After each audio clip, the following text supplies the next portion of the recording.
The Best Ghost Stories. A relation of the apparition of Mrs. Veal. This thing is so rare in all its circumstances, and on so good authority, that my reading and conversation has not given me anything like it. It is fit to gratify the most ingenious and serious inquirer. Mrs. Bargrave is the person to whom Mrs. Veal appeared after her death. She is my intimate friend, and I can avouch for her reputation for these last 15 or 16 years, on my own knowledge, and I can confirm the good character she had from her youth to the time of my acquaintance, though since this relation she is calumniated by some people that are friends to the brother of this Mrs. Veal, who appeared, who think the relation of this appearance to be a reflection, and endeavor what they can to blast Mrs. Bargrave's reputation, and to laugh the story out of countenance, but by the circumstances thereof, and the cheerful disposition of Mrs. Bargrave, notwithstanding the ill usage of a very wicked husband, there is not yet the least sign of dejection in her face, nor did I ever hear her let fall a desponding or murmuring expression. Nay, not when actually under her husband's barbarity, which I have been witness to, and several other persons of undoubted reputation. Now you must know, Mrs. Veal was a maiden gentlewoman of about 30 years of age, and for some years last past had been troubled with fits, which were perceived coming on her by her going off from her discourse very abruptly to some impertinence. She was maintained by an only brother, and kept his house in Dover. She was a very pious woman, and her brother a very sober man to all appearance. But now he does all he can to null or quash the story. Mrs. Veal was intimately acquainted with Mrs. Bargrave from her childhood. Mrs. Veal's circumstances were then mean. Her father did not take care of his children as he ought, so that they were exposed to hardships.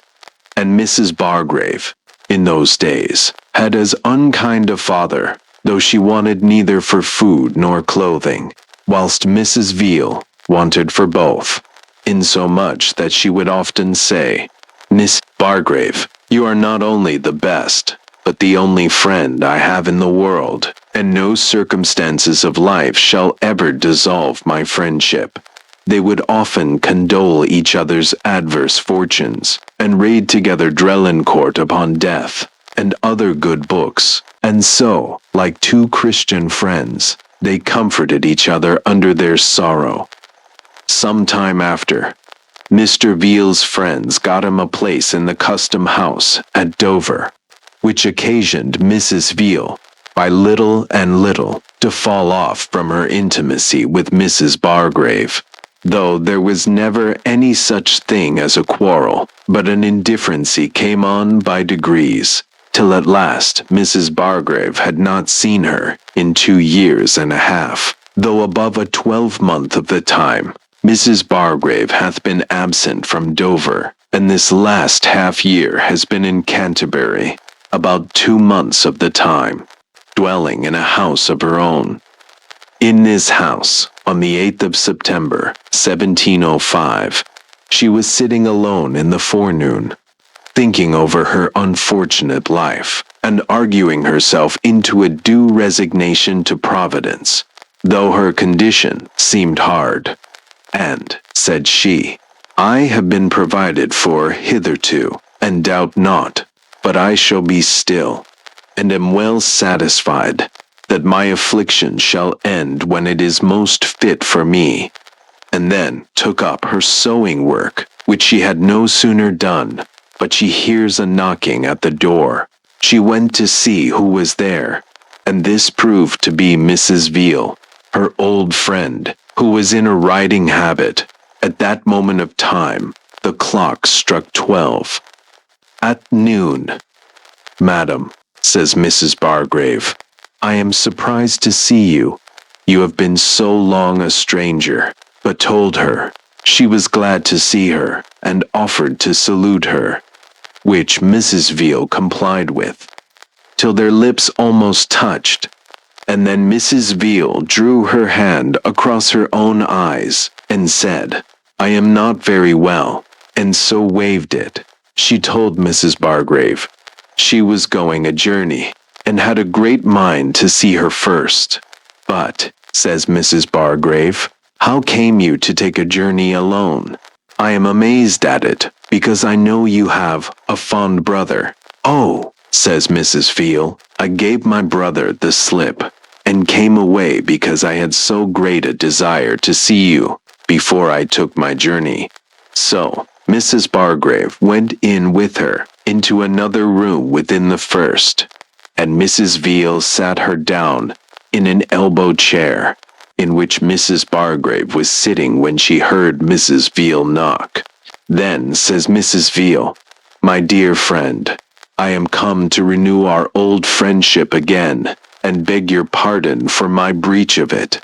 And if you can forgive me, you are the best of women. Oh, says Mrs. Bargrave, do not mention such a thing. I have not had an uneasy thought about it. I can easily forgive it. What did you think of me? Said Mrs. Veal.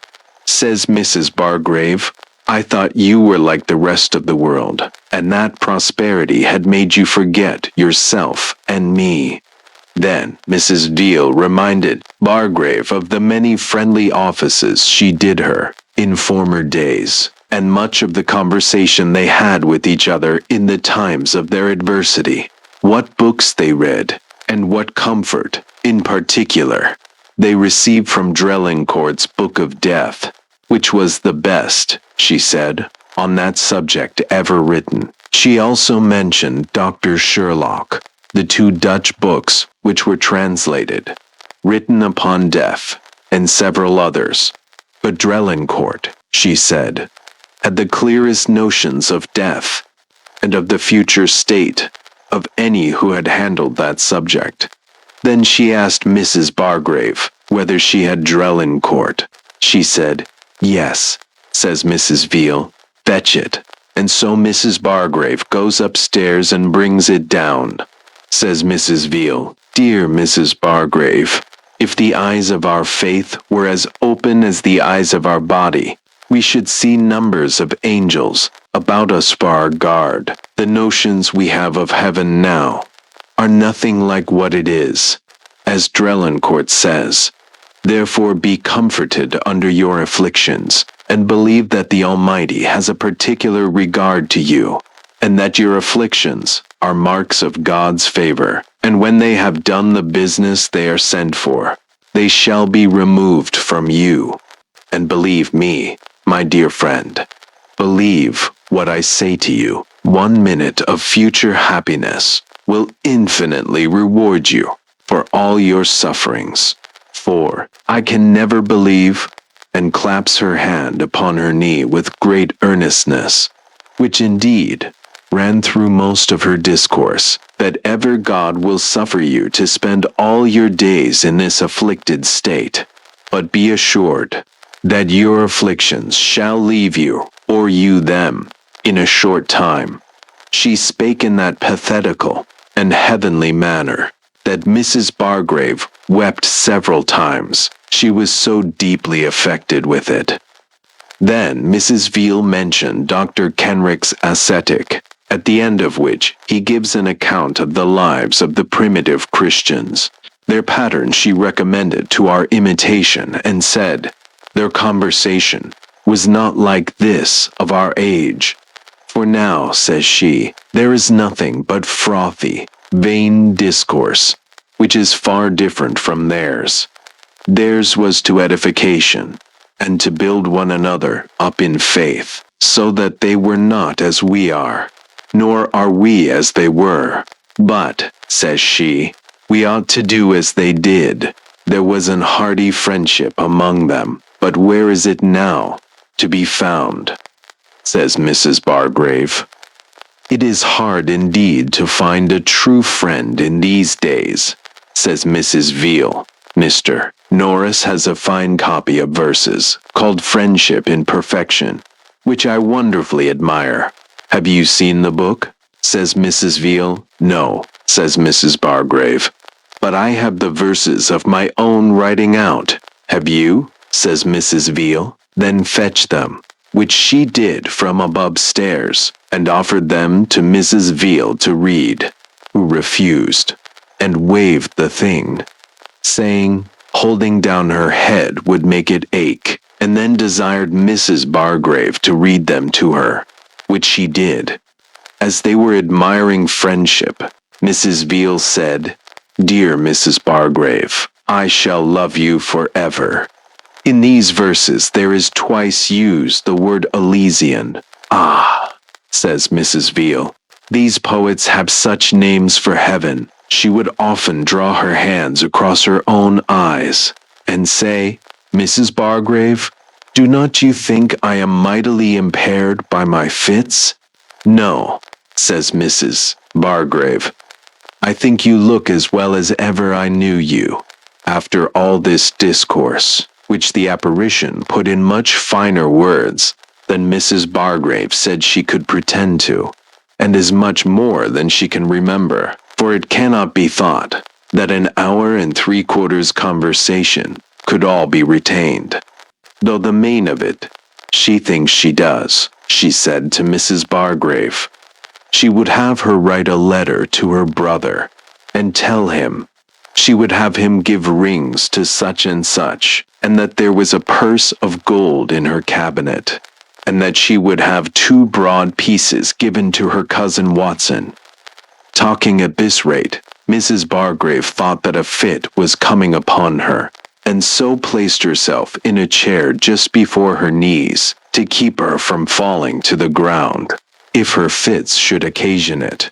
For the elbow chair, she thought, would keep her from falling on either side, and to divert Mrs. Veal, as she thought, took hold of her gown sleeve several times, and commended it. Mrs. Veal told her it was a scoured silk, and newly made up, but for all this, Mrs. Veal persisted in her request, and told Mrs. Bargrave she must not deny her, and she would have her tell her brother all their conversation when she had opportunity. "Dear Mrs. Veal," says Mrs. Bargrave, "this seems so impertinent that I cannot tell how to comply with it, and what a mortifying story will our conversation be to a young gentleman." "Why," says Mrs. Bargrave, "it is much better, methinks, to do it yourself." "No," says Mrs. Veal, "though it seems impertinent to you now, you will see more reason for it hereafter." Mrs. Bargrave then, to satisfy her importunity, was going to fetch a pen and ink, but Mrs. Veal said, "Let it alone now, but do it when I am gone.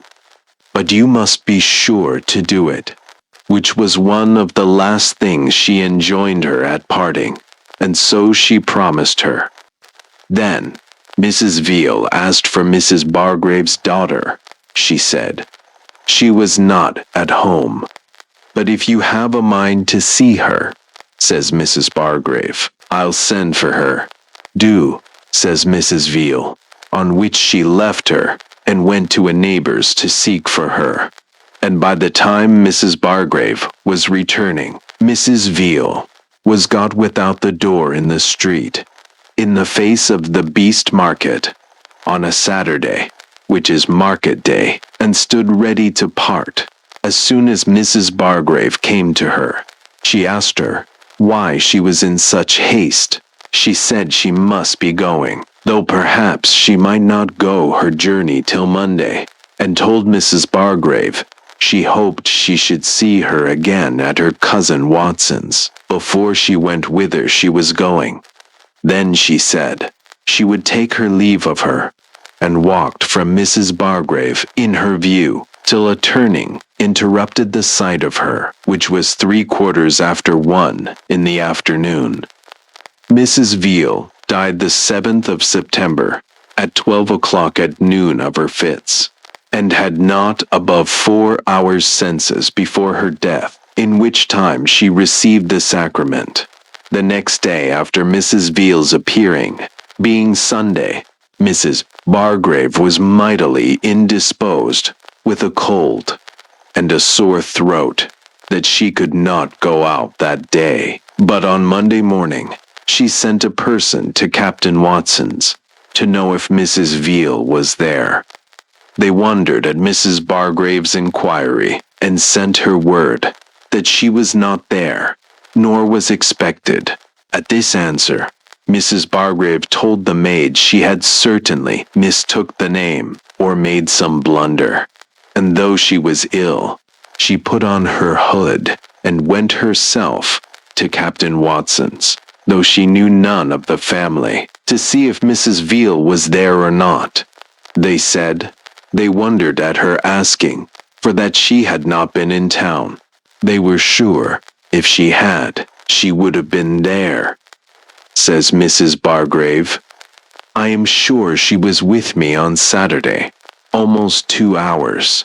They said it was impossible, for they must have seen her, if she had. In comes Captain Watson, while they were in dispute, and said that Mrs. Veal was certainly dead, and her escutcheons were making. This strangely surprised Mrs. Bargrave, when she sent to the person immediately who had the care of them, and found it true. Then she related the whole story to Captain Watson's family, and what gown she had on, and how striped, and that Mrs. Veal told her it was scoured. Then Mrs. Watson cried out, You have seen her indeed, for none knew but Mrs. Veal and myself that the gown was scoured. And Mrs. Watson owned that she described the gown exactly, for, said she, I helped her to make it up. This Miss Watson blazed all about the town, and avouched the demonstration of the truth of Mrs. Bargrave's seeing Mrs. Veal's apparition, and Captain Watson carried 2 gentlemen immediately to Mrs. Bargrave's house, to hear the relation of her own mouth.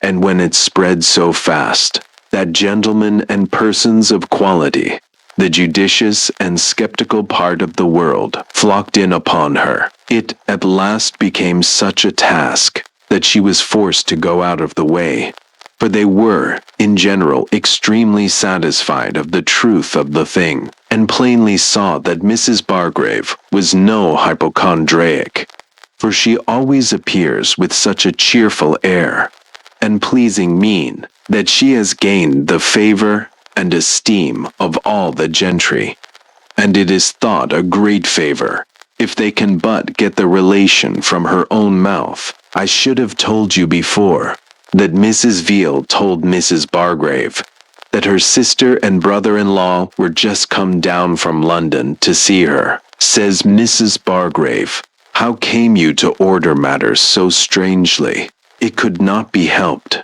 Says Mrs. Veal, and her brother and sister did come to see her, and entered the town of Dover, just as Mrs. Veal was expiring. Mrs. Bargrave asked her whether she would drink some tea. Says Mrs. Veal, I do not care if it do, but I'll warrant you, this mad fellow, meaning Mrs. Bargrave's husband, has broke all your trinkets. But, says Mrs. Bargrave, I'll get something to drink in, for all that. But Mrs. Veal waved it, and said, It is no matter, let it alone. And so it passed. All the time I sat with Mrs. Bargrave, which was some hours, she recollected fresh sayings of Mrs. Veal, and one material thing more she told Mrs. Bargrave, that old Mr. Breton allowed Mrs. Veal £10 a year, which was a secret, and unknown to Mrs. Bargrave, till Mrs. Veal told it her. Mrs. Bargrave never varies in her story, which puzzles those who doubt of the truth, or are unwilling to believe it. A servant in the neighbor's yard adjoining to Mrs. Bargrave's house, heard her talking to somebody an hour of the time Mrs. Veal was with her. Mrs. Bargrave went out to her next neighbor's the very moment she parted with Mrs. Veal, and told her what ravishing conversation she had with an old friend, and told the whole of it. Drelincourt's Book of Death is, since this happened, brought up strangely, and it is to be observed that notwithstanding all the trouble and fatigue Mrs. Bargrave has undergone upon this account, she never took the value of a farthing, nor suffered her daughter to take anything of anybody, and therefore can have no interest in telling the story. But Mr. Veal does what he can to stifle the matter, and said he would see Mrs. Bargrave, but yet it is certain matter of fact that he has been at Captain Watson's since the death of his sister, and yet never went near Mrs. Bargrave, and some of his friends report her to be a liar, and that she knew of Mr. Breton's £10 a year. But the person who pretends to say so has the reputation of a notorious liar among persons whom I know to be of undoubted credit. Now Mr. Veal is more of a gentleman than to say she lies, but says, a bad husband has crazed her, but she needs only present herself, and it will effectually confute that pretense. Mr. Veal says, he asked his sister on her deathbed whether she had a mind to dispose of anything, and she said no. Now the things which Mrs. Veal's apparition would have disposed of were so trifling, and nothing of justice aimed at in their disposal, that the design of it appears to me to be only in order to make Mrs. Bargrave so to demonstrate the truth of her appearance, as to satisfy the world of the reality thereof, as to what she had seen and heard, and to secure her reputation among the reasonable and understanding part of mankind. And then again, Mr. Veal owns that there was a purse of gold, but it was not found in her cabinet, but in a comb box. This looks improbable, for that Mrs. Watson owned that Mrs. Veal was so very careful of the key of the cabinet that she would trust nobody with it, and if so, no doubt she would not trust her gold out of it. And Mrs. Veal's often drawing her hand over her eyes, and asking Mrs. Bargrave whether her fits had not impaired her, looks to me as if she did it on purpose, to remind Mrs. Bargrave of her fits, to prepare her not to think it strange that she should put her upon writing to her brother to dispose of rings and gold, which looked so much like a dying person's request. And it took accordingly with Mrs. Bargrave, as the effects of her fits coming upon her, and was one of the many instances of her wonderful love to her, and care of her, that she should not be affrighted, which indeed appears in her whole management, particularly in her coming to her in the daytime, waving the salutation, and when she was alone, and then the manner of her parting, to prevent a second attempt to salute her. Now, why Mr. Veal should think this relation a reflection, as it is plain he does, by his endeavoring to stifle it, I cannot imagine, because the generality believe her to be a good spirit.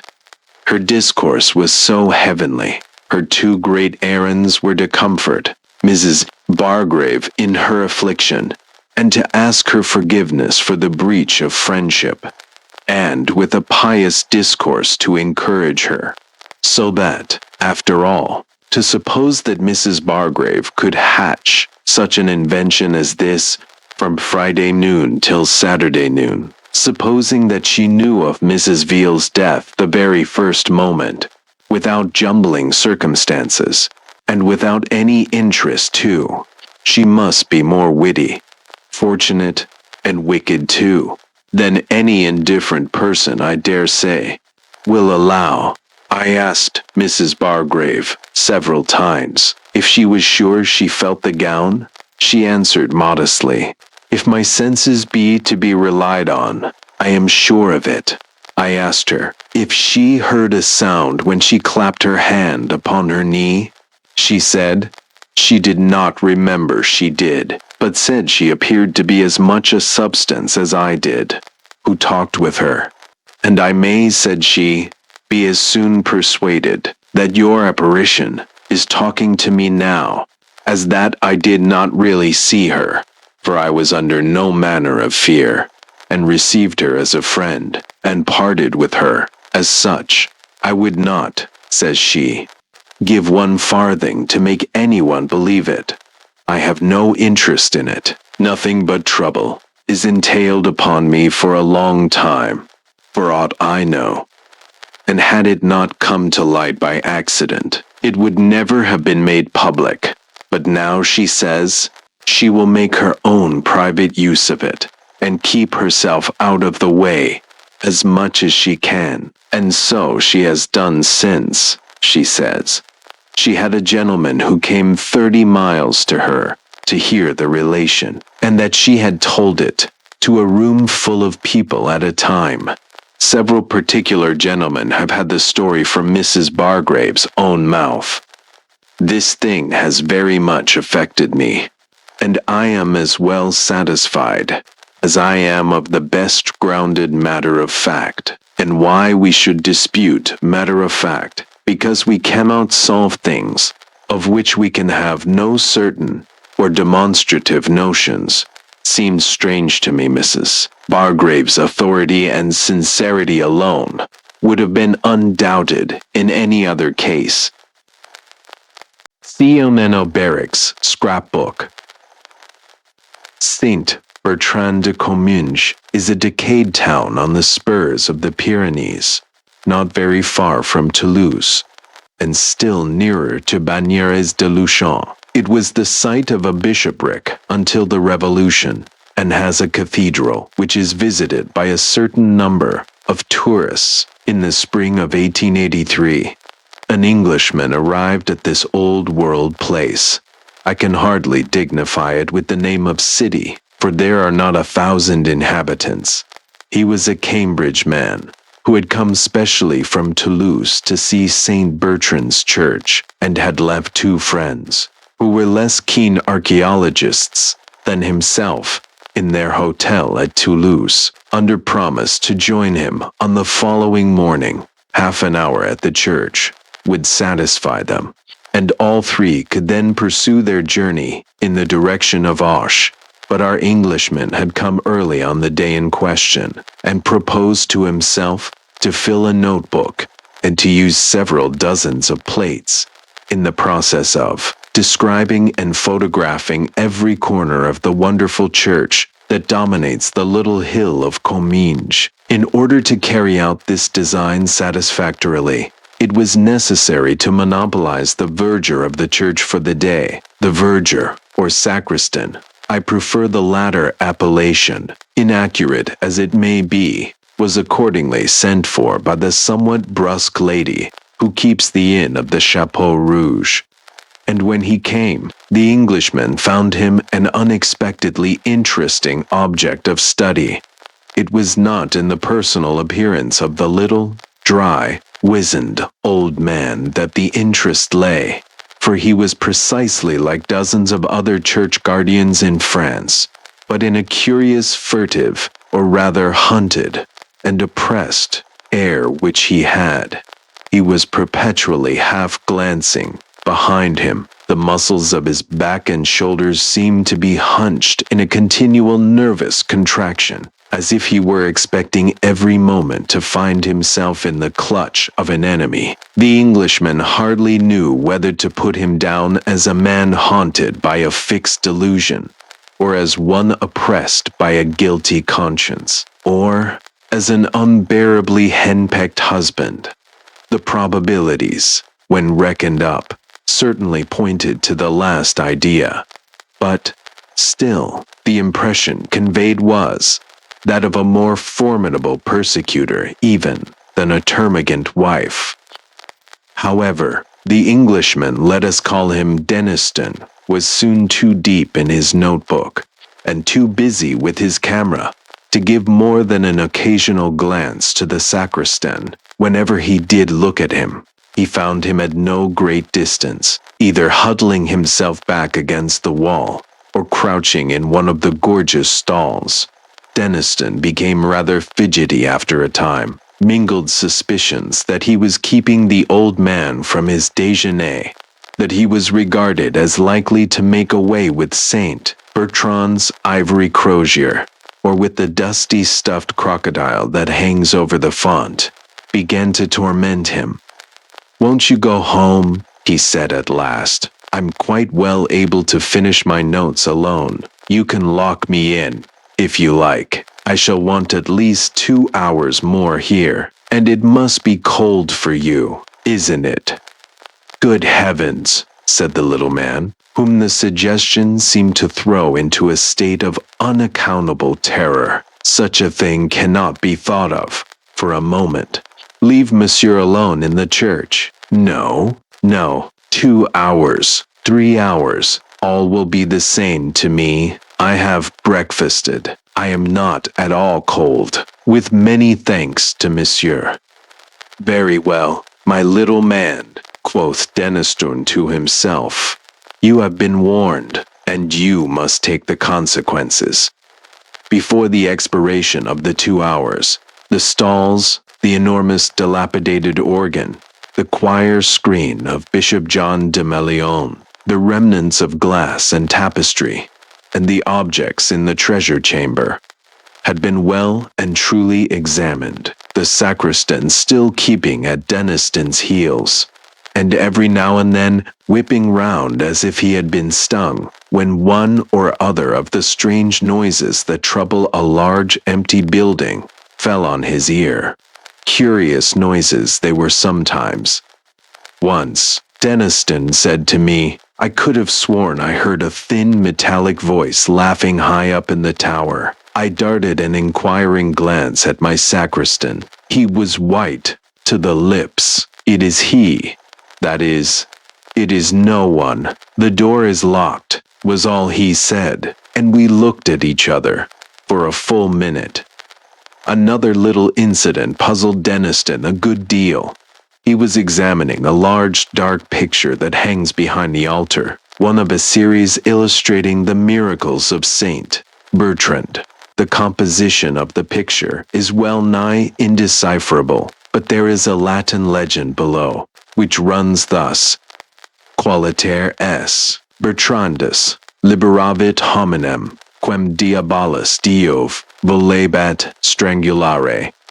Deniston was turning to the sacristan with a smile and a jocular remark of some sort on his lips, but he was confounded to see the old man on his knees, gazing at the picture with the eye of a suppliant in agony, his hands tightly clasped and a rain of tears on his cheeks. Deniston naturally pretended to have noticed nothing, but the question would not away from him. Why should a daub of this kind affect anyone so strongly? He seemed to himself to be getting some sort of clue to the reason of the strange look that had been puzzling him all the day. The man must be monomaniac, but what was his monomania? It was nearly 5 o'clock. The short day was drawing in, and the church began to fill with shadows, while the curious noises, the muffled footfalls, and distant talking voices that had been perceptible all day seemed, no doubt, because of the fading light and the consequently quickened sense of hearing, to become more frequent and insistent. The sacristan began for the first time to show signs of hurry and impatience. He heaved a sigh of relief when camera and notebook were finally packed up and stowed away, and hurriedly beckoned Deniston to the western door of the church under the tower. It was time to ring the Angelus. A few pulls at the reluctant rope, and the great bell, Bertrand, high in the tower, began to speak, and swung her voice up among the pines and down to the valleys, loud with mountain streams, calling the dwellers on those lonely hills to remember and repeat the salutation of the angel to her, whom he called blessed among women. With that, a profound quiet seemed to fall for the first time that day upon the little town, and Deniston and the sacristan went out of the church. On the doorstep, they fell into conversation. Monsieur seemed to interest himself in the old choir books in the sacristy. Undoubtedly, I was going to ask you if there were a library in the town. No, monsieur. Perhaps there used to be one belonging to the chapter, but it is now such a small place.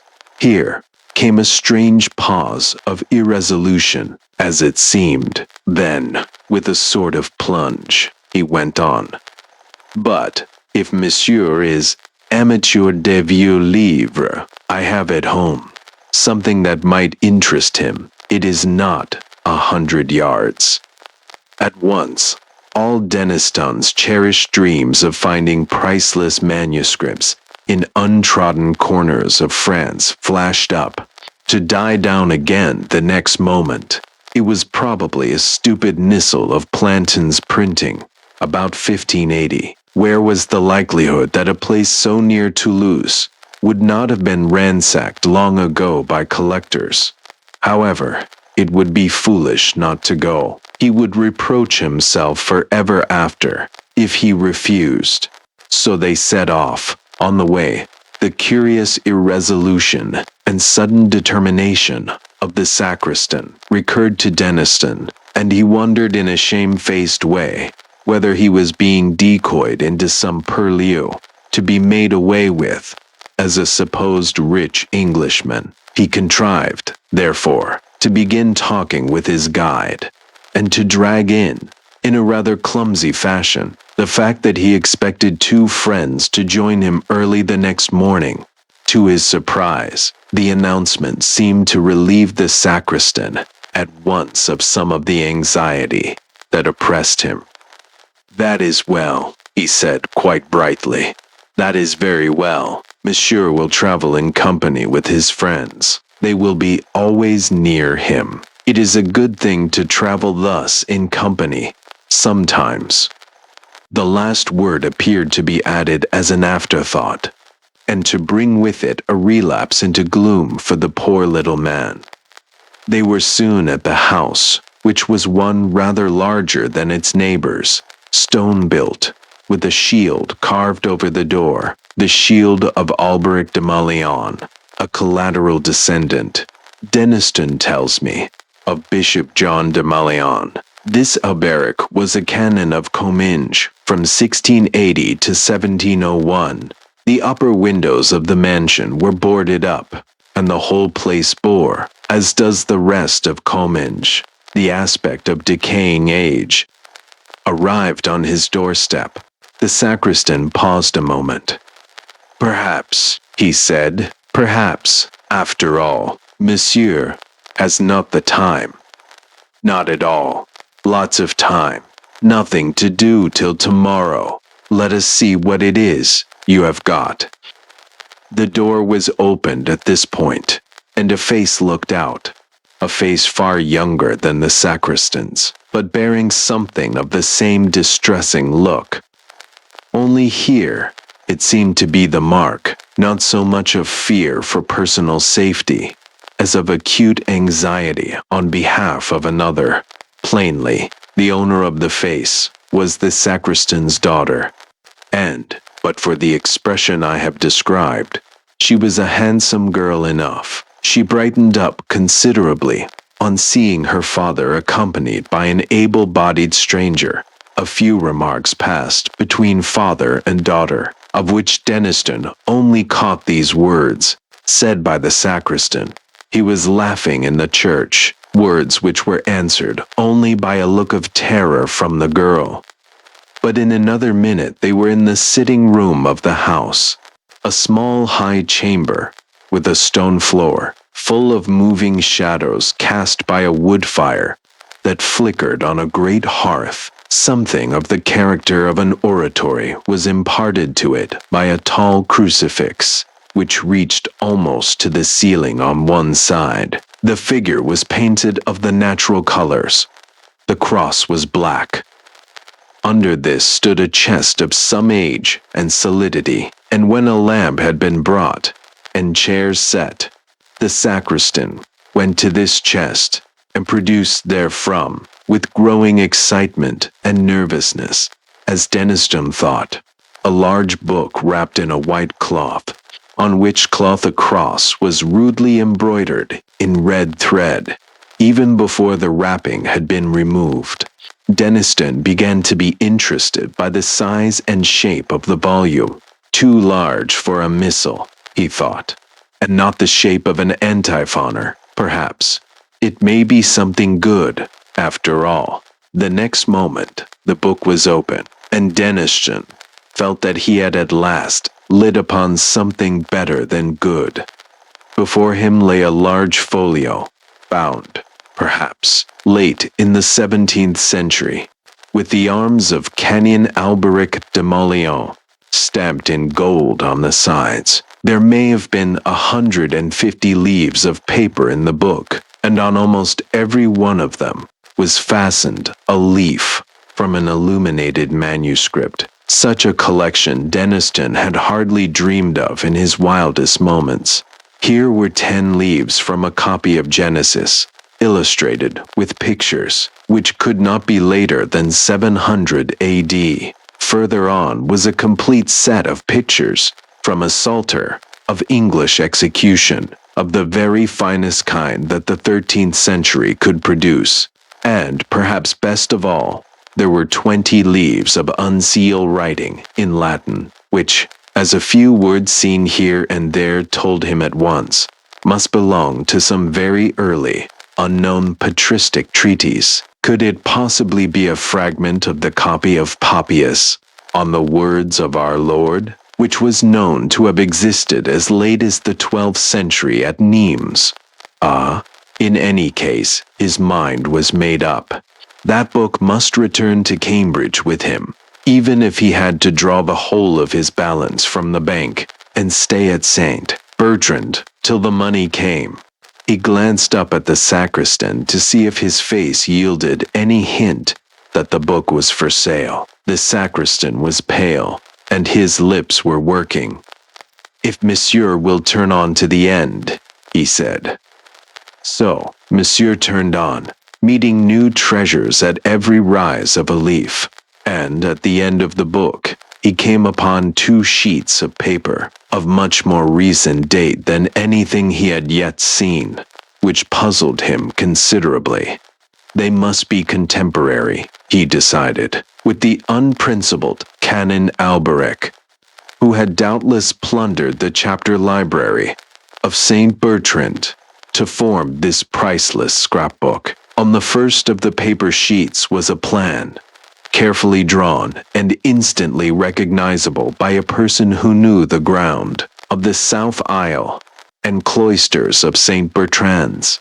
There were curious signs looking like planetary symbols, and a few Hebrew words in the corners, and in the northwest angle of the cloister was a cross, drawn in gold paint. Below the plan were some lines of writing in Latin, which ran thus: Responsus 1 December 1694. Interrogatum est. Inveniam. Responsum est. Invenis fiemne divs. Fies vivamne invidendis. Vives moran in lecto me. Ita.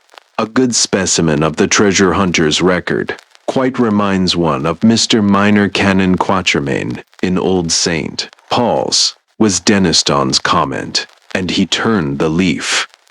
What he then saw impressed him, as he has often told me, more than he could have conceived any drawing or picture capable of impressing him. And, though the drawing he saw is no longer in existence, there is a photograph of it, which I possess, which fully bears out that statement. The picture in question was a sepia drawing at the end of the 17th century, representing, one would say at first sight, a biblical scene. For the architecture, the picture represented an interior, and the figures had that semi-classical flavor about them, which the artists of 200 years ago thought appropriate to illustrations of the Bible. On the right was a king on his throne, the throne elevated on 12 steps, a canopy overhead, soldiers on either side, evidently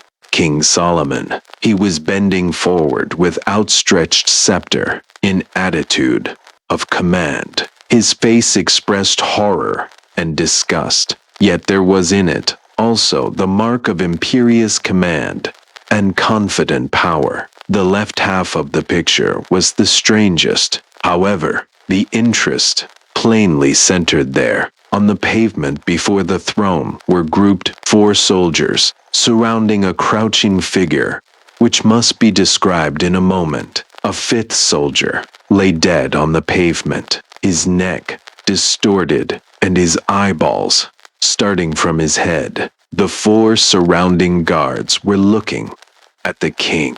In their faces, the sentiment of horror was intensified. They seemed, in fact, only restrained from flight by their implicit trust in their master. All this terror was plainly excited by the being that crouched in their midst. I entirely despair of conveying by any words the impression which this figure makes upon any one who looks at it. I recollect once showing the photograph of the drawing to a lecturer on morphology, a person of, I was going to say, abnormally sane and unimaginative habits of mind. He absolutely refused to be alone for the rest of that evening, and he told me afterwards that for many nights he had not dared to put out his light before going to sleep. However, the main traits of the figure I can at least indicate. At first you saw only a mass of coarse, matted, black hair. Presently, it was seen that this covered a body of fearful thinness, almost a skeleton, but with the muscles standing out like wires. The hands were of a dusky pallor, covered, like the body, with long, coarse hairs, and hideously taloned. The eyes, touched in with a burning yellow, had intensely black pupils, and were fixed upon the throned king with a look of beast-like hate. Imagine one of the awful bird-catching spiders of South America, translated into human form and endowed with intelligence just less than human, and you will have some faint conception of the terror inspired by the appalling effigy. One remark is universally made by those to whom I have shown the picture. It was drawn from the life. As soon as the first shock of his irresistible fright had subsided, Denistron stole a look at his hosts. The sacristan's hands were pressed upon his eyes. His daughter, looking up at the cross on the wall, was telling her beads feverishly. At last the question was asked, "Is this book for sale?" There was the same hesitation, the same plunge of determination that he had noticed before, and then came the welcome answer, "If monsieur pleases." "How much do you ask for it?" "I will take 250 francs. This was confounding. Even a collector's conscience is sometimes stirred, and Deniston's conscience was tenderer than a collector's. "My good man," he said, again and again, "your book is worth far more than 250 francs, I assure you, far more." But the answer did not vary. "I will take 250 francs, not more." There was really no possibility of refusing such a chance. The money was paid, the receipt signed, a glass of wine drunk over the transaction, and then the sacristan seemed to become a new man. He stood upright. He ceased to throw those suspicious glances behind him. He actually laughed or tried to laugh. Deniston rose to go. "I shall have the honor of accompanying Monsieur to his hotel," said the sacristan. "Oh no, thanks. It isn't 100 yards.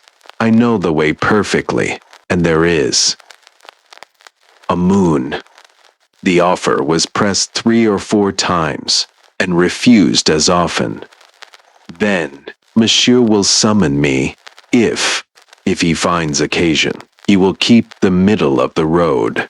The sides are so rough." "Certainly, certainly," said Deniston, who was impatient to examine his prize by himself, and he stepped out into the passage, with his book under his arm. Here, he was met by the daughter.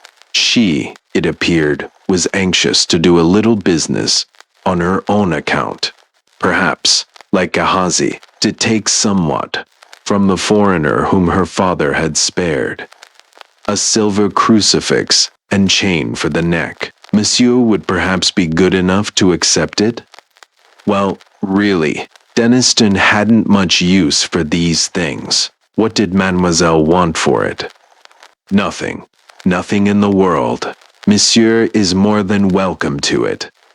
The tone in which this and much more was said was unmistakably genuine, so that Deniston was reduced to profuse thanks and submitted to have the chain put round his neck. It really seemed as if he had rendered the father and daughter some service which they hardly knew how to repay. As he set off with his book, they stood at the door looking after him, and they were still looking when he waved them a last good night from the steps of the Chapeau Rouge.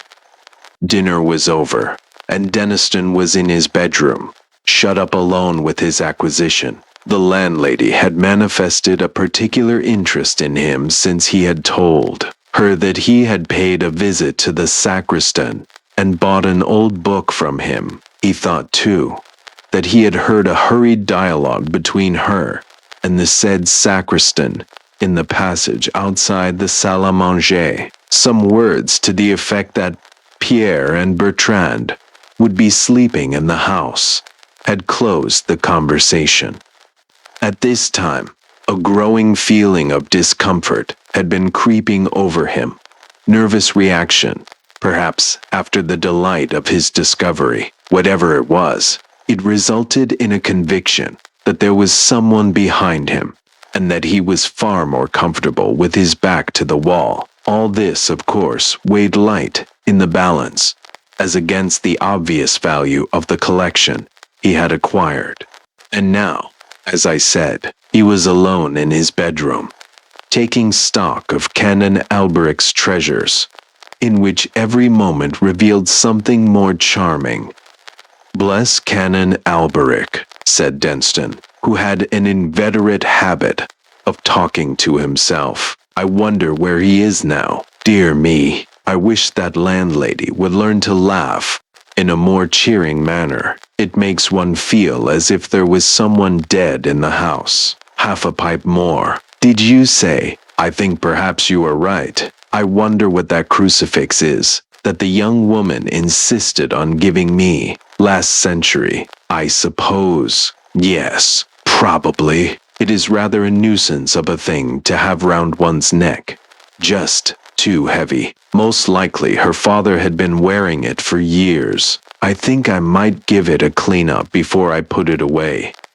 He had taken the crucifix off and laid it on the table, when his attention was caught by an object lying on the red cloth just by his left elbow. 2 or 3 ideas of what it might be flitted through his brain with their own incalculable quickness.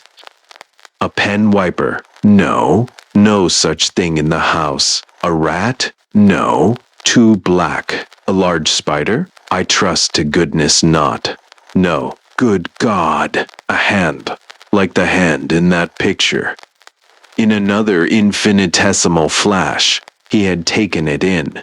Pale, dusky skin, covering nothing but bones and tendons of appalling strength. Coarse black hairs, longer than ever, grew on a human hand. nails rising from the ends of the fingers and curving sharply down and forward, gray, horny, and wrinkled. He flew out of his chair with deadly, inconceivable terror clutching at his heart. The shape, whose left hand rested on the table, was rising to a standing posture behind his seat, its right hand crooked above his scalp. There was black and tattered drapery about it. The coarse hair covered it, as in the drawing. The lower jaw was thin. What can I call it? Shallow, like a beast's. Teeth showed behind the black lips. There was no nose. The eyes, of a fiery yellow, against which the pupils showed black and intense, and the exulting hate and thirst to destroy life which shone there, were the most horrifying feature in the whole vision. There was intelligence of a kind in them, intelligence beyond that of a beast, below that of a man. The feelings which this horror stirred in Deniston were the intensest physical fear and the most profound mental loathing. What did he do? What could he do? He has never been quite certain what words he said, but he knows that he spoke, that he grasped blindly at the silver crucifix, that he was conscious of a movement towards him on the part of the demon, and that he screamed with the voice of an animal in hideous pain. Pierre and Bertrand, the two sturdy little serving men who rushed in, saw nothing, but felt themselves thrust aside by something that passed out between them, and found Deniston in a swoon. They sat up with him that night, and his two friends were at St. Bertrand by 9 o'clock next morning. He himself, though still shaken and nervous, was almost himself by that time, and his story found credence with them, though not until they had seen the drawing and talked with the sacristan.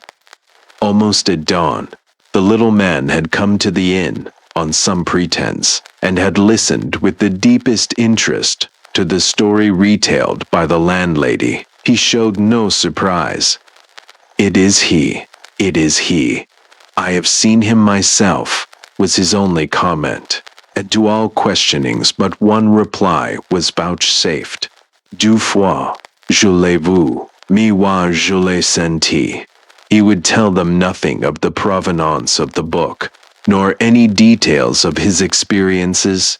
"I shall soon sleep, and my rest will be sweet. Why should you trouble me?" he said.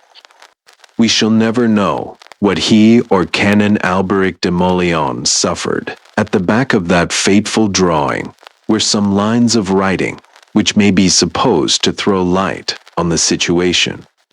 "Contradictio Salomonis cum demono nocturno, Albericus de Mauleoni delineaid, Deus in auditorium qui habitat, Sancte Bertrand, demoniorum effugator, intercede pro me miserimo, primum oni nocte demandi, for iudibo mox ultimum, pecce et passus sum, plura ad hoc passuris, December 29, 1701. I have never quite understood what was Deniston's view of the events I have narrated. He quoted to me once a test from Ecclesiasticus. "Some spirits there be that are created for vengeance, and in their fury lay on sore strokes." On another occasion he said, "Esau was a very sensible man. Doesn't he say something about night monsters living in the ruins of Babylon? These things are rather beyond us at present." Another confidence of his impressed me rather, and I sympathized with it. We had been, last year, to Comminges to see Canon Alberic's tomb. It is a great marble erection, with an effigy of the canon, in a large wig and soutane, and an elaborate eulogy of his learning below. I saw Deniston talking for some time with the vicar of St. Bertrand's, And as we drove away, he said to me, "I hope it isn't wrong. You know, I am a Presbyterian, but I believe there will be saying of Mass and singing of dirges for Alberic de Mollion's rest." Then he added, with a touch of the Northern British in his tone, "I had no notion they came so dear." The book is in the Wentworth collection at Cambridge. The drawing was photographed and then burnt by Denniston on the day when he left Comminges on the occasion of his first visit. The Haunted and the Haunters. A friend of mine, who is a man of letters and a philosopher, said to me one day, as if between jest and earnest, "Fancy, since we last met, I have discovered a haunted house in the midst of London." Really haunted, and by what? Ghosts?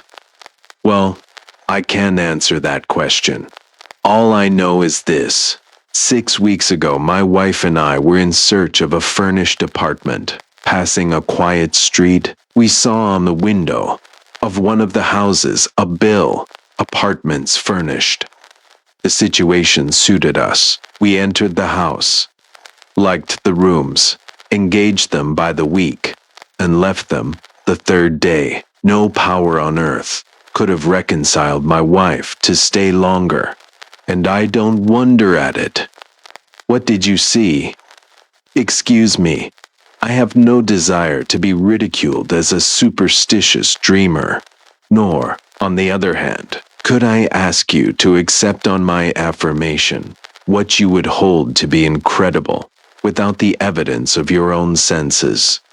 Let me only say this. It was not so much what we saw or heard in which you might fairly suppose that we were the dupes of our own excited fancy, or the victims of imposture in others that drove us away, as it was an undefinable terror which seized both of us whenever we passed by the door of a certain unfurnished room, in which we neither saw nor heard anything.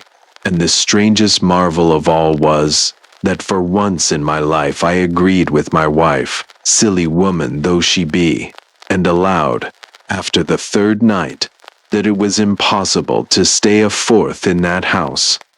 Accordingly, on the fourth morning, I summoned the woman who kept the house and attended on us, and told her that the rooms did not quite suit us, and we would not stay out our week. She said dryly, "I know why. You have stayed longer than any other lodger. Few ever stayed a second night. None before you. A friend of mine, who is a man of letters and a philosopher, said to me one day, as if between jest and earnest, 'Fancy, since we last met, I have discovered a haunted house in the midst of London.' Really haunted, and by what? Ghosts? Well, I can't answer that question. All I know is this. 6 weeks ago, my wife and I were in search of a furnished apartment. Passing a quiet street, we saw on the window of one of the houses a bill, 'Apartments furnished.' The situation suited us. We entered the house, liked the rooms, engaged them by the week, and left them the third day. No power on earth could have reconciled my wife to stay longer, and I don't wonder at it. What did you see? Excuse me. I have no desire to be ridiculed as a superstitious dreamer, nor, on the other hand, could I ask you to accept on my affirmation what you would hold to be incredible without the evidence of your own senses. Let me only say this. It was not so much what we saw or heard in which you might fairly suppose that we were the dupes of our own excited fancy, or the victims of imposture in others that drove us away, as it was an undefinable terror which seized both of us whenever we passed by the door of a certain unfurnished room, in which we neither saw nor heard anything. And the strangest marvel of all was, that for once in my life I agreed with my wife, silly woman though she be, and allowed, after the third night, that it was impossible to stay a fourth in that house. Accordingly, on the fourth morning, I summoned the woman who kept the house and attended on us, and told her that the rooms did not quite suit us, and we would not stay out our week. She said dryly, "I know why. You have stayed longer than any other lodger. Few ever stayed a second night, none before you, a third. But I take it they have been very kind to you." "They who?" I asked, affecting to smile. "Why, they who haunt the house, whoever they are. I don't mind them. I remember them many years ago when I lived in this house, not as a servant, but I know they will be the death of me someday. I don't care. I'm old and must die soon. Anyhow, and then I shall be with them, and in this house still." The woman spoke with so dreary a calmness that really it was a sort of awe that prevented my conversing with her further. I paid for my week, and too happy were my wife and I to get off so cheaply. "You excite my curiosity," said I. "Nothing I should like better than to sleep in a haunted house. Pray, give me the address of the one which you left so ignominiously." My friend gave me the address, and when we parted, I walked straight towards the house thus indicated. It is situated on the north side of Oxford Street, in a dull but respectable thoroughfare. I found the house shut up, no bill at the window, and no response to my knock. As I was turning away, a beer boy, collecting pewter pots at the neighboring areas, said to me, "Do you want anyone at that house, sir?" "Yes, I heard it was to be let." "Let? Why, the woman who kept it is dead, has been dead these 3 weeks, and no one can be found to stay there, though Mr. J offered ever so much. He offered mother, who chars for him, £1 a week just to open and shut the windows, and she would not." "Would not? And why?" "The house is haunted, and the old woman who kept it was found dead in her bed with her eyes wide open. They say the devil strangled her." "Who?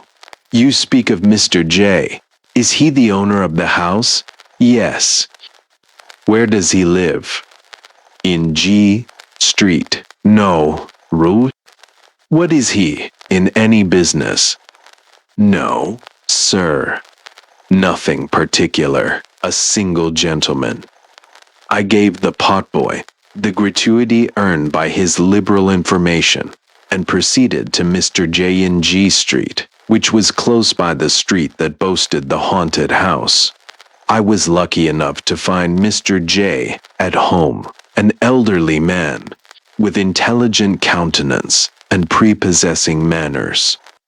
I communicated my name and my business frankly. I said I heard the house was considered to be haunted, that I had a strong desire to examine a house with so equivocal a reputation, that I should be greatly obliged if he would allow me to hire it, though only for a night. I was willing to pay for that privilege, whatever he might be inclined to ask. "Sir," said Mr. J, with great courtesy, "the house is at your service, for as short or as long a time as you please. Rent is out of the question. The obligation will be on my side, should you be able to discover the cause of the strange phenomena which at present deprive it of all value. I cannot let it, for I cannot even get a servant to keep it in order or answer the door. Unluckily, the house is haunted, if I may use that expression, not only by night, but by day, though at night the disturbances are of a more unpleasant and sometimes of a more alarming character. The poor old woman who died in it 3 weeks ago was a pauper whom I took out of a workhouse, for in her childhood she had been known to some of my family and had once been in such good circumstances that she had rented that house of my uncle. She was a woman of superior education and strong mind, and was the only person I could ever induce to remain in the house. Indeed, since her death, which was sudden, and the coroner's inquest, which gave it a notoriety in the neighborhood, I have so despaired of finding any person to take charge of the house, much more a tenant, that I would willingly let it rent-free for a year to anyone who would pay its rates and taxes. How long is it since the house acquired this sinister character? That I can scarcely tell you, but very many years since. The old woman I spoke of said it was haunted when she rented it between 30 and 40 years ago. The fact is that my life has been spent in the East Indies and in the civil service of the company. I returned to England last year on inheriting the fortune of an uncle, among whose possessions was the house in question. I found it shut up and uninhabited. I was told that it was haunted, that no one would inhabit it. I smiled at what seemed to me so idle a story. I spent some money in repairing it, added to its old-fashioned furniture a few modern articles, advertised it, and obtained a lodger for a year. He was a colonel, retired on half pay. He came in with his family, a son and a daughter, and 4 or 5 servants. They all left the house the next day, and, although each of them declared that he had seen something different from that which had scared the others, a something still was equally terrible to all. I really could not, in conscience, sue, nor even blame the colonel for breach of agreement. Then I put in the old woman I have spoken of, and she was empowered to let the house in apartments. I never had one lodger who stayed more than 3 days. I do not tell you their stories. To no 2 lodgers have there been exactly the same phenomena repeated. It is better that you should judge for yourself than enter the house with an imagination influenced by previous narratives. Only be prepared to see and to hear something or other, and take whatever precautions you yourself please. Have you never had a curiosity yourself to pass a night in that house? Yes, I passed not a night, but 3 hours in broad daylight, alone in that house. My curiosity is not satisfied, but it is quenched. I have no desire to renew the experiment. You cannot complain. You see, sir, that I am not sufficiently candid, and unless your interest be exceedingly eager, and your nerves unusually strong, I honestly add that I advise you not to pass a night in that house. My interest is exceedingly keen, said I, and though only a coward will boast of his nerves in situations wholly unfamiliar to him, yet my nerves have been seasoned in such variety of danger that I have the right to rely on them, even in a haunted house. Mr. J said very little more. He took the keys of the house out of his bureau, gave them to me, and thanking him cordially for his frankness and his urbane concession to my wish, I carried off my prize. Impatient for the experiment, as soon as I reached home, I summoned my confidential servant, a young man of gay spirits, fearless temper, and as free from superstitious prejudices as anyone I could think of. "F," said I, "you remember in Germany how disappointed we were at not finding a ghost in that old castle, which was said to be haunted by a headless apparition. Well, I have heard of a house in London which, I have reason to hope, is decidedly haunted. I mean to sleep there tonight. From what I hear, there is no doubt that something will allow itself to be seen or to be heard. Something, perhaps, excessively horrible. Do you think if I take you with me, I may rely on your presence of mind, whatever may happen?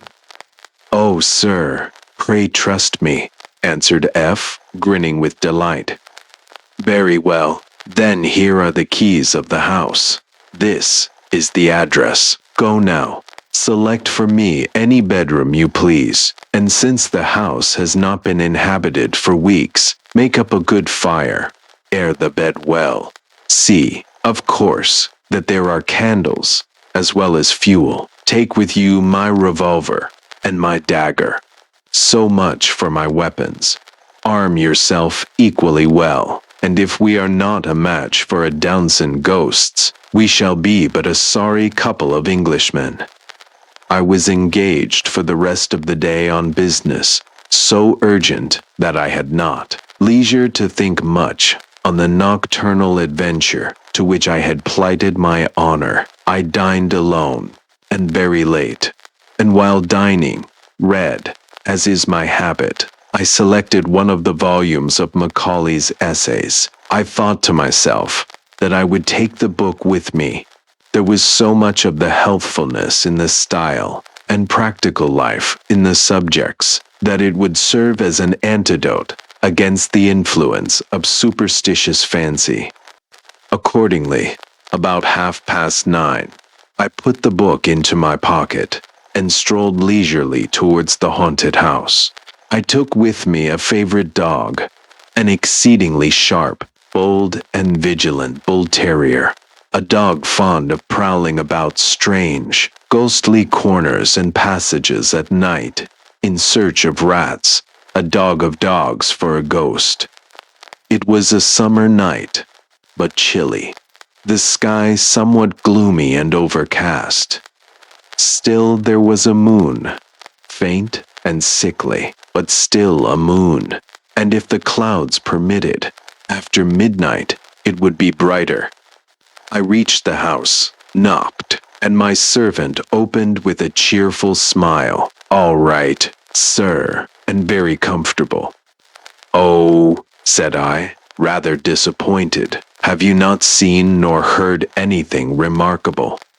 Well, sir, I must own, I have heard something queer. What? What? The sound of feet pattering behind me, and once or twice small noises like whispers close at my ear. Nothing more. You are not at all frightened. I, not a bit of it, sir. And the man's bold look reassured me on one point, viz., that happen what might, he would not desert me. We were in the hall, the street door closed, and my attention was now drawn to my dog. He had at first run in eagerly enough, but had sneaked back to the door, and was scratching and whining to get out. After patting him on the head, and encouraging him gently, the dog seemed to reconcile himself to the situation, and followed me and F through the house, but keeping close at my heels, instead of hurrying inquisitively in advance, which was his usual and normal habit in all strange places. We first visited the subterranean apartments, the kitchen and other offices, and especially the cellars, in which last there were 2 or 3 bottles of wine still left in a bin, covered with cobwebs, and evidently, by their appearance, undisturbed for many years. It was clear that the ghosts were not wine bibbers. For the rest we discovered nothing of interest. There was a gloomy little backyard with very high walls. The stones of this yard were very damp, and what with the damp, and what with the dust and smoke grime on the pavement, our feet left a slight impression where we passed. And now appeared the first strange phenomenon witnessed by myself in this strange abode. I saw, just before me, the print of a foot suddenly form itself, as it were. I stopped, caught hold of my servant, and pointed to it. In advance of that footprint has suddenly dropped another. We both saw it. I advanced quickly to the place. The footprint kept advancing before me, a small footprint, the foot of a child. The impression was too faint thoroughly to distinguish the shape, but it seemed to us both that it was the print of a naked foot. This phenomenon ceased when we arrived at the opposite wall, nor did it repeat itself on returning. We remounted the stairs and entered the rooms on the ground floor, a dining parlor, a small back parlor, and a still smaller third room that had been probably appropriated to a footman. All still as death. We then visited the drawing rooms, which seemed fresh and new. In the front room, I seated myself in an armchair. F placed on the table the candlestick with which he had lighted us. I told him to shut the door. As he turned to do so, a chair opposite to me moved from the wall quickly and noiselessly and dropped itself about a yard from my own chair, immediately fronting it. "Why, this is better than the turning tables," said I with a half laugh. And as I laughed, my dog put back his head and howled. F, coming back, had not observed the movement of the chair. He employed himself now in stilling the dog. I continued to gaze on the chair, and fancied I saw on it a pale blue, misty outline of a human figure, but an outline so indistinct that I could only distrust my own vision. The dog now was quiet. "Put back that chair opposite me," said I to F. "Put it back to the wall." F obeyed. "Was that you, sir?" said he, turning abruptly. What? Why, something struck me. I felt it sharply on the shoulder, just here. "No," said I, "but we have jugglers present, and though we may not discover their tricks, we shall catch them before they frighten us." We did not stay long in the drawing rooms. In fact, they felt so damp and so chilly that I was glad to get to the fire upstairs. We locked the doors of the drawing rooms, a precaution which, I should observe, we had taken with all the rooms we had searched below. The bedroom my servant had selected for me was the best on the floor, a large one, with 2 windows fronting the street. The 4-posted bed, which took up no inconsiderable space, was opposite to the fire, which burnt clear and bright. A door in the wall to the left, between the bed and the window, communicated with the room which my servant appropriated to himself. This last was a small room with a sofa bed, and had no communication with the landing place, no other door but that which conducted to the bedroom I was to occupy. On either side of my fireplace was a cupboard, without locks, flush with the wall, and covered with the same dull brown paper. We examined these cupboards, only hooks to suspend female dresses, nothing else. We sounded the walls, evidently solid, the outer walls of the building. Having finished the survey of these apartments, warmed myself a few moments, and lighted my cigar. I then, still accompanied by F, went forth to complete my reconnoiter. In the landing place there was another door. It was closed firmly. "Sir," said my servant, in surprise, "I unlocked this door with all the others when it first came. It cannot have got locked from the inside, for..."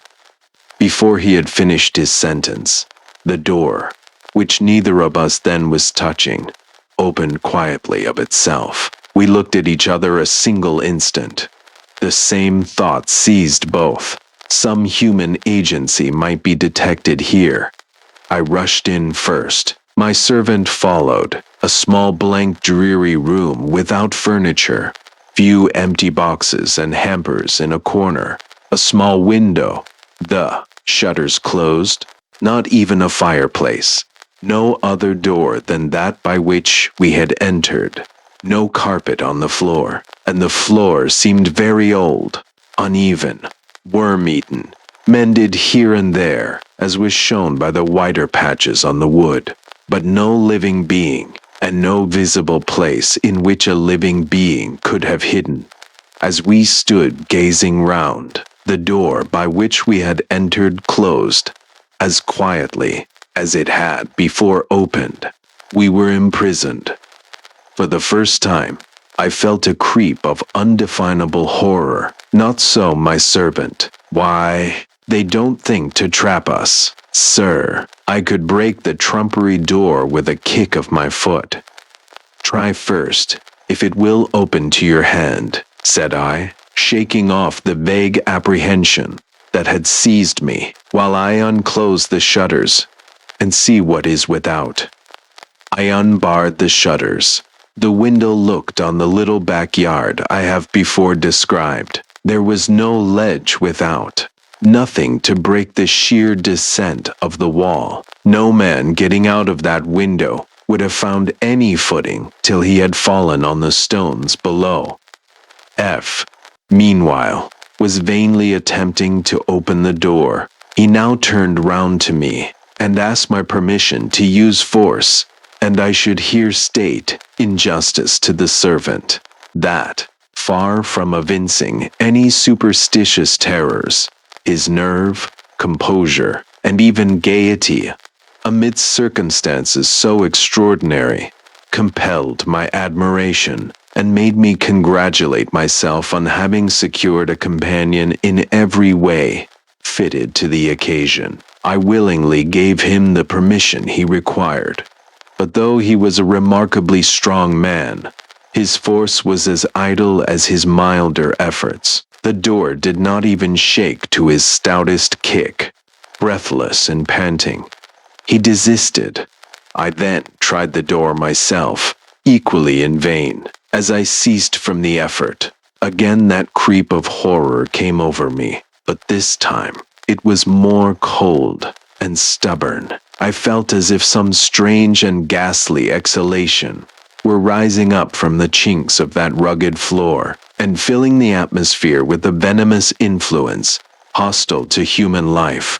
The door now very slowly and quietly opened, as of its own accord. We precipitated ourselves into the landing place. We both saw a large pale light, as large as the human figure, but shapeless and unsubstantial, move before us and descend the stairs that led from the landing into the attics.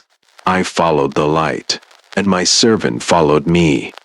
It entered, to the right of the landing, a small garret, of which the doors stood open. I entered in the same instant. The light then collapsed into a small globule, exceedingly brilliant and vivid, rested a moment on a bed in the corner, quivered, and vanished. We approached the bed and examined it, a half-tester, such as is commonly found in attics devoted to servants. On the drawers that stood near it, we perceived an old faded silk kerchief, with the needle still left in a rent half repaired. The kerchief was covered with dust. Probably it had belonged to the old woman who had last died in that house, and this might have been her sleeping room. I had sufficient curiosity to open the drawers. There were a few odds and ends of female dress, and 2 letters tied round with a narrow ribbon of faded yellow. I took the liberty to possess myself of the letters. We found nothing else in the room worth noticing, nor did the light reappear, but we distinctly heard, as we turned to go, a pattering footfall on the floor, just before us. We went through the other attics, in all 4, the footfall still preceding us, nothing to be seen. Nothing but the footfall heard. I had the letters in my hand. Just as I was descending the stairs, I distinctly felt my wrist seized, and a faint, soft effort made to draw the letters from my clasp. I only held them the more tightly, and the effort ceased. We regained the bedchamber, appropriated to myself, and I then remarked that my dog had not followed us when we had left it. He was thrusting himself close to the fire, and trembling, I was impatient to examine the letters.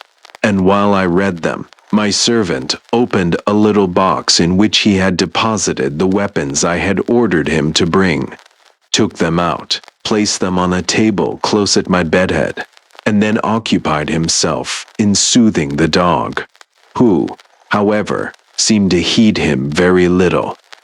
The letters were short. They were dated, the dates exactly 35 years ago. They were evidently from a lover to his mistress, or a husband to some young wife. Not only the terms of expression, but a distinct reference to a former voyage indicated the writer to have been a seafarer. The spelling and handwriting were those of a man imperfectly educated, but still the language itself was forcible. In the expressions of endearment, there was a kind of rough, wild love, but here and there were dark and unintelligible hints at some secret not of love, some secret that seemed of crime. We ought to love each other, was one of the sentences I remember. For how everyone else would execrate us if all was known. Again, don't let anyone be in the same room with you at night. You talk in your sleep. And again, what's done can't be undone, and I tell you there's nothing against us, unless the dead could come to life. Here there was underlined in a better handwriting, a female's. They do, at the end of the letter latest in date. The same female hand had written these words, "Lost at sea, the 4th of June, the same day as." I put down the letters and began to muse over their contents, fearing, however, that the train of thought into which I fell might unsteady my nerves. I fully determined to keep my mind in a fit state, to cope with whatever of marvelous the advancing night might bring forth. I roused myself, laid the letters on the table, stirred up the fire, which was still bright and cheering, and opened my volume of Macaulay. I read quietly enough till about 11:30. I then threw myself dressed upon the bed, and told my servant he might retire to his own room, but must keep himself awake. I bade him leave open the door between the two rooms. Thus, alone, I kept 2 candles burning on the table by my bed head. I placed my watch beside the weapons, and calmly resumed my Macaulay. Opposite to me, the fire burned clear, and on the hearthrug, seemingly asleep, lay the dog. In about 20 minutes, I felt an exceedingly cold air pass by my cheek, like a sudden draught. I fancied the door to my right, communicating with the landing place, must have got open, but no, it was closed. I then turned my glance to my left, and saw the flame of the candles violently swayed, as by a wind. At the same moment, the watch beside the revolver softly slid from the table. Softly, softly, no visible hand. It was gone. I sprang up, seizing the revolver with the one hand, the dagger with other. I was not willing that my weapons should share the fate of the watch. Thus armed, I looked around the floor. No sign of the watch. 3 slow, loud, distinct knocks were now heard at the bed head. My servant called out, "Is that you, sir?" "No. Be on your guard." The dog now roused himself, and Saturday, on his haunches, his ears moving quickly backwards and forwards, he kept his eyes fixed on me with a look so strange that he concentered all my attention on himself.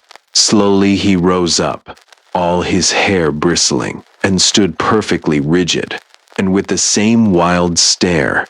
I had no time, however, to examine the dog. Presently my servant emerged from his room, and if ever I saw horror in the human face, It was then. I should not have recognized him had we met in the street. So altered was every lineament. He passed by me quickly, saying in a whisper that seemed scarcely to come from his lips, "Run, run, it is after me." He gained the door to the landing, pulled it open, and rushed forth.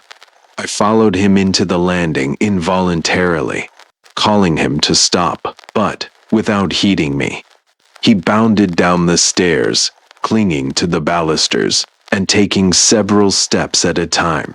I heard, where I stood, the street door open, heard it again clap to. I was left alone in the haunted house. It was but for a moment that I remained undecided whether or not to follow my servant. Pride and curiosity alike forbade so dastardly a flight. I re-entered my room, closing the door after me, and proceeded cautiously into the interior chamber. I encountered nothing to justify my servant's terror. I again carefully examined the walls to see if there were any concealed door. I could find no trace of one, not even a seam in the dull brown paper with which the room was hung.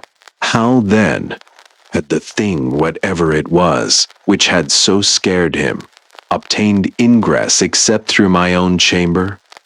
I returned to my room, shut and locked the door that opened upon the interior one, and stood on the hearth, expectant and prepared. I now perceived that the dog had slunk into an angle of the wall and was pressing himself close against it, as if literally striving to force his way into it. I approached the animal and spoke to it. The poor brute was evidently beside itself with terror. It showed all its teeth, the slaver dropping from its jaws, and would certainly have bitten me if I had touched it. It did not seem to recognize me. Whoever has seen at the zoological gardens a rabbit fascinated by a serpent, cowering in a corner, may form some idea of the anguish which the dog exhibited.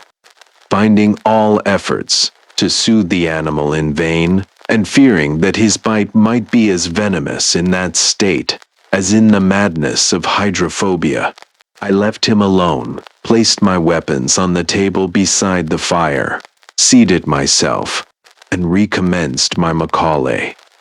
Perhaps, in order not to appear seeking credit for a courage, or rather a coolness, which the reader may conceive I exaggerate, I may be pardoned if I pause to indulge in one or two egotistical remarks. As I hold presence of mind, or what is called courage, to be precisely proportioned to familiarity with the circumstances that lead to it, so I should say that I had been long sufficiently familiar with all experiments that appertain to the marvelous. I had witnessed many very extraordinary phenomena in various parts of the world, phenomena that would be either totally disbelieved if I stated them, or ascribed to supernatural agencies. Now, my theory is that the supernatural is the impossible, and that what is called supernatural is only a something in the laws of nature, of which we have been hitherto ignorant. Therefore, if a ghost rise before me, I have not the right to say, "So, then, the supernatural is possible," but rather, "So, then, the apparition of a ghost is, contrary to received opinion, within the laws of nature, i.e., not supernatural." Now, in all that I had hitherto witnessed, and indeed in all the wonders which the amateurs of mystery in our age record as facts, a material living agency is always required.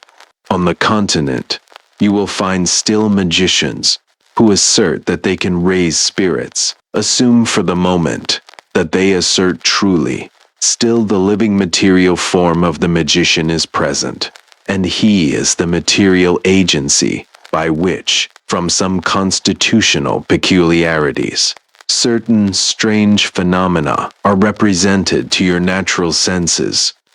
Accept, again, as truthful, the tales of spirit manifestation in America, musical or other sounds, writings on paper, produced by no discernible hand, articles of furniture moved without apparent human agency, or the actual sight and touch of hands, to which no bodies seem to belong. Still there must be found the medium, or living being, with constitutional peculiarities capable of obtaining these signs. In fine, in all such marvels, supposing even that there is no imposture, there must be a human being like ourselves by whom, or through whom, the effects presented to human beings are produced. It is so with the now familiar phenomena of mesmerism or electrobiology. The mind of the person operated on is affected through a material living agent, nor, supposing it true that a mesmerized patient can respond to the will or passes of a mesmerizer 100 miles distant, is the response less occasioned by a material fluid, call it electric, call it odic, call it what you will, which has the power of traversing space and passing obstacles, that the material effect is communicated from one to the other. Hence all that I had hitherto witnessed, or expected to witness, in this strange house, I believed to be occasioned through some agency or medium as mortal as myself, and this idea necessarily prevented the awe with which those who regard as supernatural things that are not within the ordinary operations of nature might have been impressed by the adventures of that memorable night. As then, it was my conjecture that all that was presented, or would be presented to my senses, must originate in some human being gifted by constitution with the power so to present them, and having some motive so to do. I felt an interest in my theory, which, in its way, was rather philosophical than superstitious, and I can sincerely say that I was in as tranquil a temper for observation as any practical experimentalist could be in awaiting the effect of some rare, though perhaps perilous, chemical combination. Of course, the more I kept my mind detached from fancy, the more the temper fitted for observation would be obtained, and I therefore riveted eye and thought on the strong daylight sense in the page of my Macaulay. I now became aware that something interposed between the page and the light. The page was overshadowed.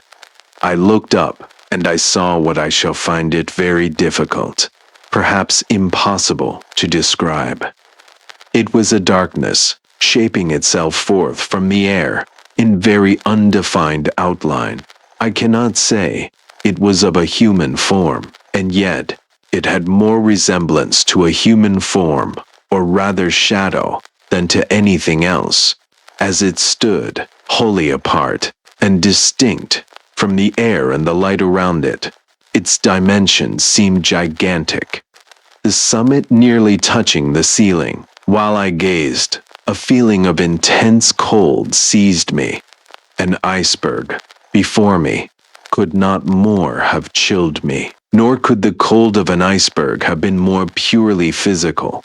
I feel convinced that it was not the cold caused by fear.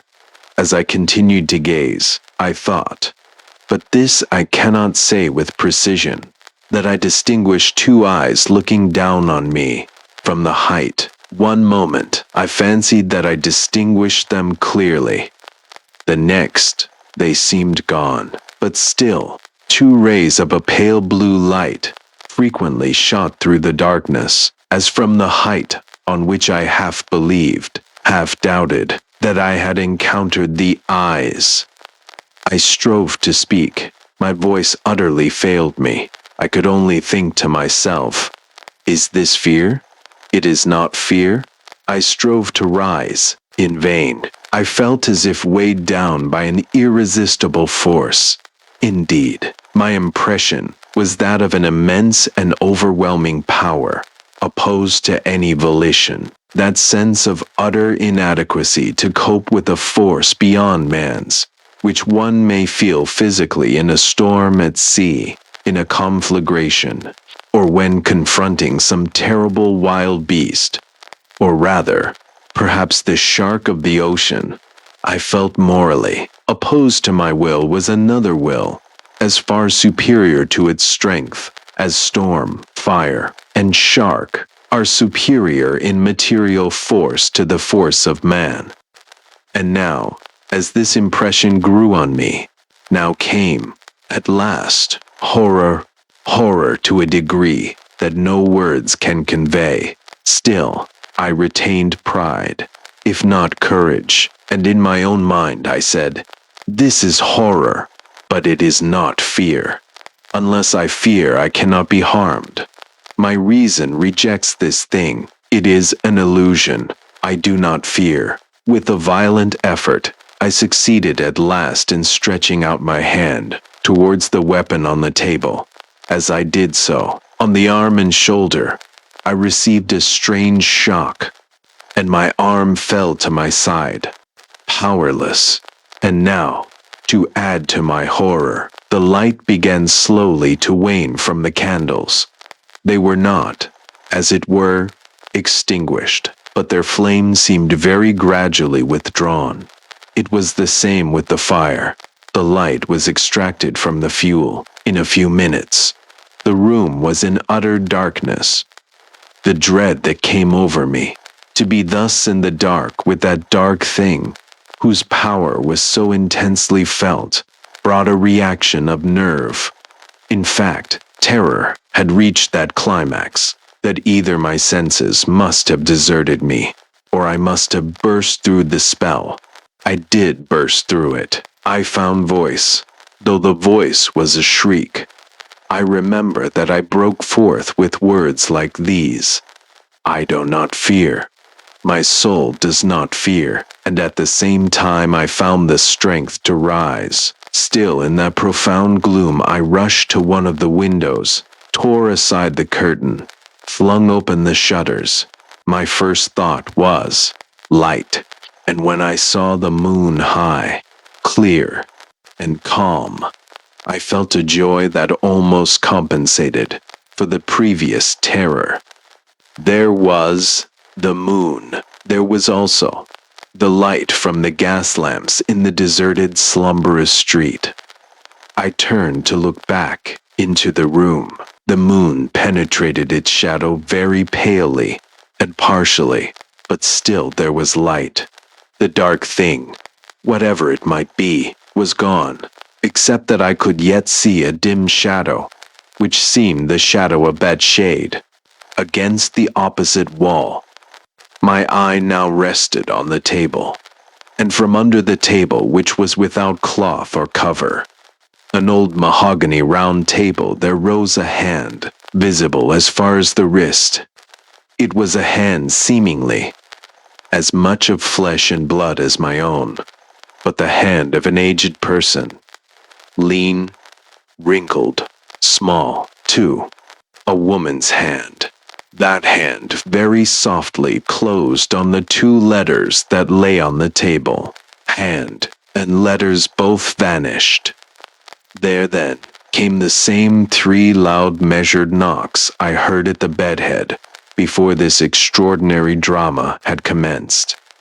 As those sounds slowly ceased, I felt the whole room vibrate sensibly, and at the far end there rose, as from the floor, sparks or globules like bubbles of light, many-colored, green, yellow, fire-red, azure, up and down, to and fro, hither, thither. As tiny lThe wisps, the sparks moved, slow or swift, each at his own caprice. A chair, as in the drawing room below, was now advanced from the wall without apparent agency, and placed at the opposite side of the table. Suddenly, as forth from the chair, there grew a shape, a woman's shape. It was distinct as a shape of life, ghastly as a shape of death. The face was that of youth, with a strange, mournful beauty.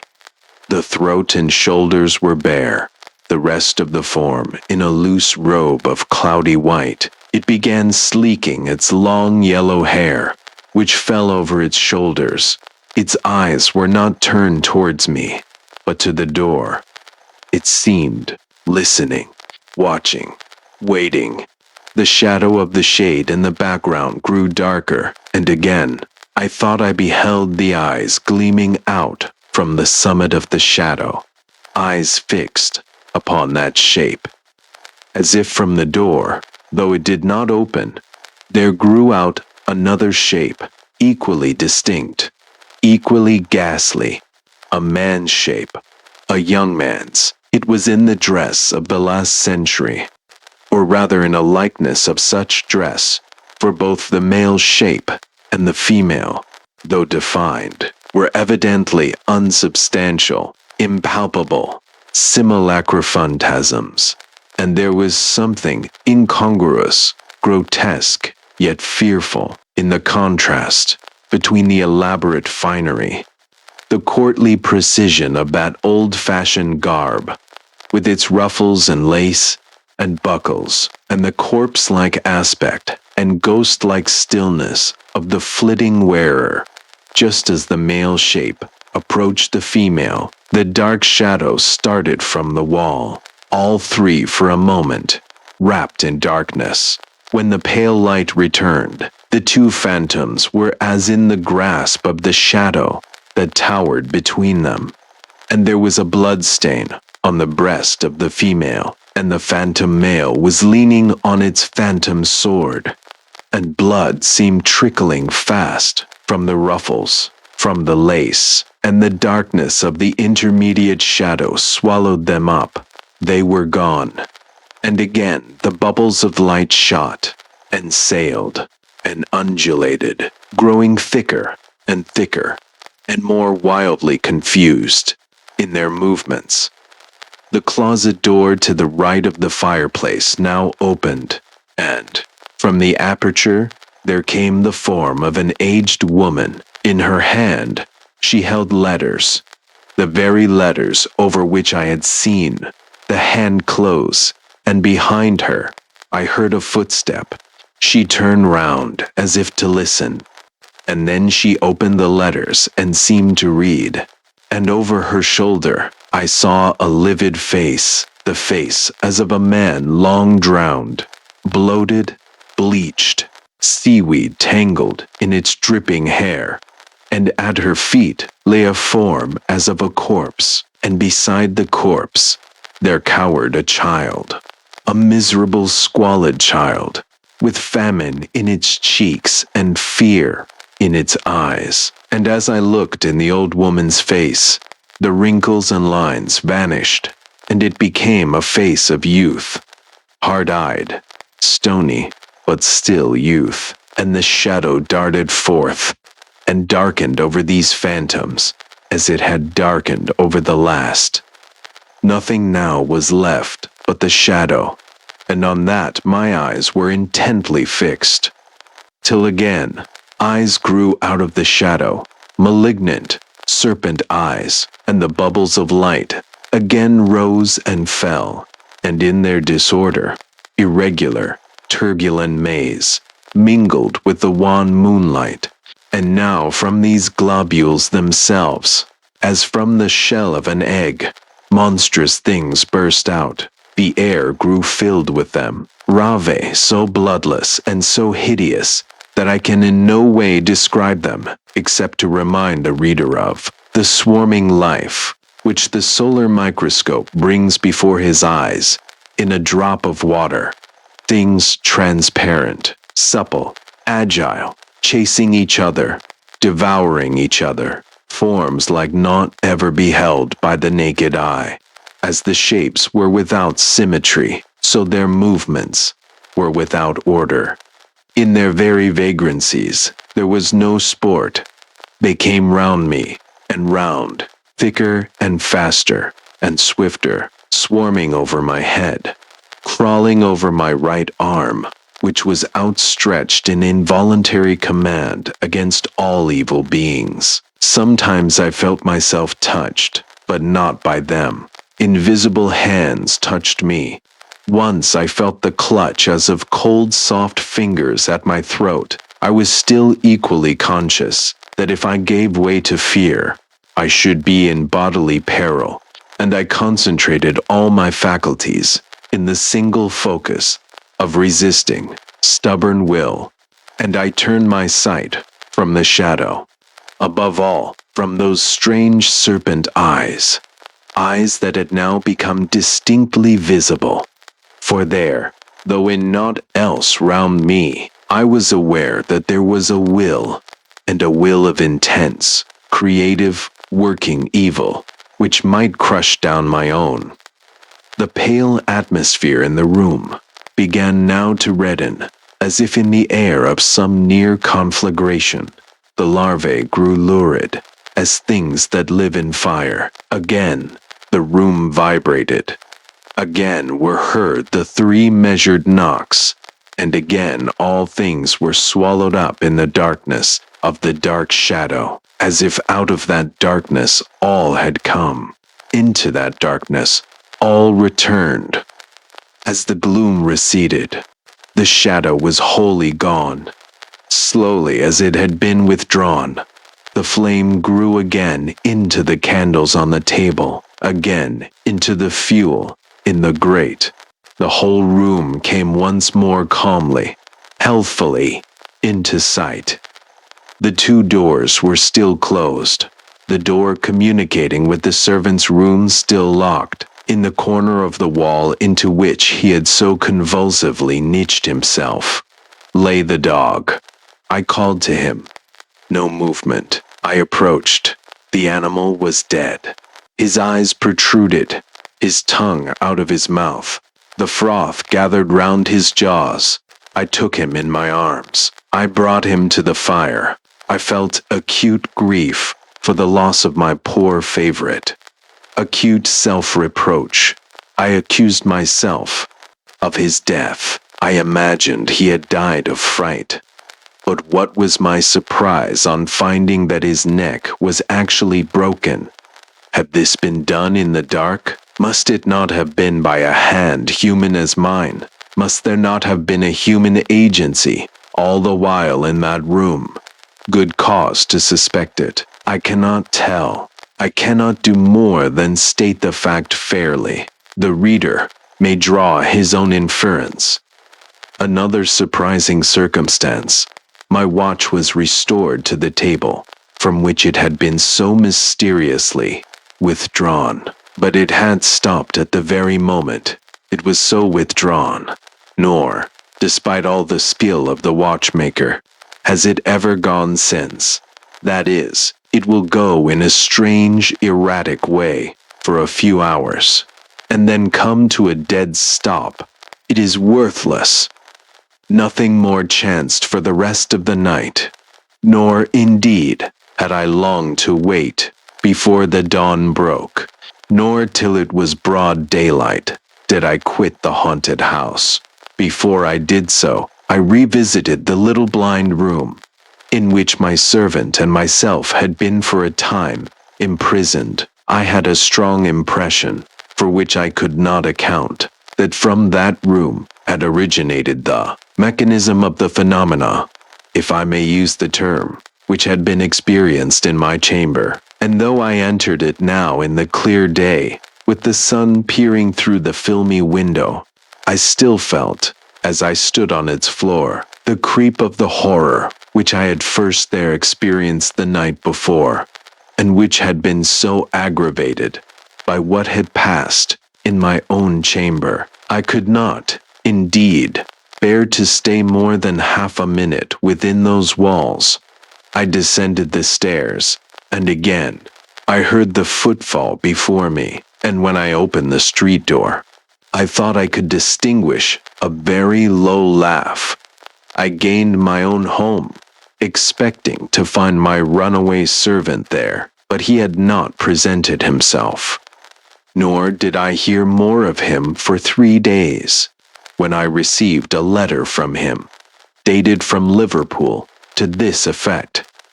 Honored Sir, I humbly entreat your pardon, though I can scarcely hope that you will think I deserve it, unless, which heaven forbid, you saw what I did. I feel that it will be years before I can recover myself, and as to being fit for service, it is out of the question. I am therefore going to my brother-in-law at Melbourne.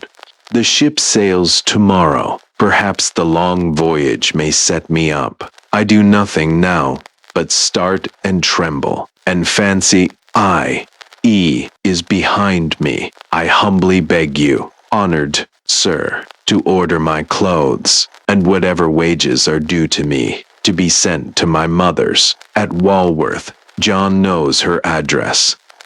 The letter ended with additional apologies, somewhat incoherent, and explanatory details as to effects that had been under the writer's charge. This flight may perhaps warrant a suspicion that the man wished to go to Australia and had been somehow or other fraudulently mixed up with the events of the night. I say nothing in refutation of that conjecture. Rather, I suggest it as one that would seem to many persons the most probable solution of improbable occurrences. My belief in my own theory remained unshaken. I returned in the evening to the house to bring away in a hack cab the things I had left there with my poor dog's body. In this task, I was not disturbed, nor did any incident worth note befall me, except that still, on ascending and descending the stairs, I heard the same footfall in advance. On leaving the house, I went to Mr. J's. He was at home. I returned him the keys, told him that my curiosity was sufficiently gratified, and was about to relate quickly what had passed, when he stopped me and said, though with much politeness, that he had no longer any interest in a mystery which none had ever solved.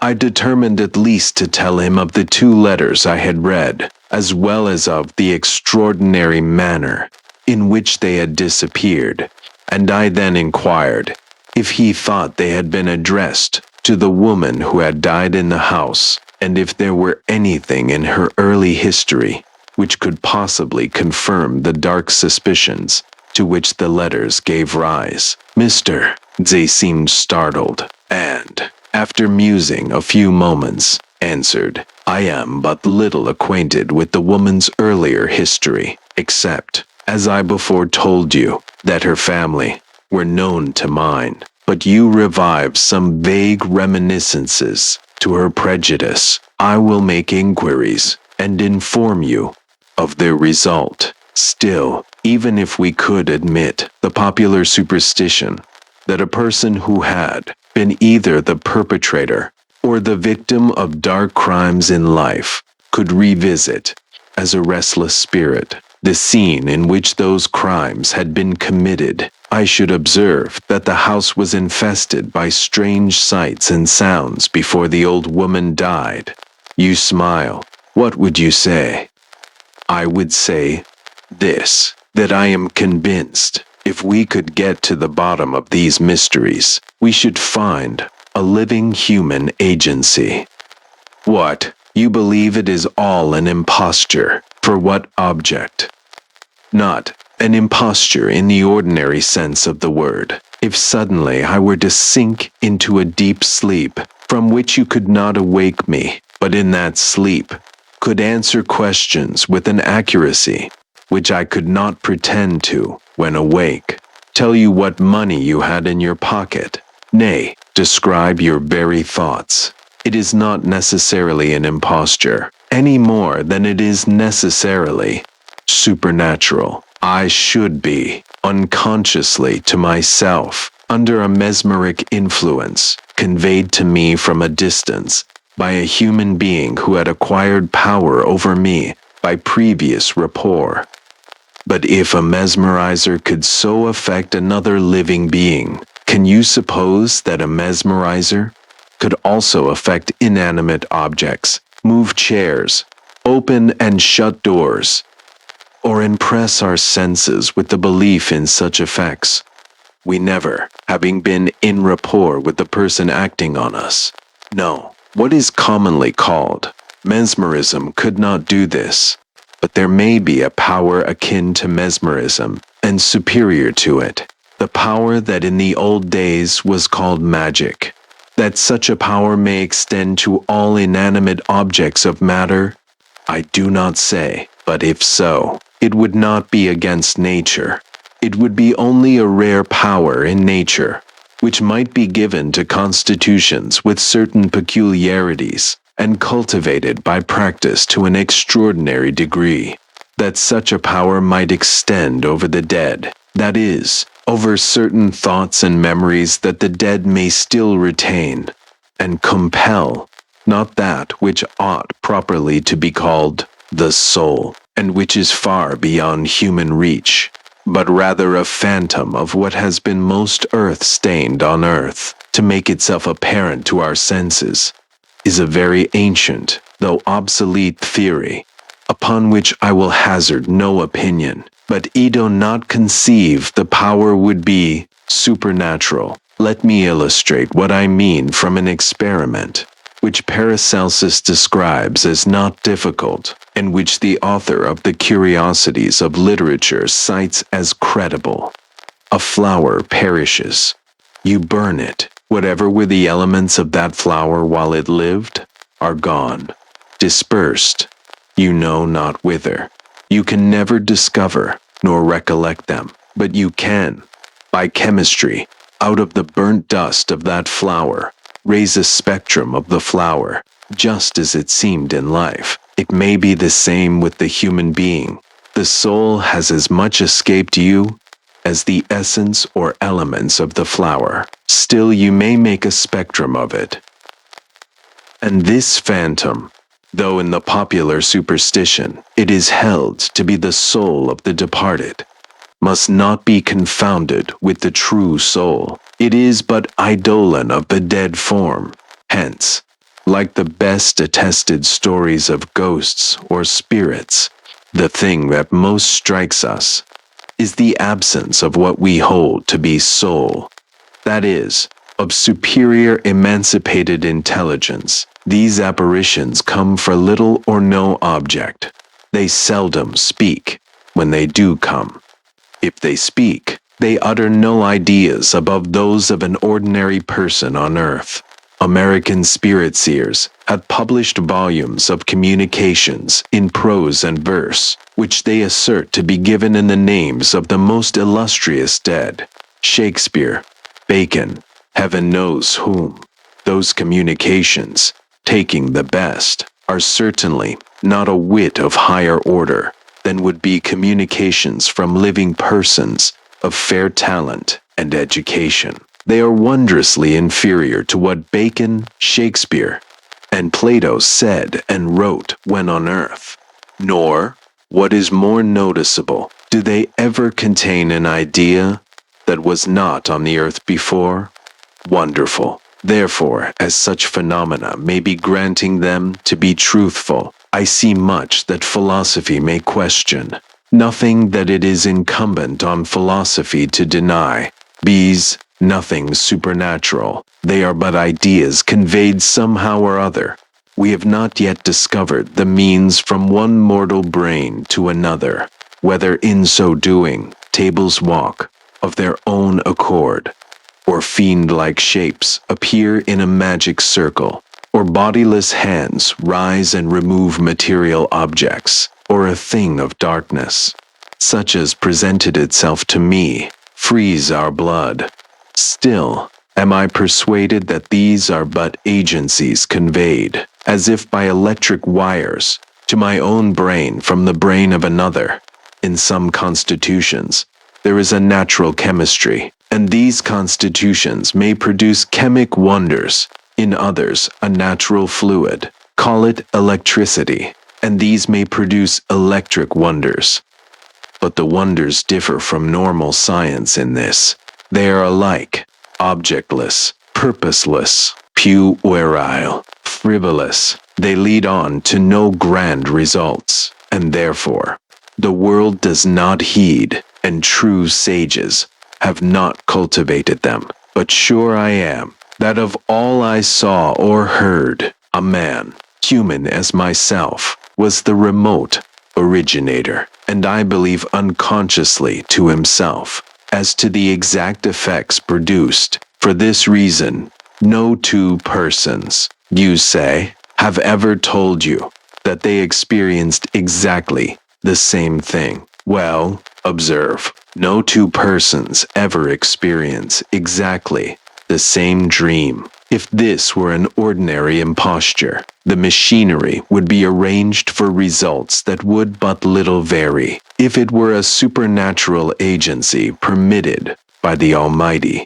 it would surely be for some definite end. These phenomena belong to neither class. My persuasion is that they originate in some brain now far distant, that brain had no distinct volition in anything that occurred, that what does occur reflects but its devious, motley, ever-shifting, half-formed thoughts. In short, that it has been but the dreams of such a brain put into action and invested with a semi-substance, that this brain is of immense power, that it can set matter into movement, that it is malignant and destructive. I believe some material force must have killed my dog. The same force might, for aught I know, have sufficed to kill myself, had I been as subjugated by terror as the dog.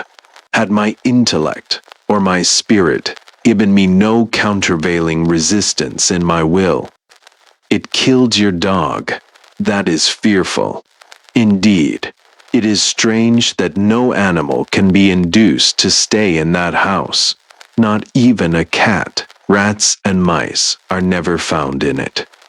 The instincts of the brute creation detect influences deadly to their existence. Man's reason has a sense less subtle because it has a resisting power more supreme, but enough. Do you comprehend my theory?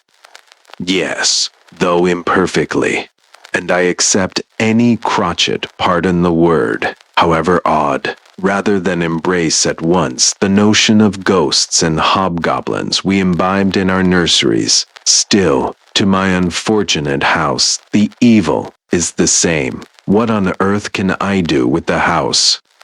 I will tell you what I would do. I am convinced, from my own internal feelings, that the small, unfurnished room at right angles to the door of the bedroom, which I occupied, forms a starting point or receptacle for the influences which haunt the house, and I strongly advise you to have the walls opened, the floor removed, nay, the whole room pulled down. I observe that it is detached from the body of the house, built over the small backyard, and could be removed without injury to the rest of the building.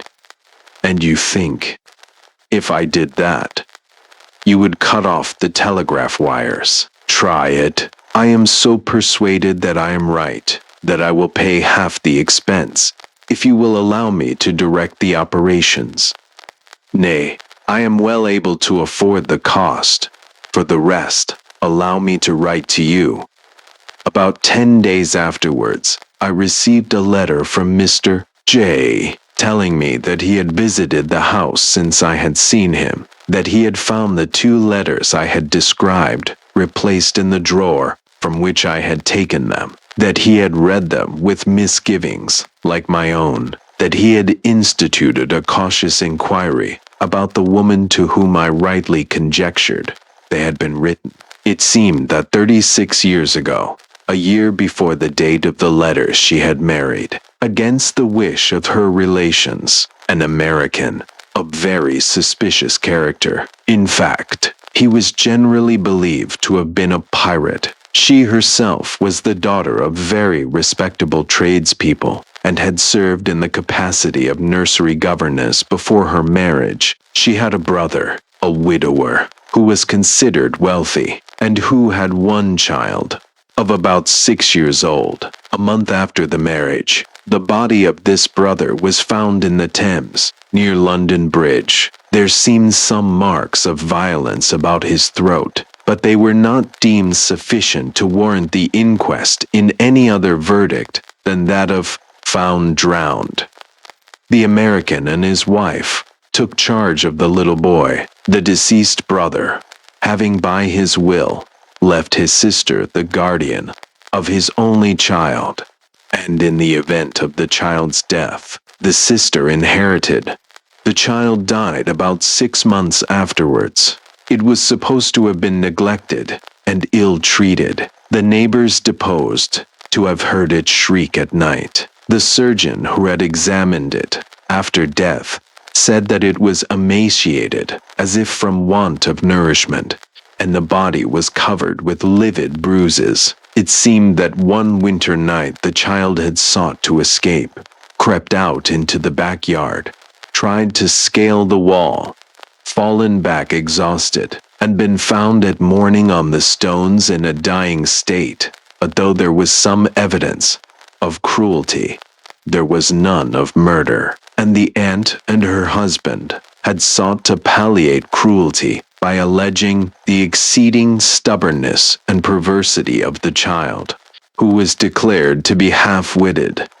Be that as it may, at the orphan's death, the aunt inherited her brother's fortune. Before the first wedded year was out, the American quitted England abruptly and never returned to it. He obtained a cruising vessel, which was lost in the Atlantic 2 years afterwards. The widow was left in affluence, but reverses of various kinds had befallen her. A bank broke, an investment failed. She went into a small business and became insolvent. Then she entered into service, sinking lower and lower, from housekeeper down to maid of all work, never long retaining a place, though nothing decided against her character was ever alleged. She was considered sober, honest, and peculiarly quiet in her ways. Still nothing prospered with her, and so she had dropped into the workhouse from which Mr. J. had taken her, to be placed in charge of the very house which she had rented as mistress in the first year of her wedded life. Mr. J. added that he had passed an hour alone in the unfurnished room which I had urged him to destroy, and that his impressions of dread, while they were so great, though he had neither heard nor seen anything, that he was eager to have the walls bared and the floors removed, as I had suggested. He had engaged persons for the work, and would commence any day I would name. The day was accordingly fixed. I repaired to the haunted house. He went into the blind, dreary room, took up the skirting, and then the floors. Under the rafters, covered with rubbish, was found a trapdoor, quite large enough to admit a man. It was closely nailed down with clamps and rivets of iron. On removing these, we descended into a room below, the existence of which had never been suspected. In this room, there had been a window and a flue, but they had been bricked over, evidently for many years. By the help of candles, we examined this place. It still retained some moldering furniture, 3 chairs, an oak settle, a table, all of the fashion of about 80 years ago. There was a chest of drawers against the wall, in which we found, half rotted away, old-fashioned articles of a man's dress, such as might have been worn 80 or 100 years ago by a gentleman of some rank, costly steel buckles and buttons, like those yet worn in court dresses, a handsome court sword, in a waistcoat which had once been rich with gold lace, but which was now blackened and foul with damp. We found 5 guineas, a few silver coins, and an ivory ticket, probably for some place of entertainment long since passed away, but our main discovery was in a kind of iron safe fixed to the wall, the lock of which it cost us much trouble to get picked. In this safe were 3 shelves and 2 small drawers. Ranged on the shelves were several small bottles of crystal, hermetically stopped. They contained colorless, volatile essences, of the nature of which I shall only say that they were not poisons. Phosphor and ammonia entered into some of them. There were also some very curious glass tubes, and a small pointed rod of iron with a large lump of rock crystal, and another of amber. Also a lodestone of great power. In one of the drawers we found a miniature portrait set in gold, and retaining the freshness of its colors most remarkably, considering the length of time it had probably been there. The portrait was that of a man who might be somewhat advanced in middle life, perhaps 47 or 48. It was a remarkable face, a most impressive face. If you could fancy some mighty serpent transformed into a man, preserving in the human lineaments the old serpent type, you would have a better idea of that countenance than long descriptions can convey. The width and flatness of frontal, the tapering elegance of contour, disguising the strength of the deadly jaw, the long, large, terrible eye, glittering and green as the emerald, and withal a certain ruthless calm, as if from the consciousness of an immense power. Mechanically, I turned round the miniature to examine the back of it, and on the back was engraved a pentacle. In the middle of the pentacle, a ladder, and the 3rd step of the ladder was formed by the date 1765. Examining still more minutely, I detected a spring. This, on being pressed, opened the back of the miniature as a lid. With inside the lid were engraved, "Mariana, to thee. Be faithful in life, and in death too." Here follows a name that I will not mention, but it was not unfamiliar to me. I had heard it spoken of by old men in my childhood, as the name borne by a dazzling charlatan who had made a great sensation in London for a year or so, and had fled the country on the charge of a double murder within his own house, that of his mistress and his rival. I said nothing of this to Mr. J, to whom reluctantly I resigned the miniature.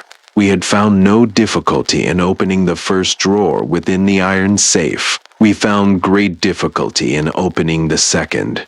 It was not locked, but it resisted all efforts, till we inserted in the clinks the edge of a chisel. When we had thus drawn it forth, we found a very singular apparatus, in the nicest order. Upon a small thin book, or rather tablet, was placed a saucer of crystal. This saucer was filled with a clear liquid. On that liquid floated a kind of compass, with a needle shifting rapidly round. But instead of the usual points of a compass were 7 strange characters, not very unlike those used by astrologers to denote the planets. A peculiar but not strong nor displeasing odor came from this drawer, which was lined with a wood that we afterwards discovered to be hazel. Whatever the cause of this odor, it produced a material effect on the nerves. We all felt it, even the 2 workmen who were in the room, a creeping, tingling sensation from the tips of the fingers to the roots of the hair. Impatient to examine the tablet, I removed the saucer. As I did so, the needle of the compass went round and round with exceeding swiftness, and I felt a shock that ran through my whole frame, so that I dropped the saucer on the floor. The liquid was spilt. The saucer was broken. The compass rolled to the end of the room, and at that instant, the walls shook to and fro. as if a giant had swayed and rocked them.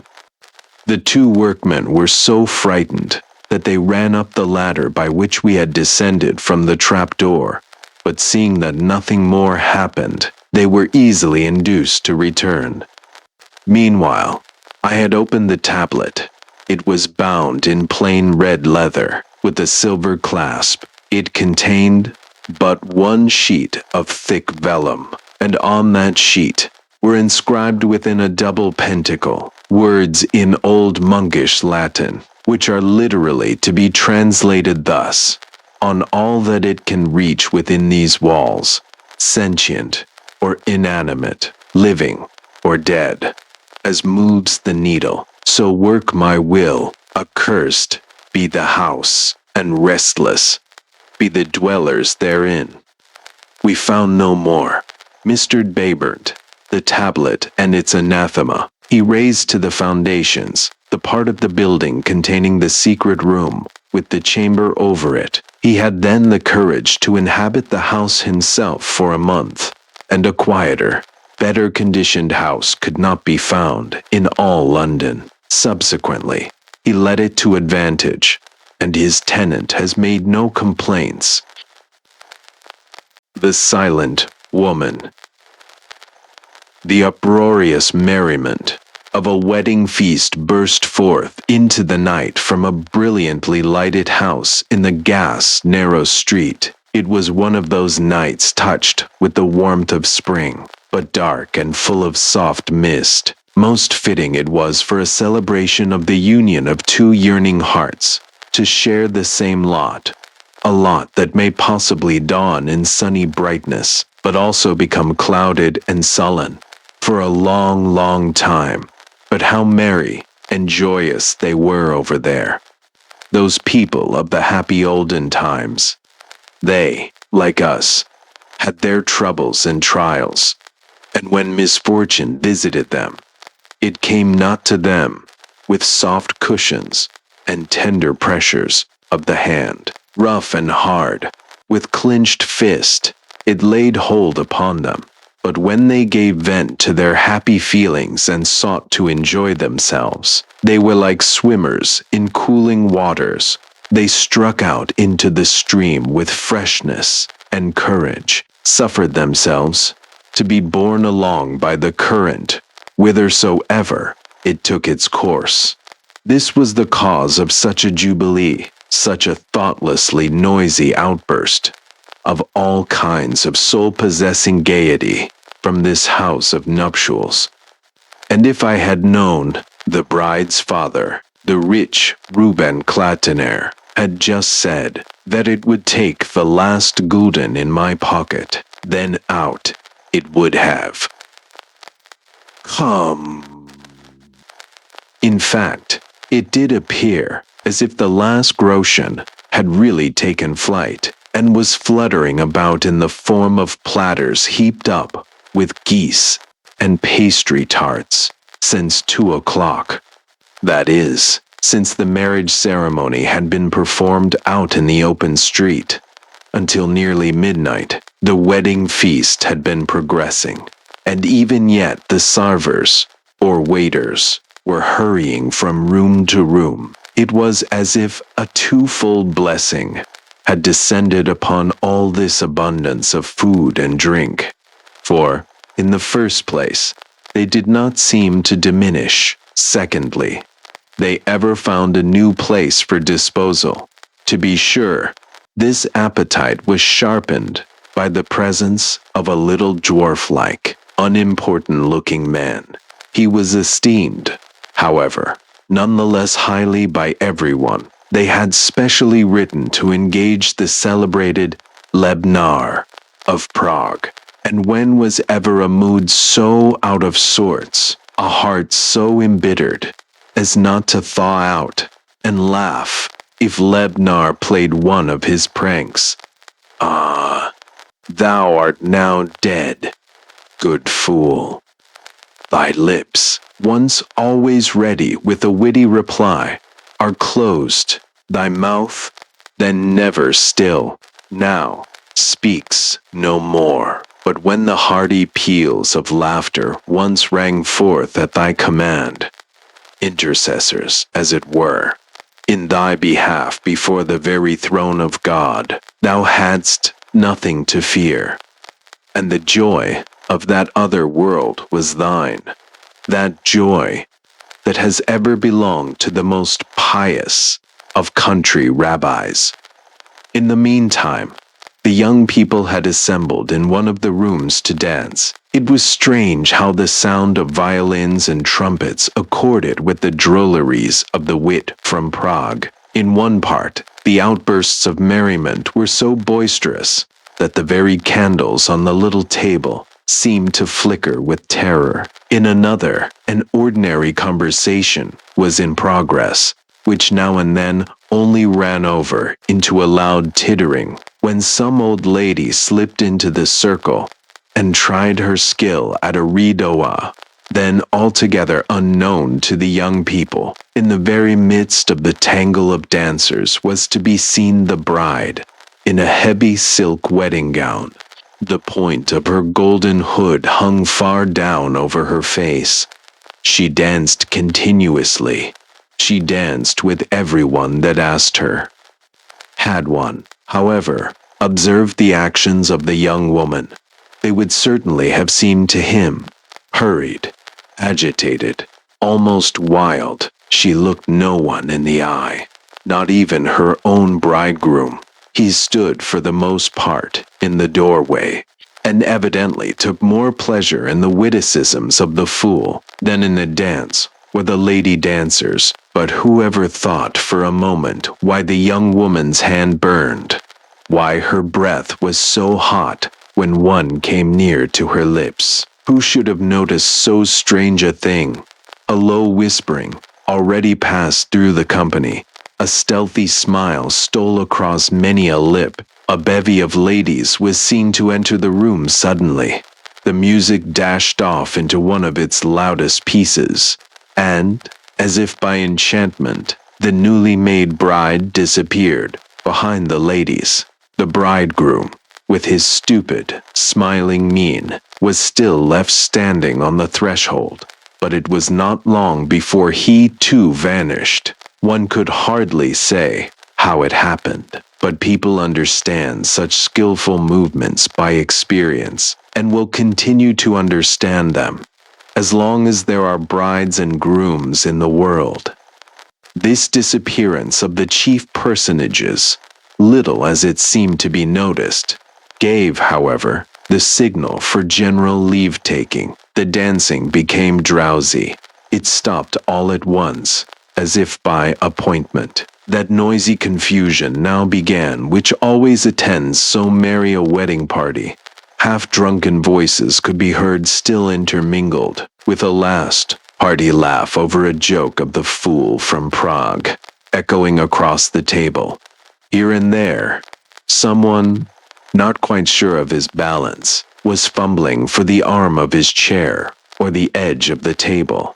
This resulted in his overturning a dish that had been forgotten or in spilling a beer glass, while this, in turn, set up a new hubbub. Someone else, in his eagerness to betake himself from the scene, fell flat into the very debris.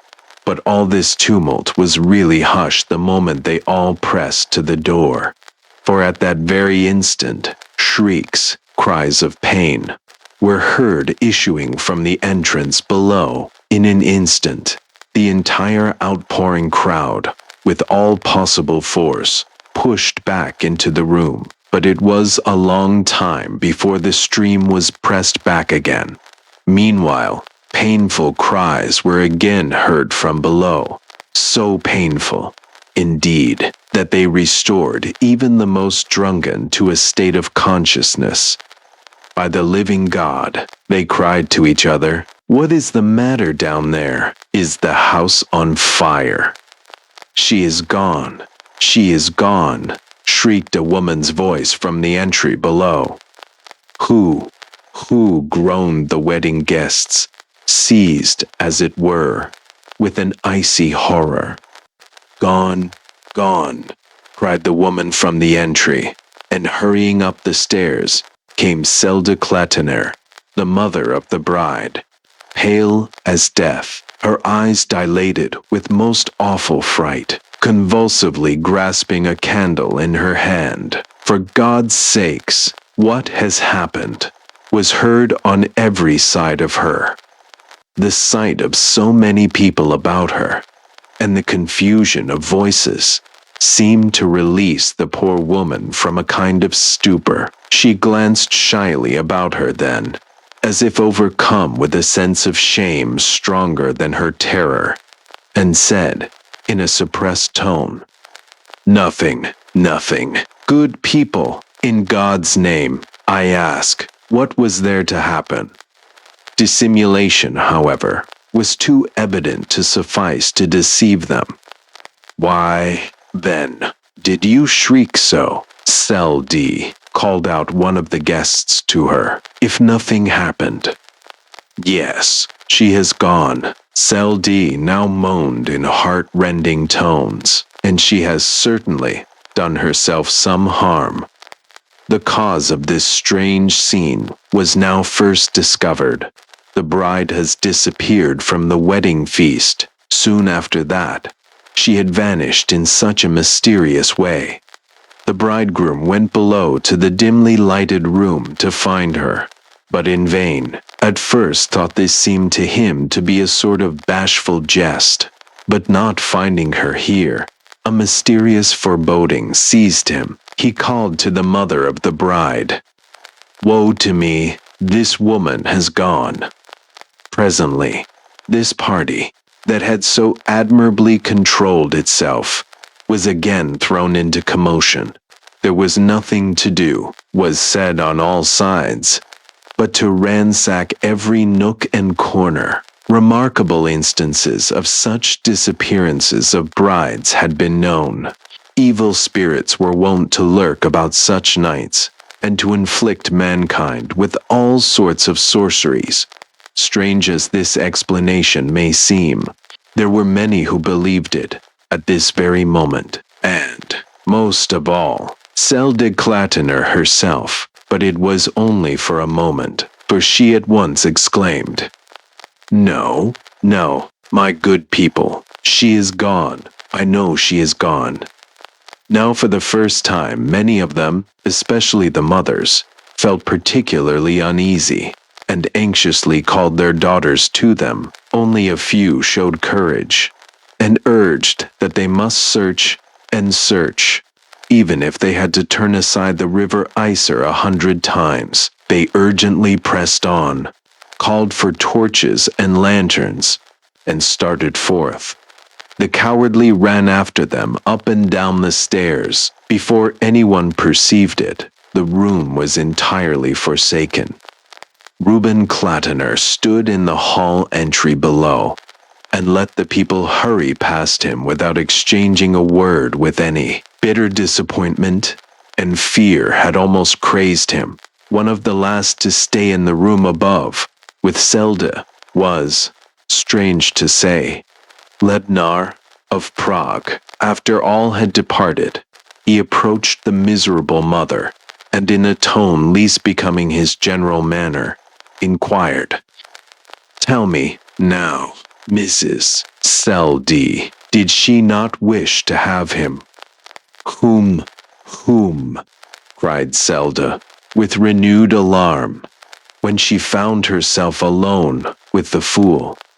"I mean," said Leb, in a most sympathetic manner, approaching still nearer to lThe, "that maybe you had to make your daughter marry him." "Make, and have we then made her?" moaned lThe, staring at the fool with a look of uncertainty. "Then nobody needs to search for her," replied the fool, with a sympathetic laugh, at the same time retreating. "It's better to leave her where she is, without saying thanks or good night." He was gone. Meanwhile, the cause of all this disturbance had arrived at the end of her flight. Close by the synagogue was situated the house of the rabbi. It was built in an angle of a very narrow street, set in a framework of tall shade trees, even by daylight. It was dismal enough. At night, it was almost impossible for a timid person to approach it, for people declared that the low supplications of the dead could be heard in the dingy house of God, when at night they took the rolls of the law from the ark to summon their members by name. Through this retired street passed, or rather ran, at this hour, a shy form. Arriving at the dwelling of the rabbi, she glanced backward to see whether anyone was following her. But all was silent and gloomy enough about her. A pale light issued from one of the windows of the synagogue. It came from the eternal lamp, hanging in front of the Ark of the Covenant. But at this moment, it seemed to her as if a supernatural eye was gazing upon her. Thoroughly affrighted, she seized the little iron knocker of the door and struck it gently. But the throb of her beating heart was even louder, more violent than this blow. After a pause, footsteps were heard passing slowly along the hallway. The rabbi had not occupied this lonely house a long time. His predecessor, almost a centenarian in years, had been laid to rest a few months before. The new rabbi had been called from a distant part of the country. He was unmarried and in the prime of life. No one had known him before his coming, but his personal nobility and the profundity of his scholarship made up for his deficiency in years. An aged mother had accompanied him from their distant home, and she took the place of wife and child. "Who is there?" asked the rabbi, who had been busy at his desk even at this late hour, and thus had not missed hearing the knocker. "It is I," the figure without responded, almost inaudibly. "Speak louder, if you wish me to hear you," replied the rabbi. "It is I, Reuben Klatiner's daughter," she repeated. The name seemed to sound strange to the rabbi. He as yet knew too few of his congregation to understand that this very day he performed the marriage ceremony of the person who had just repeated her name. Therefore, he called out, after a moment's pause, "What do you wish so late at night?" "Open the door, Rabbi," she answered, pleadingly, "or I shall die at once." The bolt was pushed back. Something gleaming, rustling, glided past the rabbi into the dusky hall. The light of the candle in his hand was not sufficient to allow him to descry it. Before he had time to address her, she had vanished past him and had disappeared through the open door into the room. Shaking his head, the rabbi again bolted the door. On re-entering the room, he saw a woman's form sitting in the chair, which he usually occupied. She had her back turned to him. Her head was bent low over her breast. Her golden wedding hood, with its shading lace, was pulled down over her forehead. Courageous and pious as the rabbi was, he could not rid himself of a feeling of terror. "Who are you?" he demanded, in a loud tone, as if its sound alone would banish the presence of this being that seemed to him, at this moment, to be the production of all the enchantments of evil spirits. She raised herself and cried in a voice that seemed to come from the agony of a human being, "Do you not know me, me whom you married a few hours since, under the shupe marriage canopy to a husband?" On hearing this familiar voice, the rabbi stood speechless. He gazed at the young woman. Now, indeed, he must regard her as one bereft of reason, rather than as a specter. "Well, if you are she," he stammered out, after a pause, for it was with difficulty that he found words to answer. "Why are you here, and not in the place where you belong?" I know no other place to which I belong more than here where I now am, she answered severely.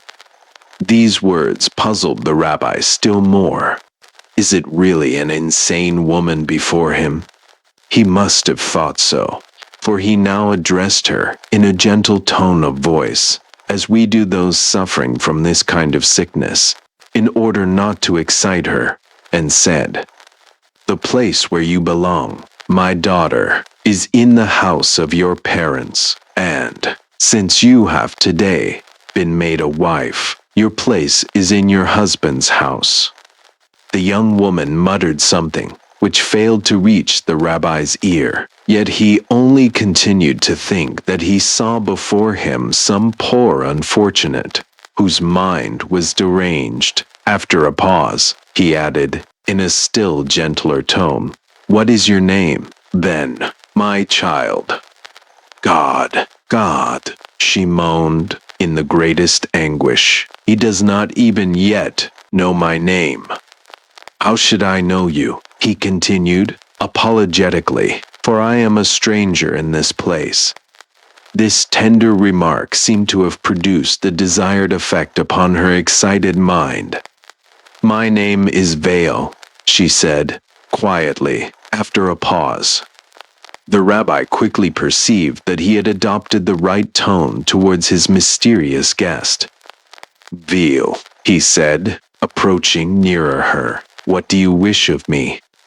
Rabbi, I have a great sin resting heavily upon my heart, she replied despondently. I do not know what to do. What can you have done? Inquired the rabbi, with a tender look that cannot be discussed at any other time than just now. Will you let me advise you, Veal? No, she cried again, violently. I will not be advised. I know what oppresses me. Yes, I can grasp it by the hand. It lies so near before me. Is that what you call to be advised? Very well, returned the rabbi, seeing that this was the very way to get the young woman to talk. Very well, I say, you are not imagining anything. I believe that you have greatly sinned. Have you come here then to confess this sin? Do your parents or your husband know anything about it? Who is my husband? She interrupted him, impetuously. Thoughts welled up in the rabbi's heart, like a tumultuous sea in which opposing conjectures cross and recross each other's course. Should he speak with her as with an ordinary sinner? Were you perhaps forced to be married? He inquired, as quietly as possible, after a pause.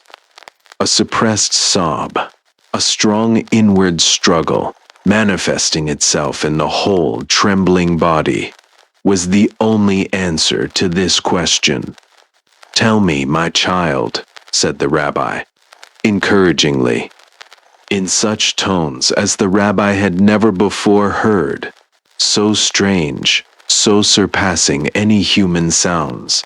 The young woman began. Yes, Rabbi, I will speak, even though I know that I shall never go from this place alive, which would be the very best thing for me. No, Rabbi, I was not forced to be married. My parents have never once said to me, you must, but my own will, my own desire, rather, has always been supreme. My husband is the son of a rich man in the community. To enter his family was to be made the first lady in the Gaza, to sit buried in gold and silver, and that very thing, nothing else, was what infatuated me with him. It was for that I forced myself, my heart and will, to be married to him, hard as it was for me. But in my innermost heart, I detested him. The more he loved me, the more I hated him. But the gold and silver had an influence over me. More and more they cried to me, you will be the first lady in the Gaza. Continue, said the rabbi, when she ceased, almost exhausted by these words. What more shall I tell you, Rabbi? She began again. I was never a liar when a child or older, and yet, during my whole engagement, it has seemed to me as if a big, gigantic lie had followed me step by step. I have seen it on every side of me, but today, when I stood under the shuppah, Rabbi, and he took the ring from his finger and put it on mine, and when I had to dance at my own wedding with him, whom I now recognized, now for the first time, as the lie, and when they led me away.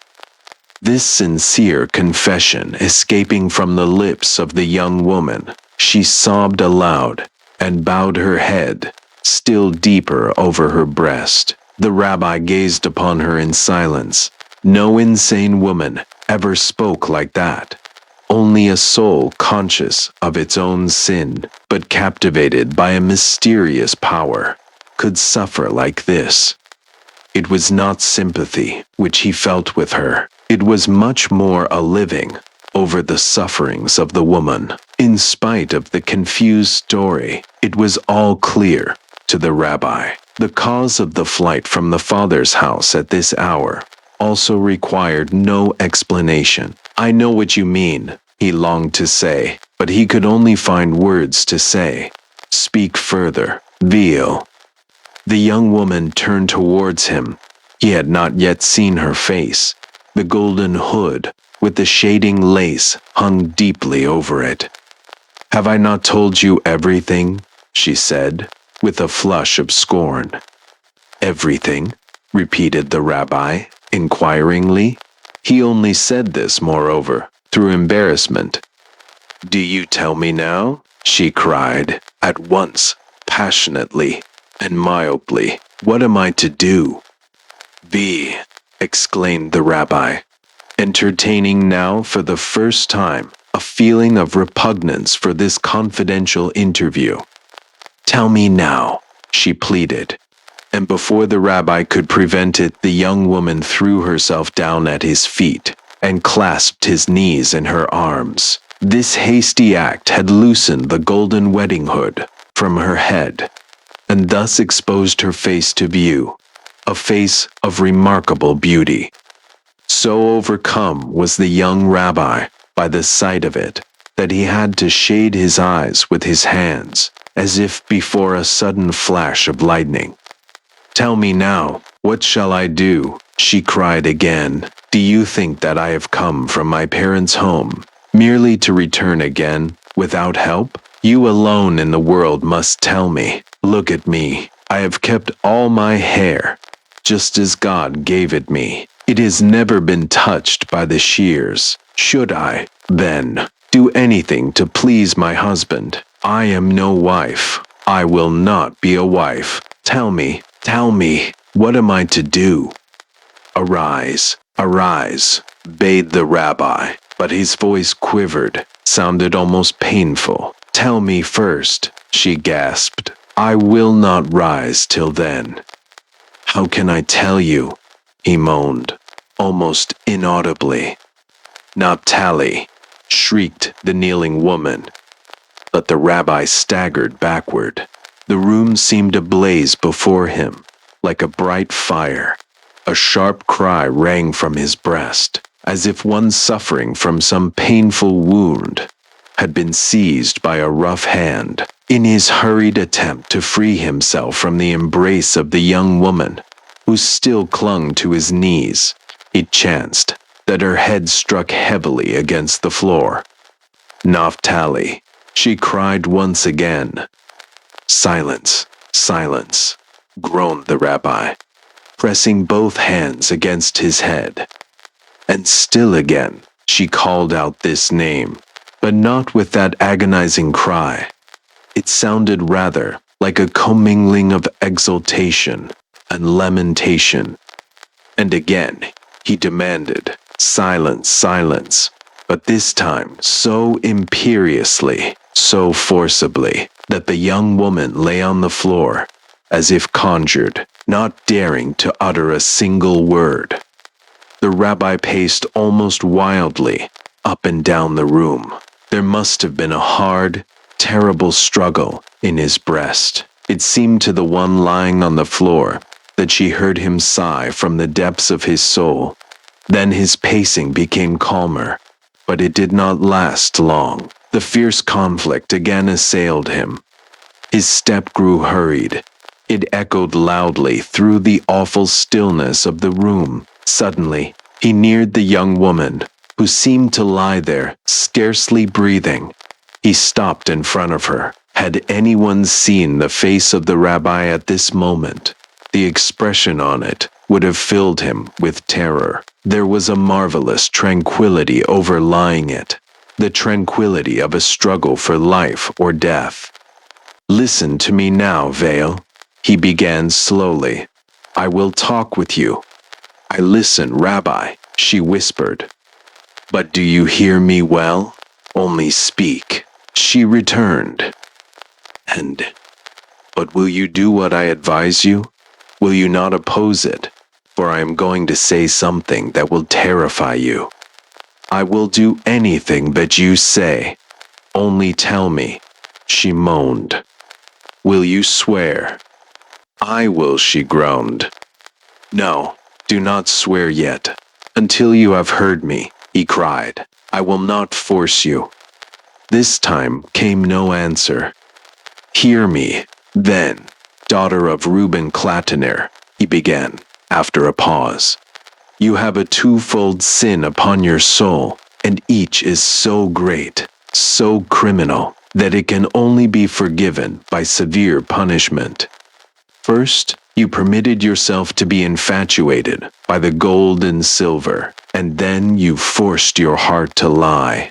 With the lie you sought to deceive the man, even though he had entrusted you with his all, when he made you his wife. A lie is truly a great sin. Streams of water cannot drown them. They make men false and hateful to themselves. The worst that has been committed in the world was led in by a lie.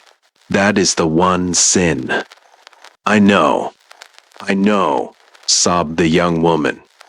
"Now, hear me further," began the rabbi again, with a wavering voice, after a short pause. "You have committed a still greater sin than the first. You have not only deceived your husband, but you have also destroyed the happiness of another person. You could have spoken, and you did not. For life you have robbed him of his happiness, his light, his joy, but you did not speak. What can he now do when he knows what has been lost to him?"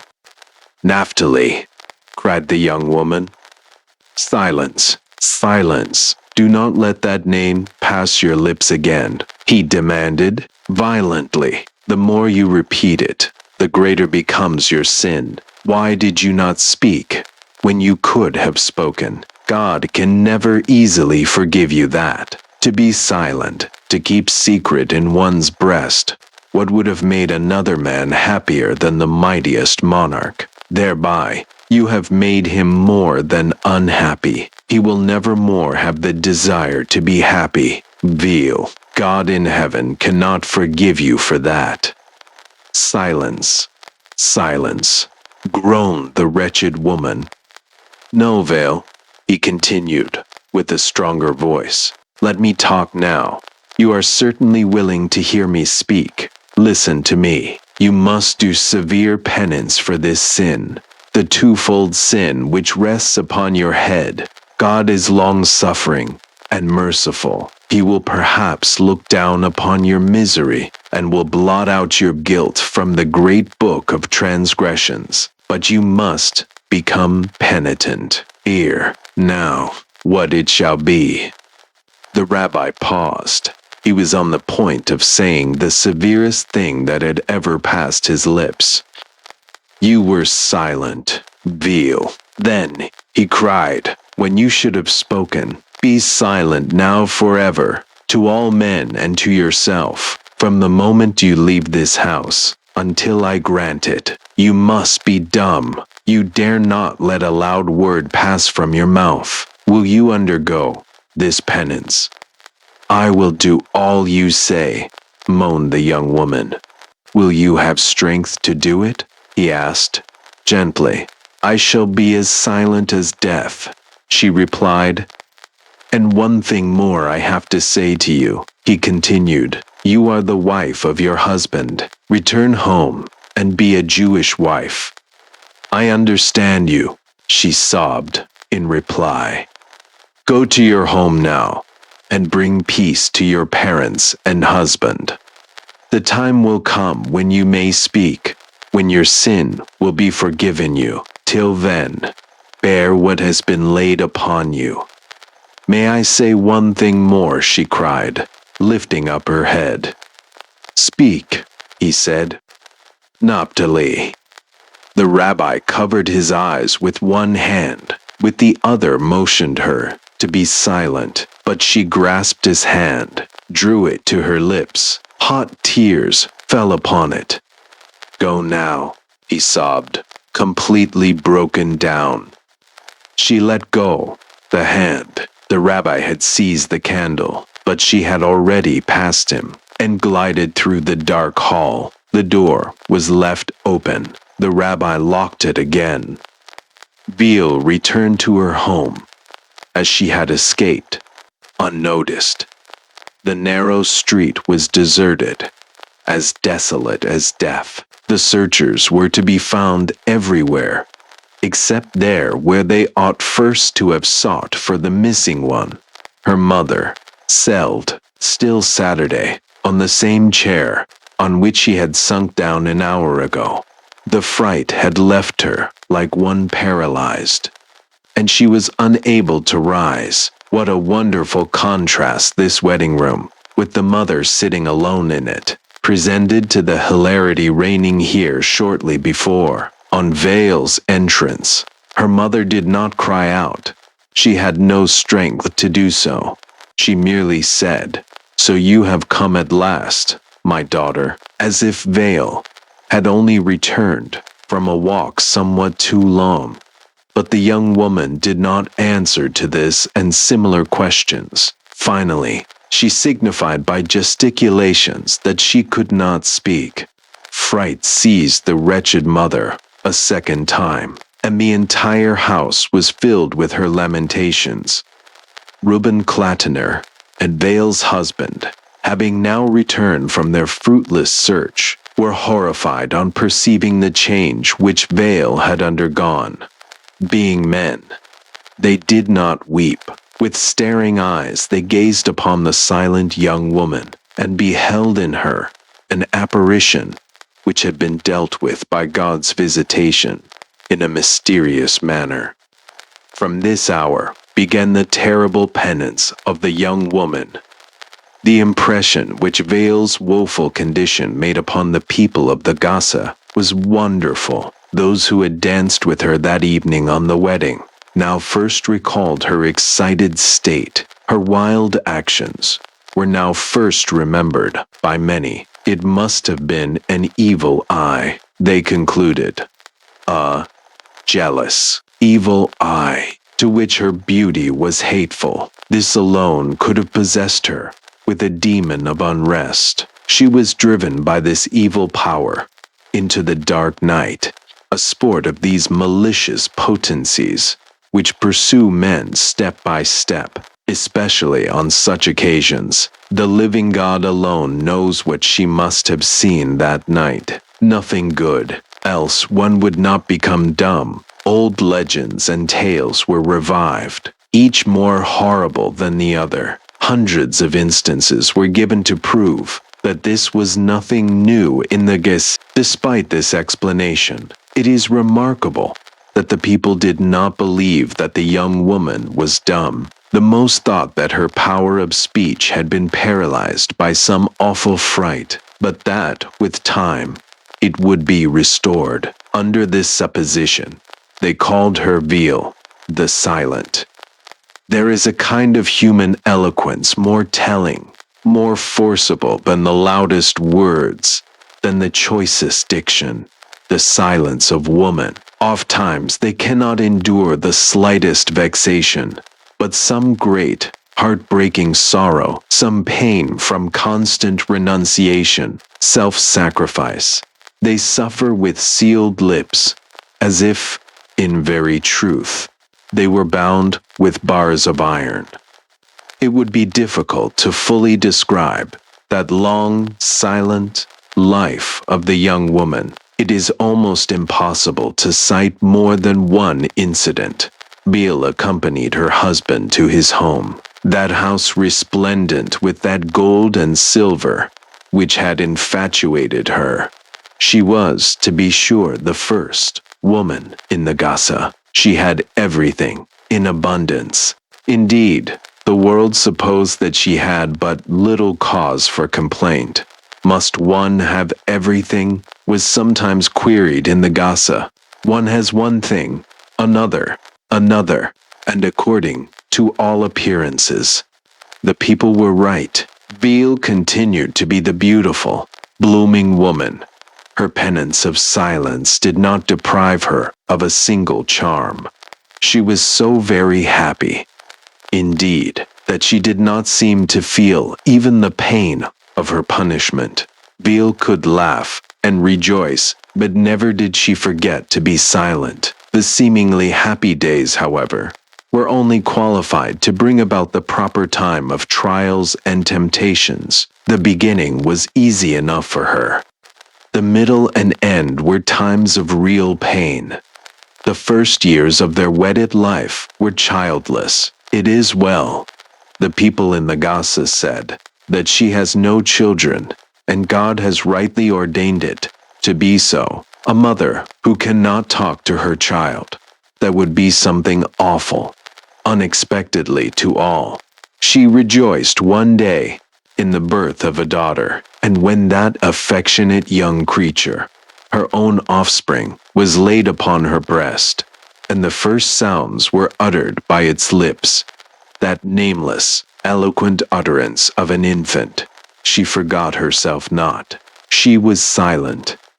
She was silent also when from day to day that child blossomed before her eyes into fuller beauty.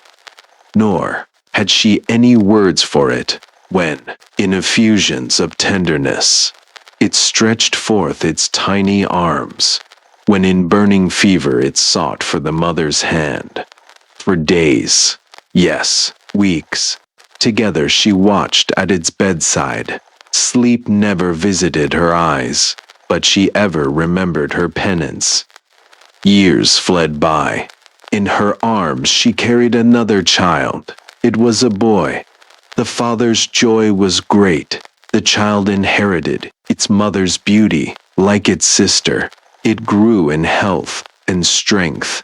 The noblest, richest mother, they said, might be proud of such children, and Vale was proud, no doubt. But this never passed her lips. She remained silent about things which mothers in their joy often cannot find words enough to express. And although her face many times lighted up with beaming smiles, yet she never renounced the habitual silence imposed upon her.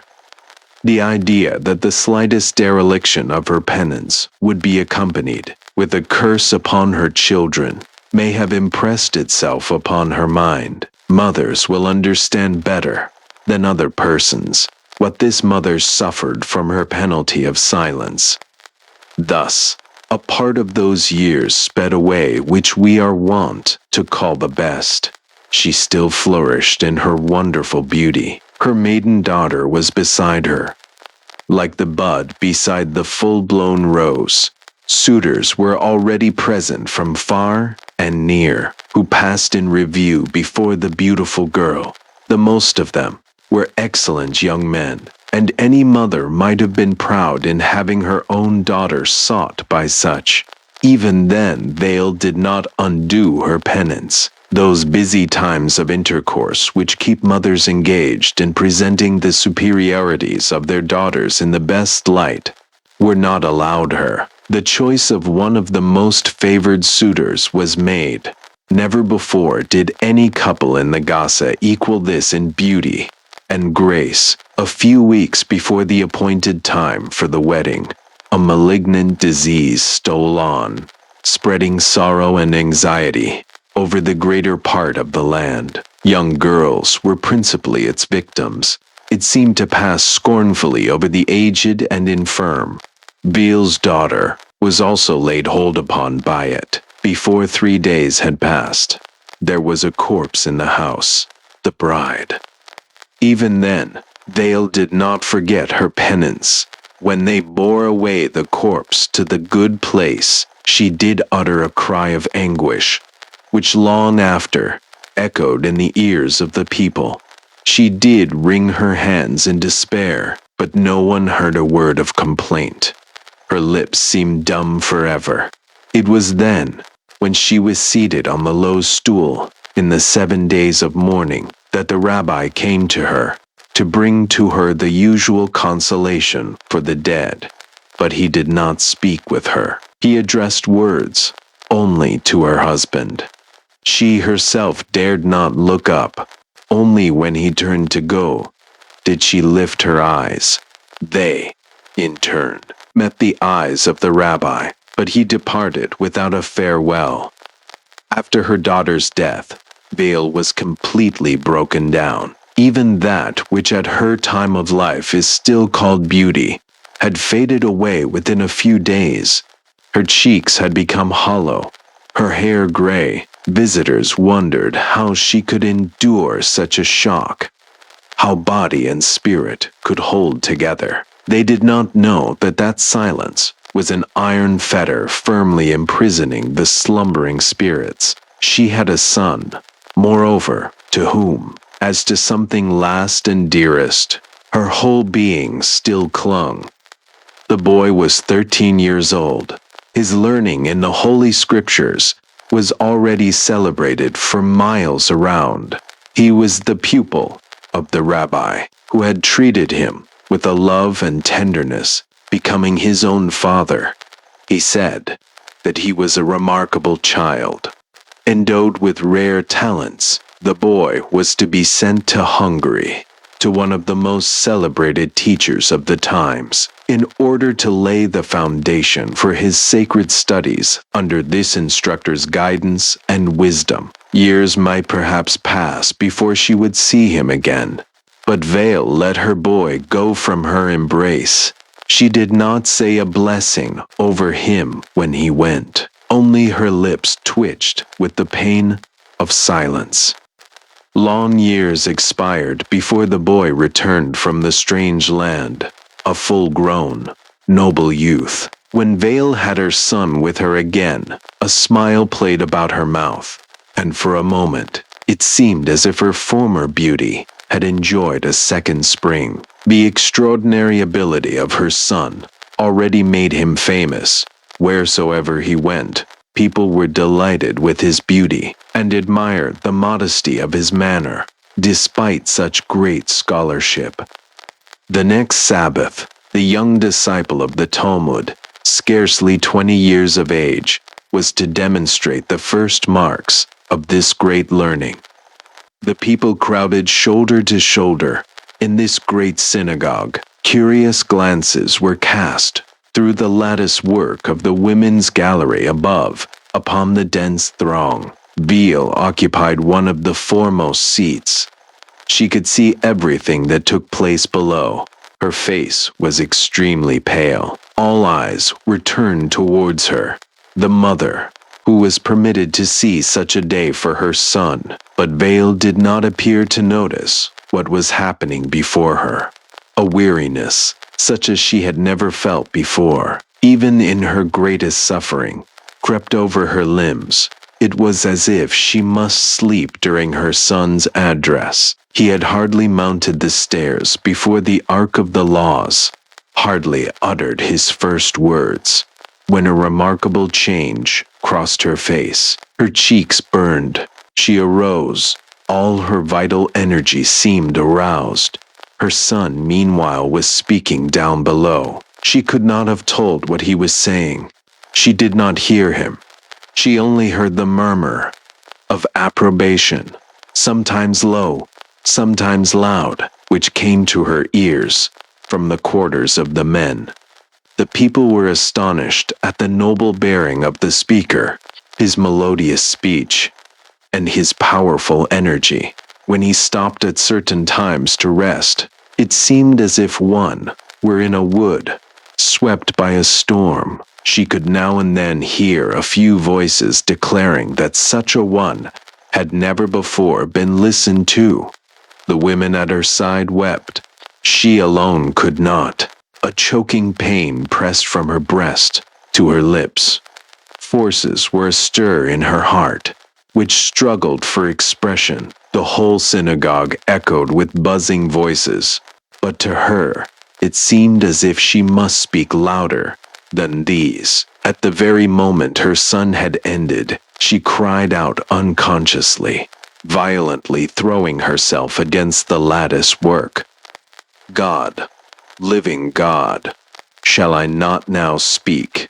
A dead silence followed this outcry. Nearly all had recognized this voice as that of the silent woman. A miracle had taken place. Speak, speak, resounded the answer of the rabbi from the men's seats below. You may now speak. But no reply came.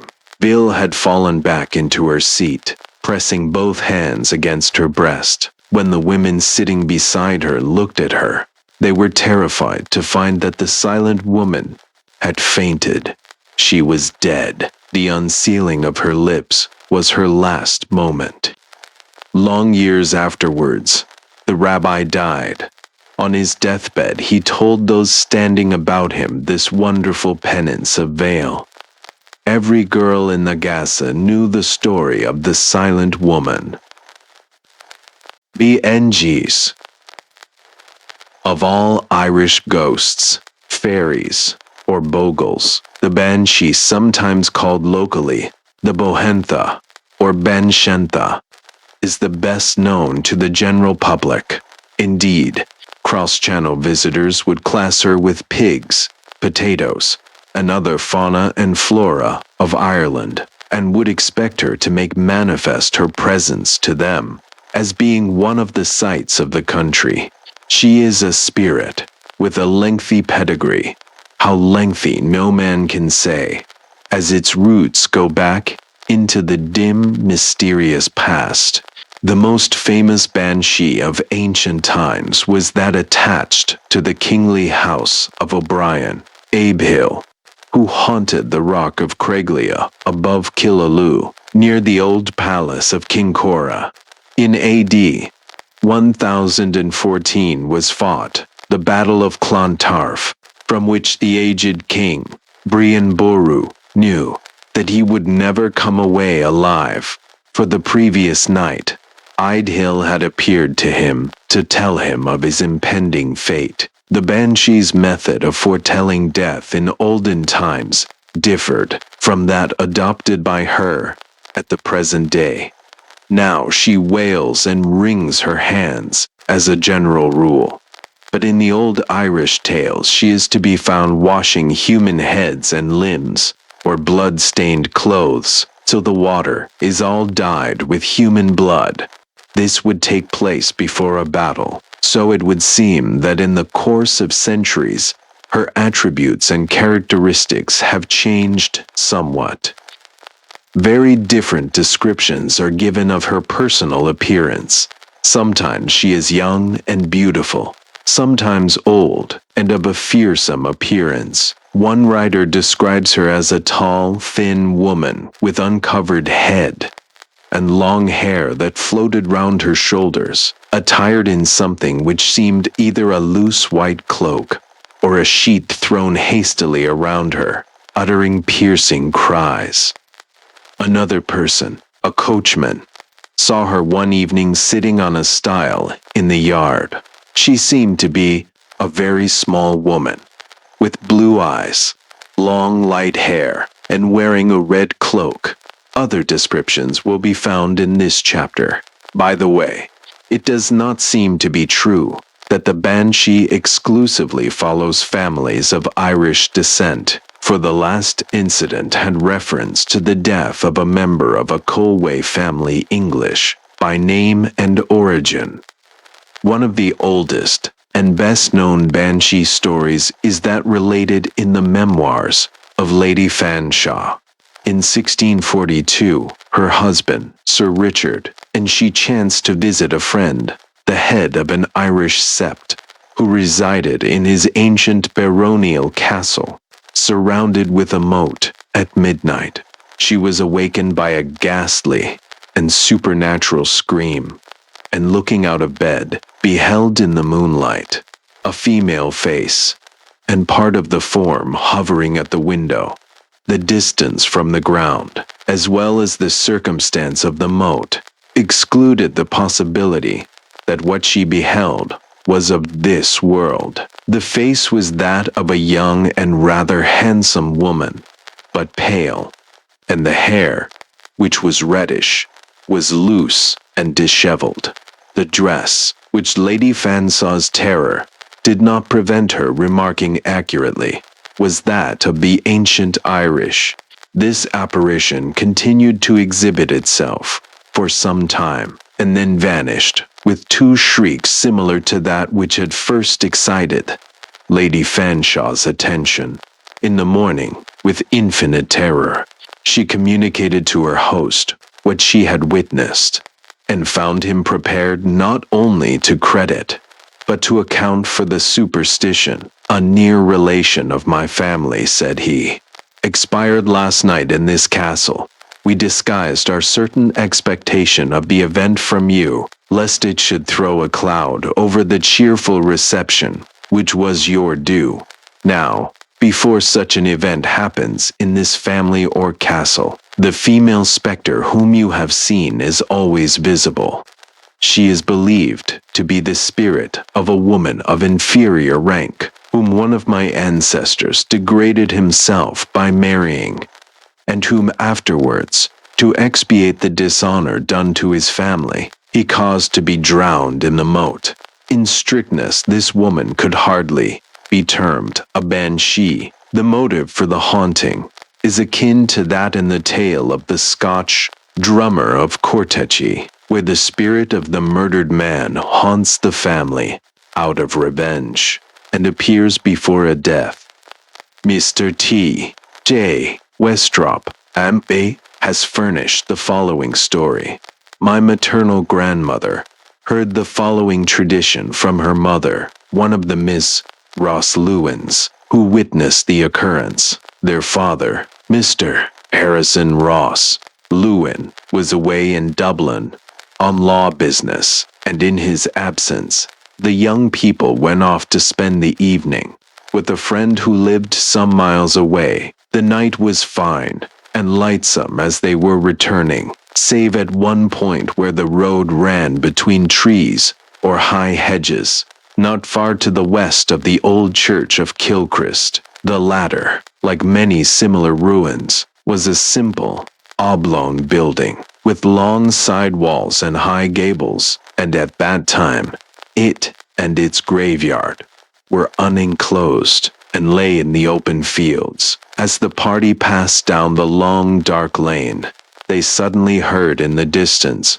loud keening and clapping of hands, as the country people were accustomed to do when lamenting the dead. The Ross Lewins hurried on and came in sight of the church, on the side wall of which a little gray-haired old woman, clad in a dark cloak, was running to and fro, chanting and wailing and throwing up her arms. The girls were very frightened, but the young men ran forward and surrounded the ruin, and two of them went into the church, the apparition vanishing from the wall as they did so. They searched every nook and found no one, nor did anyone pass out. All were now well scared, and got home as fast as possible. On reaching their home, their mother opened the door and at once told them that she was in terror about their father, for, as she Saturday, looking out the window in the moonlight,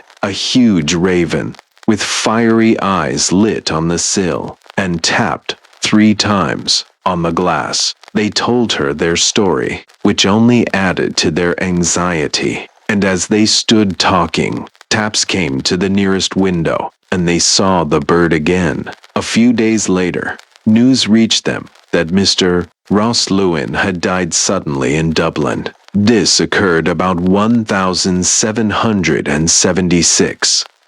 Mr. Westrop also writes that the sister of a former Roman Catholic bishop told his sisters that when she was a little girl, she went out one evening with some other children for a walk. Going down the road, they passed the gate of the principal demesne near the town. There was a rock or large stone beside the road on which they saw something. Going nearer, they perceived it to be a little dark, old woman who began crying and clapping her hands. Some of them attempted to speak to her, but got frightened, and all finally ran home as quickly as they could. Next day, the news came that the gentleman near whose gate the banshee had cried was dead, and it was found on inquiry that he had died at the very hour at which the children had seen the spectre. A lady who is a relation of one of the compilers and a member of a Cocork family of English descent sends the two following experiences of a banshee in her family. My mother, when a young girl, was standing looking out of the window in their house at Blackrock, near Cork. She suddenly saw a white figure standing on a bridge, which was easily visible from the house. The figure waved her arms towards the house, and my mother heard the bitter wailing of the banshee. It lasted some seconds, and then the figure disappeared. Next morning, my grandfather was walking as usual into the city of Cork. He accidentally fell, hit his head against the curbstone, and never recovered consciousness.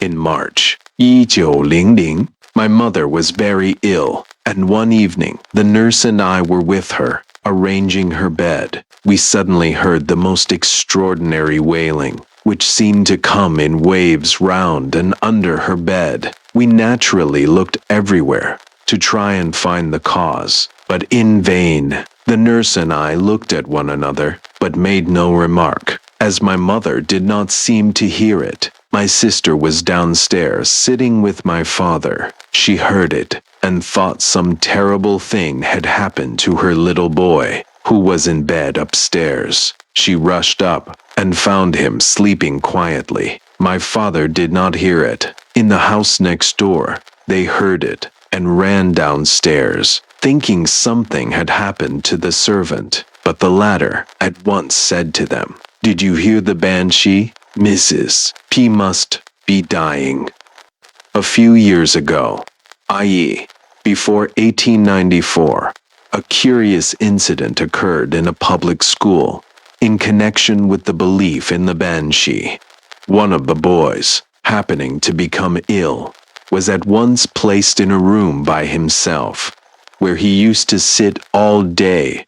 On one occasion, as he was being visited by the doctor, he suddenly started up from his seat and affirmed that he heard somebody crying. The doctor, of course, who could hear or see nothing, came to the conclusion that the illness had slightly affected his brain. However, the boy, who appeared quite sensible, still persisted that he heard someone crying, and furthermore said, "It is the banshee, as I have heard it before." The following morning, the headmaster received a telegram saying that the boy's brother had been accidentally shot dead, that the banshee is not confined within the geographical limits of Ireland, but that she can follow the fortunes of a family abroad, and therefore tell their death, is clearly shown by the following story. A party of visitors were gathered together on the deck of a private yacht on one of the Italian lakes, and during a lull in the conversation, one of them, a colonel, said to the owner, "Count, who's that queer-looking woman you have on board?" The count replied that there was nobody except the ladies present and the stewardess, but the speaker protested that he was correct. And suddenly, with a scream of horror, He placed his hands before his eyes and exclaimed, "Oh my God, what a face!" For some time he was overcome with terror, and at length reluctantly looked up and cried, "Thank heavens, it's gone." "What was it?" asked the Count. "Nothing human," replied the Colonel. "Nothing belonging to this world. It was a woman of no earthly type, with a queer-shaped, gleaming face, a mass of red hair, and eyes that would have been beautiful but for their expression, which was hellish. She had on a green hood, after the fashion of an Irish peasant." An American lady present suggested that the description tallied with that of the banshee, upon which the Count said, "I am an O'Neill. At least, I am descended from one. My family name is, as you know, Neilsini, which, little more than a century ago, was O'Neill. My great-grandfather served in the Irish Brigade, and on its dissolution at the time of the French Revolution, had the good fortune to escape the general massacre of officers, and in company with an O'Brien and a Maguire fled across the frontier, and settled in Italy. On his death, his son, who had been born in Italy and was far more Italian than Irish, changed his name to Neilsini, by which name the family has been known ever since. But for all that, we are Irish." "The banshee was yours, then," ejaculated the Colonel. "What exactly does it mean?" "It means," the Count replied, solemnly, "the death of someone very nearly associated with me. Pray heaven, it is not my wife or daughter." On that score, however, his anxiety was speedily removed, for within 2 hours he was seized with a violent attack of angina pectoris, and died before morning. H.P. Mr. Elliot O'Donnell, to whose article on banshees we are indebted for the above, adds, "The banshee never manifests itself to the person whose death it is prognosticating. Other people may see or hear it, but the fated one never, so that when everyone present is aware of it but one, the fate of that one may be regarded as pretty well certain." The Man Who Went Too Far. The little village of St. Faith's nestles in a hollow of wooded hill up on the north bank of the River Fawn, in the county of Hampshire, huddling close round its grey Norman church, as if for spiritual protection against the fays and fairies, the trolls and little people, who might be supposed still to linger in the vast empty spaces of the New Forest, and to come after dusk, and do their doubtful businesses. Once outside the hamlet, you may walk in any direction so long as you avoid the high road which leads to Brockenhurst, for the length of a summer afternoon, without seeing sign of human habitation, or possibly even catching sight of another human being. Shaggy wild ponies may stop their feeding for a moment as you pass. The white scuts of rabbits will vanish into their burrows. A brown viper, perhaps, will glide from your path into a clump of heather, and unseen birds will chuckle in the bushes. But it may easily happen that for a long day you will see nothing human, but you will not feel in the least lonely. In summer, at any rate, the sunlight will be gay with butterflies, and the air thick with all those woodland sounds, which, like instruments in an orchestra, combine to play the great symphony of the yearly festival of June. Winds whisper in the birches, and sigh among the firs. Bees are busy with their redolent labor among the heather. A myriad birds chirp in the green temples of the forest trees, and the voice of the river prattling over stony places, bubbling into pools, chuckling, and gulping round corners, gives you the sense that many presences and companions are near at hand. Yet, oddly enough, though one would have thought that these benign and cheerful influences of wholesome air and spaciousness of forest were very healthful comrades for a man, insofar as nature can really influence this wonderful human genus, which has, in these centuries, learned to defy her most violent storms in its well-established houses, to bridle her torrents and make them light its streets, to tunnel her mountains and plow her seas. The inhabitants of St. Faiths will not willingly venture into the forest after dark, for in spite of the silence and loneliness of the hooded night, it seems that a man is not sure in what company he may suddenly find himself. And though it is difficult to get from these villagers any very clear story of occult appearances, the feeling is widespread.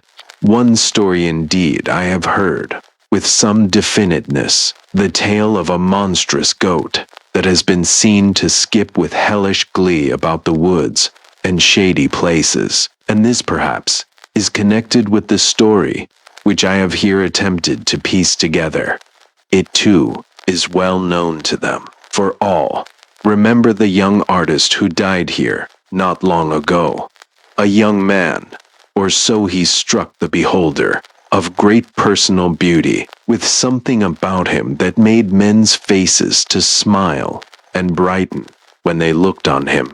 His ghost, they will tell you, walks constantly by the stream and through the woods which he loved so, and in especial, it haunts a certain house, the last of the village, where he lived, and its garden, in which he was done to death. For my part, I am inclined to think that the terror of the forest dates chiefly from that day. So, such as the story is, I have set it forth in connected form. It is based partly on the accounts of the villagers, but mainly on that of Darcy, a friend of mine, and a friend of the man with whom these events were chiefly concerned. The day had been one of untarnished midsummer splendor, and as the sun drew near to its setting, the glory of the evening grew every moment more crystalline, more miraculous. Westward from St. Faith's the beechwood, which stretched for some miles toward the heathery upland beyond, already cast its veil of clear shadow over the red roofs of the village, but the spire of the gray church, overtopping all, still pointed a flaming orange finger into the sky. The river Fawn, which runs below, lay in sheets of sky-reflected blue, and wound its dreamy, devious course round the edge of this wood, where a rough, two-planked bridge crossed from the bottom of the garden of the last house in the village, and communicated by means of a little wicker gate with the wood itself. Then, once out of the shadow of the wood, the stream lay in flaming pools of the molten crimson of the sunset, and lost itself in the haze of woodland distances. This house at the end of the village stood outside the shadow, and the lawn which sloped down to the river was still flecked with sunlight. Garden beds of dazzling color lined its gravel walks, and down the middle of it ran a brick pergola, half hidden in clusters of rambler rose and purple, with starry clematis. At the bottom end of it, between two of its pillars, was slung a hammock containing a shirt-sleeved figure. The house itself lay somewhat remote from the rest of the village, and a footpath leading across two fields, now tall and fragrant with hay, was its only communication with the high road. It was low built, only 2 stories in height, and like the garden, its walls were a mass of flowering roses. A narrow stone terrace ran along the garden front, over which was stretched an awning, and on the terrace, a young silent-footed man-servant was busied with the laying of the table for dinner. He was neat-handed and quick with his job, and having finished it, he went back into the house and reappeared again with a large rough bath towel on his arm. With this, he went to the hammock in the pergola. "Nearly 8, sir," he said. "Has Mr. Darcy come yet?" asked a voice from the hammock. "No, sir. If I'm not back when he comes, tell him that I'm just having a bathe before dinner." The servant went back to the house, and after a moment or two, Frank Halton struggled to a sitting posture and slipped out onto the grass. He was of medium height and rather slender in build, but the supple ease and grace of his movements gave the impression of great physical strength. Even his descent from the hammock was not an awkward performance. His face and hands were of very dark complexion, either from constant exposure to wind and sun, or, as his black hair and dark eyes tended to show, from some strain of southern blood. His head was small, his face of an exquisite beauty of modeling, while the smoothness of its contour would have led you to believe that he was a beardless lad still in his teens. But some look, which living and experience alone can give, seemed to contradict that, and finding yourself completely puzzled as to his age, you would next moment probably cease to think about that, and only look at this glorious specimen of young manhood with wondering satisfaction. He was dressed as became the season and the heat, and wore only a shirt open at the neck and a pair of flannel trousers. His head, covered very thickly with a somewhat rebellious crop of short curly hair, was bare as he strolled across the lawn to the bathing place that lay below.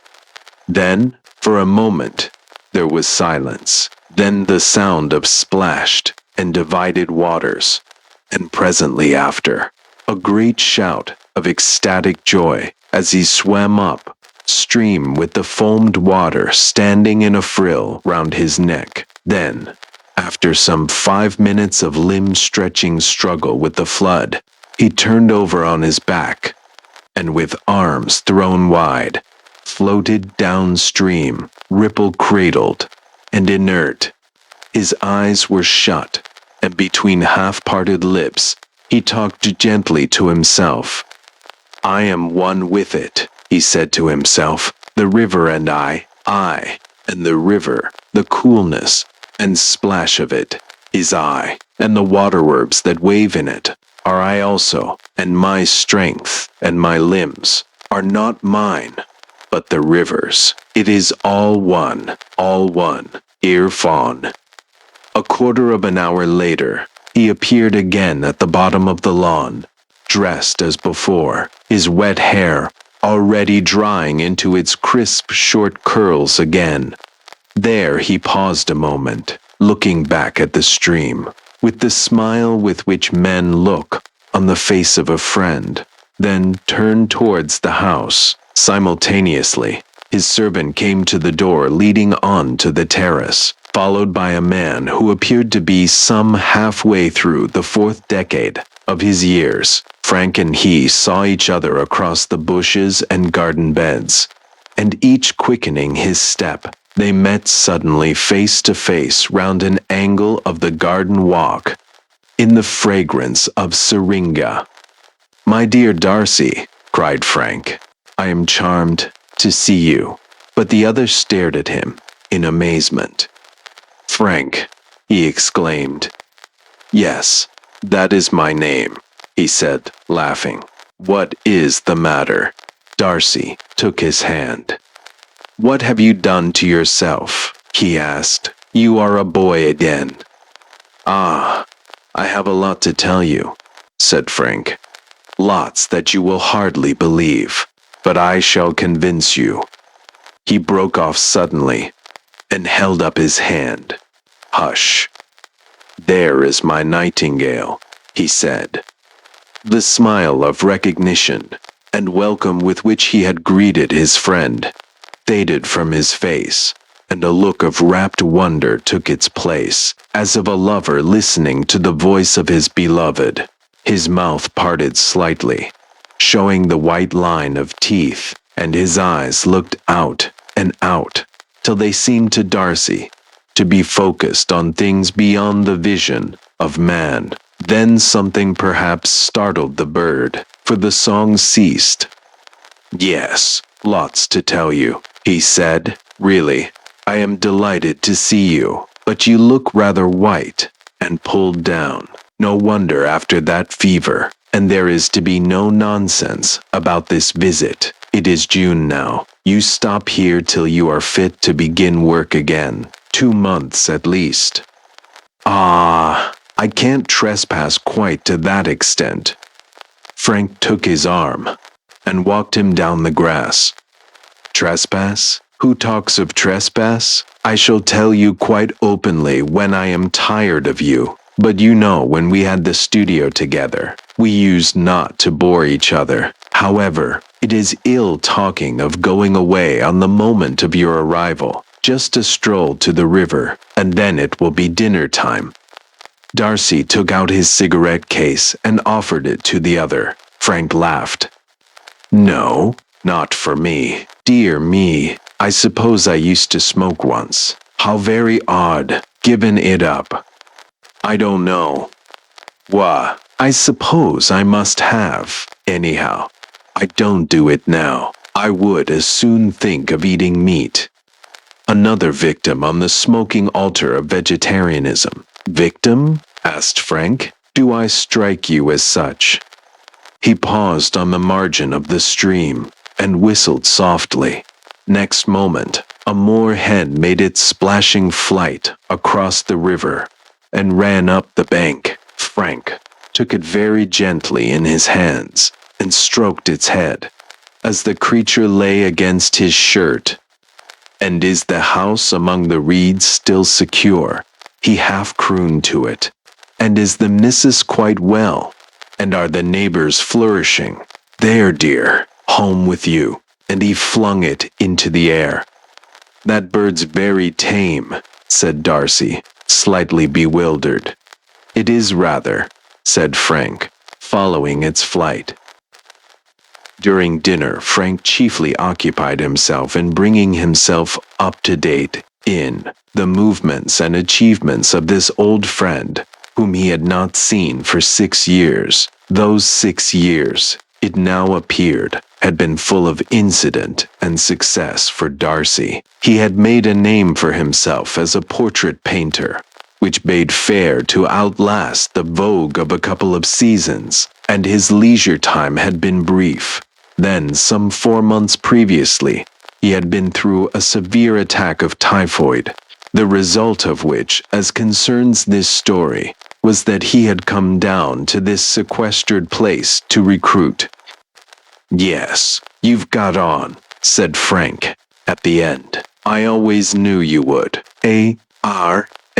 With more in prospect. Money, you roll in it, I suppose. And, oh Darcy, how much happiness have you had all these years? That is the only imperishable possession. And how much have you learned? Oh, I don't mean in art. Even I could have done well in that." Darcy laughed. "Done well? My dear fellow, all I have learned in these 6 years you knew, so to speak, in your cradle. Your old pictures fetch huge prices. Do you never paint now?" Frank shook his head. "No, I'm too busy," he said. "Doing what? Please tell me. That is what everyone is forever asking me. Doing? I suppose you would say I do nothing." Darcy glanced up at the brilliant young face opposite him. "It seems to suit you, that way of being busy," he said. "Now, it's your turn. Do you read? Do you study? I remember you saying that it would do us all us artists, I mean, a great deal of good, if we would study any one human face carefully for a year, without recording a line. Have you been doing that?" Frank shook his head again. I mean exactly what I say, he said. I have been doing nothing, and I have never been so occupied. Look at me. Have I not done something to myself, to begin with? You are 2 years younger than I, said Darcy. At least you used to be. You therefore are 35. But had I never seen you before, I should say you were just 20. But was it worthwhile to spend 6 years of greatly occupied life in order to look 20? Seems rather like a woman of fashion. Frank laughed boisterously. First time I've ever been compared to that particular bird of prey, he said. No, that has not been my occupation. In fact, I am only very rarely conscious that one effect of my occupation has been that, of course, it must have been if one comes to think of it. It is not very important. Quite true. My body has become young, but that is very little. I have become young. Darcy pushed back his chair and Saturday sideways to the table looking at the other. Has that been your occupation then? He asked. Yes, that anyhow is one aspect of it. Think what youth means. It is the capacity for growth.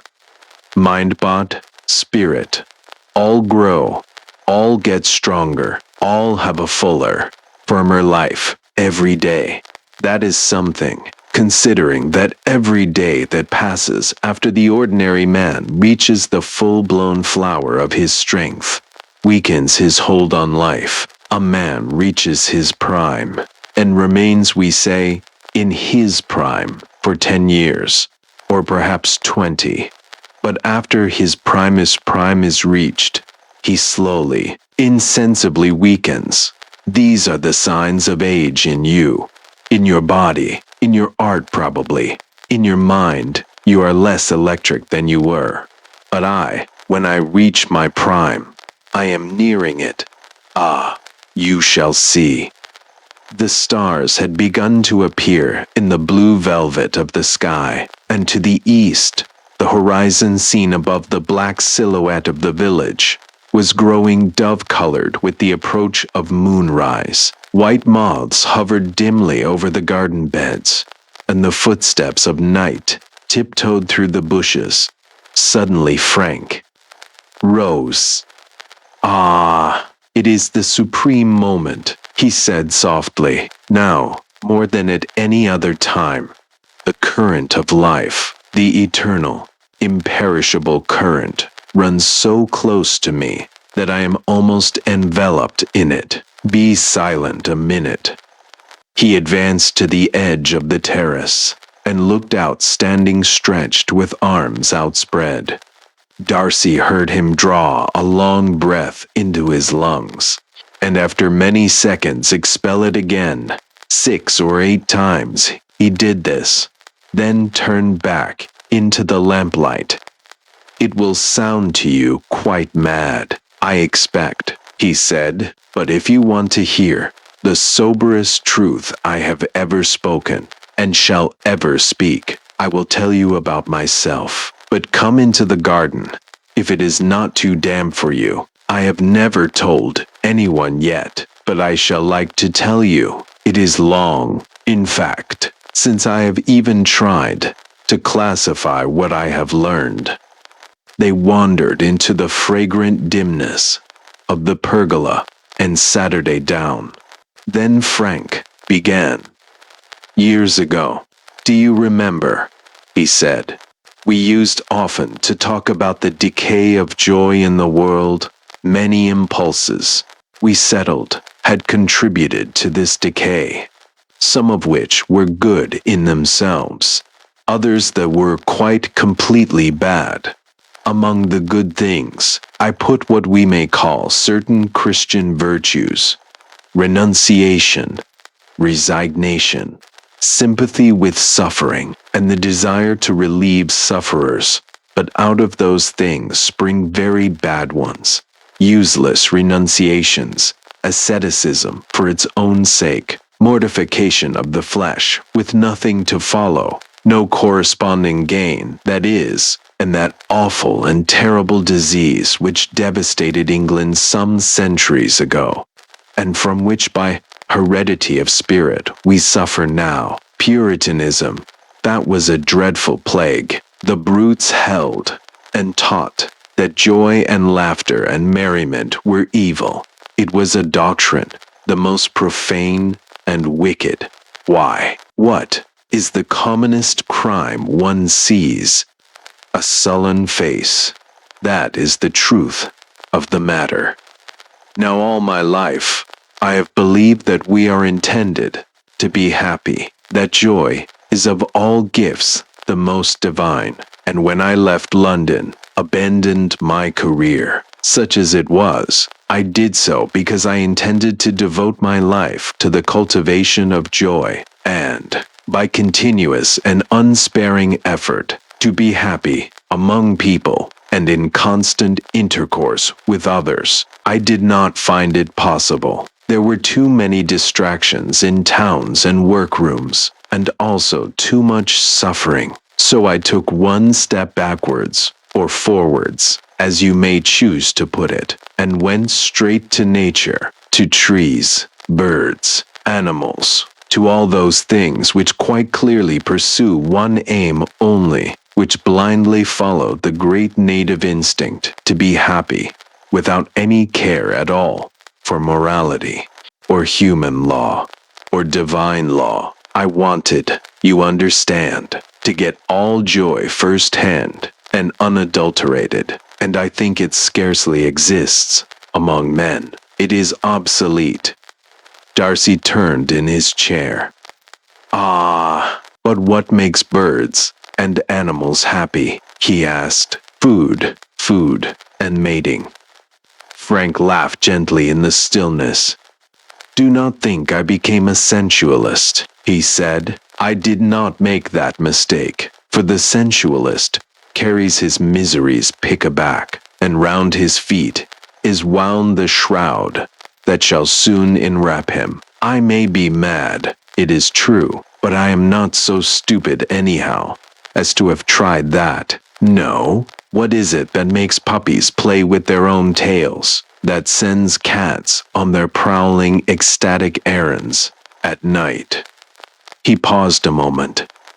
So I went to nature, he said. I Saturday down here in this new forest. Saturday, down fair and square, and looked. That was my first difficulty, to sit here quiet, without being bored, to wait without being impatient, to be receptive, and very alert, though for a long time, nothing particular happened. The change, in fact, was slow in those early stages. Nothing happened? Asked Darcy rather impatiently, with the sturdy revolt against any new idea, which to the English mind is synonymous with nonsense. Why, what in the world should happen? Now, Frank as he had known him, was the most generous but most quick-tempered of mortal men. In other words, his anger would flare to a prodigious beacon, under almost no provocation, only to be quenched again, under a gust of no less impulsive kindliness. Thus, the moment Darcy had spoken, an apology for his hasty question was halfway up his tongue. But there was no need for it to have traveled even so far, for Frank laughed again with kindly, genuine mirth. Oh, how I should have resented that a few years ago, he said. Thank goodness that resentment is one of the things I have got rid of. I certainly wish that you should believe my story. In fact, you are going to, but that you at this moment should imply that you do not, does not concern me. Ah, your solitary sojournings have made you inhuman, said Darcy, still very English. No, human, said Frank, rather more human, at least rather less of an ape. Well, that was my first quest, he continued, after a moment, the deliberate and unswerving pursuit of joy, and my method, the eager contemplation of nature, As far as motive went, I'd already say it was purely selfish, but as far as effect goes, it seems to me about the best thing one can do for one's fellow creatures, for happiness is more infectious than smallpox. So, as I said, I Saturday down and waited. I looked at happy things, zealously avoided the sight of anything unhappy, and by degrees, a little trickle of the happiness of this blissful world began to filter into me. The trickle grew more abundant. And now, my dear fellow, if I could for a moment divert from me into you one half of the torrent of joy that pours through me, day and night, you would throw the world, art, everything aside, and just live, exist. When a man's body dies, it passes into trees and flowers. Well, that is what I have been trying to do with my soul before death. The servant had brought into the pergola a table with siphons and spirits, and had set a lamp upon it. As Frank spoke, he leaned forward towards the other, and Darcy, for all his matter-of-fact common sense, could have sworn that his companion's face shone, was luminous in itself. His dark brown eyes glowed from within. The unconscious smile of a child irradiated and transformed his face. Darcy felt suddenly excited, exhilarated. "Go on," he said. "Go on. I can feel you are somehow telling me sober truth. I dare say you are mad, but I don't see that matters." Frank laughed again. "Mad," he said. "Yes, certainly, if you wish, but I prefer to call it sane. However, nothing matters less than what anybody chooses to call things. God never labels his gifts. He just puts them into our hands, just as he put animals in the Garden of Eden for Adam to name if he felt disposed. So, by the continual observance and study of things that were happy, continued he, I got happiness, I got joy, but seeking it, as I did, from nature, I got much more, which I did not seek, but stumbled upon originally by accident. It is difficult to explain, but I will try. About 3 years ago, I was sitting one morning in a place I will show you tomorrow. It is down by the river brink, very green, dappled with shade and sun, and the river passes there through some little clumps of reeds. Well, as I Saturday there, doing nothing, but just looking and listening, I heard the sound quite distinctly of some flute-like instrument playing a strange, unending melody. I thought at first it was some musical yokel on the highway, and did not pay much attention, but before long, the strangeness and indescribable beauty of the tune struck me. It never repeated itself, but it never came to an end. Phrase after phrase ran its sweet course. It worked gradually and inevitably up to a climax, and having attained it, it went on. Another climax was reached, and another, and another. Then, with a sudden gasp of wonder, I localized where it came from. It came from the reeds, and from the sky, and from the trees. It was everywhere. It was the sound of life. It was, my dear Darcy, as the Greeks would have said, it was Pan playing on his pipes, the voice of nature. It was the life melody, the world melody. Darcy was far too interested to interrupt, though there was a question he would have liked to ask, and Frank went on. Well, for the moment, I was terrified with the impotent horror of nightmare, and I stopped my ears and just ran from the place and got back to the house panting, trembling, literally in a panic, unknowingly, for at that time I only pursued joy I had begun, since I drew my joy from nature. to get in touch with nature. Nature, force, God, call it what you will, had drawn across my face a little gossamer web of essential life. I saw that when I emerged from my terror, and I went very humbly back to where I had heard the panpipes, but it was nearly 6 months before I heard them again. Why was that? Asked Darcy. Surely because I'd revolted, rebelled, and worst of all, been frightened. For I believe that just as there is nothing in the world which so injures one's body as fear, so there is nothing that so much shuts up the soul. I was afraid, you see, of the one thing in the world which has real existence. No wonder its manifestation was withdrawn. And after 6 months, one blessed morning, I heard the piping again. I wasn't afraid that time, and since then, it has grown louder. It has become more constant. I now hear it often, and I can put myself into such an attitude towards nature that the pipes will almost certainly sound, and never yet have they played the same tune. It is always something new, something fuller, richer, more complete than before.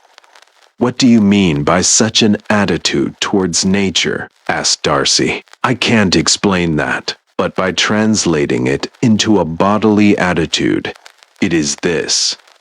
Frank Saturday up for a moment quite straight in his chair, then slowly sunk back with arms outspread and head drooped.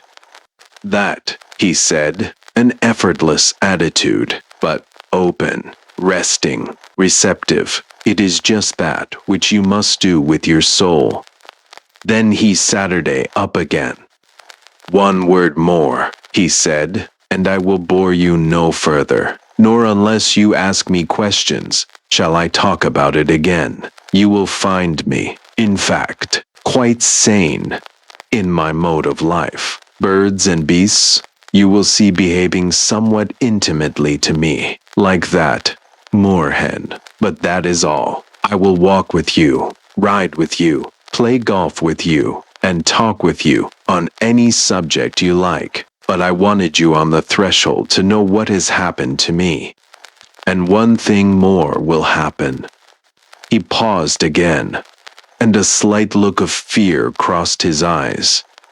There will be a final revelation, he said, a complete and blinding stroke, which will throw open to me, once and for all, the full knowledge, the full realization and comprehension that I am one, just as you are, with life. In reality, there is no me, no you, no it. Everything is part of the one and only thing which is life. I know that that is so, but the realization of it is not yet mine, but it will be, and on that day, so I take it, I shall see Pan. It may mean death, the death of my body, that is, but I don't care. It may mean immortal, eternal life, lived here and now and forever. Then, having gained that, my dear Darcy, I shall preach such a gospel of joy,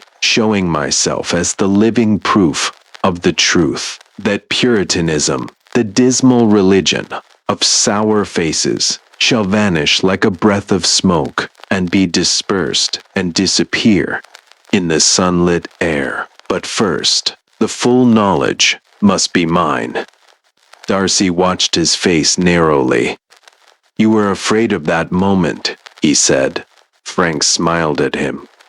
Quite true. You are quick to have seen that. But when it comes, I hope I shall not be afraid. For some little time, there was silence. Then Darcy rose. You have bewitched me, you extraordinary boy, he said. You have been telling me a fairy story, and I find myself saying, promise me it is true. I promise you that, said the other. And I know I shan't sleep, added Darcy. Frank looked at him with a sort of mild wonder. as if he scarcely understood. "Well, what does that matter?" he said. "I assure you it does. I am wretched, unless I sleep." "Of course I can make you sleep if I want," said Frank in a rather bored voice. "Well, do." "Very good. Go to bed. I'll come upstairs in 10 minutes."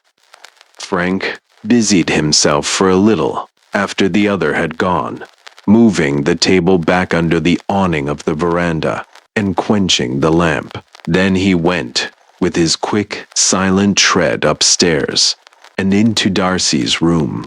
The latter was already in bed, but very wide-eyed and wakeful, and Frank, with an amused smile of indulgence, as for a fretful child, Saturday down on the edge of the bed.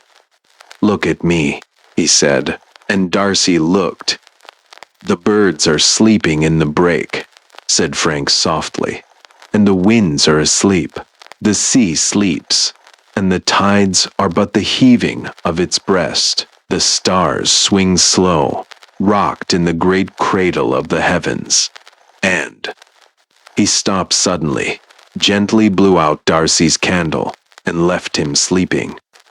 Morning brought to Darcy a flood of hard common sense, as clear and crisp as the sunshine that filled his room. Slowly, as he woke, he gathered together the broken threads of the memories of the evening which had ended.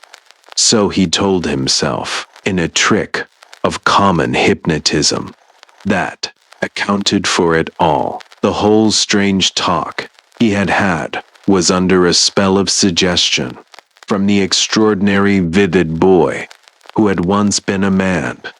All his own excitement, his acceptance of the incredible, had been merely the effect of a stronger, more potent will imposed on his own. How strong that will was, he guessed from his own instantaneous obedience to Frank's suggestion of sleep, and armed with impenetrable common sense, he came down to breakfast.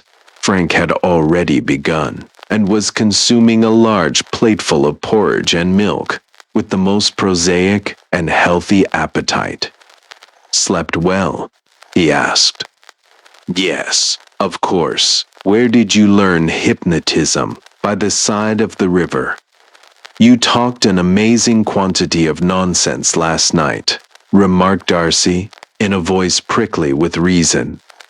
"Rather. I felt quite giddy. Look, I remembered to order a dreadful daily paper for you. You can read about money markets, or politics, or cricket matches." Darcy looked at him closely. In the morning light, Frank looked even fresher, younger, more vital than he had done the night before, and the sight of him somehow dinted Darcy's armor of common sense. "You are the most extraordinary fellow I ever saw," he said. "I want to ask you some more questions." "Ask away," said Frank.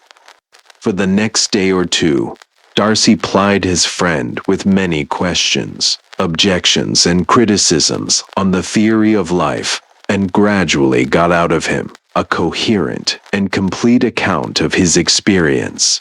In brief, then, Frank believed that by lying naked, as he put it, to the force which controls the passage of the stars, the breaking of a wave, the budding of a tree, the love of a youth and maiden, he had succeeded in a way hitherto undreamed of, in possessing himself of the essential principle of life.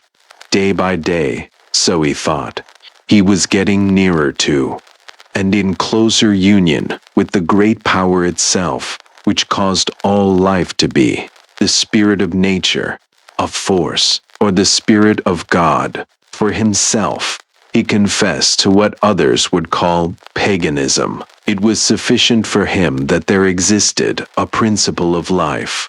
He did not worship it. He did not pray to it. He did not praise it. Some of it existed in all human beings, just as it existed in trees and animals. To realize and make living to himself the fact that it was all one, was his sole aim and object. Here perhaps Darcy would put in a word of warning. Take care, he said. To see Pan meant death, did it not? Frank's eyebrows would rise at this. What does that matter? He said. True, the Greeks were always right, and they said so. But there is another possibility, for the nearer I get to it, the more living, the more vital and young I become. What then do you expect the final revelation will do for you? I have told you, said he, it will make me immortal. But it was not so much from speech and argument that Darcy grew to grasp his friend's conception as from the ordinary conduct of his life. They were passing, for instance, one morning down the village street, when an old woman, very bent and decrepit, but with an extraordinary cheerfulness of face, hobbled out from her cottage. Frank instantly stopped when he saw her. You old darling, how goes it all? He said. But she did not answer. Her dim old eyes were riveted on his face. She seemed to drink in like a thirsty creature the beautiful radiance which shone there. Suddenly, she put her two withered old hands on his shoulders. You're just the sunshine itself, she said, and he kissed her and passed on. But scarcely 100 yards further, a strange contradiction of such tenderness occurred. A child running along the path towards them fell on its face and set up a dismal cry of fright and pain. A look of horror came into Frank's eyes, and, putting his fingers in his ears, he fled at full speed down the street, and did not pause till he was out of hearing. Darcy, having ascertained that the child was not really hurt, followed him in bewilderment. Are you without pity then? He asked. Frank shook his head impatiently. Can't you see? He asked. Can't you understand that sort of thing, pain, anger, anything unlovely throws me back, retards the coming of the great hour? Perhaps when it comes, I shall be able to piece that side of life onto the other, onto the true religion of joy. At present, I can't. But the old woman, was she not ugly? Frank's radiance gradually returned. No, she was like me. She longed for joy and knew it when she saw it. The old darling. Another question suggested itself. Then what about Christianity? Asked Darcy. I can't accept it. I can't believe in any creed of which the central doctrine is that God, who is joy, should have had to suffer. Perhaps it was so. In some inscrutable way, I believe it may have been so, but I don't understand how it was possible, so I leave it alone. My affair is joy. They had come to the weir above the village, and the thunder of riotous cool water was heavy in the air. Trees dipped into the translucent stream with slender trailing branches, and the meadow where they stood was starred with midsummer blossomings. Larks shot up caroling into the crystal dome of blue, and 1,000 voices of June sang round them. Frank, bareheaded, as was his wont, with his coat slung over his arm, and his shirt sleeves rolled up above the elbow, stood there like some beautiful wild animal, with eyes half shut and mouth half open, drinking in the scented warmth of the air. Then suddenly, he flung himself face downwards on the grass at the edge of the stream, burying his face in the daisies and cowslips, and lay stretched there in wide-armed ecstasy, with his long fingers pressing and stroking the dewy herbs of the field. Never before had Darcy seen him thus fully possessed by his idea.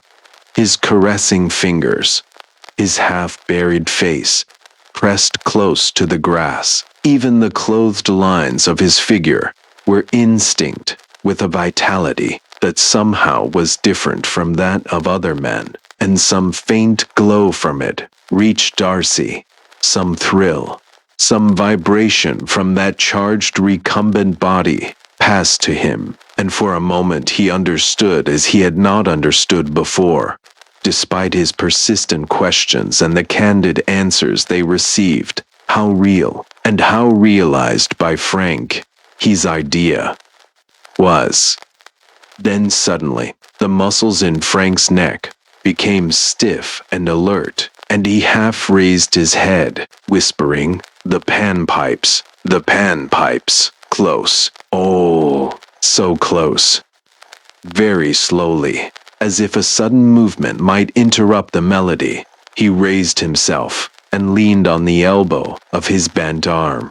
His eyes opened wider, the lower lids drooped, as if he focused his eyes on something very far away, and the smile on his face broadened and quivered like sunlight on still water, till the exultance of its happiness was scarcely human. So, he remained motionless and rapt for some minutes.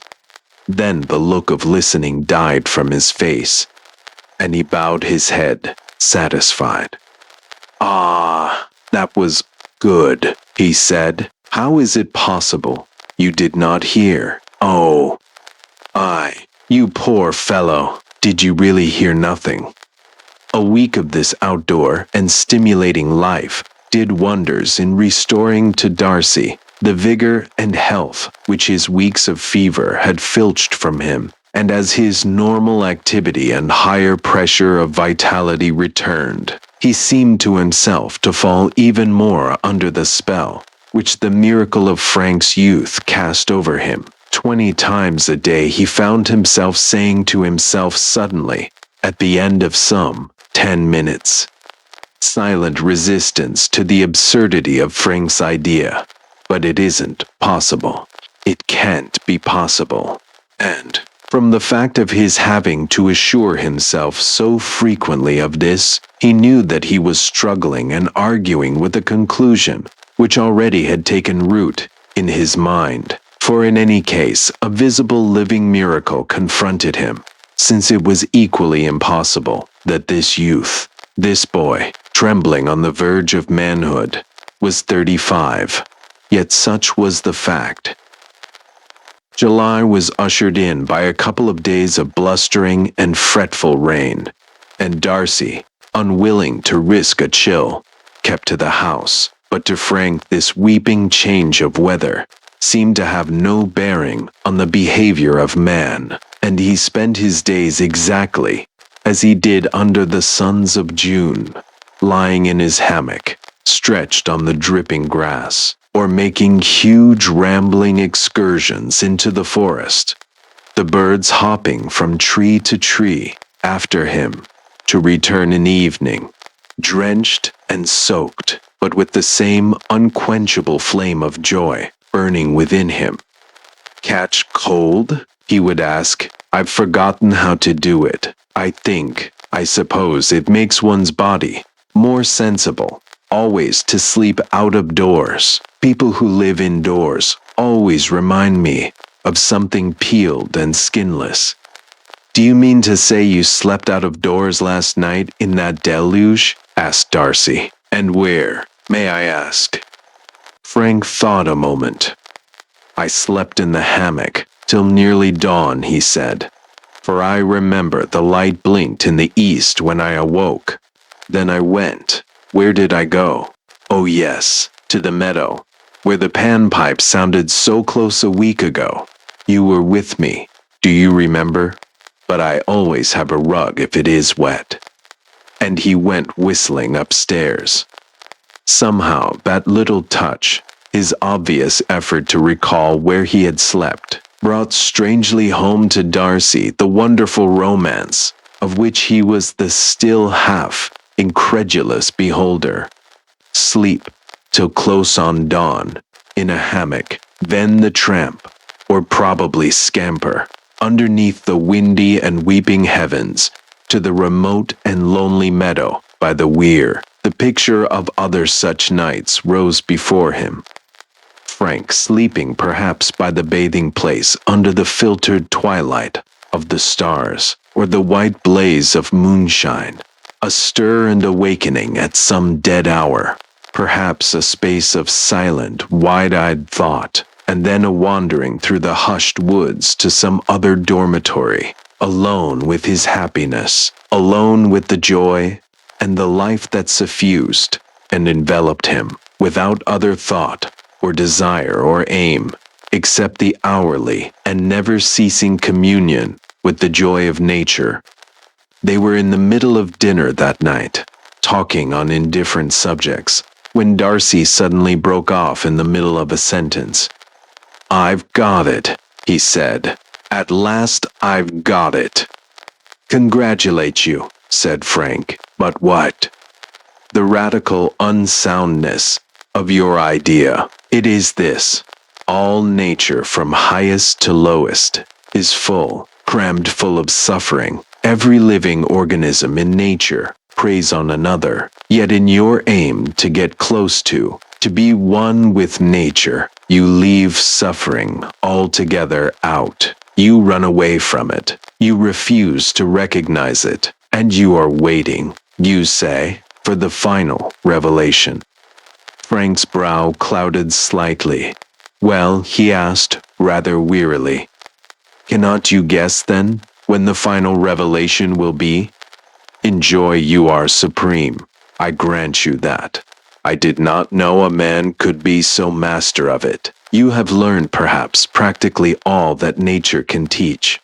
And if, as you think, the final revelation is coming to you, it will be the revelation of horror, suffering, death, pain in all its hideous forms.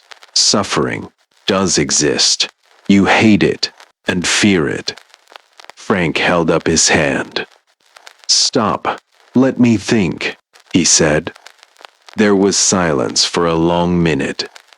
"That never struck me," he said at length. "It is possible that what you suggest is true. Does the sight of Pan mean that, do you think? Is it that nature, take it altogether, suffers horribly, suffers to a hideous, inconceivable extent? Shall I be shown all the suffering?" He got up and came round to where Darcy Saturday. "If it is so, so be it," he said, "because, my dear fellow, I am near, so splendidly near to the final revelation. Today, the pipes have sounded almost without pause. I have even heard the rustle in the bushes. I believe of Pan's coming. I have seen, yes, I saw today, the bushes pushed aside, as if by a hand, and piece of a face, not human, peered through, but I was not frightened. At least I did not run away this time." He took a turn up to the window and back again.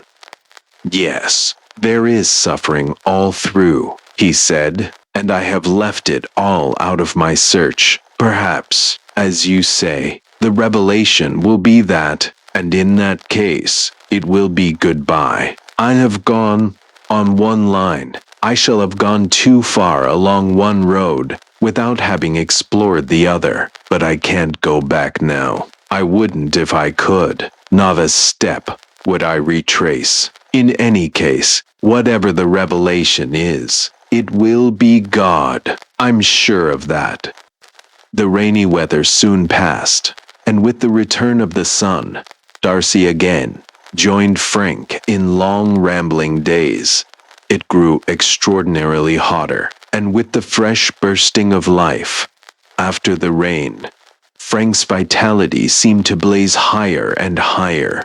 Then, as is the habit of the English weather, one evening clouds began to bank themselves up in the west. The sun went down in a glare of coppery thunder rack, and the whole earth broiling under an unspeakable oppression and sultriness, paused and panted for the storm. After sunset, the remote fires of lightning began to wink and flicker on the horizon. But when bedtime came, the storm seemed to have moved no nearer, though a very low, unceasing noise of thunder was audible. Weary and oppressed by the stress of the day, Darcy fell at once into a heavy, uncomforting sleep.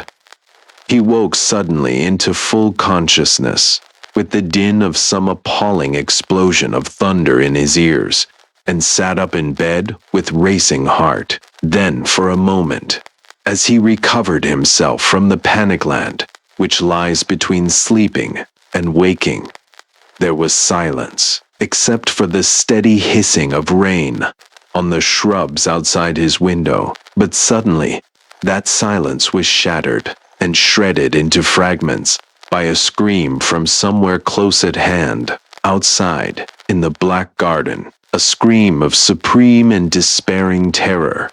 Again, and once again, it shrilled up, and then a babble of awful words was interjected. A quivering, sobbing voice that he knew said, "My God, oh, my God, oh, Christ." And then followed a little mocking, bleating laugh. Then was silence again. Only the rain hissed on the shrubs. All this was but the affair of a moment, and without pause, either to put on clothes or light a candle, Darcy was already fumbling at his door handle. Even as he opened it, he met a terror-stricken face outside, that of the man's servant, who carried a light. "Did you hear?" he asked. The man's face was bleached to a dull, shining whiteness. "Yes, sir," he said. It was the master's voice. Together, they hurried down the stairs and through the dining room, where an orderly table for breakfast had already been laid, and out onto the terrace. The rain for the moment had been utterly stayed, as if the tap of the heavens had been turned off, and under the lowering black sky, not quite dark, since the moon rode somewhere serene behind the conglomerated thunderclouds, Darcy stumbled into the garden, followed by the servant with the candle. The monstrous leaping shadow of himself was cast before him on the lawn. Lost and wandering odors of rose and lily and damp earth were thick about him, but more pungent was some sharp and acrid smell that suddenly reminded him of a certain chalet in which he had once taken refuge in the Alps. In the blackness of the hazy light from the sky, and the vague tossing of the candle behind him, he saw that the hammock in which Frank so often lay was tenanted.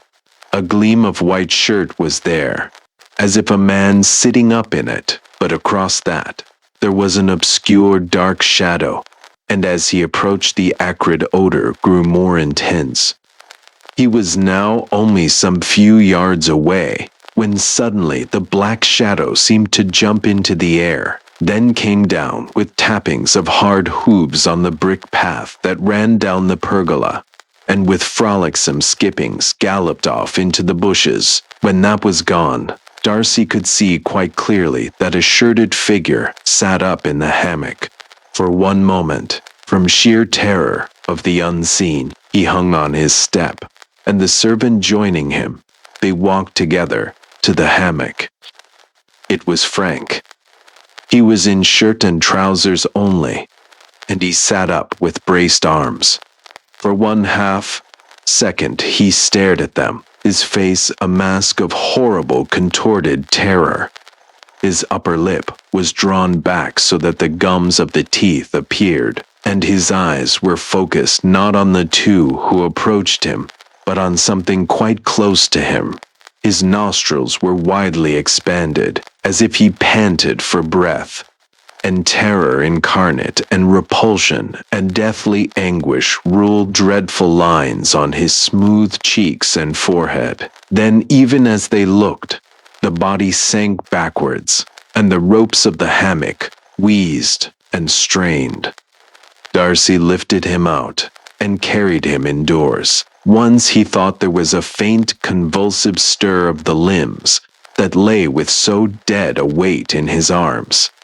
But when they got inside, there was no trace of life, but the look of supreme terror and agony of fear had gone from his face. A boy tired with play, but still smiling in his sleep, was the burden he laid on the floor. His eyes had closed, and the beautiful mouth lay in smiling curves, even as when a few mornings ago, in the meadow by the weir, it had quivered to the music of the unheard melody of Pan's pipes. Then they looked further. Frank had come back from his bath before dinner that night, in his usual costume of shirt and trousers only. He had not dressed, and during dinner, so Darcy remembered, he had rolled up the sleeves of his shirt to above the elbow. Later, as they Saturday, and talked after dinner on the close sultriness of the evening, he had unbuttoned the front of his shirt to let what little breath of wind there was play on his skin. The sleeves were rolled up now. The front of the shirt was unbuttoned, and on his arms and on the brown skin of his chest were strange discolorations which grew momently more clear and defined, till they saw that the marks were pointed prints, as if caused by the hooves of some monstrous goat that had leaped and stamped upon him. The woman's ghost story. Yes, she said, from her seat in the dark corner. I'll tell you an experience if you care to listen, and what's more, I'll tell it briefly, without trimmings. I mean without unessentials. That's a thing storytellers never do, you know. She laughed. They drag in all the unessentials and leave their listeners to disentangle. But I'll give you just the essentials, and you can make of it what you please, but on one condition, that at the end you ask no questions, because I can't explain it and have no wish to.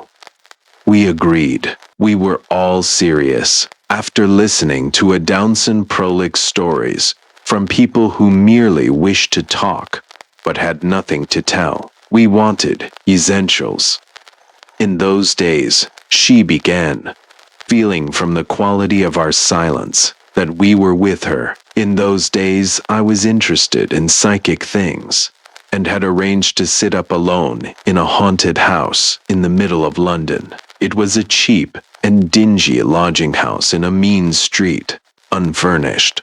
I had already made a preliminary examination in daylight that afternoon, and the keys from the caretaker, who lived next door, were in my pocket. The story was a good one, satisfied me at any rate, that it was worth investigating, and I won't weary you with details as to the woman's murder and all the tiresome elaboration as to why the place was alive. Enough that it was. I was a good deal bored, therefore, to see a man, whom I took to be the talkative old caretaker, waiting for me on the steps when I went in at 11 p.m., for I had sufficiently explained that I wished to be there alone for the night. I wish to show you the room, he mumbled, and of course I couldn't exactly refuse, having tipped him for the temporary loan of a chair and table. Come in, then, and let's be quick, I said. We went in, he shuffling after me through the unlighted hall, up to the first floor where the murder had taken place, and I prepared myself to hear his inevitable account before turning him out with the half-crown his persistence had earned. After lighting the gas, I Saturday down in the armchair he had provided, a faded, brown plush armchair, and turned for the first time to face him and get through with the performance as quickly as possible. And it was in that instant I got my first shock. The man was not the caretaker.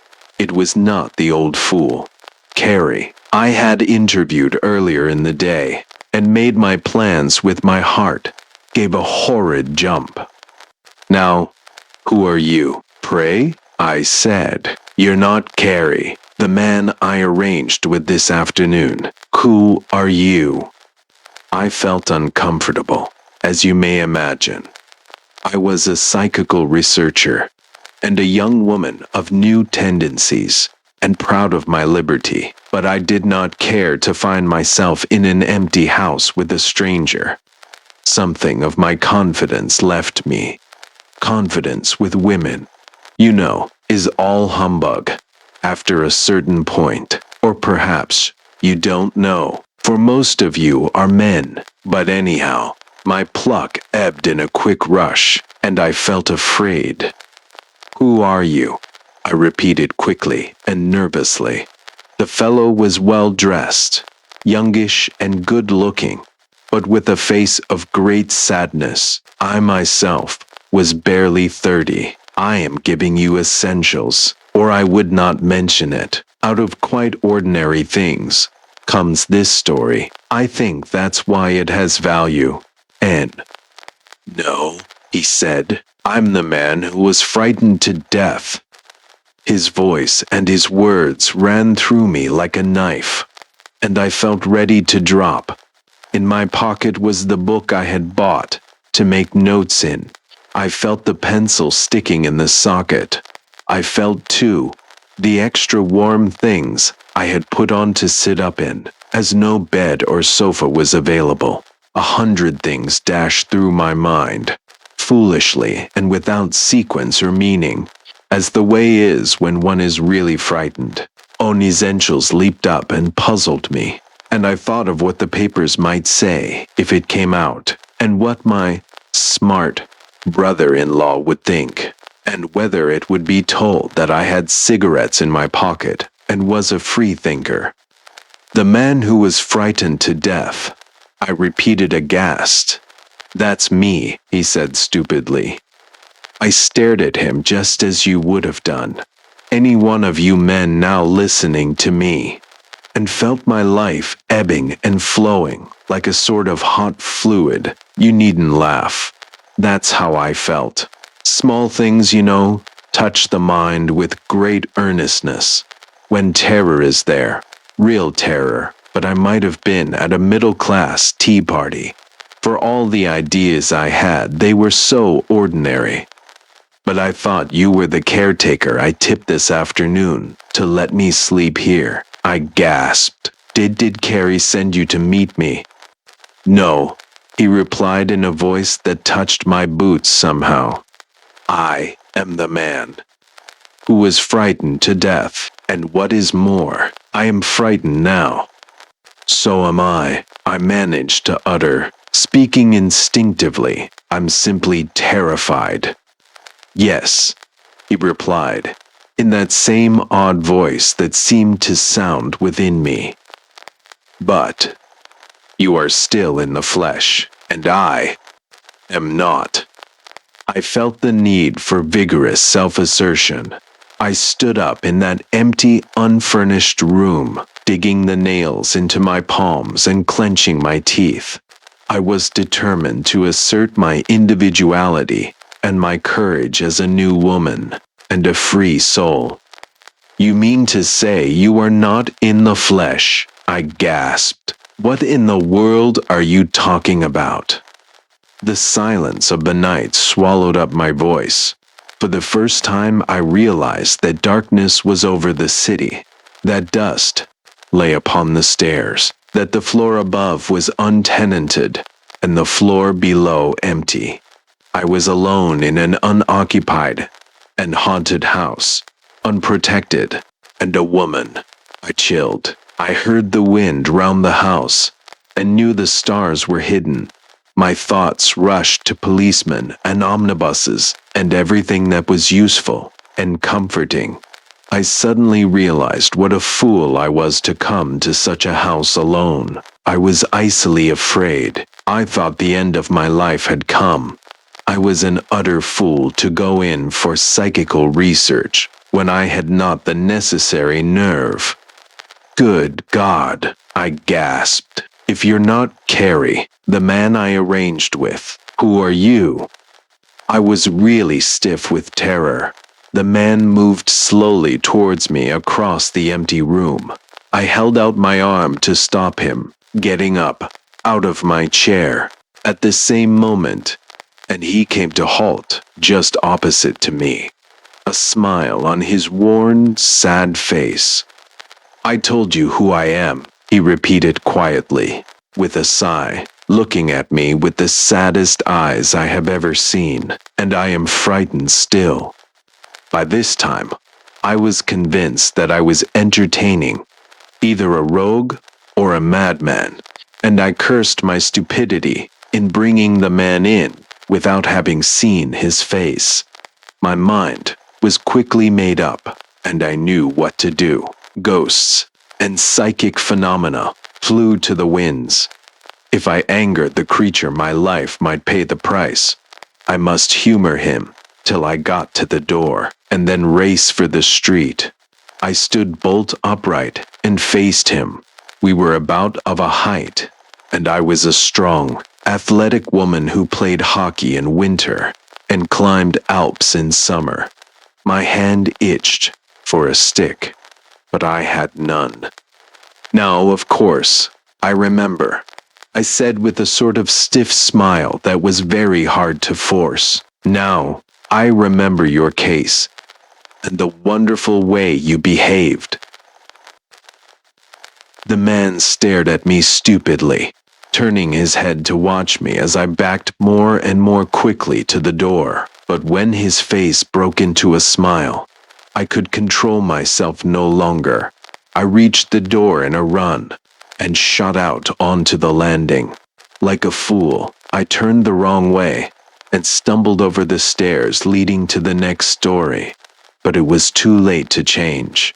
The man was after me, I was sure, though no sound of footsteps came, and I dashed up the next flight, tearing my skirt and banging my ribs in the darkness, and rushed headlong into the first room I came to. Luckily, the door stood ajar, and, still more fortunate, there was a key in the lock. In a second, I had slammed the door, flung my whole weight against it, and turned the key.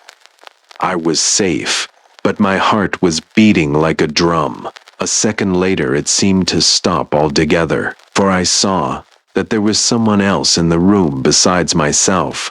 A man's figure stood between me and the windows, where the street lamps gave just enough light to outline his shape against the glass. I'm a plucky woman, you know, for even then I didn't give up hope, but I may tell you that I have never felt so vilely frightened in all my born days. I had locked myself in with him. The man leaned against the window, watching me where I lay in a collapsed heap upon the floor. So there were two men in the house with me, I reflected. Perhaps other rooms were occupied too. What could it all mean? But, as I stared, something changed in the room, or in me, hard to say which, and I realized my mistake, so that my fear, which had so far been physical, at once altered its character and became psychical. I became afraid in my soul instead of in my heart, and I knew immediately who this man was. "How in the world did you get up here?" I stammered to him across the empty room, amazement momentarily stemming my fear. "Now, let me tell you," he began, in that odd faraway voice of his that went down my spine like a knife. "I'm in different space, for one thing, and you'd find me in any room you went into, for according to your way of measuring, I'm all over the house. Space is a bodily condition, but I am out of the body, and am not affected by space. It's my condition that keeps me here. I want something to change my condition for me, for then I could get away. What I want is sympathy, or, really, more than sympathy. I want affection. I want love." While he was speaking, I gathered myself slowly upon my feet. I wanted to scream and cry and laugh all at once, but I only succeeded in sighing, for my emotion was exhausted, and a numbness was coming over me. I felt for the matches in my pocket and made a movement towards the gas jet. I should be much happier if you didn't light the gas, he said at once, for the vibrations of your light hurt me a good deal. You need not be afraid that I shall injure you. I can't touch your body to begin with, for there's a great gulf fixed, you know, and really this half-light suits me best. Now, let me continue what I was trying to say before. You know, so many people have come to this house to see me, and most of them have seen me, and one and all have been terrified. If only, oh, if only someone would be not terrified, but kind and loving to me. Then, you see, I might be able to change my condition and get away. His voice was so sad that I felt tears start somewhere at the back of my eyes, but fear kept all else in check, and I stood shaking and cold as I listened to him. Who are you then? Of course Carrie didn't send you. I know now. I managed to utter. My thoughts scattered dreadfully, and I could think of nothing to say. I was afraid of a stroke.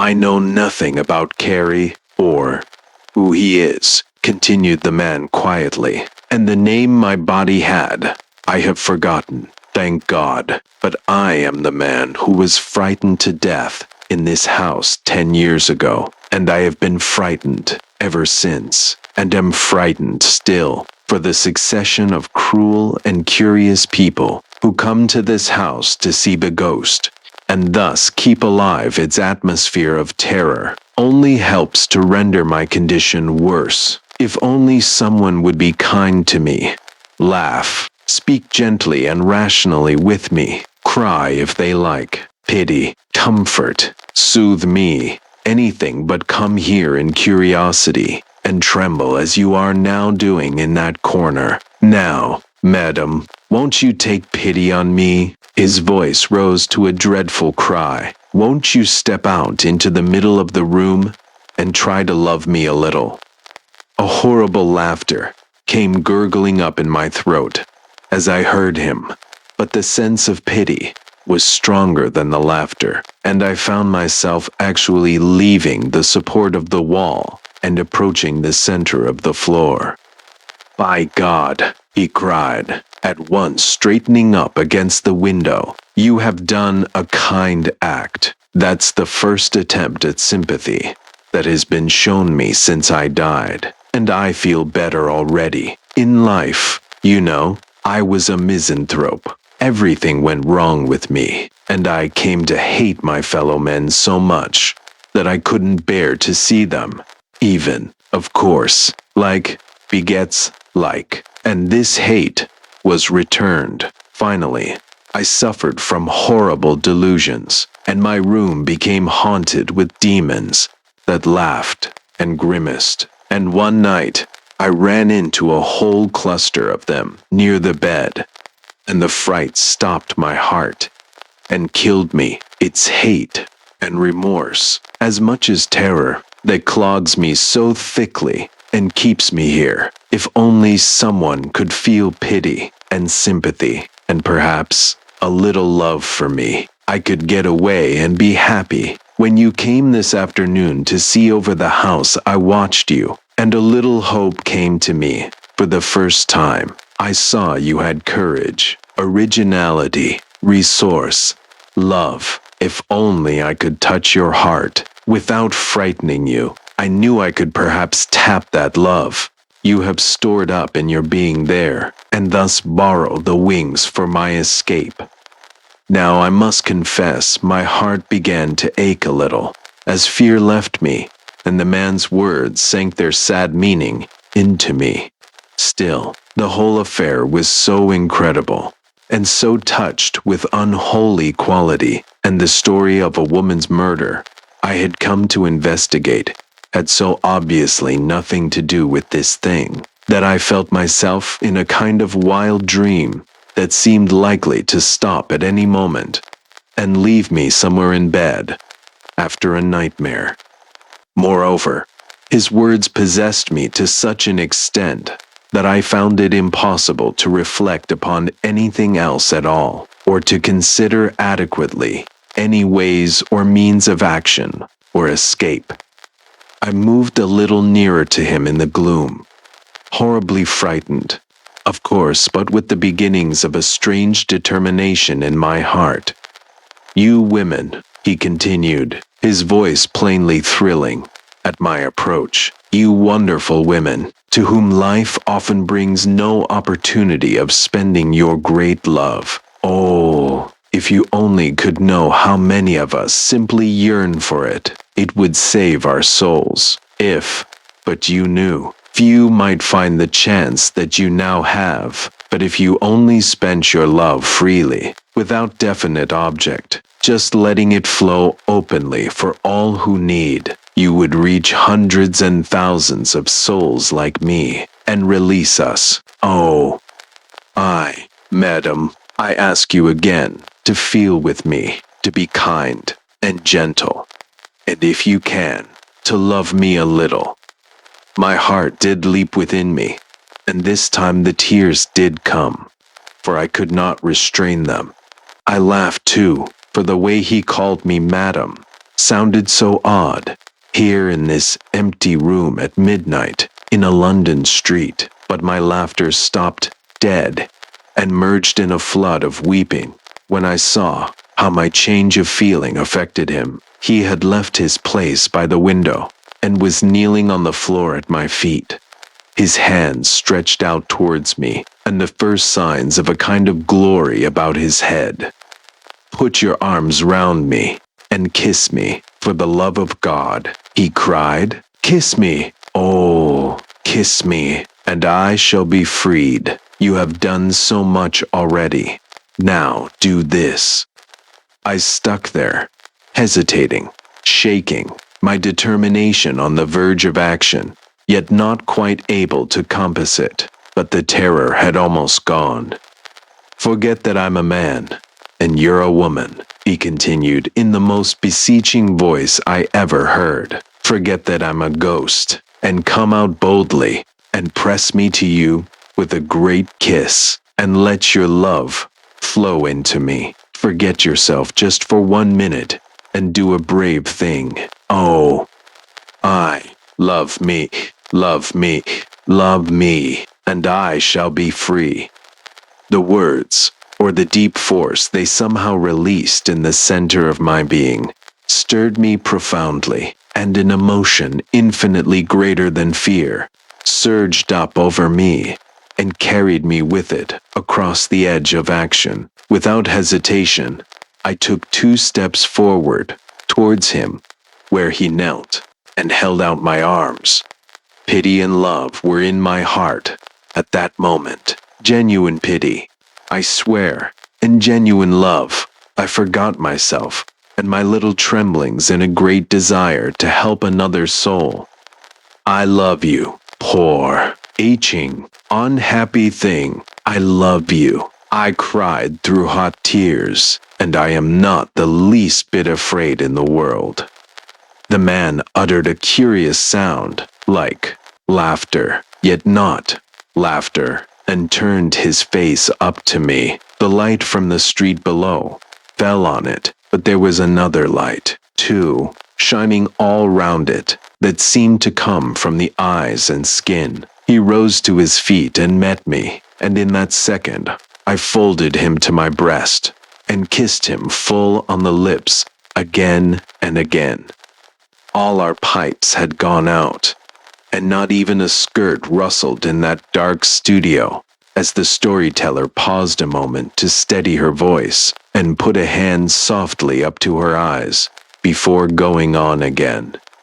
Now, what can I say, and how can I describe to you, all you skeptical men sitting there with pipes in your mouths, the amazing sensation I experienced of holding an intangible, impalpable thing so closely to my heart that it touched my body with equal pressure all the way down and then melted away somewhere into my very being, for it was like seizing a rush of cool wind and feeling a touch of burning fire the moment it had struck its swift blow and passed on. A series of shocks ran all over and all through me, a momentary ecstasy of flaming sweetness and wonder thrilled down into me. My heart gave another great leap, and then I was alone.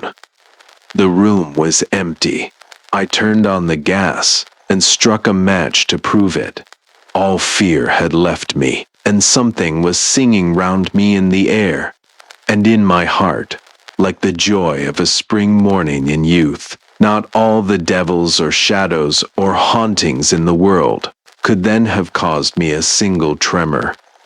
I unlocked the door and went all over the dark house, even into kitchen and cellar, and up among the ghostly attics. But the house was empty. Something had left it. I lingered a short hour, analyzing, thinking, wondering. You can guess what and how, perhaps, but I won't detail, for I promised only essentials, remember, and then went out to sleep the remainder of the night in my own flat, locking the door behind me upon a house no longer haunted. But my uncle, Sir Henry, the owner of the house, required an account of my adventure, and of course, I was in duty bound to give him some kind of a true story. Before I could begin, however, he held up his hand to stop me. First, he said, I wish to tell you a little deception I ventured to practice on you. So many people have been to that house and seen the ghost that I came to think the story acted on their imaginations, and I wished to make a better test. So I invented for their benefit another story, with the idea that if you did see anything, I could be sure it was not due merely to an excited imagination. Then what you told me about a woman having been murdered, and all that, was not the true story of the haunting. It was not. The true story is that a cousin of mine went mad in that house and killed himself in a fit of morbid terror following upon years of miserable hypochondriasis. It is his figure that investigators see. That explains. Then, I gasped. Explains what? I thought of that poor struggling soul, longing all these years for escape, and determined to keep my story, for the present, to myself. Explains. I mean, why I did not see the ghost of the murdered woman, I concluded. Precisely, said Sir Henry, and why, if you had seen anything, it would have had value, inasmuch as it could not have been caused by the imagination working upon a story you already knew. The Phantom Rickshaw. One of the few advantages that India has over England is a certain great knowability. After 5 years, service a man is directly or indirectly acquainted with the 200 or 300 civilians in his province, all the messes of 10 or 12 regiments and batteries, and some 1,500 other people of the non-official castes. In 10 years, his knowledge should be doubled, and at the end of 20, he knows, or knows something about, almost every Englishman in the empire, and may travel anywhere and everywhere without paying hotel bills. Globe-trotters who expect entertainment as a right have, even within my memory, blunted this open-heartedness, but, nonetheless, today, if you belong to the inner circle, and are neither a bear nor a black sheep, all houses are open to you, and our small world is very kind and helpful. Rickett of Camartha stayed with Polder of Kumon some 15 years ago. He meant to stay 2 nights only, but was knocked down by rheumatic fever, and for 6 weeks disorganized Polder's establishment, stopped Polder's work, and nearly died in Polder's bedroom. Polder behaves as though He had been placed under eternal obligation by Rickert, and yearly sends the little Ricketts a box of presents and toys. It is the same everywhere. The men who do not take the trouble to conceal from you their opinion that you are an incompetent ass, and the women who blacken your character and misunderstand your wife's amusements will work themselves to the bone in your behalf if you fall sick or into serious trouble. Heatherleck, the doctor, kept in addition to his regular practice, a hospital on his private account, an arrangement of loose boxes for incurables, his friends called it, but it was really a sort of fitting up shed for craft that had been damaged by stress of weather. The weather in India is often sultry, and since the tale of bricks is a fixed quantity, and the only liberty allowed is permission to work overtime and get no thanks, men occasionally break down and become as mixed as the metaphors in this sentence. Heatherleck is the nicest doctor that ever was, and his invariable prescription to all his patients is, "Lie low, go slow, and keep cool." He says that more men are killed by overwork than the importance of this world justifies. He maintains that overwork slew Pansay, who died under his hands about 3 years ago. He has, of course, the right to speak authoritatively, and he laughs at my theory that there was a crack in Pansay's head, and a little bit of the dark world came through and pressed him to death. Pansay went off the handle, says Heatherleck, after the stimulus of long leave at home. He may or he may not have behaved like a blackguard to Mrs. Keith Wessington. My notion is that the work of the Katabundi settlement ran him off his legs, and that he took to brooding and making much of an ordinary P and O flirtation. He certainly was engaged to Miss Mannering, and she certainly broke off the engagement. Then he took a feverish chill, and all that nonsense about ghosts developed itself. Overwork started his illness, kept it alight, and killed him. Poor devil. Write him off to the system. One man to do the work of 2.5 men. I do not believe this. I used to sit up with Pansay, sometimes when Heatherleck was called out to visit patients, and I happened to be within claim. The man would make me most unhappy by describing in a low, even voice the procession of men, women, children, and devils that was always passing at the bottom of his bed. He had a sick man's command of language. When he recovered, I suggested that he should write out the whole affair from beginning to end, knowing that ink might assist him to ease his mind. When little boys have learned a new bad word, they are never happy till they have chalked it up on a door. And this also is literature.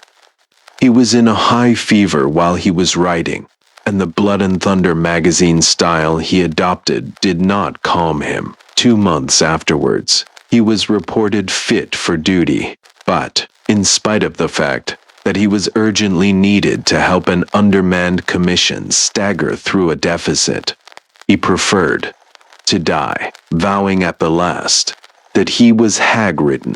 I secured his manuscript before he died, and this is his version of the affair, dated 1885. My doctor tells me that I need rest and change of air. It is not improbable that I shall get both ere long, rest that neither the red-coated orderly nor the midday gun can break, and change of air, far beyond that which any homeward-bound steamer can give me. In the meantime, I am resolved to stay where I am, and, in flat defiance of my doctor's orders, to take all the world into my confidence.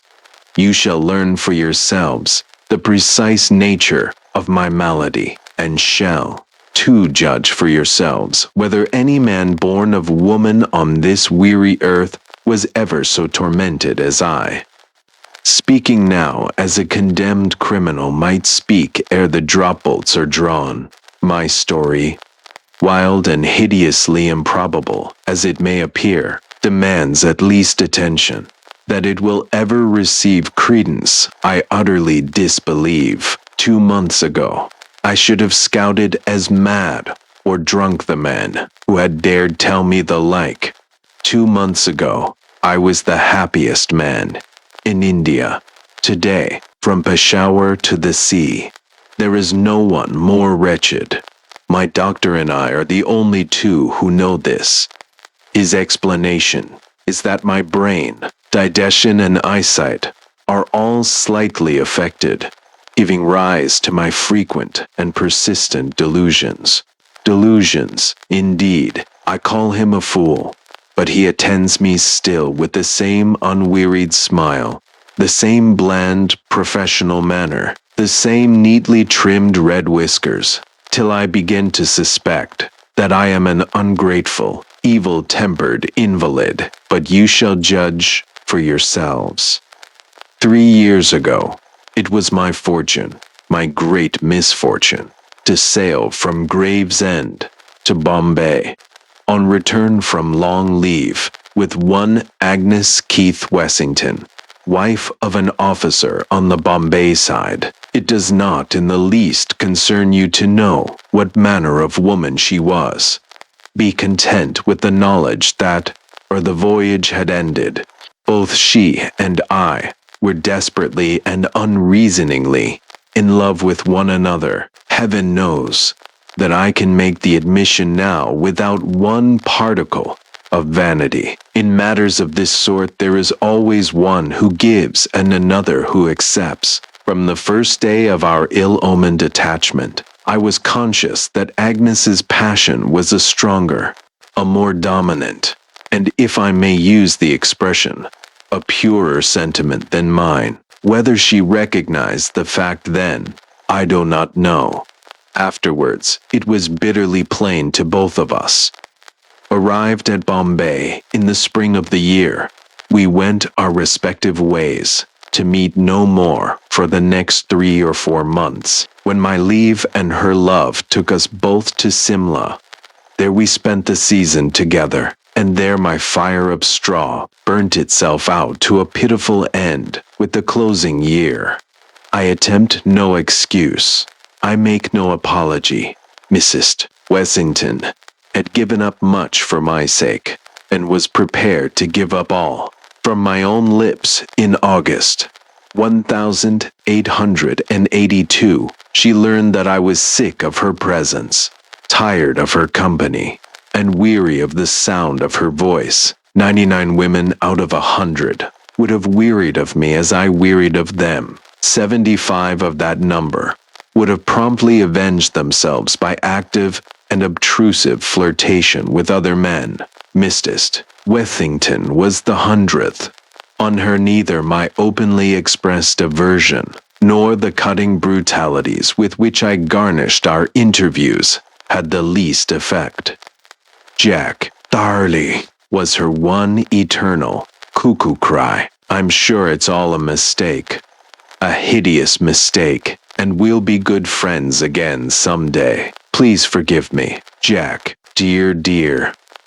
I was the offender, and I knew it. That knowledge transformed my pity into passive endurance, and eventually into blind hate, the same instinct, I suppose, which prompts a man to savagely stamp on the spider he has but half killed. And with this hate in my bosom, the season of 1882 came to an end. Next year, we met again at Simla, she with her monotonous face and timid attempts at reconciliation, and I with loathing of her in every fiber of my frame.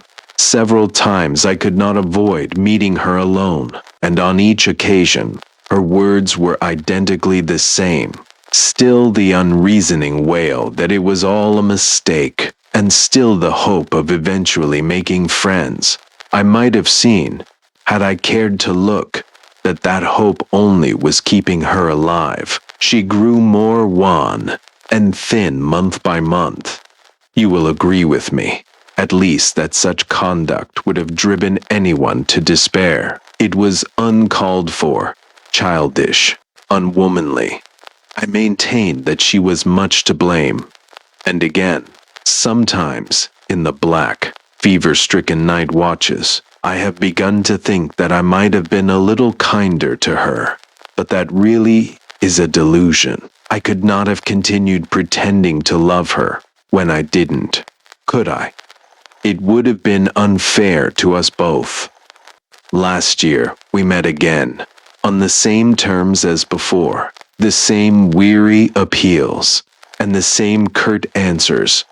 From my lips, at least I would make her see how wholly wrong and hopeless were her attempts at resuming the old relationship. As the season wore on, we fell apart. That is to say, she found it difficult to meet me, for I had other and more absorbing interests to attend to. When I think it over quietly in my sick room, the season of 1884 seems a confused nightmare wherein light and shade were fantastically intermingled. My courtship of little Kitty Mannering, my hopes, doubts and fears, our long rides together, my trembling avowal of attachment, her reply, and now and again a vision of a white face flitting by in the rickshaw with the black and white liveries I once watched for so earnestly, the wave of Mrs. Wessington's gloved hand. And when she met me alone, which was but seldom, the irksome monotony of her appeal, I loved Kitty Mannering, honestly, heartily loved her, and with my love for her grew my hatred for Agnes. In August, Kitty and I were engaged. The next day, I met those accursed magpie, Heminis at the back of Jacko, and moved by some passing sentiment of pity, stopped to tell Mrs. Wessington everything. She knew it already. "So I hear you're engaged, Jack dear." Then, without a moment's pause, "I'm sure it's all a mistake, a hideous mistake. We shall be as good friends someday, Jack, as we ever were." My answer might have made even a man wince. It cut the dying woman before me like the blow of a whip. "Please forgive me, Jack. I didn't mean to make you angry, but it's true. It's true." And Mrs. Wessington broke down completely. I turned away and left her to finish her journey in peace, feeling, but only for a moment or two, that I had been an unutterably mean hound. I looked back and saw that she had turned her rickshaw with the idea, I suppose, of overtaking me. The scene and its surroundings were photographed on my memory. The rain-swept sky, we were at the end of the wet weather, the sodden, dingy pines, the muddy road, and the black powder-riven cliffs formed a gloomy background, against which the black and white liveries of the Japanese, the yellow-pennelled rickshaw, and Mrs. Wessington's down-bowed golden head stood out clearly. She was holding her handkerchief in her left hand and was leaning back exhausted against the rickshaw cushions. I turned my horse up a bypath near the Sanjoli Reservoir and literally ran away. Once, I fancied I heard a faint call of Jack. This may have been imagination. I never stopped to verify it. 10 minutes later, I came across Kitty on horseback, and, in the delight of a long ride with her, forgot all about the interview. A week later, Mrs. Wessington died, and the inexpressible burden of her existence was removed from my life. I went plainsward perfectly happy. Before 3 months were over, I had forgotten all about her, except that at times the discovery of some of her old letters reminded me unpleasantly of our bygone relationship. By January, I had disinterred what was left of our correspondence from among my scattered belongings and had burnt it. At the beginning of April of this year, 1885, I was at Simla, semi-deserted Simla, once more, and was deep in lovers' talks and walks with Kitty. It was decided that we should be married at the end of June. You will understand, therefore, that loving Kitty as I did, I am not saying too much when I pronounce myself to have been, at the time, the happiest man in India. 14 delightful days passed almost before I noticed their flight. Then, aroused to the sense of what was proper among mortals, circumstanced as we were, I pointed out to Kitty that an engagement ring was the outward and visible sign of her dignity as an engaged girl, and that she must forthwith come to Hamilton's to be measured for one. Up to that moment, I give you my word, we had completely forgotten so trivial a matter. To Hamilton's we accordingly went on the 15th of April, 1885. Remember that. Whatever my doctor may say to the contrary, I was then in perfect health, enjoying a well-balanced mind, and an absolutely tranquil spirit. Kitty and I entered Hamilton's shop together, and there, regardless of the order of affairs, I measured Kitty's finger for the ring in the presence of the amused assistant. The ring was a sapphire with 2 diamonds. We then rode out down the slope that leads to the Cumbermere Bridge and Polidi's shop, while my whaler was cautiously feeling his way over the loose shale, and Kitty was laughing and chattering at my side, while all Simla, that is to say as much of it as had then come from the plains, was grouped round the reading room and Polidi's veranda. I was aware that someone, apparently at a vast distance, was calling me by my Christian name. It struck me that I had heard the voice before, but when and where I could not at once determine. In the short space it took to cover the road between the path from Hamilton's shop and the first plank of the Cumbermere Bridge, I had thought over 6 people who might have committed such a solecism, and had eventually decided that it must have been some singing in my ears. Immediately opposite Polidi's shop, my eye was arrested by the sight of 4 Japanese in black and white livery, pulling a yellow-paneled, cheap, bizarre rickshaw. In a moment my mind flew back to the previous season, and Mrs. Wessington, with a sense of irritation and disgust. Was it not enough that the woman was dead and done with, without her black and white servitors reappearing to spoil the day's happiness? Whoever employed them now, I thought I would call upon, and ask as a personal favor to change her Bemonese livery. I would hire the men myself, and, if necessary, buy their coats from off their backs. It is impossible to say here what a flood of undesirable memories their presence evoked. Kitty, I cried, there are poor Mrs. Wessington's Ramonies turned up again. I wonder who has them now. Kitty had known Mrs. Wessington slightly last season, and had always been interested in the sickly woman. What? Where? She asked. I can't see them anywhere. Even as she spoke, her horse, swerving from a laden mule, threw himself directly in front of the advancing rickshaw. I had scarcely time to utter a word of warning when, to my unutterable horror, horse and rider passed through men and carriage, as if they had been thin air. "What's the matter?" cried Kitty. "What made you call out so foolishly?" "Jack, if I am engaged, I don't want all creation to know about it. There was lots of space between the mule and the veranda, and if you think I can't ride, there." Whereupon willful Kitty set off, her dainty little head in the air, at a hand gallop in the direction of the bandstand, fully expecting, as she herself afterwards told me, that I should follow her. What was the matter?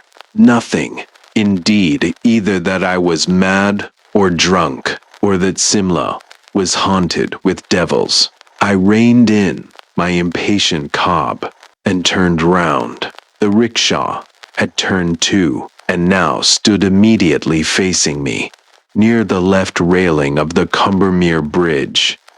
Jack, Jack, darling. There was no mistake about the words this time. They rang through my brain as if they had been shouted in my ear. It's some hideous mistake, I'm sure. Please forgive me, Jack, and let's be friends again.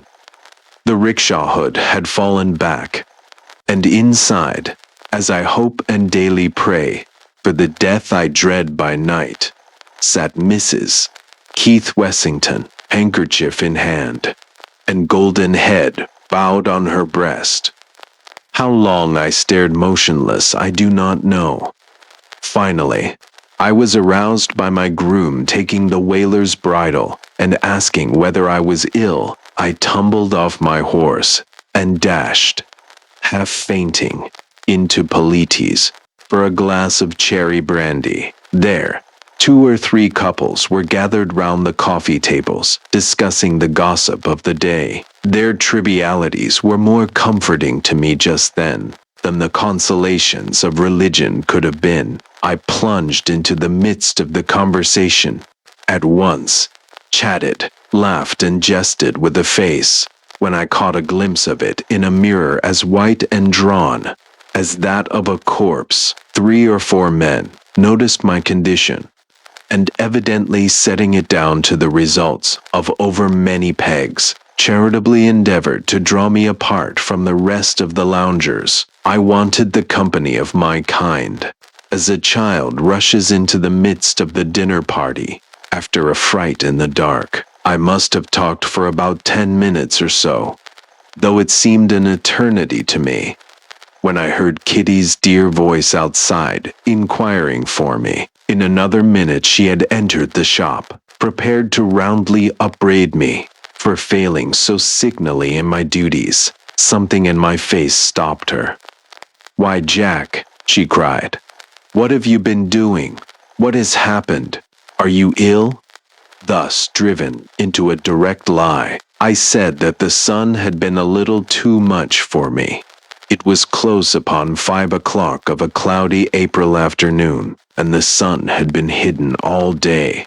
I saw my mistake as soon as the words were out of my mouth, attempted to recover it, blundered hopelessly, and followed Kitty, in a regal rage, out of doors, amid the smiles of my acquaintances. I made some excuse, I have forgotten what, on the score of my feeling faint, and cantered away to my hotel, leaving Kitty to finish the ride by herself.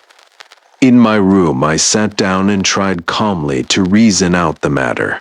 Here was I, Theobald Jack Pansay, a well-educated Bengal civilian, in the year of grace, 1885, presumably sane, certainly healthy, driven in terror, from my sweetheart's side, by the apparition of a woman who had been dead and buried 8 months ago. These were facts that I could not blink.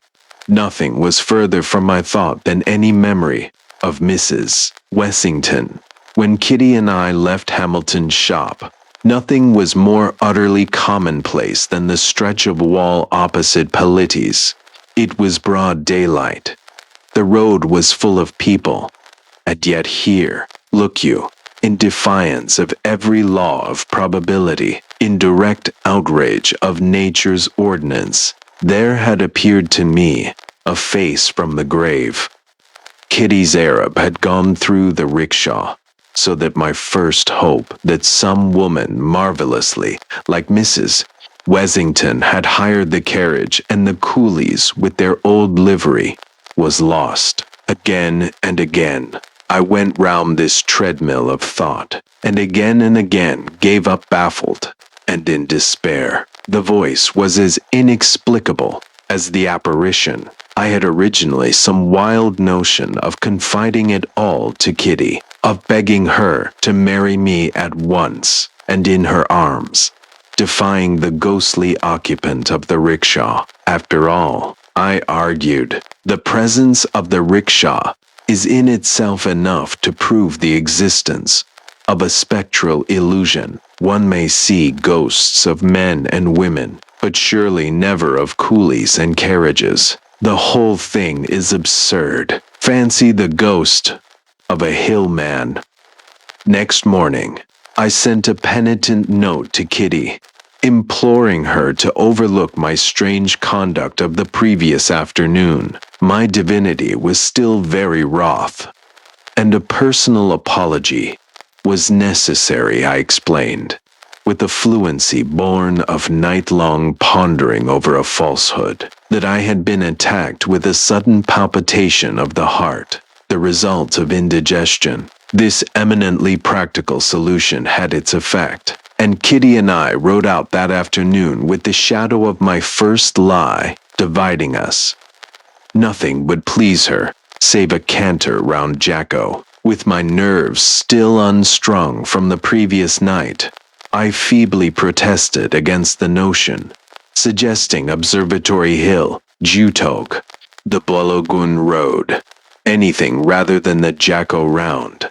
Kitty was angry and a little hurt, so I yielded, from fear of provoking further misunderstanding, and we set out together towards Chota Simla. We walked a greater part of the way, and, according to our custom, cantered from a mile or so below the convent to the stretch of level road by the Sanjoli Reservoir.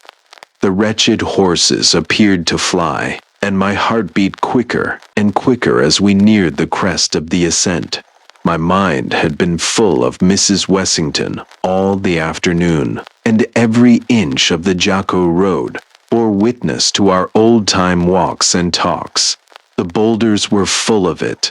The pines sang it aloud overhead. The rain-fed torrents giggled and chuckled unseen over the shameful story, and the wind in my ears chanted the iniquity aloud. As a fitting climax, in the middle of the level, men called the Ladies' Mile, the horror was awaiting me. No other rickshaw was in sight. Only the 4 black and white Japanese, the yellow-paneled carriage, and the golden head of the woman within, all apparently just as I had left them 8 months and 1 fortnight ago. For an instant, I fancied that Kitty must see what I saw. We were so marvelously sympathetic in all things. Her next words undeceived me. Not a soul in sight. Come along, Jack, and I'll race you to the reservoir buildings. Her wiry little Arab was off like a bird, my whaler following close behind, and in this order, we dashed under the cliffs. Half a minute brought us within 50 yards of the rickshaw. I pulled my whaler and fell back a little. The rickshaw was directly in the middle of the road, and once more the Arab passed through it, my horse following. Jack, Jack, dear, please forgive me, rang with a wail in my ears, and, after an interval, it's all a mistake, a hideous mistake. I spurred my horse like a man possessed. When I turned my head at the reservoir works, the black and white liveries were still waiting, patiently waiting, under the gray hillside, and the wind brought me a mocking echo of the words I had just heard. Kitty bantered me a good deal on my silence throughout the remainder of the ride.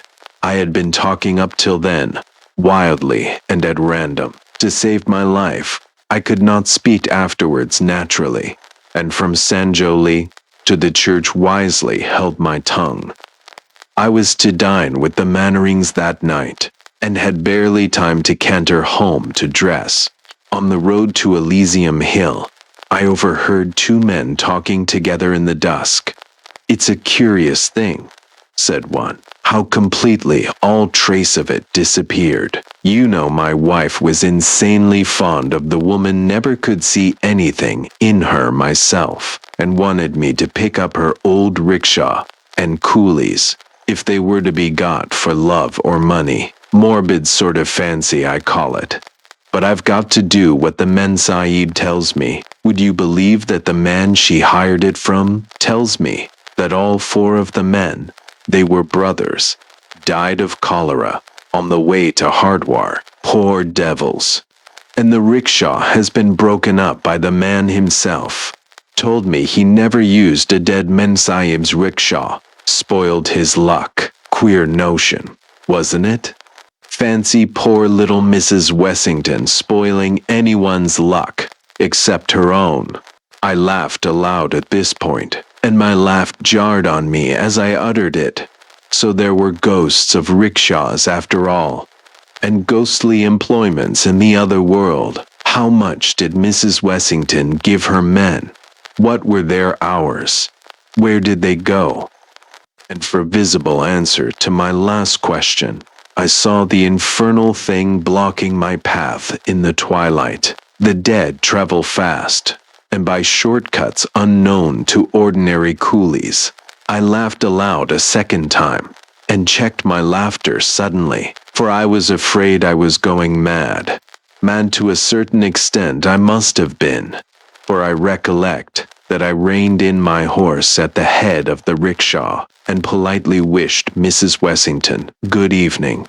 Her answer was one I knew only too well. I listened to the end and replied that I had heard it all before, but should be delighted if she had anything further to say. Some malignant devil stronger than I must have entered into me that evening, for I have a dim recollection of talking the commonplaces of the day for 5 minutes to the thing in front of me.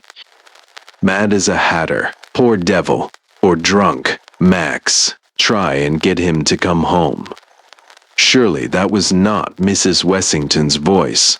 The two men had overheard me speaking to the empty air and had returned to look after me. They were very kind and considerate, and from their words evidently gathered that I was extremely drunk. I thanked them confusedly and cantered away to my hotel. There changed, and arrived at the Mannerings 10 minutes late. I pleaded the darkness of the night as an excuse, was rebuked by Kitty for my unlover-like tardiness, and sat down.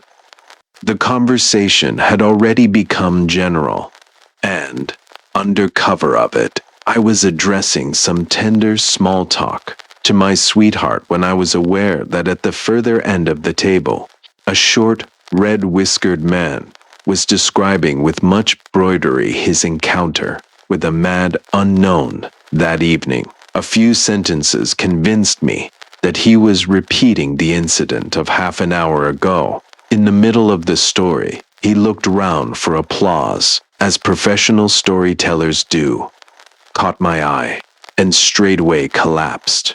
There was a moment's awkward silence, and the red-whiskered man muttered something to the effect that he had forgotten the rest, thereby sacrificing a reputation as a good storyteller which he had built up for 6 seasons past. I blessed him from the bottom of my heart, and went on with my fish. In the fullness of time the dinner came to an end, and with genuine regret, I tore myself away from Kitty, as certain as I was of my own existence that it would be waiting for me outside the door. The red-whiskered man, who had been introduced to me as Dr. Heatherley of Simla, volunteered to bear me company as far as our roads lay together. I accepted his offer with gratitude. My instinct had not deceived me. It lay in readiness in the mall, and in what seemed devilish mockery of our ways, with a lighted headlamp, the red-whiskered man went to the point at once, in a manner that showed he had been thinking over it all dinner time. I say, Pansy, what the deuce was the matter with you this evening on the Elysium Road? The suddenness of the question wrenched an answer from me before I was aware. That, said I, pointing to it, that may be either DT or eyes for aught I know. Now, you don't liquor. I saw as much at dinner, so it can't be DT. There's nothing whatever where you're pointing, though you're sweating and trembling with fright, like a scared pony. Therefore, I conclude that it's eyes, and I ought to understand all about them. Come along, home with me. I'm on the Blessington Lower Road. To my intense delight, the rickshaw, instead of waiting for us, kept about 20 yards ahead. And this, too, whether we walked, trotted, or cantered. In the course of that long night ride, I had told my companion almost as much as I have told you here. Well, you've spoilt one of the best tales I've ever laid tongue to, said he, but I'll forgive you, for the sake of what you've gone through. Now come home, and do what I tell you, and when I've cured you, young man, let this be a lesson to you to steer clear of women and indigestible food, till the day of your death. The rickshaw kept steadily in front, and my red-whiskered friend seemed to derive great pleasure from my account of its exact whereabouts. Eyes, Panze, all eyes, brain, and stomach, and the greatest of these three is stomach. You've too much conceited brain, too little stomach, and thoroughly unhealthy eyes. Get your stomach straight, and the rest follows, and all that's French for a liver pill. I'll take sole medical charge of you from this hour, for you are too interesting a phenomenon to be passed over. By this time, we were deep in the shadow of the Blessington Lower Road, and the rickshaw came to a dead stop under a pine-clad, overhanging shale cliff. Instinctively, I halted too. Giving my reason, Heatherly rapped out an oath. Now, if you think I'm going to spend a cold night on the hillside for the sake of a stomach, come brain, come eye illusion. Lord ha' mercy, what's that?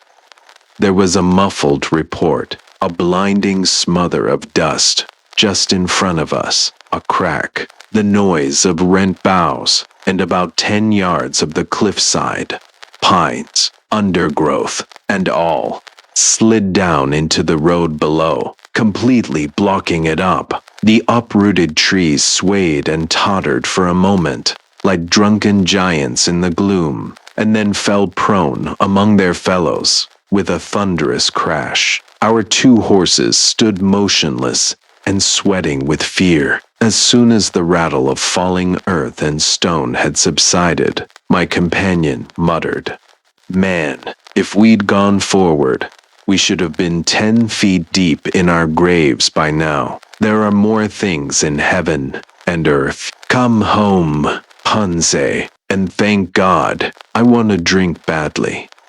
We retraced our way over the church ridge, and I arrived at Dr. Heatherly's house shortly after midnight. His attempts towards my cure commenced almost immediately, and for a week I never left his sight. Many a time in the course of that week did I bless the good fortune which had thrown me in contact with Simla's best and kindest doctor. Day by day, my spirits grew lighter and more equable. Day by day, too, I became more and more inclined to fall in with Heatherly's spectral illusion theory, implicating eyes, brain, and stomach. I wrote to Kitty, telling her that a slight sprain caused by a fall from my horse kept me indoors for a few days, and that I should be recovered before she had time to regret my absence. Heatherly's treatment was simple to a degree. It consisted of liver kais, cold water baths, and strong exercise taken in the dusk, or at early dawn. For, as he sagely observed, a man with a sprained ankle doesn't walk a dozen miles a day, and your young woman might be wondering if she saw you. At the end of the week, after much examination of pupil and pulse, and strict injunctions as to diet and pedestrianism, Heatherly dismissed me as brusquely as he had taken charge of me. Here is his parting benediction. Man, I certify to your mental cure and that's as much as to say, I've cured most of your bodily ailments. Now, get your traps out of this as soon as you can, and be off to make love to Miss Kitty. I was endeavoring to express my thanks for his kindness. He cut me short. Don't think I did this because I like you. I gather that you've behaved like a blackguard all through, but all the same, you're a phenomenon, and as queer a phenomenon as you are a blackguard. Now, go out and see if you can find the eyes, brain, and stomach business again. I'll give you a lac for each time you see it. Half an hour later, I was in the Mannerings' drawing room with Kitty, drunk with the intoxication of present happiness and the foreknowledge that I should never more be troubled with its hideous presence. Strong in the sense of my newfound security, I proposed a ride at once, and by preference, a canter round Jacko. Never have I felt so well, so overladen with vitality and mere animal spirits, as I did on the afternoon of the 30th of April. Kitty was delighted at the change in my appearance, and complimented me on it in her delightfully frank and outspoken manner. We left the Mannerings' house together, laughing and talking, and cantered along the Chota Simla road as of old. I was in haste to reach the Sanjoli Reservoir, and there make my assurance doubly sure. The horses did their best, but seemed all too slow to my impatient mind. Kitty was astonished at my boisterousness. Why, Jack, she cried at last, you are behaving like a child. What are you doing? We were just below the convent, and from sheer wantonness, I was making my whaler plunge and curvet across the road as I tickled it with the loop of my riding whip. Doing, I answered. Nothing, dear. That's just it. If you'd been doing nothing for a week, except lie up, you'd be as riotous as I, singing and murmuring in your feastful mirth, joying to feel yourself alive.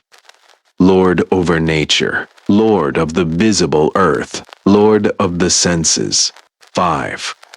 My quotation was hardly out of my lips before we had rounded the corner above the convent, and a few yards further on could see across to Sanjuli. In the center of the level road stood the black and white liveries, the yellow-paneled rickshaw and Mrs. Keith Wessington. I pulled up, looked, rubbed my eyes, and, I believe, must have said something. The next thing I knew was that I was lying face downward on the road, with Kitty kneeling above me in tears. Has it gone, child? I gasped. Kitty only wept more bitterly. Has what gone? Jack, dear, what does it all mean? There must be a mistake somewhere, Jack. A hideous mistake. Her last words brought me to my feet, mad, raving for the time being. Yes, there is a mistake somewhere, I repeated, a hideous mistake. Come and look at it.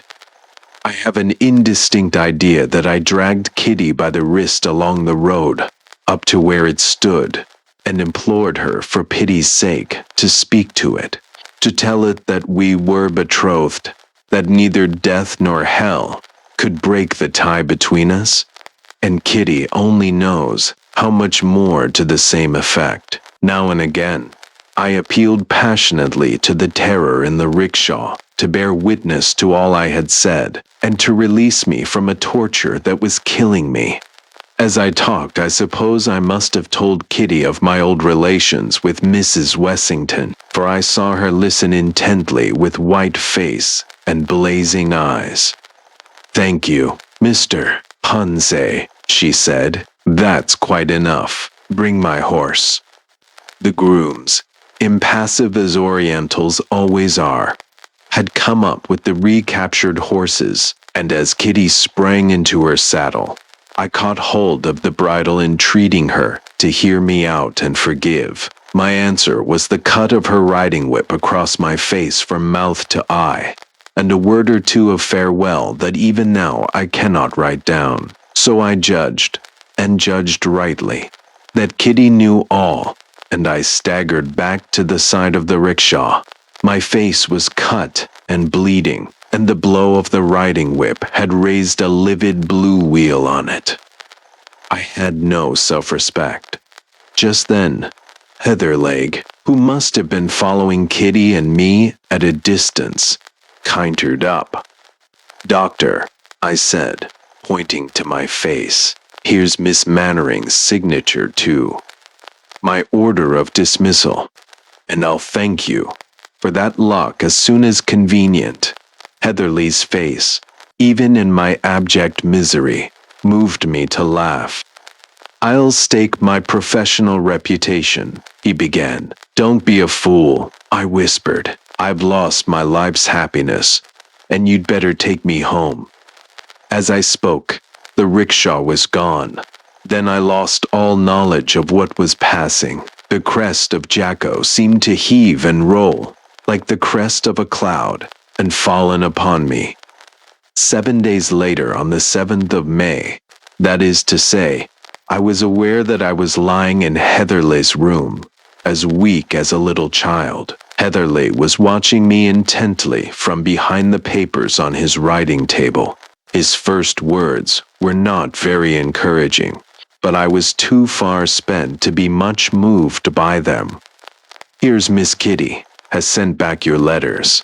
You corresponded a good deal, you young people. Here's a packet that looks like a ring, and a cheerful sort of a note from Mannering Papa, which I've taken the liberty of reading and burning. The old gentleman's not pleased with you. And Kitty?" I asked dully, rather more drawn than her father, from what she says. "By the same token, you must have been letting out any number of queer reminiscences just before I met you. Says that a man who would have behaved to a woman, as you did to Mrs. Wessington, ought to kill himself out of sheer pity for his kind. She's a hot-headed little virago. Your mash will have it too, that you were suffering from DT. When that row on the Jaco Road turned up, says she'll die before she ever speaks to you again." I groaned and turned over on the other side. "Now you've got your choice, my friend. This engagement has to be broken off, and the Mannerings don't want to be too hard on you. Was it broken through DT or epileptic fits? Sorry, I can't offer you a better exchange unless you'd prefer hereditary insanity. Say the word, and I'll tell 'em it's fits. All Simla knows about Betsine on the Ladies' Mile. Come, I'll give you 5 minutes to think over it." During those 5 minutes, I believe that I explored thoroughly the lowest circles of the inferno, which it is permitted man to tread on earth, and at the same time, I myself was watching myself faltering through the dark labyrinths of doubt, misery, and utter despair. I wondered, as Heatherley in his chair might have wondered, which dreadful alternative I should adopt. Presently, I heard myself answering in a voice that I hardly recognized. "They're confoundedly particular about morality in these parts. Give 'em fits, Heatherley, and my love. Now let me sleep a bit longer." Then my two selves joined, and it was only I half crazed, devil-driven I, that tossed in my bed, tracing step by step the history of the past month. "But I am in Simla," I kept repeating to myself. "I, Ari, Jack Pansay, am in Simla, and there are no ghosts here. It's unreasonable of that woman to pretend there are. Why couldn't Agnes have left me alone? I never did her any harm. It might just as well have been me as Agnes, only I'd never have come back on purpose to kill her. Why can't I be left alone and happy?" It was high noon when I first awoke. and the sun was low in the sky before I slept. Slept as the tortured criminal sleeps on his rack, too worn to feel further pain. Next day, I could not leave my bed. Heatherly told me in the morning that he had received an answer from Mr. Mannering, and that, thanks to his Heatherley's friendly offices, the story of my affliction had traveled through the length and breadth of Simla, where I was on all sides much pitied. And that's rather more than you deserve, he concluded pleasantly. Though the Lord knows you've been going through a pretty severe mill. Never mind. We'll cure you yet, you perverse phenomenon.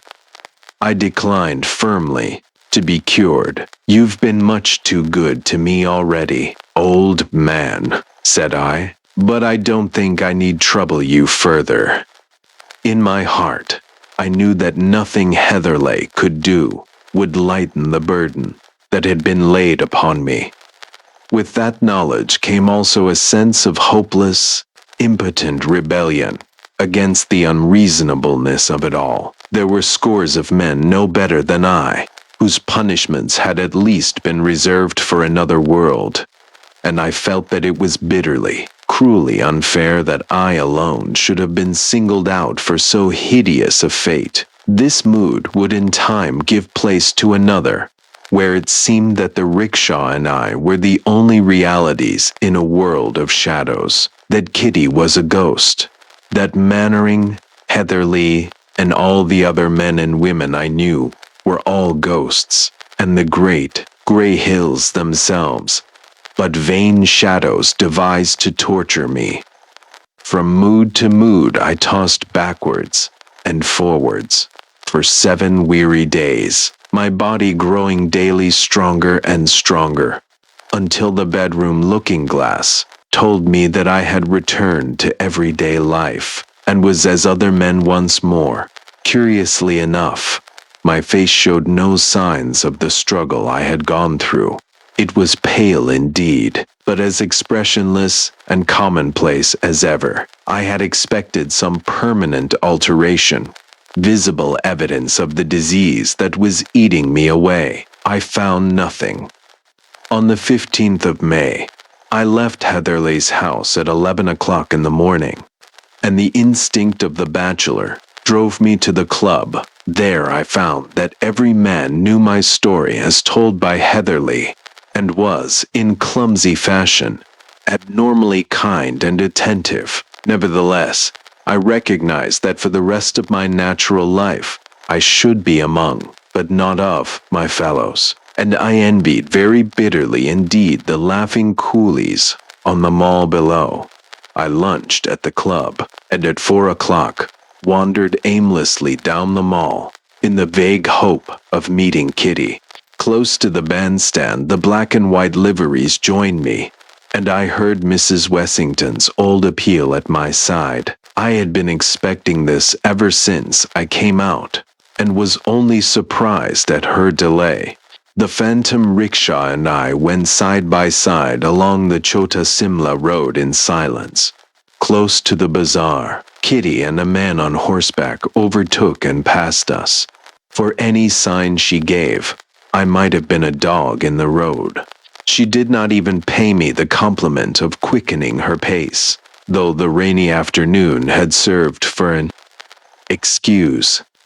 So Kitty and her companion, and I and my ghostly Lido love, crept around Jacko in couples. The road was streaming with water. The pines dripped like roof pipes on the rocks below, and the air was full of fine, driving rain. 2 or 3 times, I found myself saying to myself, almost aloud, I'm Jack Pansay, on leave at Simla. Every day, ordinary Simla. I mustn't forget that.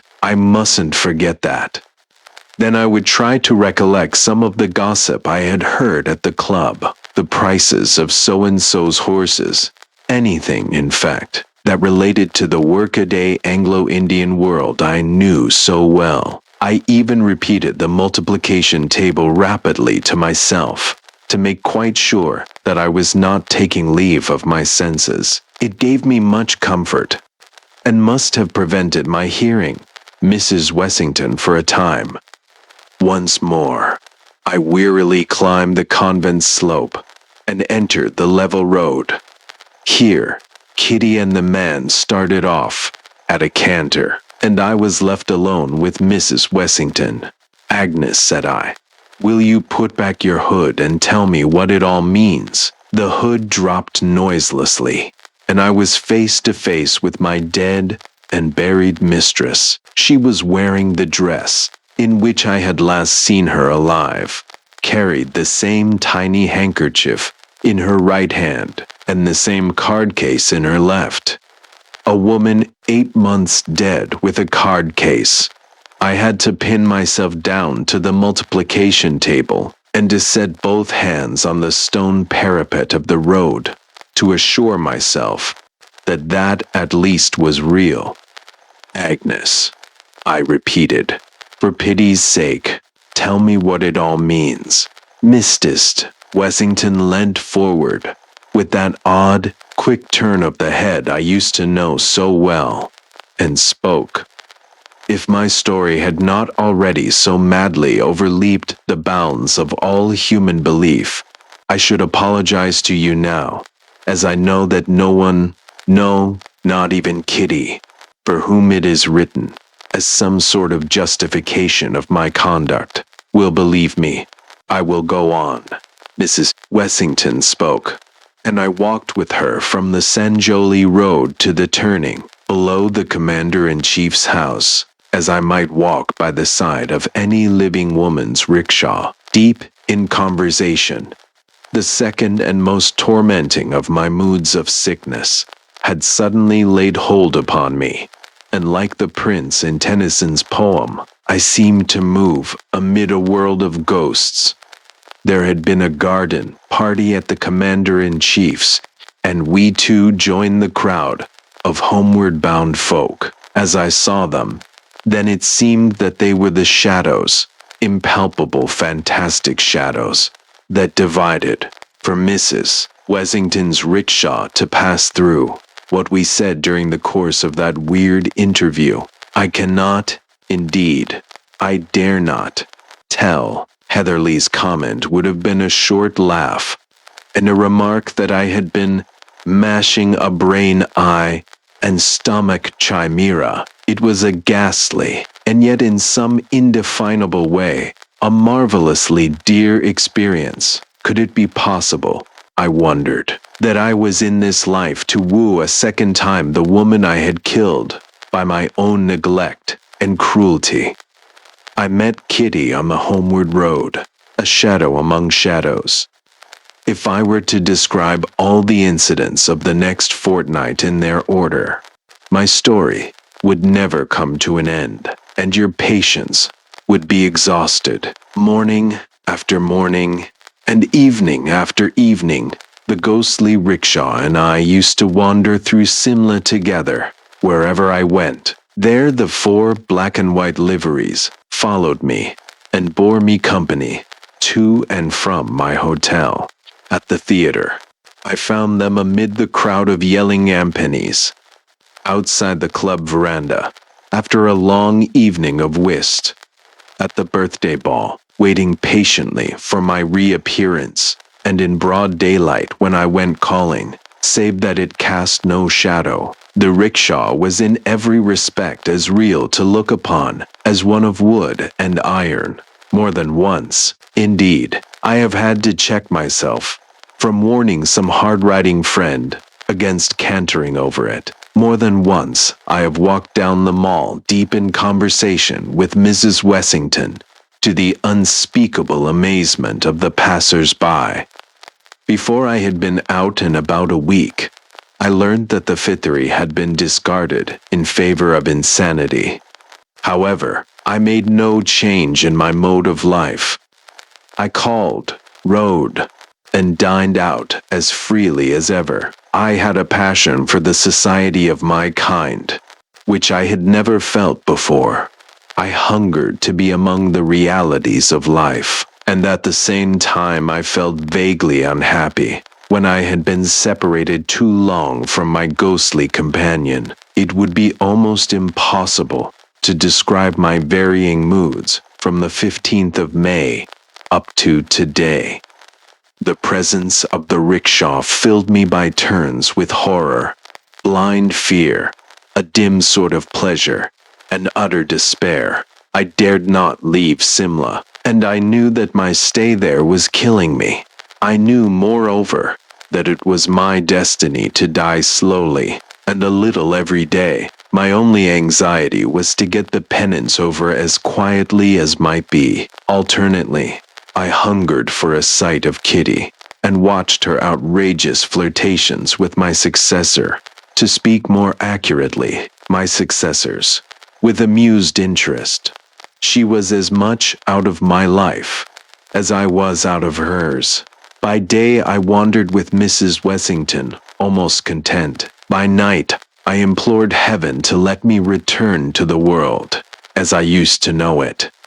Above all these varying moods lay the sensation of dull, numbing wonder that the seen and the unseen should mingle so strangely on this earth to hound one poor soul to its grave.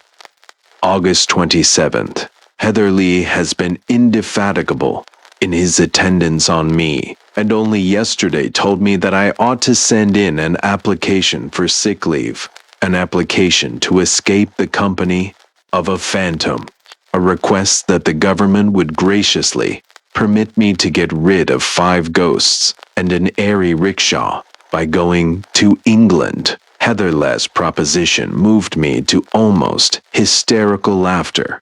I told him that I should await the end quietly at Simla, and I am sure that the end is not far off. Believe me that I dread its advent more than any word can say, and I torture myself nightly with 1,000 speculations as to the manner of my death. Shall I die in my bed decently, and as an English gentleman should die, or in one last walk on the Mall? Will my soul be wrenched from me to take its place forever and ever by the side of that ghastly phantasm? Shall I return to my old lost allegiance in the next world? Or shall I meet Agnes loathing her and bound to her side through all eternity? Shall we two hover over the scene of our lives till the end of time? As the day of my death draws nearer, the intense horror that all living flesh feels towards escaped spirits from beyond the grave grows more and more powerful. It is an awful thing to go down quick among the dead, with scarcely 1/2 of your life completed. It is 1,000 times more awful to wait as Edo in your midst, for I know not what unimaginable terror. Pity me, at least on the score of my delusion, for I know you will never believe what I have written here. Yet as surely as ever a man was done to death by the powers of darkness, I am that man. Injustice too, pity her, for as surely as ever woman was killed by man, I killed Mrs. Wessington, and the last portion of my punishment is even now upon me. The rival ghosts. The good ship sped on her way across the calm Atlantic. It was an outward passage, according to the little charts, which the company had charily distributed, but most of the passengers were homeward bound, after a summer of rest and recreation, and they were counting the days before they might hope to see Fire Island light on the lee side of the boat, comfortably sheltered from the wind, and just by the door of the captain's room, which was theirs during the day, sat a little group of returning Americans. The Duchess, she was down on the purser's list as Mrs. Martin, but her friends and familiars called her the Duchess of Washington Square, and baby Van Rensselaer, she was quite old enough to vote, had her sex been entitled to that duty. But, as the younger of 2 sisters, She was still the baby of the family. The Duchess and baby Van Rensselaer were discussing the pleasant English voice and the not unpleasant English accent of a manly young lordling who was going to America for sport. Uncle Larry and Dear Jones were enticing each other into a bet on the ship's run of the morrow. "I'll give you 2-1 she don't make 420, said Dear Jones. "I'll take it," answered Uncle Larry. "We made 427 the 5th day last year." It was Uncle Larry's 17th visit to Europe, and this was therefore his 34th voyage. "And when did you get in?" asked baby Van Rensselaer. "I don't care a bit about the run, so long as we get in soon." We crossed the bar Sunday night, just 7 days after we left Queenstown, and we dropped anchor off Quarantine at 3 o'clock on Monday morning.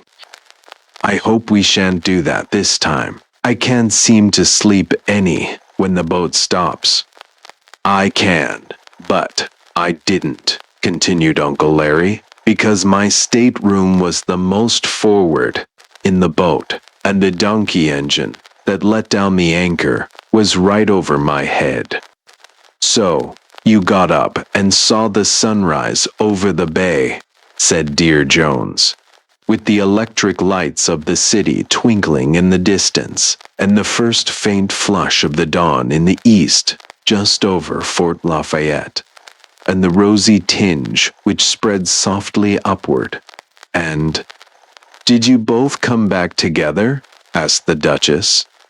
"Because he has crossed 34 times.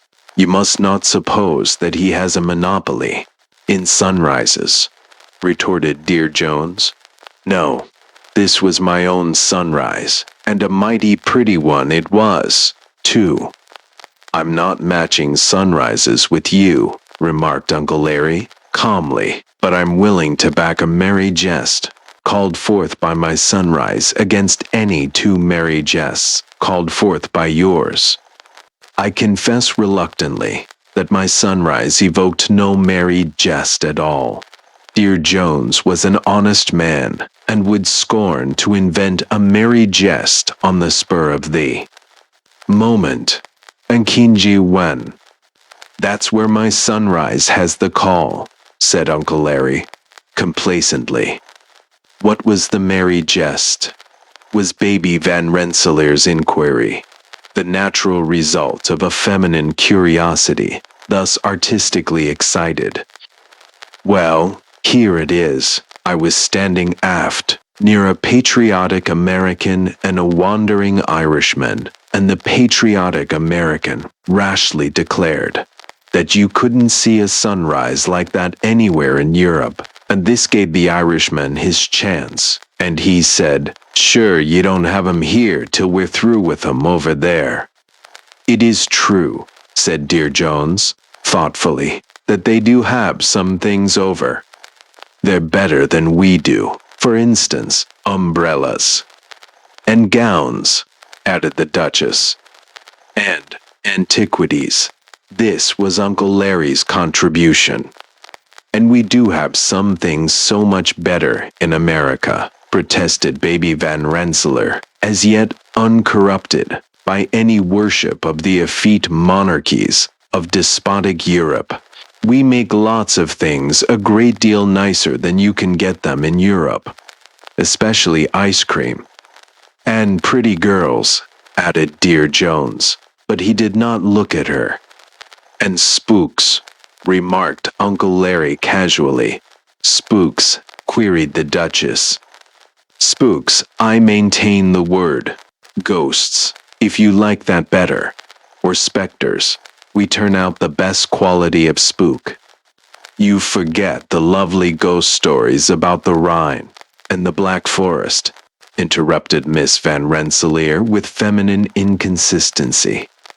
"I remember the Rhine and the Black Forest, and all the other haunts of elves and fairies and hobgoblins, but for good, honest spooks, there is no place like home. And what differentiates our spook Spiritus Americanus from the ordinary ghost of literature is that it responds to the American sense of humor. Take Irving's stories, for example. The Headless Horseman, that's a comic ghost story, and Rip Van Winkle. Consider what humor, and what good humor, there is in the telling of his meeting with the goblin crew of Hendrik Hudson's men. A still better example of this American way of dealing with legend and mystery is the marvelous tale of the rival ghosts.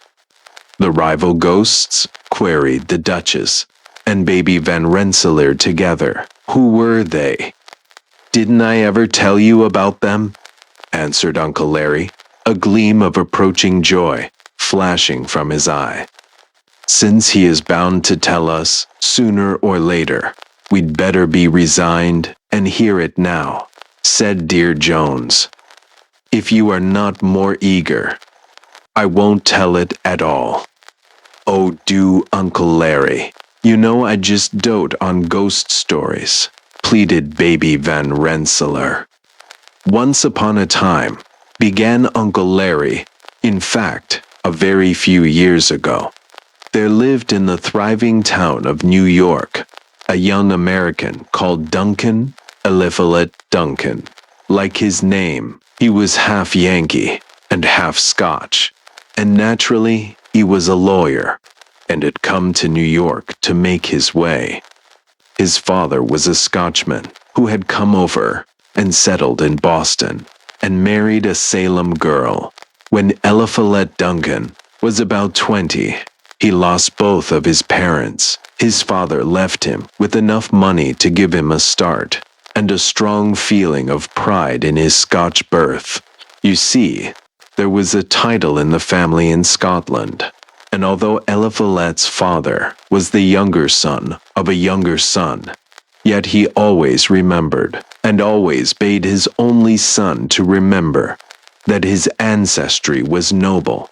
His mother left him her full share of Yankee grit and a little house in Salem, which has belonged to her family for more than 200 years. She was a Hitchcock, and the Hitchcocks had been settled in Salem since the year 1. It was a great-great-grandfather of Mr. Eliphalet Hitchcock, who was foremost in the time of the Salem witchcraft craze. And this little old house, which she left to my friend Eliphalet Duncan, was haunted by the ghost of one of the witches. Of course, interrupted Dear Jones. Now, how could it be the ghost of a witch, since the witches were all burned at the stake? You never heard of anybody who was burned having a ghost, did you?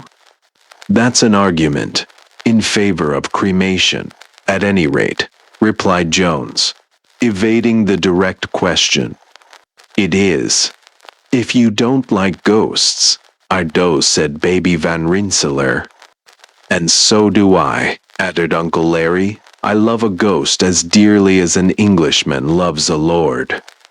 Go on with your story, said the Duchess, majestically overruling all extraneous discussion. This little old house at Salem was haunted, resumed Uncle Larry, and by a very distinguished ghost, or at least by a ghost with very remarkable attributes. What was he like? Asked Baby Van Rensselaer, with a premonitory shiver of anticipatory delight. It had a lot of peculiarities. In the first place, it never appeared to the master of the house. Mostly, it confined its visitations to unwelcome guests. In the course of the last 100 years, it had frightened away 4 successive mothers-in-law, while never intruding on the head of the household. I guess that ghost had been one of the boys when he was alive and in the flesh. This was Dear Jones' contribution to the telling of the tale. In the second place, continued Uncle Larry, it never frightened anybody the first time it appeared, only on the second visit were the ghost seers scared. But then they were scared enough for twice, and they rarely mustered up courage enough to risk a third interview. One of the most curious characteristics of this well-meaning spook was that it had no face, or at least that nobody ever saw its face. Perhaps he kept his countenance veiled? Queried the Duchess, who was beginning to remember that she never did like ghost stories. That was what I was never able to find out.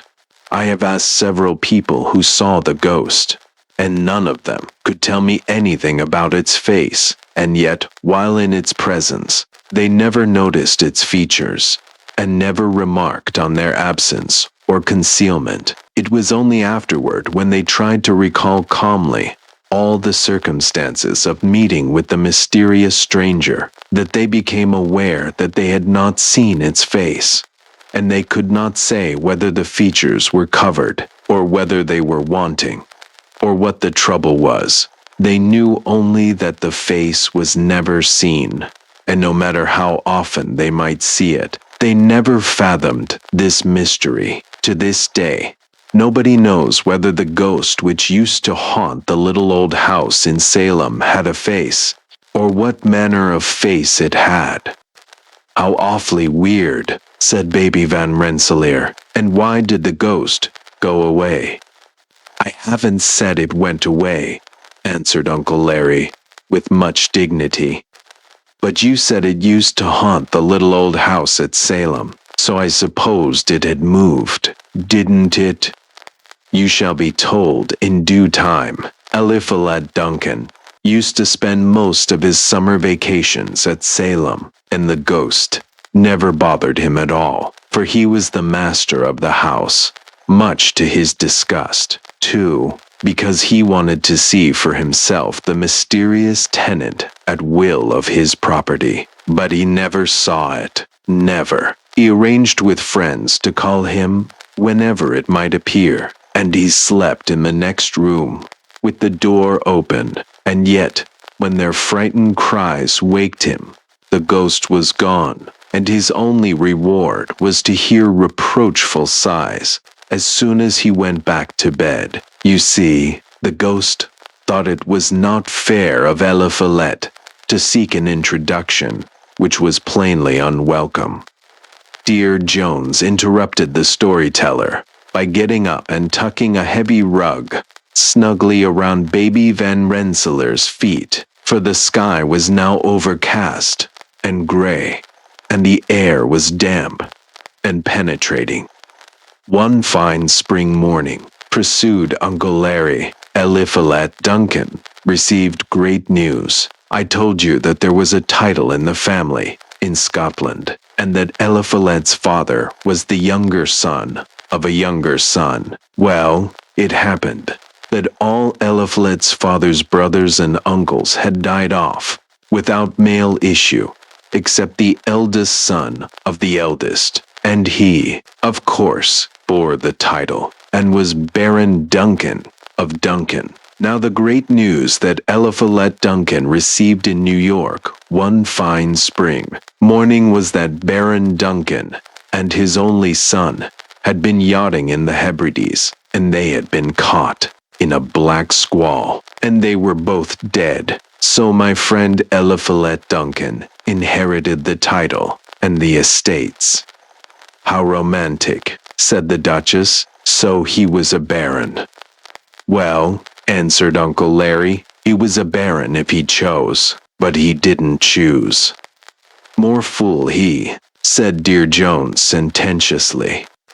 Well, answered Uncle Larry, I'm not so sure of that. You see, Eliphalet Duncan was half Scotch and half Yankee, and he had two eyes to the main chance. He held his tongue about his windfall of luck until he could find out whether the Scotch estates were enough to keep up the Scotch title. He soon discovered that they were not, and that the late Lord Duncan, having married money, kept up such state as he could out of the revenues of the dowry of Lady Duncan and Eliphalet. He decided that he would rather be a well-fed lawyer in New York, living comfortably on his practice, than a starving lord in Scotland, living scantily on his title.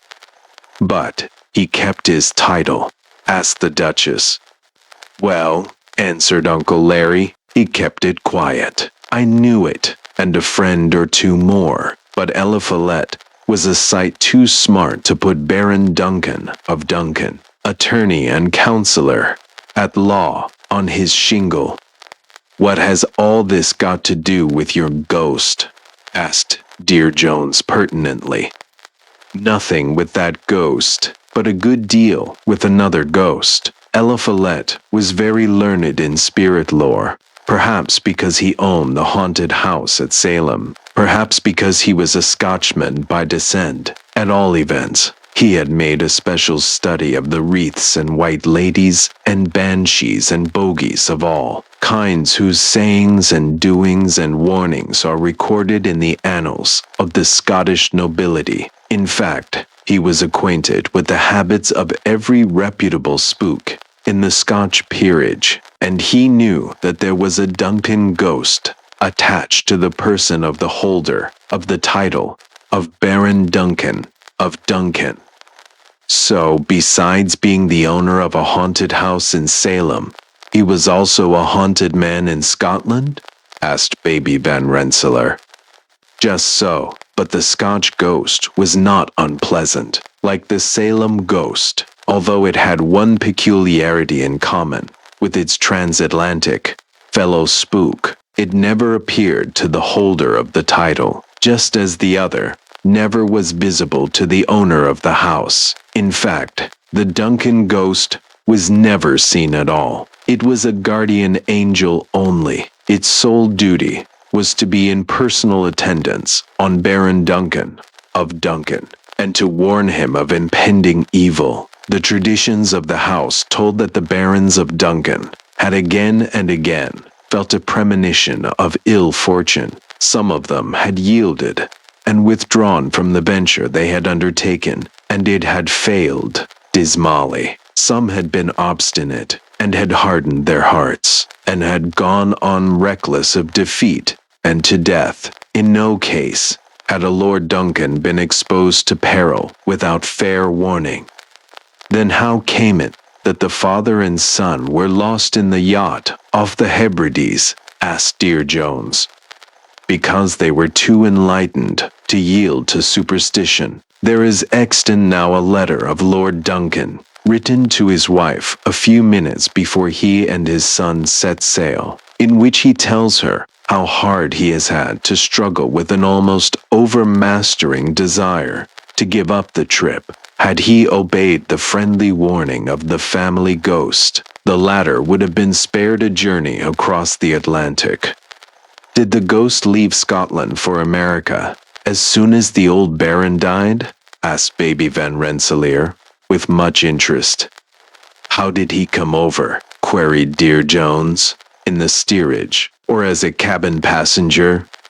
I don't know, answered Uncle Larry calmly, and lThe, he didn't know, for as he was in no danger, and stood in no need of warning, he couldn't tell whether the ghost was on duty or not. Of course, he was on the watch for it, all the time, but he never got any proof of its presence, until he went down to the little old house of Salem. Just before the 4th of July, he took a friend down with him, a young fellow who had been in the regular army since the day Fort Sumter was fired on, and who thought that after 4 years of the little unpleasantness down south, including 6 months in Libby, and after 10 years of fighting the bad Indians on the plains, he wasn't likely to be much frightened by a ghost. Well, lThe and the officer sat out on the porch all the evening, smoking and talking over points in military law. A little after 12 o'clock, just as they began to think it was about time to turn in, they heard the most ghastly noise in the house. It wasn't a shriek, or a howl, or a yell, or anything they could put a name to. It was an undeterminate, inexplicable shiver and shudder of sound, which went wailing out of the window. The officer had been at Cold Harbor, but he felt himself getting colder this time. lThe knew it was the ghost who haunted the house. As this weird sound died away, It was followed by another, sharp, short, blood-curdling. In its intensity, something in this cry seemed familiar to lThe, and he felt sure that it proceeded from the family ghost, the warning wraith of the Duncans. "Do I understand you to intimate that both ghosts were there together?" inquired the Duchess anxiously. "Both of them were there," answered Uncle Larry. "You see, one of them belonged to the house and had to be there all the time, and the other was attached to the person of Baron Duncan and had to follow him there, wherever he was.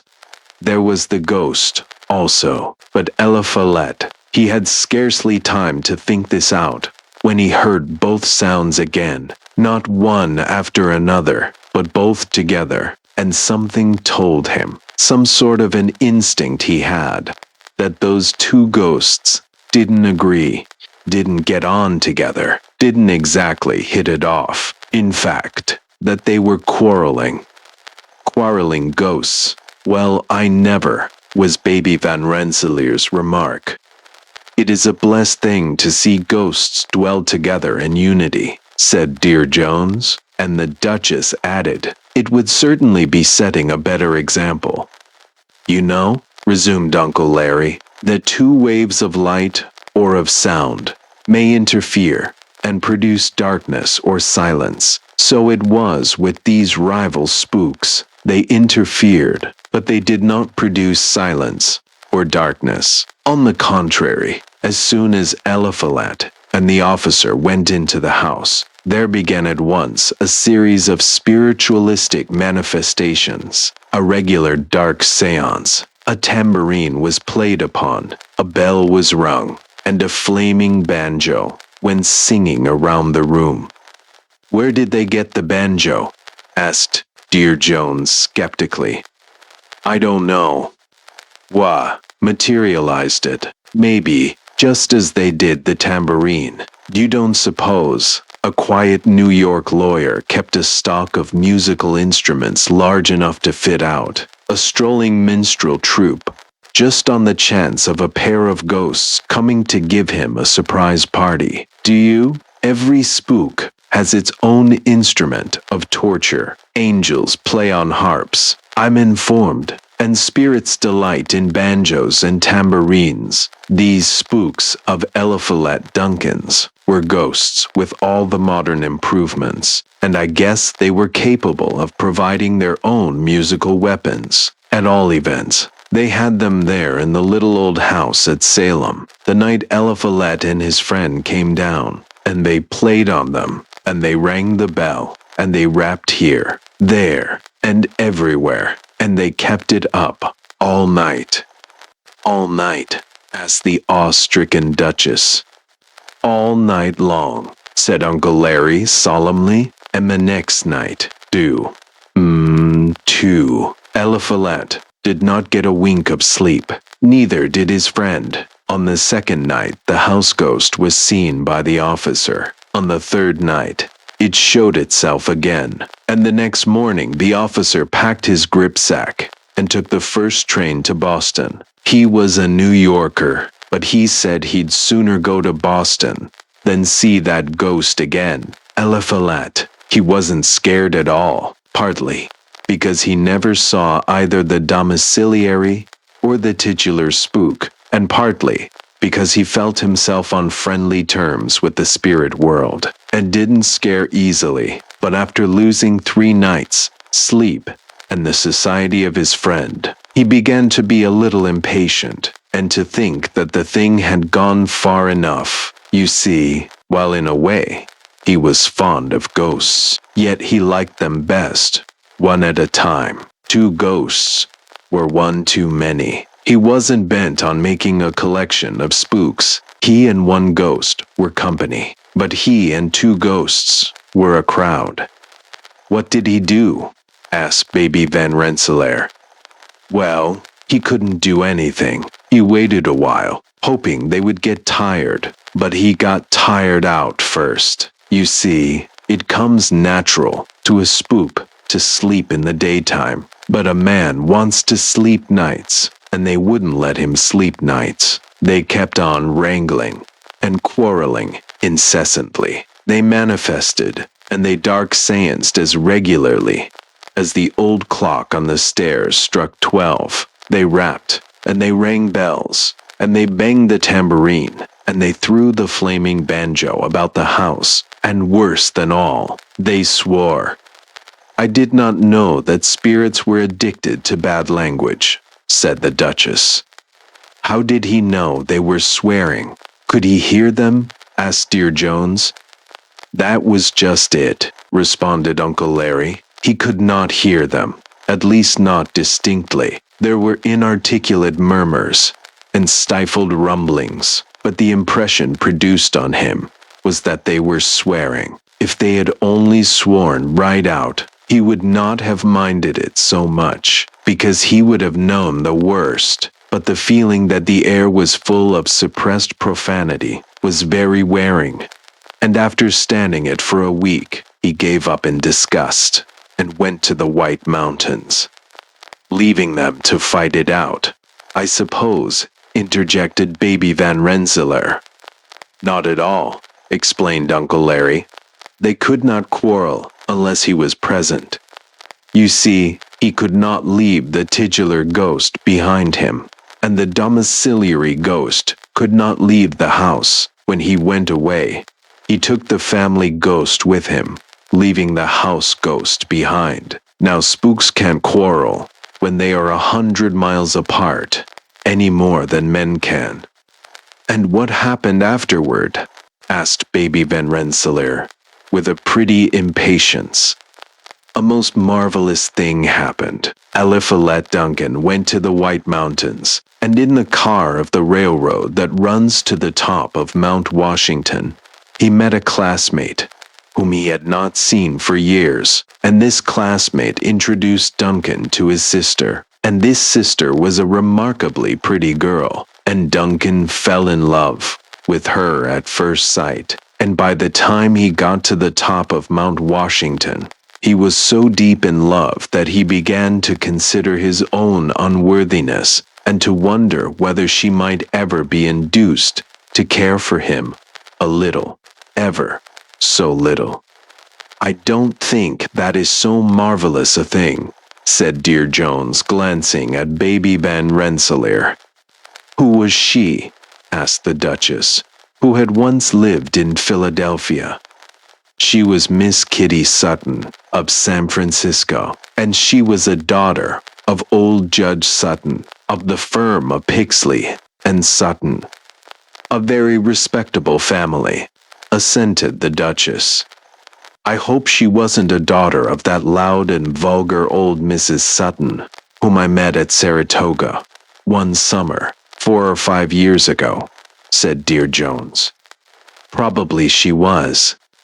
She was a horrid old woman. The boys used to call her Mother Gorgon. The pretty Kitty Sutton, with whom Eliphalet Duncan had fallen in love, was the daughter of Mother Gorgon, but he never saw the mother, who was in Frisco, or Los Angeles, or Santa Fe, or somewhere out west, and he saw a great deal of the daughter, who was up in the White Mountains. She was traveling with her brother and his wife, and as they journeyed from hotel to hotel, Duncan went with them and filled out the quartet. Before the end of the summer, he began to think about proposing. Of course, he had lots of chances, going on excursions as they were every day. He made up his mind to seize the first opportunity, and that very evening, he took her out for a moonlight row on Lake Winnipesaukee. As he handed her into the boat, he resolved to do it, and he had a glimmer of a suspicion that she knew he was going to do it, too. Girls, said Dear Jones, never go out in a rowboat at night with a young man, unless you mean to accept him. Sometimes it's best to refuse him and get it over once for all, said Baby Van Rensselaer. As Eliphalet took the oars, he felt a sudden chill. He tried to shake it off, but in vain. he began to have a growing consciousness of impending evil. Before he had taken 10 strokes, and he was a swift oarsman, he was aware of a mysterious presence between him and Miss Sutton. Was it the guardian angel ghost warning him off the match? Interrupted Dear Jones. That's just what it was, said Uncle Larry, and he yielded to it, and kept his peace, and rode Miss Sutton back to the hotel, with his proposal unspoken. More fool he, said Dear Jones. It will take more than one ghost to keep me from proposing when my mind is made up. And he looked at Baby Van Rensselaer.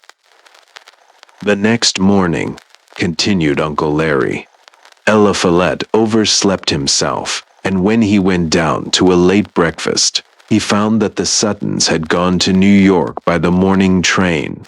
He wanted to follow them at once, and again, he felt the mysterious presence overpowering his will. He struggled 2 days, and at last he roused himself to do what he wanted, in spite of the spook. When he arrived in New York, it was late in the evening. He dressed himself hastily and went to the hotel where the Suttons put up.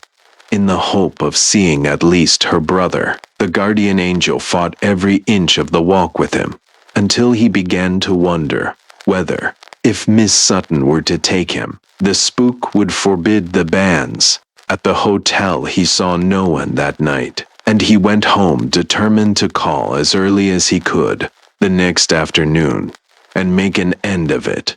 When he left his office about 2 o'clock the next day to learn his fate, he had not walked 5 blocks before he discovered that the wraith of the Duncans had withdrawn his opposition to the suit. There was no feeling of impending evil, no resistance, no struggle, no consciousness of an opposing presence.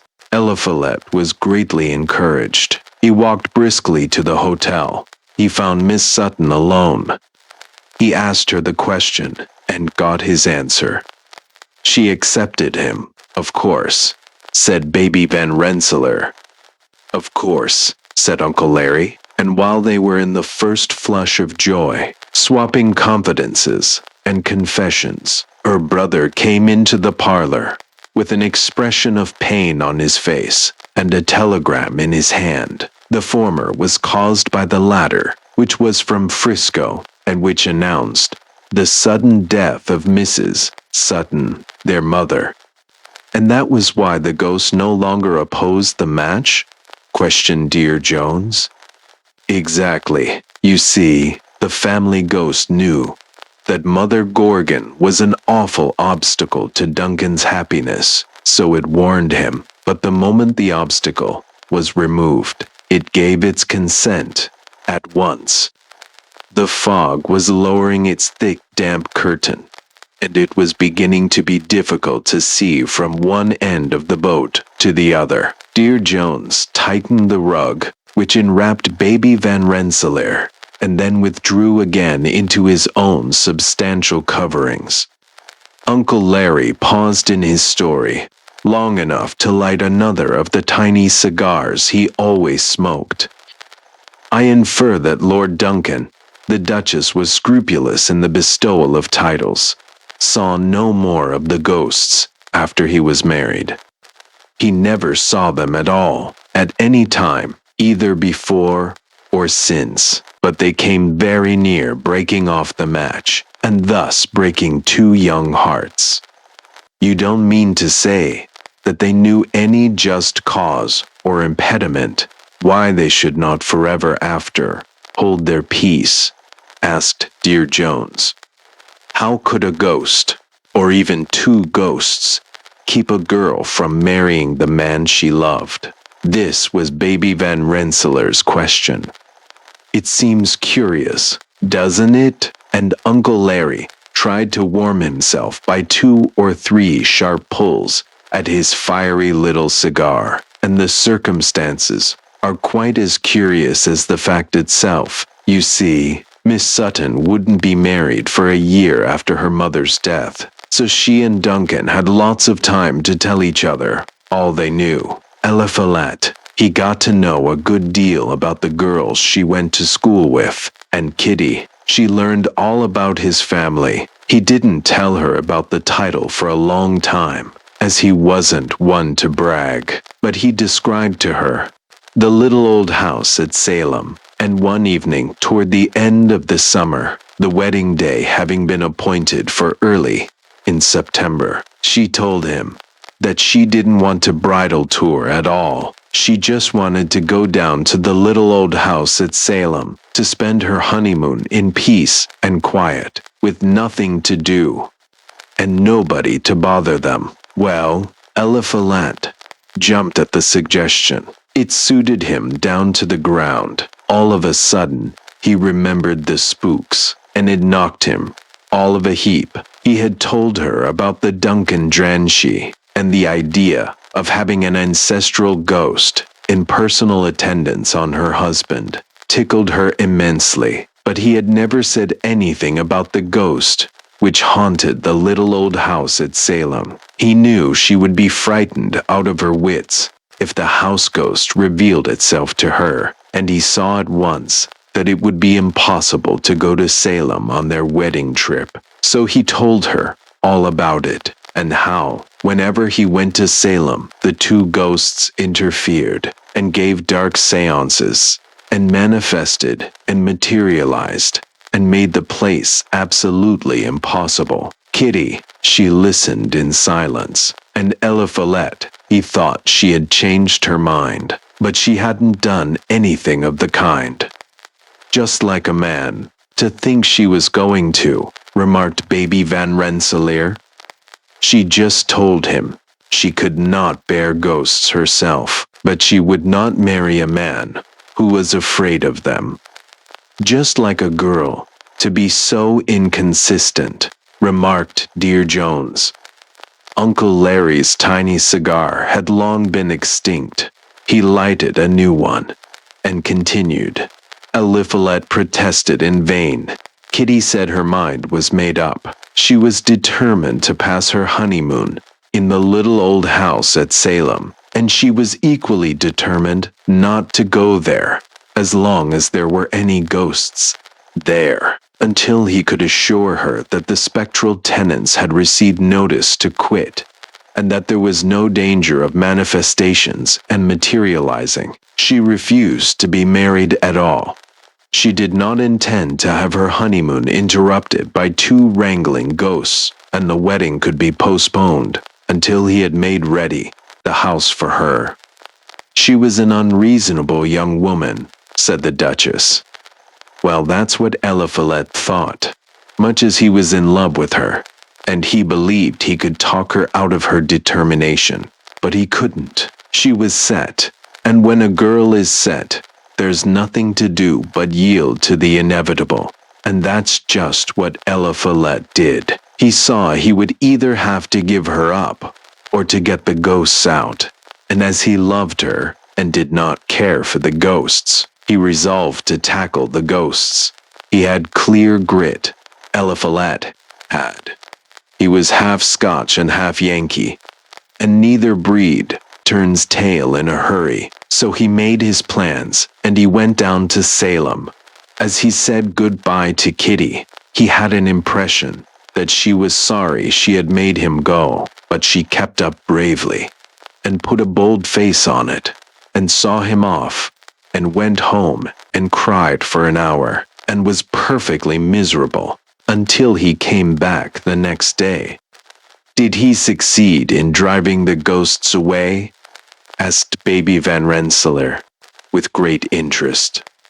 That's just what I'm coming to, said Uncle Larry, pausing at the critical moment in the manner of the trained storyteller. You see, lThe had got a rather tough job, and he would gladly have had an extension of time on the contract, but he had to choose between the girl and the ghosts, and he wanted the girl. He tried to invent or remember some short and easy way with ghosts, but he couldn't. He wished that somebody had invented a specific for spooks, something that would make the ghosts come out of the house and die in the yard. He wondered if he could not tempt the ghost to run in debt, so that he might get the sheriff to help him. He wondered also whether the ghosts could not be overcome with strong drink. A dissipated spook, a spook with delirium tremens, might be committed to the inebriate asylum, but none of these things seemed feasible. What did he do? Interrupted Dear Jones. The learned counsel will please speak to the point. You will regret this unseemly haste, said Uncle Larry, gravely, when you know what really happened. What was it, Uncle Larry? Asked Baby Van Rensselaer. I'm all impatience. And Uncle Larry proceeded. Eliphalet went down to the little old house at Salem, and as soon as the clock struck 12, the rival ghosts began wrangling, as before, raps here, there, and everywhere, ringing bells, banging tambourines, strumming banjos sailing about the room, and all the other manifestations and materializations followed one another, just as they had the summer before. The only difference Eliphalet could detect was a stronger flavor in the spectral profanity, and this, of course, was only a vague impression, for he did not actually hear a single word. He waited a while in patience, listening and watching. Of course, he never saw either of the ghosts, because neither of them could appear to him. At last he got his dander up, and he thought it was about time to interfere, so he rapped on the table and asked for silence. As soon as he felt that the spooks were listening to him, he explained the situation to them. He told them he was in love, and that he could not marry unless they vacated the house. He appealed to them as old friends, and he laid claim to their gratitude. The titular ghost had been sheltered by the Duncan family for hundreds of years, and the domiciliary ghost had had free lodging in the little old house at Salem for nearly 2 centuries. He implored them to settle their differences and to get him out of his difficulty at once. He suggested they'd better fight it out then and there and see who was master. He had brought down with him all needful weapons, and he pulled out his valise and spread on the table a pair of Navy revolvers, a pair of shotguns, a pair of dueling swords, and a couple of bowie knives. He offered to serve as second for both parties, and to give the word when to begin. He also took out of his valise a pack of cards and a bottle of poison, telling them that if they wished to avoid carnage, they might cut the cards to see which one should take the poison. Then he waited anxiously for their reply. For a little space, there was silence. Then he became conscious of a tremulous shivering in one corner of the room, and he remembered that he had heard from that direction what sounded like a frightened sigh when he made the first suggestion of the duel. Something told him that this was the domiciliary ghost, and that it was badly scared. Then he was impressed by a certain movement in the opposite corner of the room, as though the titular ghost were drawing himself up with offended dignity. Eliphalet couldn't exactly see these things, because he never saw the ghosts, but he felt them. After a silence of nearly a minute, a voice came from the corner where the family ghost stood, a voice strong and full, but trembling slightly, with suppressed passion.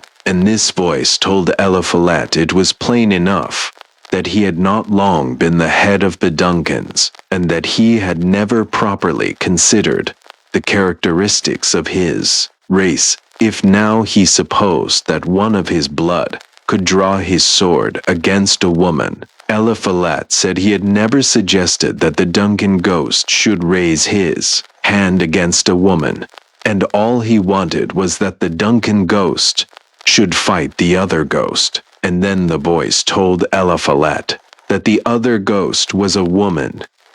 What? Said Dear Jones. sitting up suddenly. "You don't mean to tell me that the ghost which haunted the house was a woman?"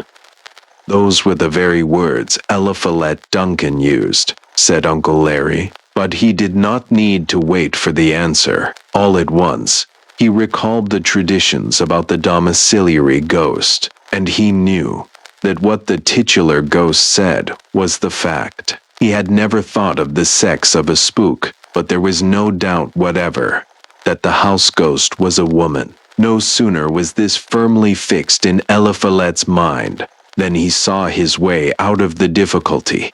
The ghosts must be married, for then there would be no more interference, no more quarreling, no more manifestations and materializations, no more dark seances with their raps and bells and tambourines and banjos. At first the ghosts would not hear of it. The voice in the corner declared that the Duncan wreath had never thought of matrimony, but lThe argued with them, and pleaded, and persuaded, and coaxed, and dwelt on the advantages of matrimony. He had to confess, of course, that he did not know how to get a clergyman to marry them, but the voice from the corner gravely told him that there need be no difficulty in regard to that, as there was no lack of spiritual chaplains. Then, for the first time, the house ghost spoke in a low, clear, gentle voice, and with a quaint, old-fashioned New England accent, which contrasted sharply with the broad Scotch speech of the family ghost. She said that lThe Duncan seemed to have forgotten that she was married, but this did not upset lThe at all. He remembered the whole case clearly, and he told her she was not a married ghost, but a widow, since her husband had been hung for murdering her. Then, the Duncan ghost drew attention to the great disparity of their ages, saying that he was nearly 450 years old, while she was barely 200. But lThe had not talked to juries for nothing. He just buckled to and coaxed those ghosts into matrimony. Afterward, he came to the conclusion that they were willing to be coaxed, but at the time, he thought he had pretty hard work to convince them of the advantages of the plan. "Did he succeed?" asked Baby Van Rensselaer, with a young lady's interest in matrimony. "He did," said Uncle Larry. "He talked the wraith of the Duncans and the specter of the little old house at Salem into a matrimonial engagement, and from the time they were engaged, he had no more trouble with them. They were rival ghosts no longer. They were married by their spiritual chaplain the very same day that lThe Duncan met Kitty Sutton in front of the railing of Grace Church. The ghostly bride and bridegroom went away at once on their bridal tour, and Lord and Lady Duncan went down to the little old house at Salem to pass their honeymoon." Uncle Larry stopped. His tiny cigar was out again. The tale of the rival ghosts was told. A solemn silence fell on the little party on the deck of the ocean steamer, broken harshly by the hoarse roar of the foghorn. The Dam North, East DT, Thing. 1. On Earth East, does not a Washington eat what is on the table?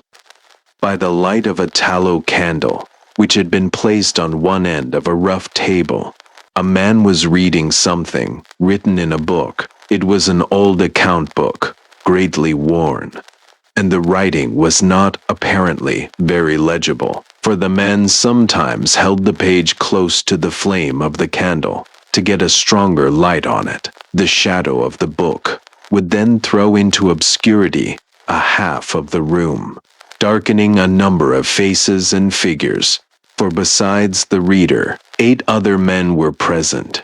7 of them sat against the rough log walls, silent, motionless, and the room being small, not very far from the table.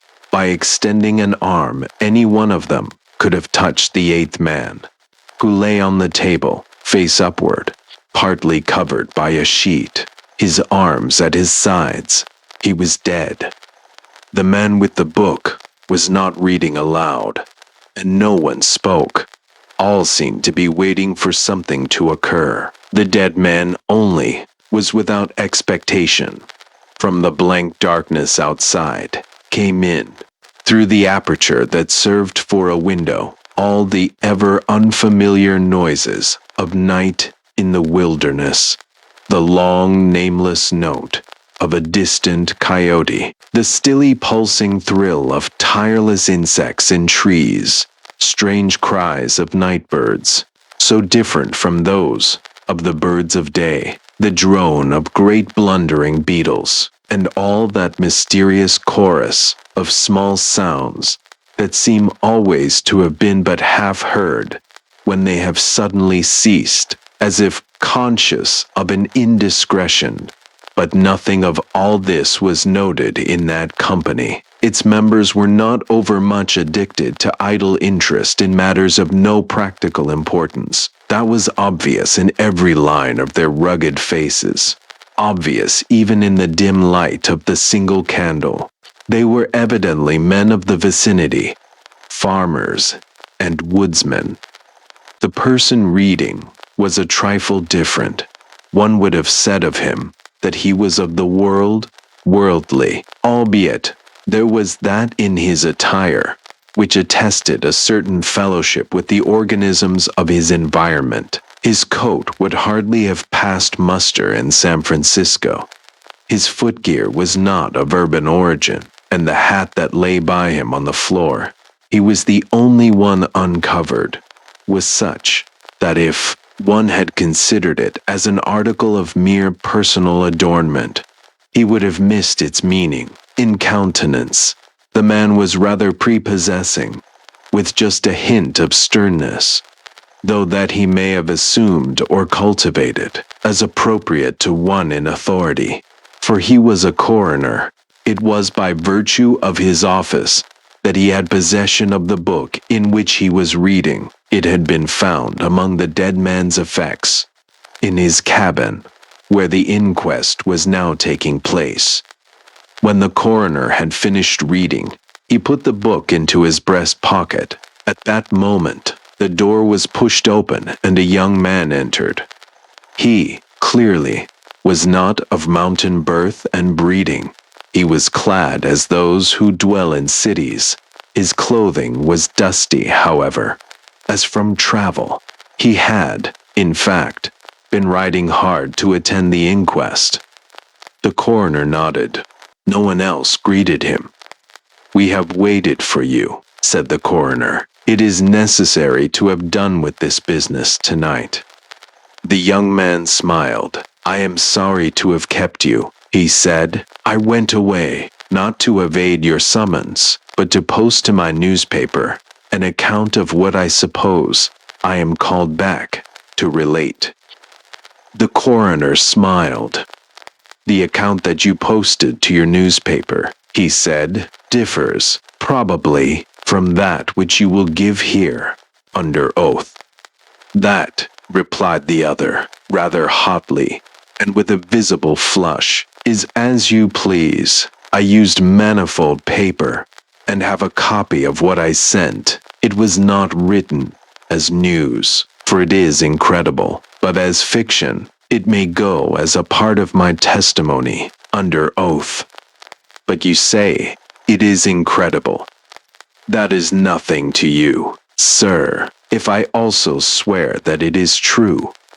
The coroner was silent for a time, his eyes upon the floor. The men about the sides of the cabin talked in whispers, but seldom withdrew their gaze from the face of the corpse. Presently, the coroner lifted his eyes and said, "We will resume the inquest."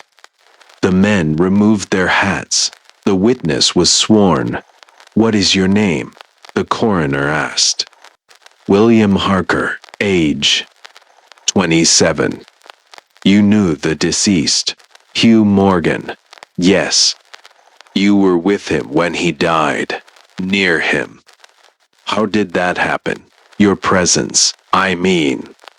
I was visiting him at this place to shoot and fish. A part of my purpose, however, was to study him and his odd, solitary way of life. He seemed a good model for a character in fiction. I sometimes write stories. I sometimes read them. Thank you. Stories in general, not yours. Some of the jurors laughed. Against a somber background, humor shows highlights. Soldiers in the intervals of battle laugh easily, and a jest in the death chamber conquers by surprise. Relate the circumstances of this man's death, said the coroner. You may use any notes or memoranda that you please. The witness understood. Pulling a manuscript from his breast pocket, he held it near the candle, and turning the leaves until he found the passage that he wanted, began to read. Toe. What may happen in a field of wild oats? The sun had hardly risen when we left the house. We were looking for quail, each with a shotgun, but we had only one dog. Morgan said that our best ground was beyond a certain ridge that he pointed out, and we crossed it by a trail through the chaparral. On the other side was comparatively level ground, thickly covered with wild oats. As we emerged from the chaparral, Morgan was but a few yards in advance. Suddenly, we heard at a little distance to our right and partly in front a noise as of some animal thrashing about in the bushes, which we could see were violently agitated. We've started a deer, I said. I wish we had brought a rifle. Morgan, who had stopped and was intently watching the agitated chaparral, said nothing, but had cocked both barrels of his gun and was holding it in readiness to aim. I thought him a trifle excited, which surprised me, for he had a reputation for exceptional coolness, even in moments of sudden and imminent peril. Oh, come, I said. You are not going to fill up a deer with quail shot, are you? Still he did not reply, but catching a sight of his face, as he turned it slightly toward me, I was struck by the intensity of his look. Then I understood that we had serious business in hand, and my first conjecture was that we had jumped a grizzly. I advanced to Morgan's side, cocking my piece as I moved. The bushes were now quiet and the sounds had ceased, but Morgan was as attentive to the place as before. What is it? What the devil is it? I asked. That damned thing, he replied without turning his head. His voice was husky and unnatural. He trembled visibly. I was about to speak further when I observed the wild oats near the place of the disturbance moving in the most inexplicable way. I can hardly describe it. It seemed as if stirred by a streak of wind, which not only bent it, but pressed it down, crushed it so that it did not rise, and this movement was slowly prolonging itself directly toward us. Nothing that I had ever seen had affected me so strangely as this unfamiliar and unaccountable phenomenon, yet I am unable to recall any sense of fear.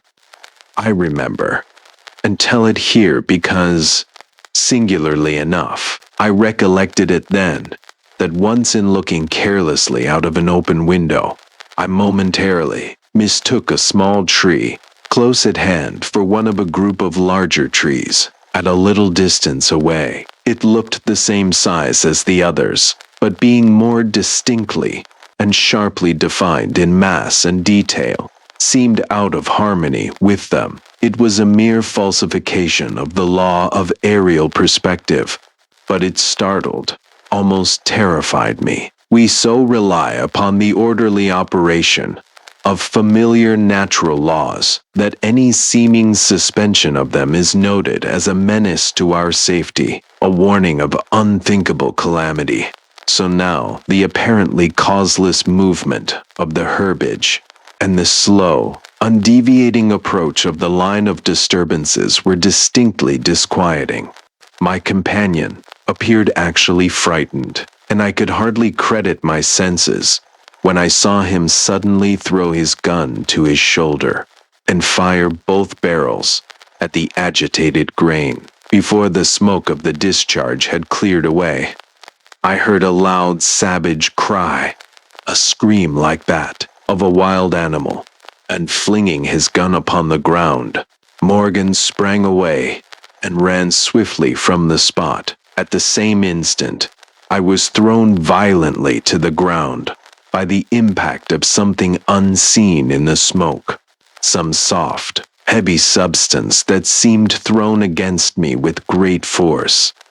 Before I could get upon my feet and recover my gun, which seemed to have been struck from my hands, I heard Morgan crying out as if in mortal agony, and mingling with his cries were such hoarse, savage sounds as one hears from fighting dogs.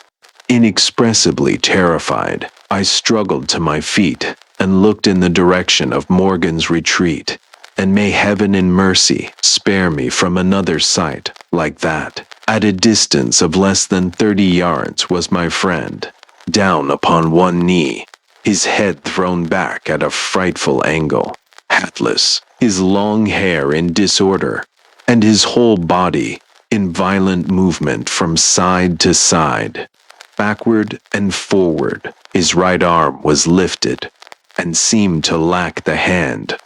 At least I could see none. The other arm was invisible. At times, as my memory now reports this extraordinary scene, I could discern but a part of his body. It was as if he had been partly blotted out. I cannot otherwise express it. Then a shifting of his position would bring it all into view again. All this must have occurred within a few seconds, yet in that time Morgan assumed all the postures of a determined wrestler vanquished by superior weight and strength. I saw nothing but him, and him not always distinctly. During the entire incident, his shouts and curses were heard, as if through an enveloping uproar of such sounds of rage and fury as I had never heard from the throat of man or brute. For a moment only, I stood irresolute.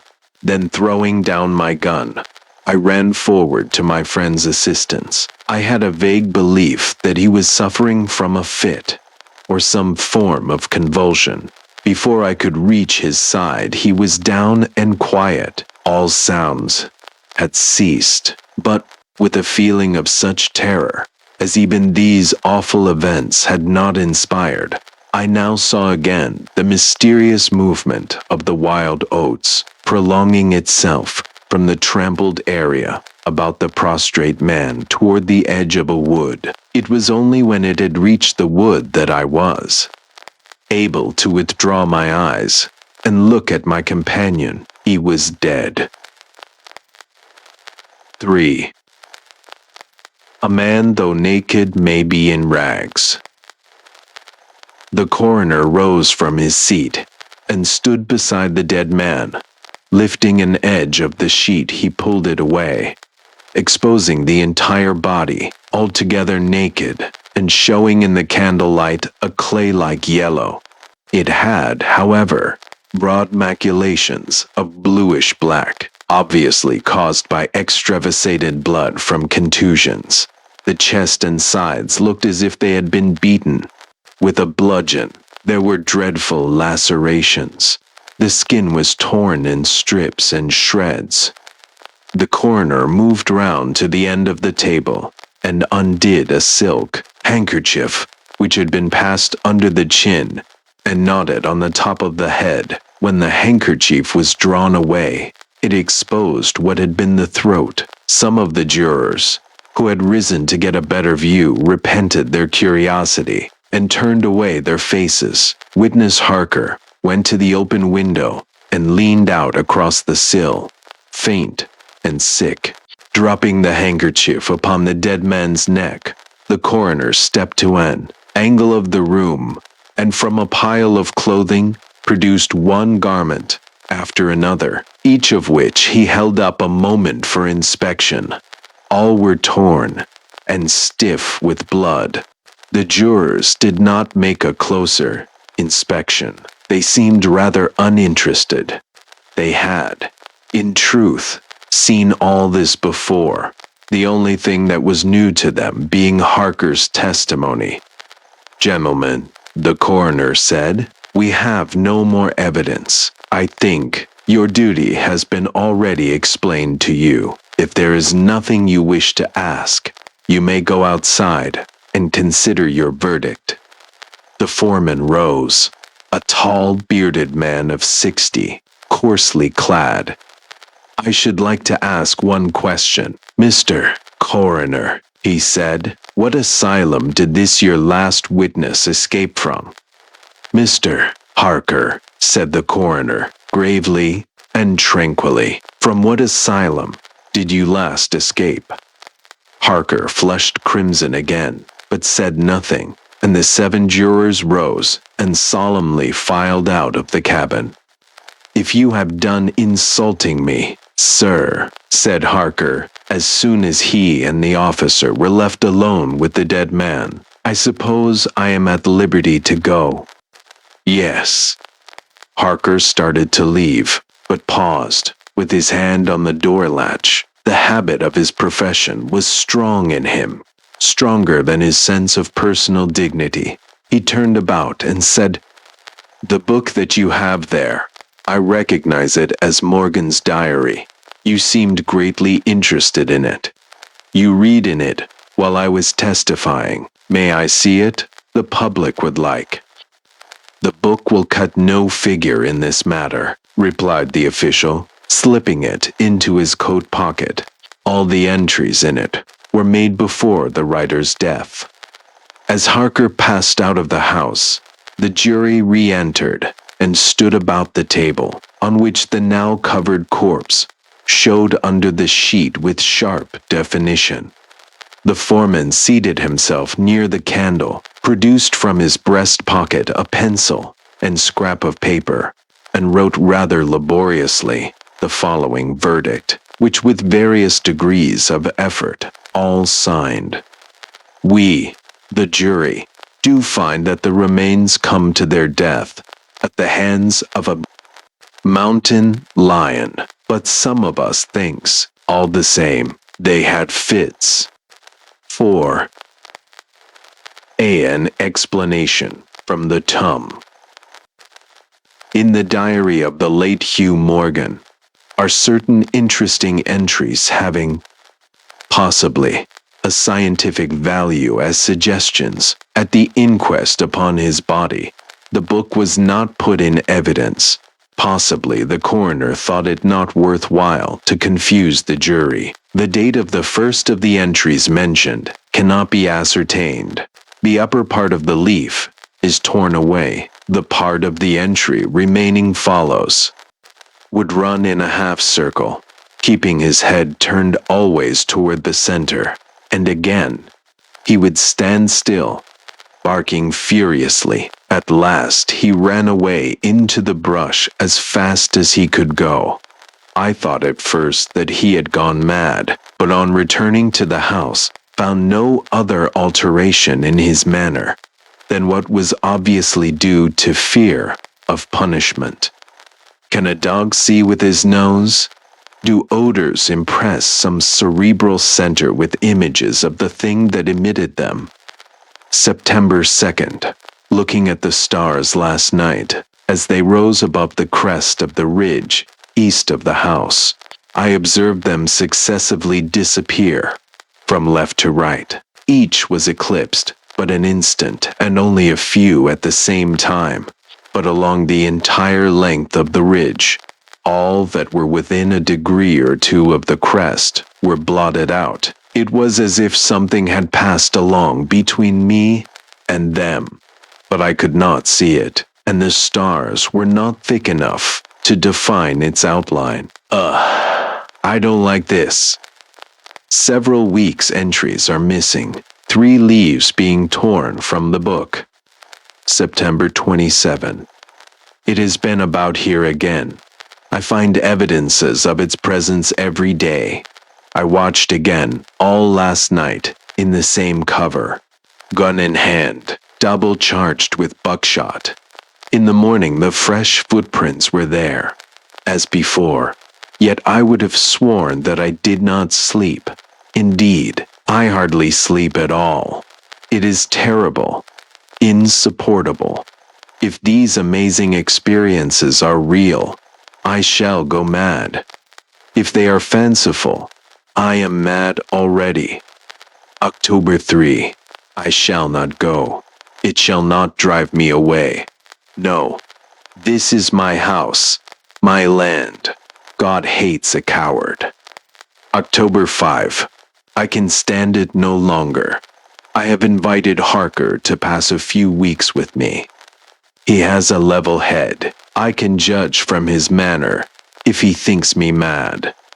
October 7. I have the solution of the mystery. It came to me last night, suddenly as by revelation. How simple, how terribly simple. There are sounds that we cannot hear. At either end of the scale are notes that stir no chord of that imperfect instrument. The human ear, they are too high or too grave. I have observed a flock of blackbirds occupying an entire treetop, the tops of several trees, and all in full song, suddenly, in a moment, at absolutely the same instant, all spring into the air and fly away.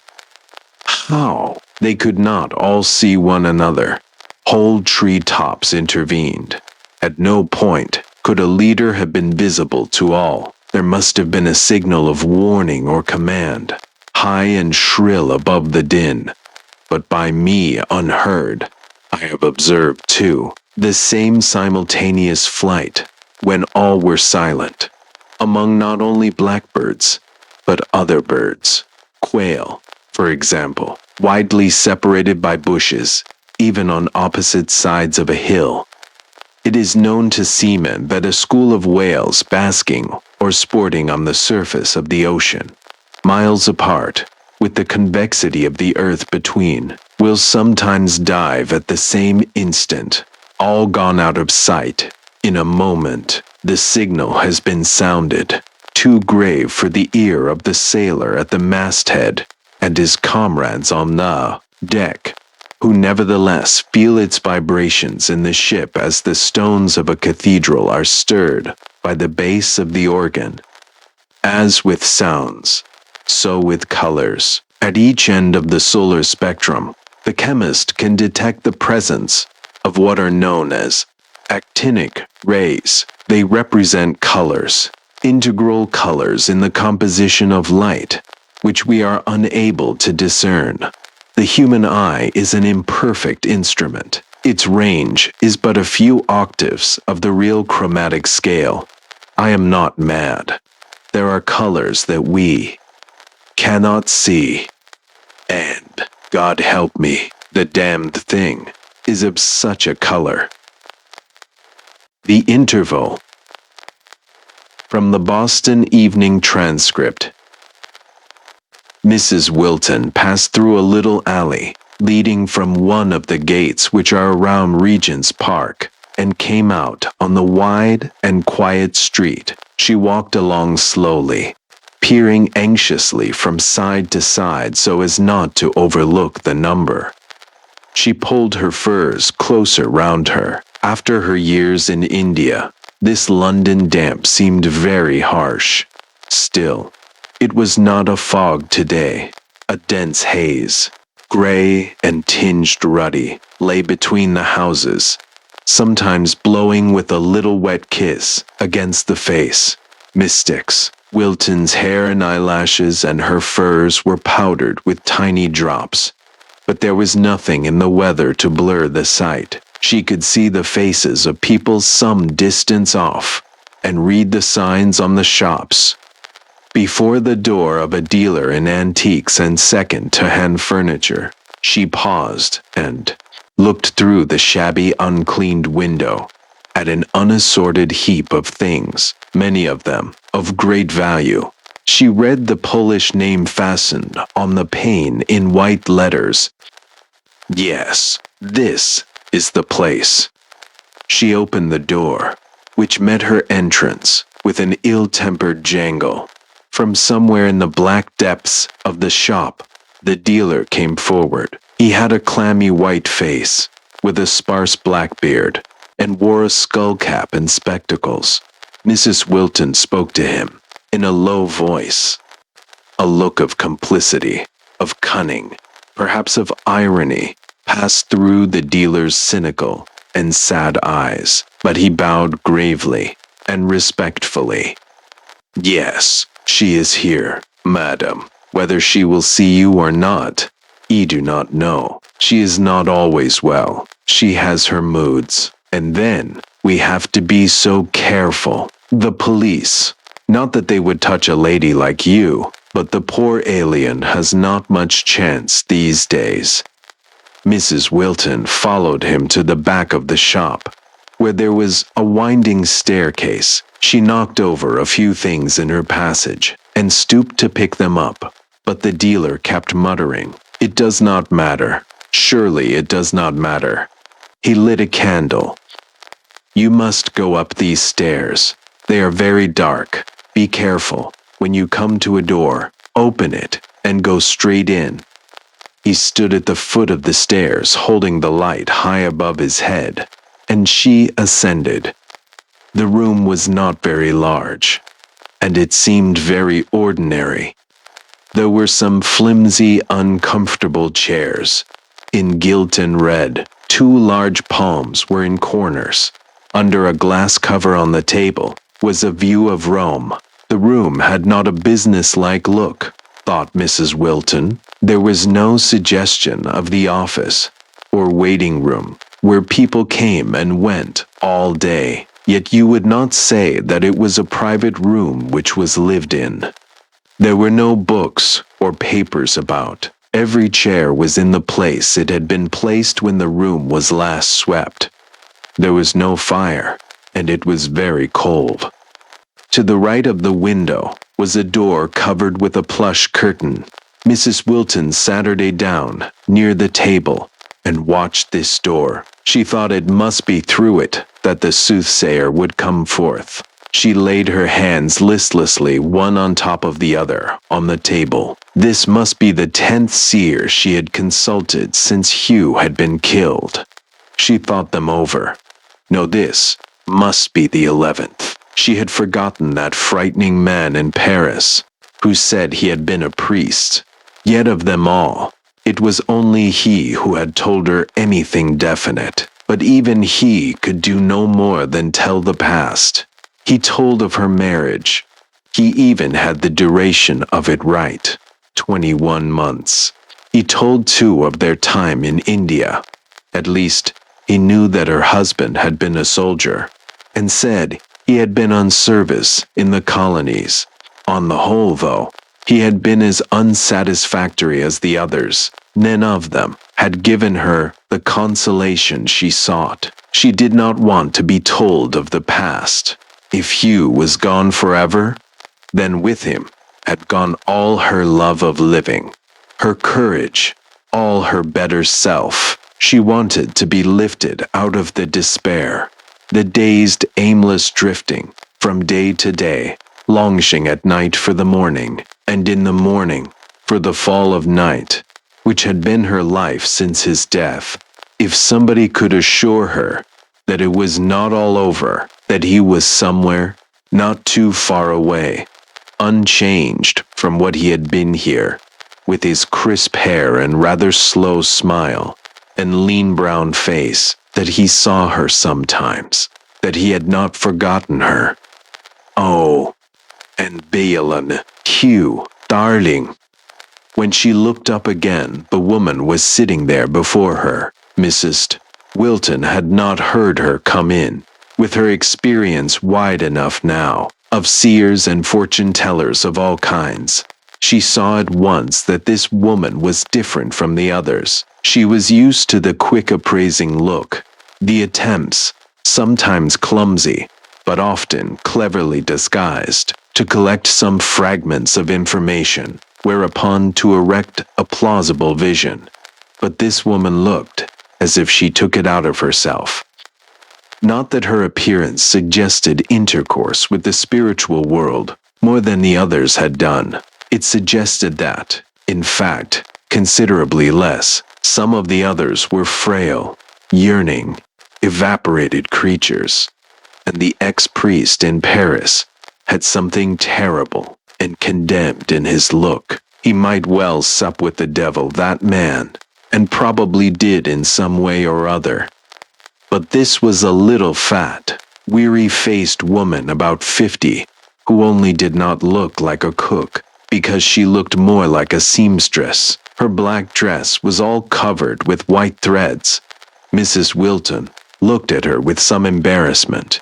It seemed more reasonable to be asking a woman like this about altering a gown than about intercourse with the dead. That seemed even absurd in such a very commonplace presence. The woman seemed timid and depressed.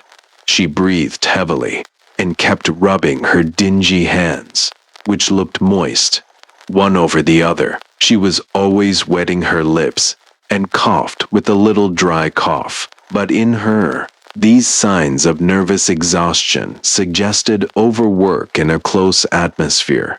Bending too close over the sewing machine, her uninteresting hair, like a rat's pelt, was eked out with a false addition of another color. Some threads had got into her hair too.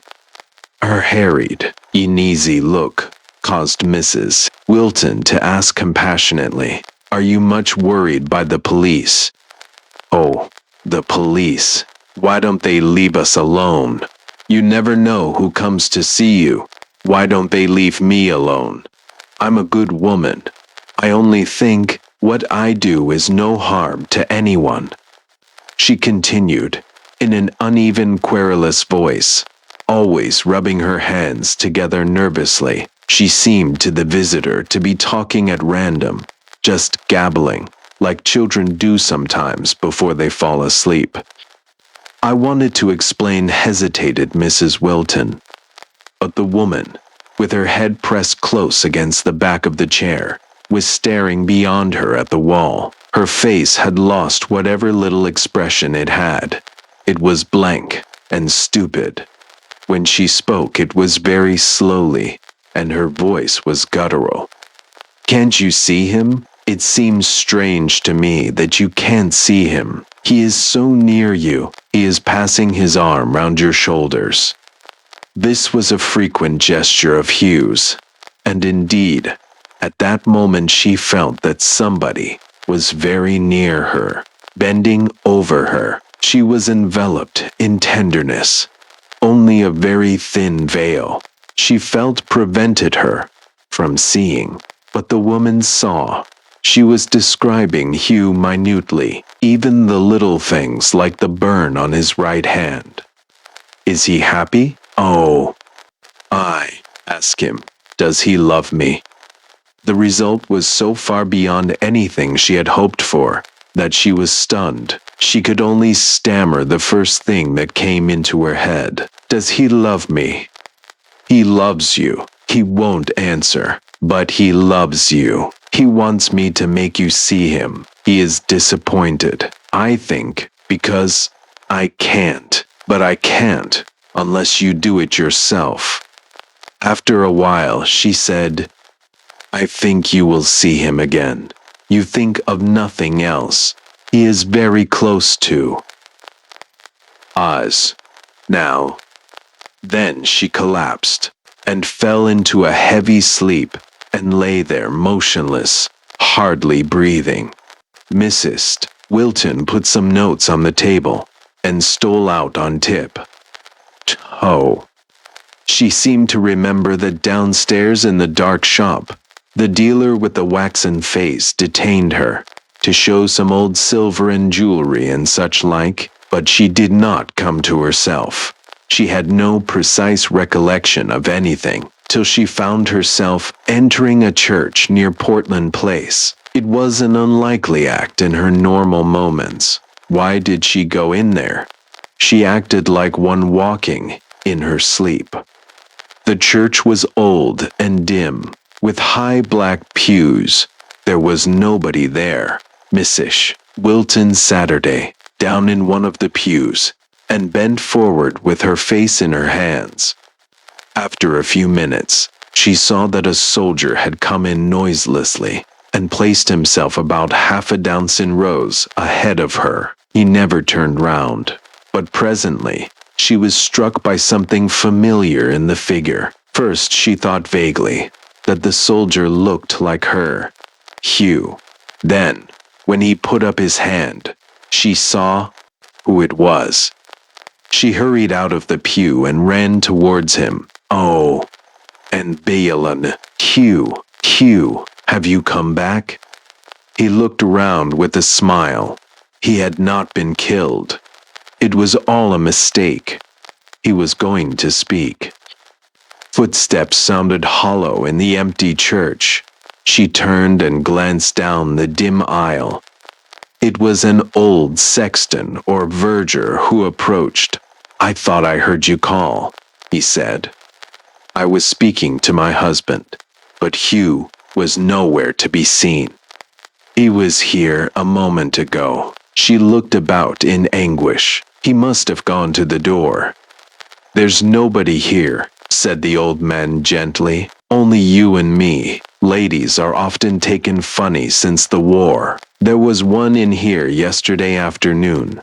Said she was married in this church, and her husband had promised to meet her here. Perhaps you were married here. No, said Mrs. Wilton, desolately. I was married in India. It might have been 2 or 3 days after that, when she went into a small Italian restaurant in the Bayswater district. She often went out for her meals now. She had developed an exhausting cough, and she found that it somehow became less troublesome when she was in a public place, looking at strange faces. In her flat, there were all the things that Hugh had used. The trunks and bags still had his name on them, with the labels of places where they had been together. They were like stabs. In the restaurant, people came and went, many soldiers too among them, just glancing at her in her corner. This day, as it chanced, she was rather late, and there was nobody there. She was very tired. She nibbled at the food they brought her. She could almost have cried from tiredness and loneliness and the ache in her heart. Then suddenly he was before her, sitting there opposite at the table. It was as it was in the days of their engagement, when they used sometimes to lunch at restaurants. He was not in uniform. He smiled at her and urged her to eat, just as he used in those days. I met her that afternoon as she was crossing Kensington Gardens, and she told me about it. I have been with Hugh. She seemed most happy. Did he say anything? No. Yes, I think he did, but I could not quite hear. My head was so very tired. The next time, I did not see her for some time after that. She found, I think, that by going to places where she had once seen him, the old church, the little restaurant, she was more certain to see him again. She never saw him at home, but in the street or the park. He would often walk along beside her. Once he saved her from being run over. She said she actually felt his hand grabbing her arm, suddenly, when the car was nearly upon her. She had given me the address of the clairvoyant, and it is through that strange woman that I know, or seem to know, what followed.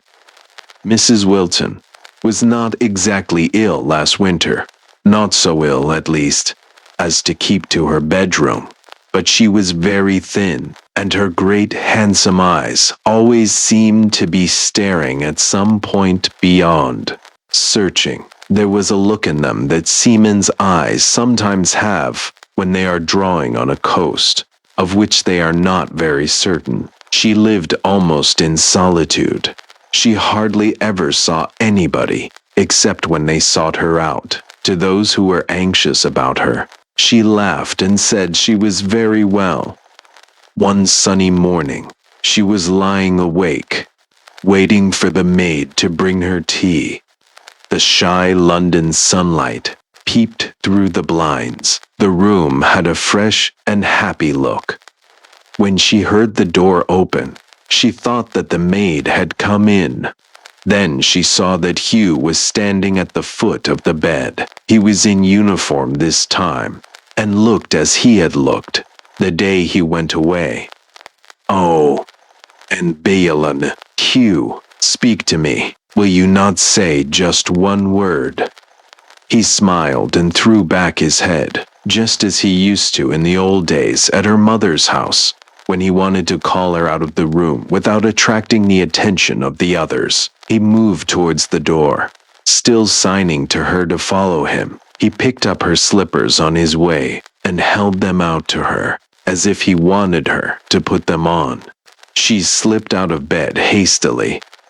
It is strange that when they came to look through her things, after her death, the slippers could never be found.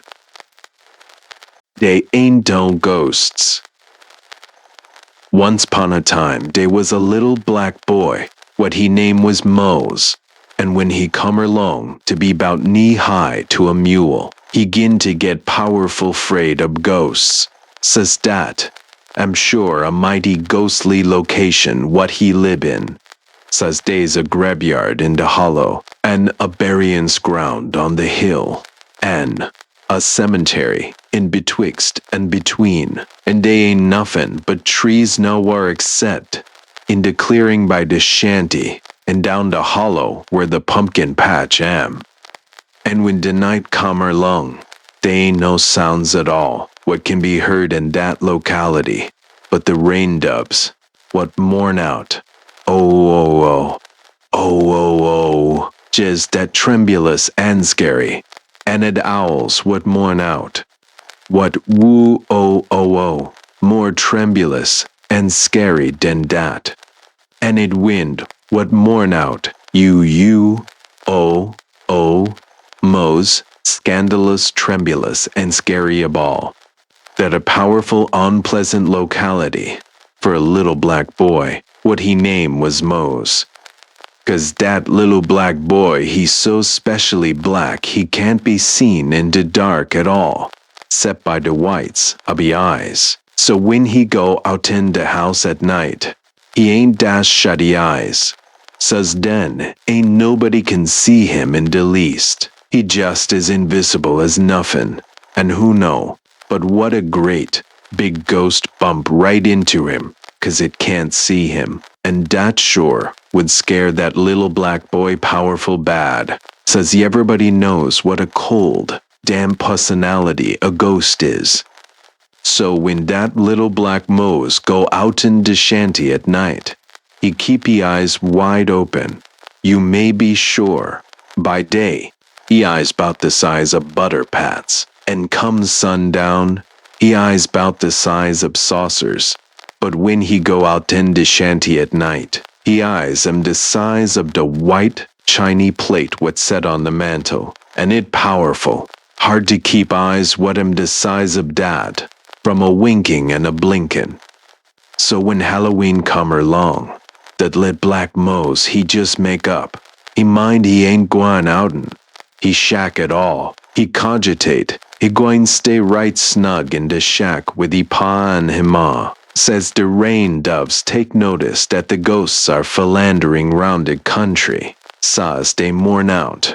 Oh, whoa, oh, oh, oh, oh. And then owls they mourn out. What? Woo, oh, oh, oh, oh. And the wind mourn out. You, oh, oh, oh, oh. The eyes of that little black Mose, they as big as the white shiny plate, what set on the mantel by side the clock, and his sun just a settin'. So that all right, lil black Mose, He Scrooge, back in the corner by the fireplace, and he low, he gwine stay there till he gwine to bed, but by me by Sally Ann, what live up the road, draps in, and Mr. Sally Ann, what is her husband, he draps in, and Zack Badgett, and Dud school teacher what board, at Silas Diggs' house drape in, and a powerful lot, up folks drap in, and Leo Black Mose he seen that gwine be one surprise party, and he right down cheerful about that. So all dem folks shake their hands and low, howdy, and some of dem say, why, there's Lil Mose, howdy, Lil Mose, and so please, he just grin and grin, says he ain't reckon what gwine happen, so by me by Sally Ann, what live up the road, she say, ain't no sort of Halloween, lest we got a jack-o'-slantern, ended school teacher, what board at Silas Diggs' house, she low, Halloween just no Halloween at all. Thought we got a jack-o'-lantern, and Lil Black Mose, he stop a grinning, and her Scrooge, so far back in the corner, he most Scrooge, through the wall, but that ain't no use, he ma say, Mose, go on down to the pumpkin patch, and fotch a pumpkin. I ain't want to go, say Lil Black Mose. Go on along with yo, say he ma right commanding. I ain't want to go, say Mose again. Why ain't you want to go? He ma ask. Case I's afraid of the ghosts, say Lil Black Mose, and that the particular truth, and no mistake. They ain't no ghosts, say that school teacher. What board? At Silas Diggs' house. Right pert. Course they ain't no ghosts. Say Zack Badgett, what that feared of ghosts he ain't dare. Come to Lil Black Mose's house if the school teacher ain't der company him. Go along with your ghosts, say Lil Black Mose's ma. What, yo pick up that nonsense? Say, Ipa, they ain't no ghosts. And that what all that's, prize party low. They ain't no ghosts. And they 'low they must have a jack-o'-lantern or the fun all spiled. So dat little black boy, what he name is Mose, he done got to fotch a pumpkin from the pumpkin patch, down the hollow. So he step outen the shanty, and he stand you the doorstep. Well he eyes pried open as big as the bottom of be ma's wash tub, mostly. And I say, they ain't no ghosts. And he put one foot on the ground, and that was the first step. And did rain dove say, oh, ooh, oh, oh, oh, and Lil Black Mose, he tuck another step. And did owl mourn out, what woo, oh, oh, and Lil Black Mose, he tuck another step. And did wind sob out, you, oh, oh, oh. And the Black Mose, he tuck one look over his shoulder, and he shut he eyes so tight they hurt round the edges, and he pick up, he foots and run, yes, sah, he run right pert fast, and he say, they ain't no ghosts, and hosher long de pass what lead by de buryin's ground on de hill, size they ain't no since round, that buryin's ground at all. No since, jest the big trees, what the owls and the rain doves sought, in and mourn and sob, and what the wind sigh, and cry through, and by some binges, brush Lil Mose on the arm, which make him run just a bit more faster, and by some binges, brush Lil Mose on the cheek, which make him run about, as fast as he can, and by something grab Lil Mose by the edge of he coat, and hey, fight his struggle, and cry out, they ain't no ghosts, and that ain't nothing, but the wild briar would grab him, and dat ain't nothing but the leaf of a tree what brush your cheek, and dat ain't nothing but the branch of a hazel bush what brush he arm, but he downright scared just the same, and he ain't lose no time. Saws the wind and ain't owls and it rain doves. They sing us way what ain't no good. So he scoot past that buryin's ground, what on the hill, and dat cemetery what betwixt and between, and dat graveyard in the hollow, twell he come to the pumpkin patch, and a roach down, and tear a hold of the bestest pumpkin what in the patch, and a right smart scared. He just the mostest scared little black boy what yever was. He ain't gwine open he eyes fo nothing. Says the wind go, you, oh, and that owls go. What, ooh, oh, and the rain duds go. Oh, ooh, oh. He just speculate. They ain't no ghosts, and wish he hair don't stand on in that way. And he just cogitate. They ain't no ghosts, and wish he goose pimples don't rise up that way. And he just low. They ain't no ghosts, and wish his backbone ain't all tremulous with chills that way. So he rouched down, and he roached down, twell he get a good hold on that pricklesome stem of that bestest pumpkin, what in the patch, and he just yanked that stem with all he might. Let loosen my head, say a big voice all on a suddent. That lily black boy what he named is Mose. He jumped most outen he skinned.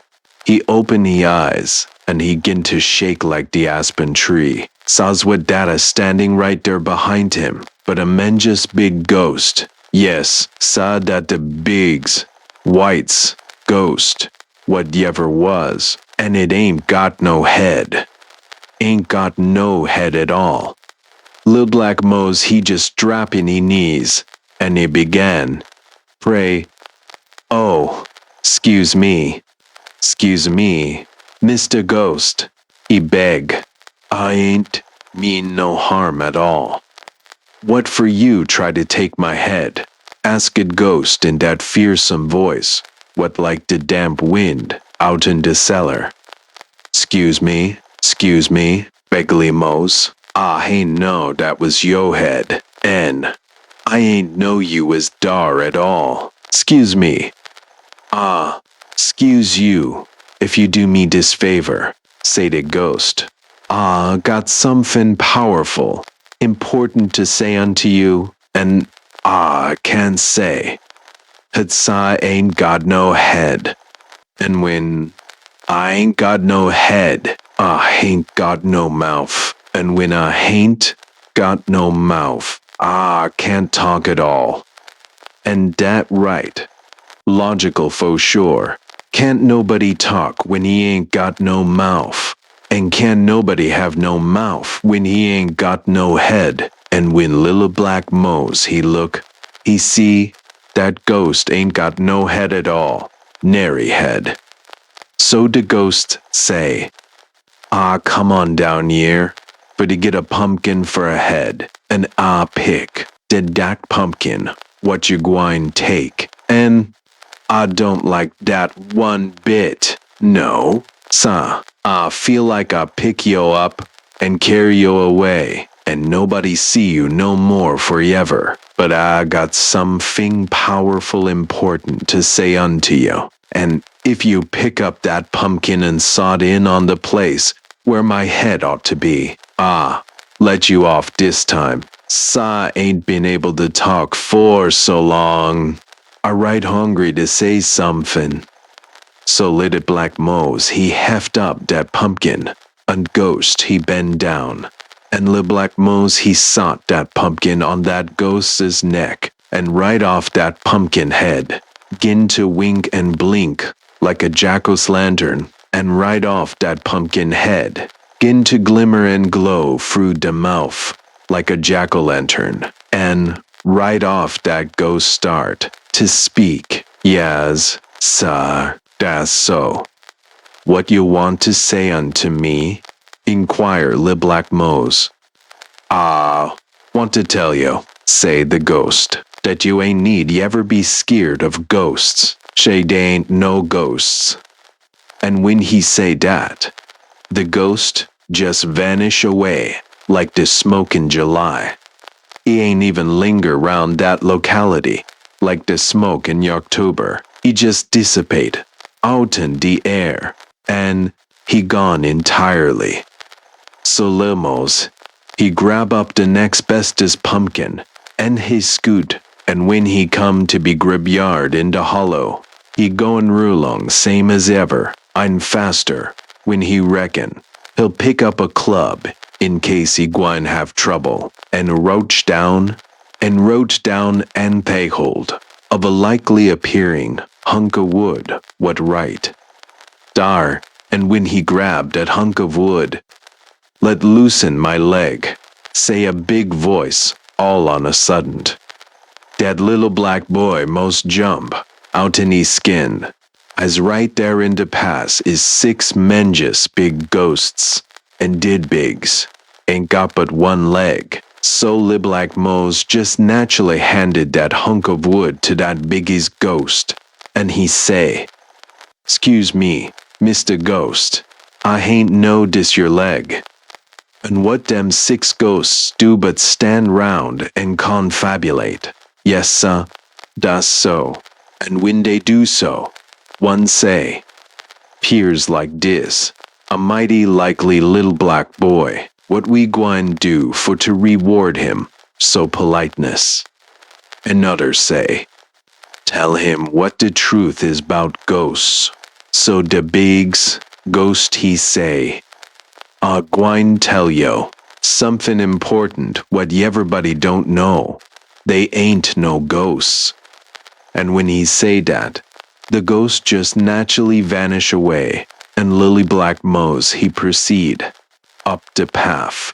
He so scared he hair just yank at the roots, and when the wind go, oh goo, oh oh oh oh, and it owl go. What woo, oh oh oh, I need rain doves go. You, oh oh oh, he just tremble and shake, and by he come to the cemetery what betwixt and between, and his shore is mighty skeered. Says day is a whole company of ghosts lined up along the road, and he'll allow he ain't gwine spend no more time palavering with ghosts, so he step often de road for to go round about. And he step on a pine stump what lay right there. Gee it off in my chest, say a big voice all on a sudden, says dat stump and been selected by the captain of the ghostes for to be he chest. Says he ain't got no chest betwixt he shoulders and he legs. And Lily Black Mose, he hop off in dat stump right pert yes, saw right peart. Excuse me, that little black Mose be gambled, and that ghosts ain't know whether to eat him all up or not. Says he step on the boss ghost's chest that away, but by, they let him go, 'cause dat was an accident. And Captain Ghost, he say, Mose, I gwine let you off dis time, shays you ain't nuffin but a missable little tremblin' nigger. But I want you should remember one thing most particular. Yas, sir, say, dat little black boy. Ah, I'll remember. What is dat? I got to remember. The Captain Ghost, he swell up, and he swell up, twell he as big as a house. And he say, in a voice what shaked ground, "They ain't no ghosts." So Le Black Mose, he bound to remember dat, and her rise up, and make a bow, and he proceed toward home right lively. He do, indeed. And Egwine along just as fast as he king when he come to the edge of the burying's ground what on the hill, and right there he bound to stop. Shiz de country. Roundabout am so populate he ain't able to go through. Yes, sir, seem like all the ghosts in the world having a conference right there. Seem like all the ghosts what ever was having a convention on that spot. And that lil black mo's so scared he just fall down on a gold log. What darin screech and moan, and all on a sudden de log up, and spoke to Lemos. Get offen me, well, that log. So li black mo's he get offen dat log, and no mistake. And soon as he get offen the log up, rise and lil black mo's he see that log am the king of all the ghosts, and when the king uprise, all the congregation crowd round Lily Black Mo's, and they am about 11 million, and a few lift over, yes sir, that the regular annual Halloween convention, what little Black Mo's interrupt, right there am all the spirits in the world, and all the haunts in the world, and all the hobgoblins in the world, and all the ghouls in the world, and all the specters in the world, and all the ghosts in the world. And when they see Lil Black Mo's, they all gnash they teeth and grin, as it getting ere long toward they all's lunchtime. So the king, what he name Old Skull and Sabones, he step on top of little Moses' head, and he say, Gentlemen, the convention will come to order. The secretary, please note who is present. The first business would come before the convention am. What we gwine do to Lilla Black, boy what Stipian the king and Molo ober the king, and treated king that disrespectful. And Lil Black Mo's just moan and sob.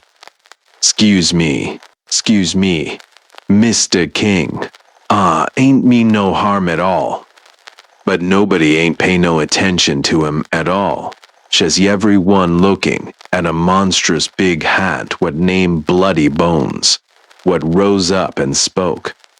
Your Honor, Mr. King, and gentlemen and ladies, he say, this am a right bad case of lazy majesty. Saws the king, been step on, when every lil black boy what choose gwine wander round at night and stip on the king of ghosts. It ain't no time for to palaver. It ain't no time for to prevaricate. It ain't no time for to cogitate. It ain't no time do nothing but tell the truth, and the whole truth, and nothing but the truth. And all dem ghosts seek on demotion, and they confabulate out loud about that, and the noise sound like the rain doves going, unguo, and the owls going, what woo, o, and the wind going, u, o.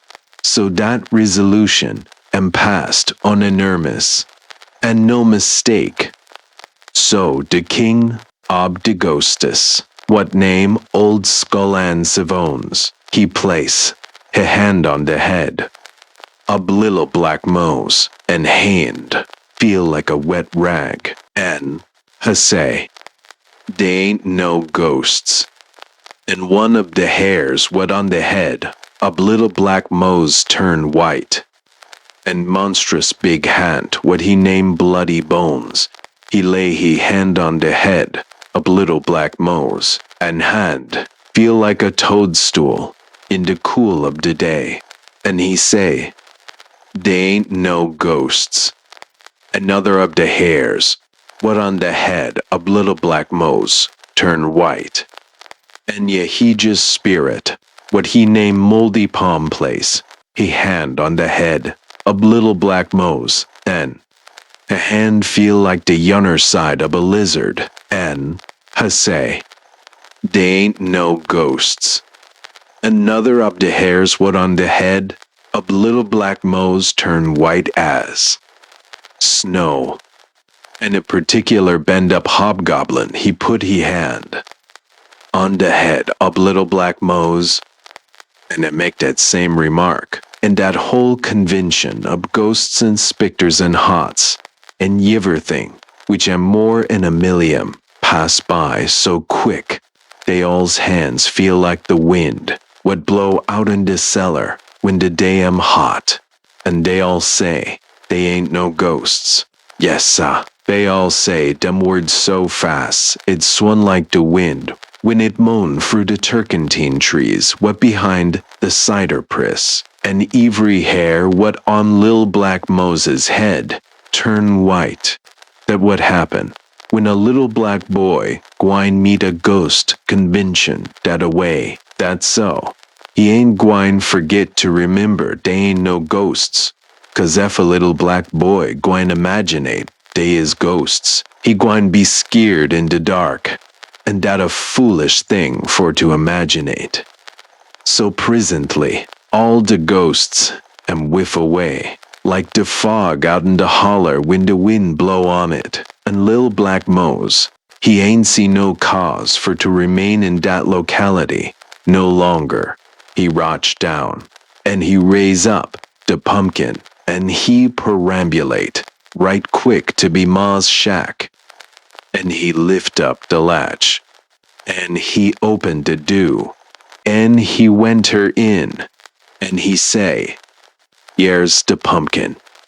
And Haman and he pa and Sally Ann, what live up the road, and Mr. Sally Ann, what her husband, and Zach Badgett, and school teacher what board at Unc Susanna Silas Diggs' house, and all the powerful lot of folks would come to the doings. They all scrooged back in the corner of the shack, saw Zach Badgett.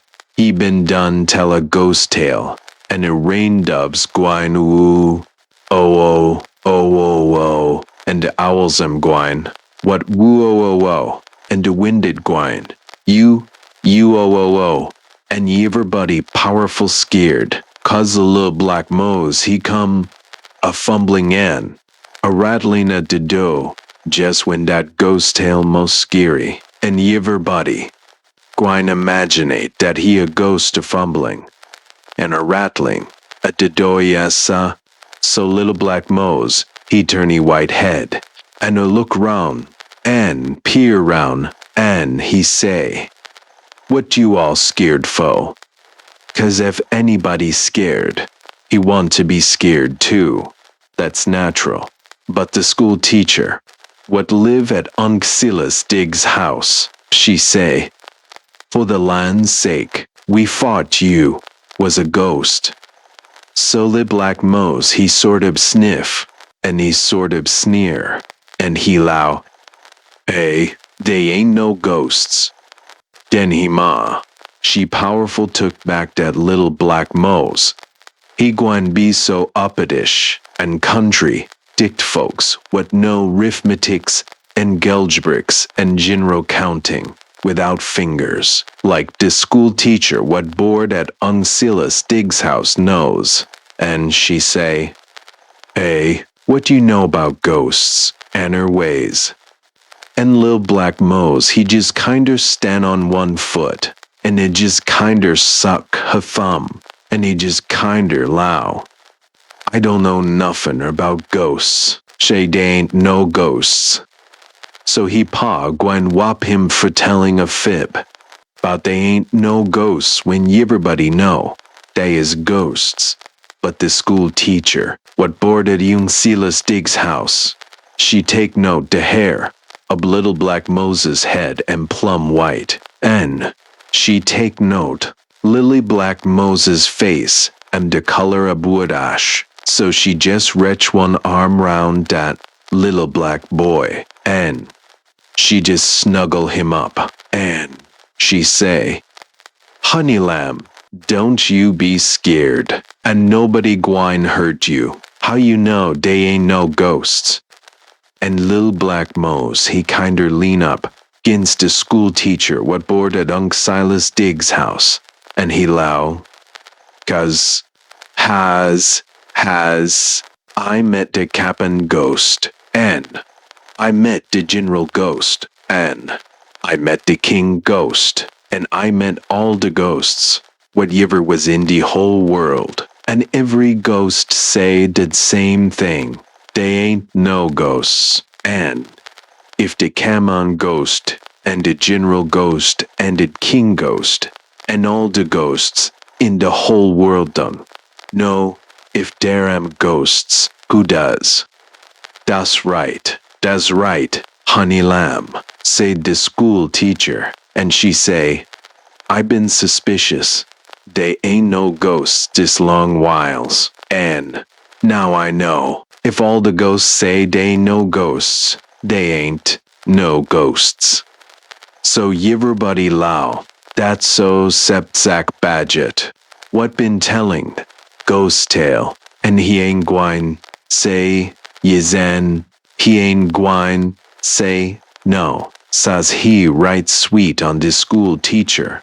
But he know right well he done seen plenty ghosts in he day, so he bound to be sure first. So he say to Lil Black Mose, Tane, likely you met up with a monstrous big hand what lived down the lane, what he named Bloody Bones. Yes, say, Lil Black Mose, I done met up with him. And did old Bloody Bones done told you they ain't no ghosts, say Zach Badgett. Yes, say Lil Black Mose, he done tell me perzactly that. Well, if he told you they ain't no ghosts, say Zach Badgett, I got to 'low they ain't no ghosts. Says he ain't gwine tell no lie about it. I know that Bloody Bones ghost since I was a pickaninny, and I done met up with him a powerful lot of times, and he ain't gwine tell no lie about it. If that particular ghost say they ain't no ghosts, they ain't no ghosts. So everybody say, that's right, they ain't no ghosts. And dat Mekla Black Mose feel mighty good. He ain't like ghosts. He reckon he gwine be a heap more comfortable in he mind since he know they ain't no ghosts, and I reckon he ain't gwine be scared of nothing, never no more. He ain't gwine mind dark, and he ain't gwine mind the rain doves. What go? Oh, oh, oh, oh, he ain't gwine mind owls. What go? Ooh, oh, oh, and ain't gwine mind wind. What go? You, yo, oh, nor nuffin, nohow. He gwine be brave as a lion, since he know for sure they ain't no ghosts. So presently he say, well, time for a little black boy, what he name is Mose, to be gwine up the ladder to the loft to bed. And Lil Black Mose, he 'low he gwine wait a bit. He 'low he gwine just wait a little bit. How 'low he gwine be no trouble at all if he just been let wait. Twell he she gwine up the ladder to the loft to bed too, so he she say, get her long with you. What you skeered of when they ain't no ghosts? And Lil Black Mose he Scrooge, and he twist, and ha pucker up he mouth and he ruby eyes, and presently he say, right low, I ain't skeered of ghosts what am, says they ain't no ghosts. Then what am you skeered of? Ask he Nuffin, say did little black boy what he name is Mose, but I'd feel kinder eenza about the ghosts. What ain't? Just like white folks. Just like white folks. Some real American ghosts. The giant ghost. A case in point is the Benton, Indiana ghost, which is attracting much attention. It has been seen and investigated by many people with reputations for intelligence and good sense, but so far, no explanation of the strange appearance has been found.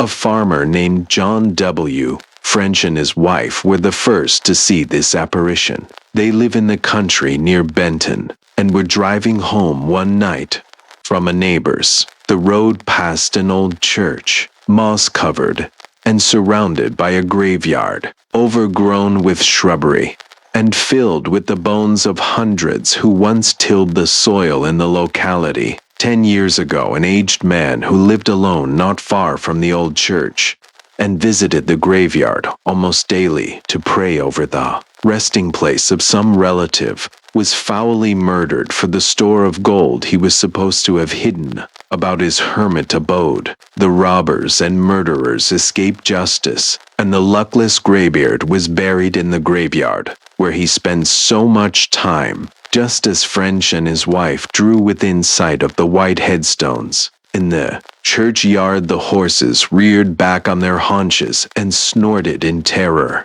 French was alarmed, and suspecting highwaymen had been scented by the horses. He reached for a shotgun, which lay in the bottom of the wagon for just such an emergency. But before his hand touched it, he was startled by a scream from his wife. Clutching his arm, she pointed straight ahead and gasped, "Look, John, look." Far down the road, just beside the glimmering monuments of the old graveyard, he saw an apparition. It was that of a man with a long white beard sweeping over his breast. The figure appeared to be 8 feet in height, and in one hand it carried a club, such as the brains of the old man had been beaten out with 10 years before. Slowly raising one arm, the ghost with a majestic sweep beckoned French to come ahead. He was too startled to do anything except try to restrain the prancing horses, which were straining at the harness in attempts to break away and run. A cold sweat started out all over the body of the farmer as he realized that he was at last looking at a ghost. And then the sound of his wife's voice came to him, begging him to return the way they had come and escape the doom which seemed impending. French was still too much scared and excited to control the horses, and as he gazed steadfastly at the fearful white object in the road, it slowly began to move toward the wagon. The club was now raised to its shoulder, as a soldier carries a rifle, and it seemed to move forward without touching the ground, like a winged thing. Then the farmer recovered his faculties, and whirling his team around, he lashed the horses into a run and began the trip to the house of the friend he had just left. When they arrived there, both the man and his wife were almost fainting from fright. The next man to see the ghost was Milton Moon. He had the reputation for being not only a man of intelligence, but one without fear. His experience was much the same as that of the Frenches, and it brought about several investigations by parties of citizens. In each case, they saw and were convinced of the actual presence of the ghost, without being able to discover any satisfactory explanation. Some famous ghosts of the national capital. The Capitol at Washington is probably the most thoroughly haunted building in the world. Not less than 15 well-authenticated ghosts infest it, and some of them are of a more than ordinarily alarming character. What particularly inspires this last remark is the fact that the demon cat is said to have made its appearance again after many years of absence. This is a truly horrific apparition, and no viewless specter such as the invisible grimalkin that even now trips people up on the stairs of the old mansion which President Madison and his wife, Dolly, occupied at the corner of 18th Street and New York Avenue after the White House was burned by the British. That, indeed, is altogether another story, but the feline spook of the Capitol possesses attributes much more remarkable, inasmuch as it has the appearance of an ordinary pussy when first seen. and presently swells up to the size of an elephant before the eyes of the terrified observer. The demon cat, in whose regard testimony of the utmost seeming authenticity was put on record 35 years ago, has been missing since 1862. One of the watchmen on duty in the building shot at it then, and it disappeared. Since then, until now, nothing more has been heard of it, though one or two of the older policemen of the Capitol Force still speak of the spectral animal in awed whispers. Their work, when performed in the night, requires more than ordinary nerve, inasmuch as the interior of the great structure is literally alive with echoes and other suggestions of the supernatural.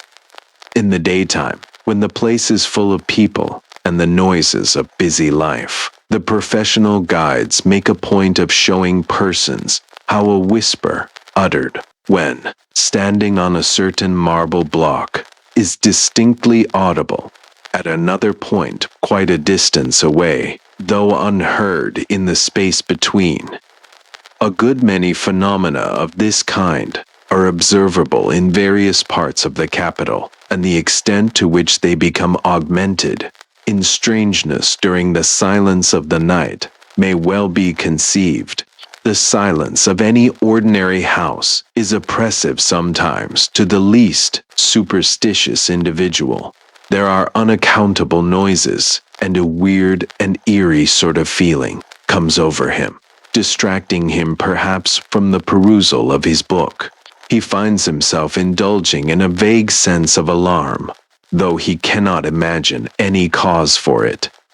Such suggestions of the supernatural are magnified 1,000-fold in the capital when the watchman pursues his lonely beat through the great corridors, whose immense spaces impress him with a sense of solitariness, while the shadows thrown by his lantern gather into strange and menacing forms. One of the most curious and alarming of the audible phenomena observable in the capital, so all the watchmen say, is a ghostly footstep that seems to follow anybody who crosses Statuary Hall at night. It was in this hall, then, the chamber of the House of Representatives, that John Quincy Adams died, at a spot indicated now by a brass tablet set in a stone slab, where stood his desk. Whether or not it is his ghost that pursues is a question open to dispute, though it is to be hoped that the venerable ex-president rests more quietly in his grave. At all events, the performance is unpleasant and even gruesome for him who walks across that historic floor, while the white marble statues of dead statesmen placed around the walls seem to point at him with outstretched arms, derisively. Like the man in Coleridge's famous lines, he walks in fear and dread, because he knows a frightful fiend doth close behind him tread. At all events, he is uncertain lest such may be the case, and, of course, the duties of the watchman oblige him, when so assigned, to patrol the basement of the building, where all sorts of hobgoblins lie in wait.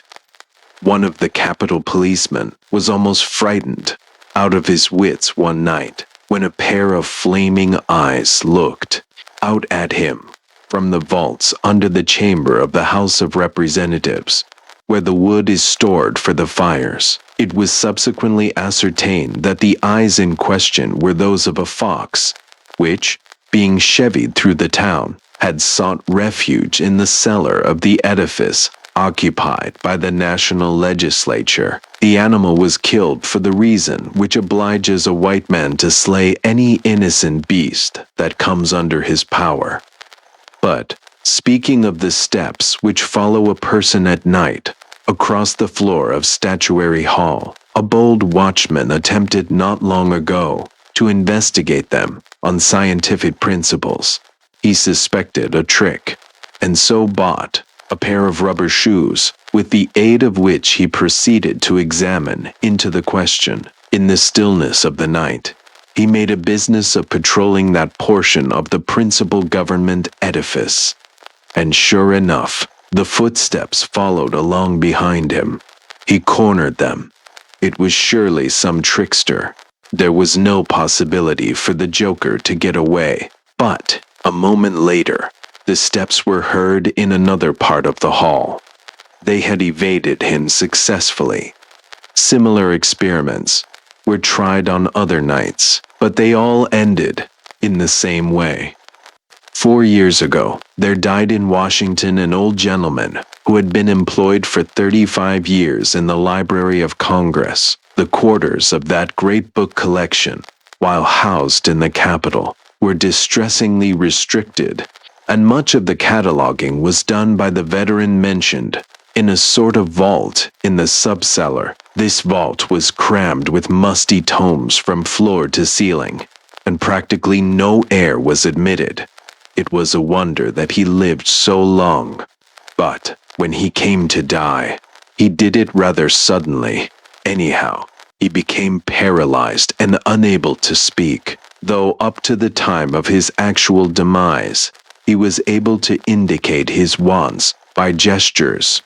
Among other things, he showed plainly by signs that he wished to be conveyed to the old library. This wish of his was not obeyed, for reasons which seemed sufficient to his family, and finally, he relinquished it by giving up the ghost. It was afterward learned that he had hidden, almost undoubtedly, $6,000 worth of registered United States bonds among the books in his subcellar den, presumably concealed between the leaves of some of the moth-eaten volumes of which he was the appointed guardian. Certainly, there could be no better or less suspected hiding place, but this was just where the trouble came in for the heirs, in whose interest the books were vainly searched and shaken. When the transfer of the library from the old to its new quarters was accomplished, the heirs cannot secure a renewal of the bonds by the government without furnishing proof of the loss of the originals, which is lacking. And, meanwhile, it is said that the ghost of the old gentleman haunts the vault in the sub-basement which he used to inhabit, looking vainly for the missing securities.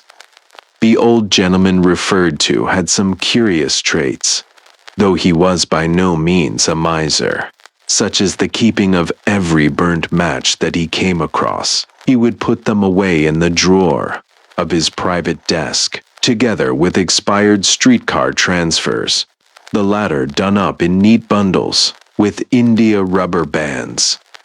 Quite an intimate friend he had, named Twine, who lost his grip on the perch, so to speak. About 6 years back, Mr. Twine dwelt during the working hours of the day in a sort of cage of iron, like that of Dreyfus, in the basement of the Capitol. As a matter of fact, Dreyfus does not occupy a cage at all. The notion that he does so arises from a misunderstanding of the French word case, which signifies a hut. However, Twine's cage was a real one of iron wire, and inside of it, he made a business of stamping the books of the library with a mixture made of alcohol and lampblack. If the observation of casual employees about the Capitol is to be trusted, Mr. Twine's ghost is still engaged at intervals in the business of stamping books at the old stand, though his industry must be very unprofitable since the government's literary collection has been moved out of the Capitol. Ghosts are supposed to appertain most appropriately to the lower regions, inasmuch as the ancients who described them first consigned the blessed as well as the damned to a nether world. Consequently, it is not surprising to find that phantoms of the Capitol are mostly relegated to the basement. Exceptions are made in the case of Vice President Wilson, who, as will be remembered, died in his room at the Senate end of the building, and also with respect to John Quincy Adams, whose nocturnal perambulations are so annoying to the watchman. Mr. Wilson is only an occasional visitor on the premises. It is understood, finding his way thither, probably, when nothing else of importance is up, so to speak, in the spiritual realm, which now claims him for its own. It is related that on one occasion he nearly frightened to death a watchman who was guarding the coffin of a Tennessee senator who was lying in state in the Senate chamber. The startle was doubtless uncontemplated, inasmuch as the senator was too well-bred a man to take anybody unpleasantly by surprise. There was a watchman, employed quite a while ago as a member of the Capitol Police, who was discharged finally for drunkenness. No faith, therefore, is to be placed in his sworn statement, which was actually made, to the effect that on a certain occasion he passed through the old Hall of Representatives, now Statuary Hall, and saw in session the Congress of 1848, with John Quincy Adams and many other men whose names have long ago passed into history. It was, if the word of the witness is to be believed, a phantom legislative crew, resembling in kind, if not in character, the goblins which Rip Van Winkle encountered on his trip to the summits of the storied Catskills. But, to come down to things that are well authenticated and sure, comparatively speaking, the basement of the Capitol, as has been said, is the part of the building chiefly haunted. Beneath the hall of the House of Representatives strolls by night a melancholy specter, with erect figure, a great mustache, and his hands clasped behind him. Who he is nobody has ever surmised. He might be, judging from his aspect, a foreigner in the diplomatic service, but that is merely guess. Watchmen at night have approached him in the belief that he was an intruder, but he has faded from sight instantly, like a picture on a magic lantern slide. At precisely 12:3 of the clock every night, so it is said, the door of the room occupied by the Committee on Military and Militia of the Senate opens silently, and there steps forth the figure of General Logan, recognizable by his long black hair, military carriage, and the hat he was accustomed to wear in life. Logan was the chairman of this committee, and, if report be credited, he is still supervising its duties. A Jinyu, East Ghost. DATN O March 25.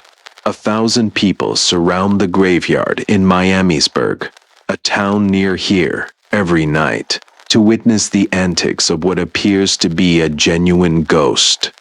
There is no doubt about the existence of the apparition, as Mayor Marshall, the revenue collector, and hundreds of prominent citizens all testify to having seen it. Last night, several hundred people, armed with clubs and guns, assaulted the specter, which appeared to be a woman in white. Clubs, bullets, and shot tore the air in which the mystic figure floated, without disconcerting it in the least. A portion of the town turned out en masse today, and began exhuming all the bodies in the cemetery. The remains of the Bruss family, composed of 3 people, have already been exhumed. The town is visited daily by hundreds of strangers, and none are disappointed, as the apparition is always on duty promptly at 9 o'clock. The strange figure was at once recognized by the inhabitants of the town as a young lady supposed to have been murdered several years ago. Her attitude, while drifting among the graves, is one of deep thought, with the head inclined forward and hands clasped behind. The beggarman's Ghost. The corpses of the passengers killed in the disaster up at Spuyten-Duyvil was fetched down here and laid out in. The room was darkened, and I could just make out that storage room, said a Grand Central Depot bagman. That's what give it the name of morgue. Bo. Some of the boys got scared of going in after that, especially in the dark, and a lot of stories was started about spooks. We had a helper, a drunken chap that didn't know whether he saw a thing or dreamed it, and he swore to the toughest of the yarns. He says he went in to get a trunk. It was a whopper, and he braced himself for a big strain. By dinde, when he gripped it, it come up just as if there wasn't nothing in it, more in air or gas. That unexpected kind of a lift is like kicking at nothing. It's hurtful, don't you know? I should think so. Well, Joe felt as light-headed as the trunk, he says, but he brought it out.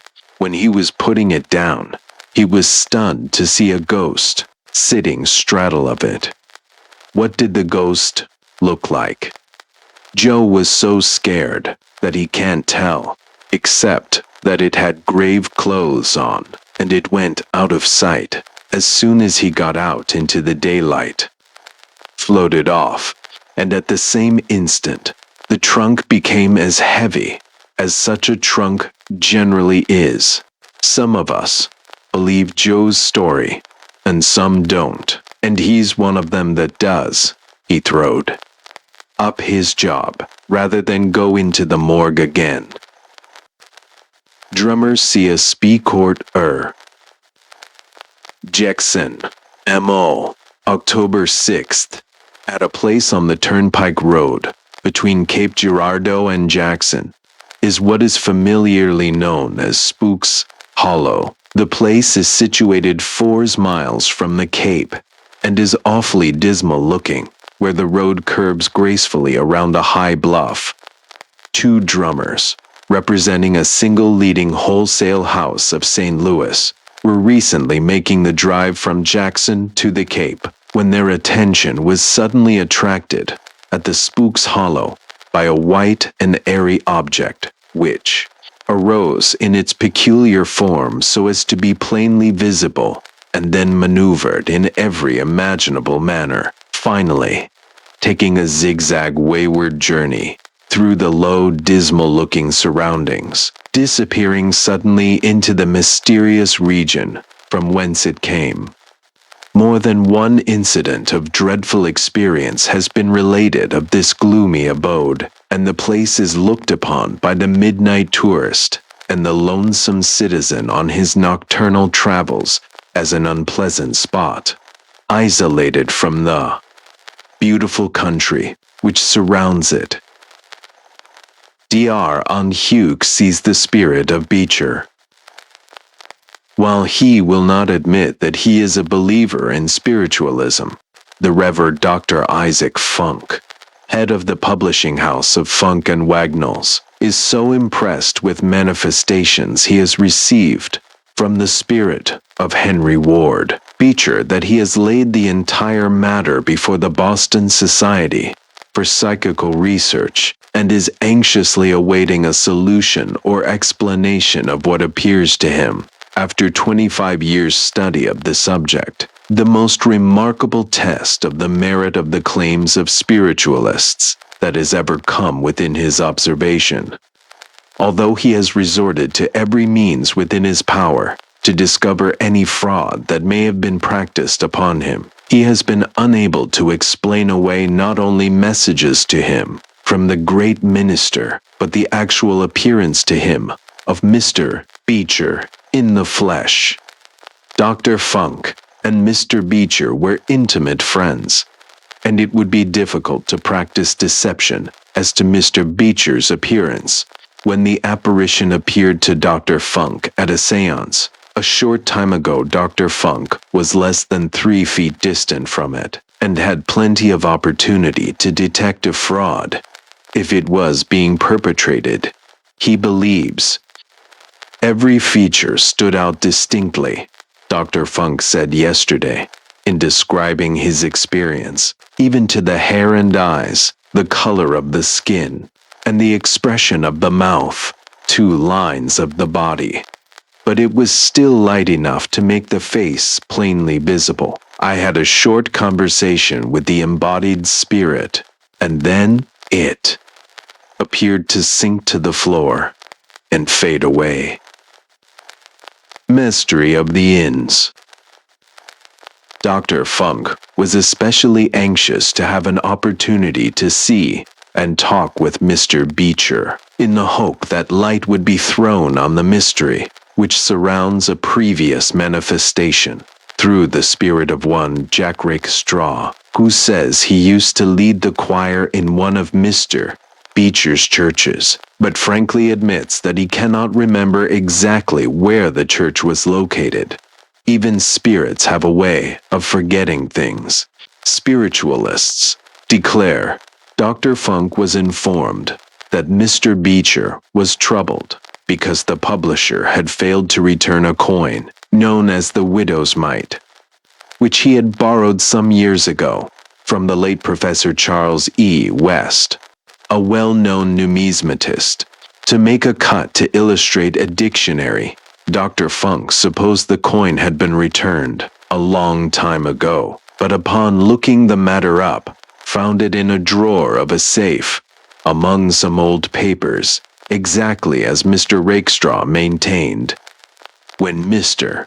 Beecher appeared to him in person, so far as he could determine, Dr. Funk asked him several direct questions, to which the replies, he admits, were somewhat sublime, although Dr. Funk has found the long-lost coin, which, by the way, is said to be worth $2.500. He is not certain to whom it should be returned, now that Professor West is dead, and his collection of coins sold. Should the widow's mite go to Professor West's heirs, or to the purchaser of the collection, is a question which has as yet remained unanswered. That is a matter I am leaving to be determined by the Society for Psychical Research and Mrs. Piper, who ought to be able to learn from the spirit world what disposition Professor West wishes to have made of the coin, said Dr. Funk. It is at any rate a matter that does not appear to concern the spirit of Mr. Beecher. Imsar, Beaker appeased. When what seemed to be Mr. Beecher's embodied spirit appeared to me, Dr. Funk said, I asked that very question. He smiled and replied that it was not a matter that concerned him, especially, and that the whole thing was in the nature of a test to prove to me that there actually are spirits, and that it is possible to have communication with them when all the conditions are favorable. He remarked that he was glad the old coin had been found, but seemed to consider the disposition of it a matter of minor importance. He told me he was glad I was taking interest in the subject, as he believed it would result in good for the world, and then, excusing himself on the ground that he had an engagement, which it was necessary for him to keep, the apparition disappeared.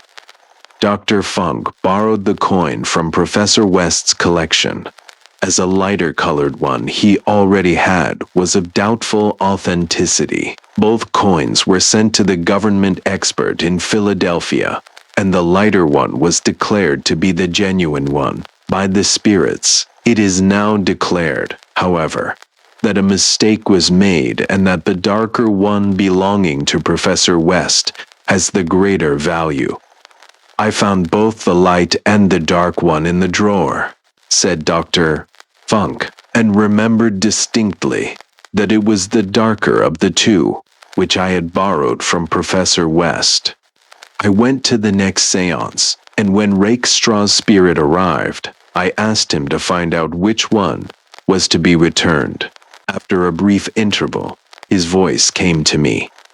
Return the dark one. "Of course," he said, "that is the genuine coin, and is the one you borrowed from Dr. Beecher's friend." While I do not wish to be classed as a believer in spiritualism, I certainly am open to conviction after what has come under my personal observation, Dr. Fung concluded.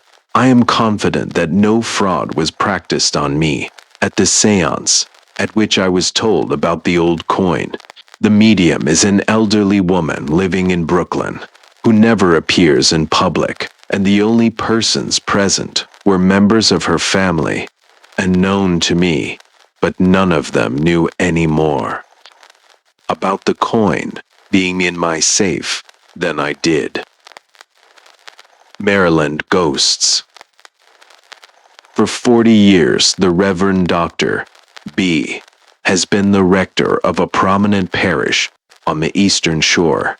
He had, when the scenes recorded below happened 22 years ago, a mission charge 16 miles distant from the town in which he resided, and he was therefore constantly traveling between these two places.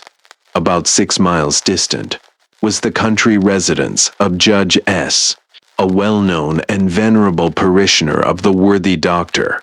The sod had been turned above this gentleman's grave only about 6 weeks, when Dr. B. chanced to be returning from his mission charge, in company with a friend. It was broad daylight, just about sunset, and not far from Judge S. gate, when a carriage, drawn by a white horse, passed them rapidly from behind, and was soon out of sight. "That fellow must be in a hurry to reach C," remarked the doctor. "Did you notice anything peculiar about that vehicle?" inquired his companion. "Only that it moves very quietly. I heard no sound as it went by." "Nor did I," said his friend. "Neither rattling of wheels, nor noise of hoofs. It is certainly strange." The matter, however, was soon forgotten in other conversation, and they had traveled perhaps a mile, when suddenly the same horse and carriage passed them as before. Nothing was discernible of the driver except his feet, the carriage curtains hiding his body. There was no crossroad by which a vehicle in front could possibly have got behind without making a circuit of many miles and consuming several hours. Yet there was not the shadow of a doubt as to the identity of the vehicle, and the two gentlemen gazed at each other in blank amazement and with a certain defined sense of awe which precluded any discussion of the matter, particularly as the horse was to all appearances the well-known white habitually driven by the deceased judge. A half-mile brought them in sight of Judge S.'s gate, when for the third time the ghostly team dashed by in the same dreadful, mysterious silence. This time it turned in full view into the gate.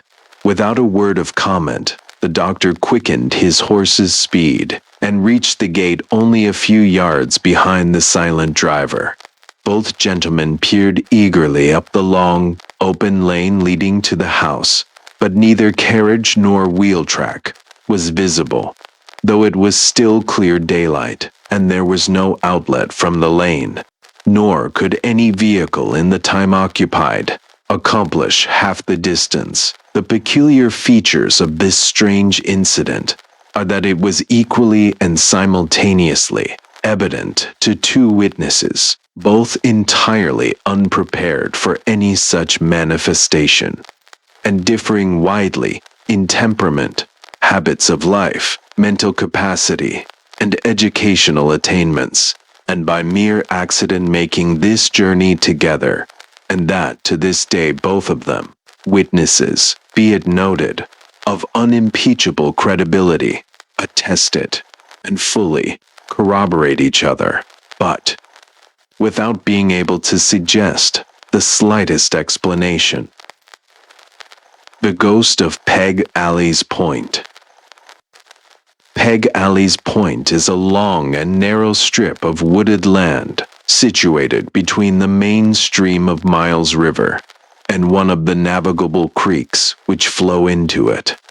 This little peninsula is about 2 miles long, from 50 to 300 yards in width, and is bounded by deep water, and is overgrown with pine and thick underbrush. There is extant a tradition to the effect that many years ago, a party of Baltimore oystermen encamped on the point, among whom was a man named Alley, who had abandoned his wife. The deserted woman followed up her husband and found him at the camp. After some conversation had passed between them, the man induced her, upon some unknown pretext, to accompany him into a thicket. The poor wife never came out alive. Her husband cruelly murdered her with a club. The point of land has ever since been known by Peg Alley's name, and her perturbed spirit has been supposed to haunt the scene of her untimely taking off. About 12 years ago, a gang of rail splitters were at work on the point, and one day the foreman flatly refused to go back, declaring that queer things happened down there, and that he had seen a ghost. Mr. Kennedy, his employer, laughed at him and dismissed the matter from his mind. Sometime after this, Mr. Kennedy had occasion to ride through the woods to look after some sheep, there being but one road and the water on either side. As he approached the point, his horse started violently and refused to go on, regardless of whip or spur, glancing about for the cause of this unnatural fright. He saw a woman rise up from a log a few yards in advance and stand by the roadside, looking at him. She was very poorly clad, in a faded calico dress, and wore a limp sunbonnet, from beneath which her thin, jet-black hair straggled down on her shoulders. Her face was thin and sallow, and her eyes black and piercing. Knowing that she had no business there, and occupied in controlling his horse, he called to her somewhat angrily to get out of the way. As his animal was afraid of her, slowly she turned and walked into the thicket, uttering not a syllable and looking reproachfully at him as she went. With much difficulty, he forced his horse to the spot, hoping to find out who the strange intruder might be, but the most careful search failed to reveal the trace of anyone, although there was no place of concealment and no possible way of escape, for which, indeed, there was not sufficient time. An apparition and death. The old family seat of lThe, as one of the most prominent names in the community, is not far from the scenes of the above-mentioned adventure. In all this region of lovely situations and charming water views, its site is one of the most beautiful. The brick mansion, with all the strangely mixed comforts and discomforts of ancient architecture, rears its roof up from an elevated lawn, while the silvery thread of a landlocked stream winds nearly around the whole. Over the further bank dance the sparkling waters of a broad estuary, flashing in the glance of the sunshine, or tossing its white-capped billows in angry mimicry of the sea. The gleam of white sails is never lacking to add variety and picturesqueness to the scene. In the dead, hushed calm of a summer evening, when the lifted oar rests on the gunwale, unwilling to disturb with its dip the glassy surface, one has a strange, dreamy sense of being suspended in space, the sky, in all its changing beauties, being accurately reflected in illimitable depth by the still water, until the charm is broken by the splash and ripple of a school of nomadic alewives or the gliding, sinuous fin of a piratical shark. In this lovely home, It was wont for the family to assemble on the occasion of certain domestic celebrations, and it was at one of these that the following incident occurred. All were present, except one member, who was detained by sickness at her residence, 15 miles away. It was in early afternoon that one of the ladies standing at an open window suddenly exclaimed, "Why, there's Aunt Millie crossing the flower garden." The party approached the window and beheld, in great surprise, the lady, in her ordinary costume, slowly strolling among the flowers. She paused and looked earnestly at the group, her features plainly visible, then turned and disappeared amidst the shrubbery, no trace of her presence being discoverable. It was natural that a gloom fell upon the company. A few hours later, a messenger arrived with the intelligence of her death, the time of her apparition, and the time of her death coincided. An Idaho coast with brass buttons. In a pretty but old-fashioned house in Stuyvesant Square, ghost-like squares, I think, is another ghost. This house stood empty for several years, and about 6 years ago, a gentleman, his wife, and little daughter moved in there, and while fitting up, allowed the child to play about the empty attic, which had apparently been arranged for a children's playroom long ago. There was a fireplace and a large fireboard in front of it. When the house was about finished downstairs, the mother began to pay more attention to the little girl and tried to keep her down there with her, but the child always stole away and went back upstairs again and again, until finally the mother asked why she liked to go up there so much. She replied that she liked to play with the funny little boy. Investigation showed that it was utterly impossible for any person, man or child, to get in that place or be concealed there. But the little girl insisted and told her parents that he went in there, pointing to the fireboard. The parents were seriously concerned, believing that their daughter was telling them an untruth, and threatened to punish her for it. But she insisted so strongly that she saw and played with a funny little boy with lots of brass buttons on his jacket that they finally gave up threatening and resolved to investigate. The father, who is an old sea captain, found out that this house had been occupied by an Englishman named Cowdery, who had had 3 children, 2 boys and a girl. One of the boys was an idiot. This idiot was supposed to have fallen into the East River, as his cap was found there, and he had always shown a liking for the river when his nurse took him out. Soon after this, Mr. Cowdery moved west. This was enough for my friend's friend, who had the fireboard taken down, and short work in the wall by the side of the chimney brought the body of the unfortunate idiot boy. The back of his skull was crushed in. He still had the dark blue jacket on, with 4 rows of buttons on the front. The poor little bones were buried, and the affair kept quiet, but the captain left the house. A model ghost story. A very singular story, which forms one of the sensational social topics of the day, is the best authenticated of the many stories of the supernatural that have been lately told. Only a short time ago, a young and well-known artist, Mr. A, was invited to pay a visit to his distinguished friend, Mr. Izard. The house was filled with guests, but a large and handsome room was placed at his disposal, apparently one of the best in the house. For 3 days he had a delightful visit, delightful in all particulars, save one. He had each night a horrible dream. He dreamed he was, or was really, suddenly awakened by some person entering his room, and in looking around, saw the room brilliantly lighted, while at the window stood a lady, elegantly attired, in the act of throwing something out.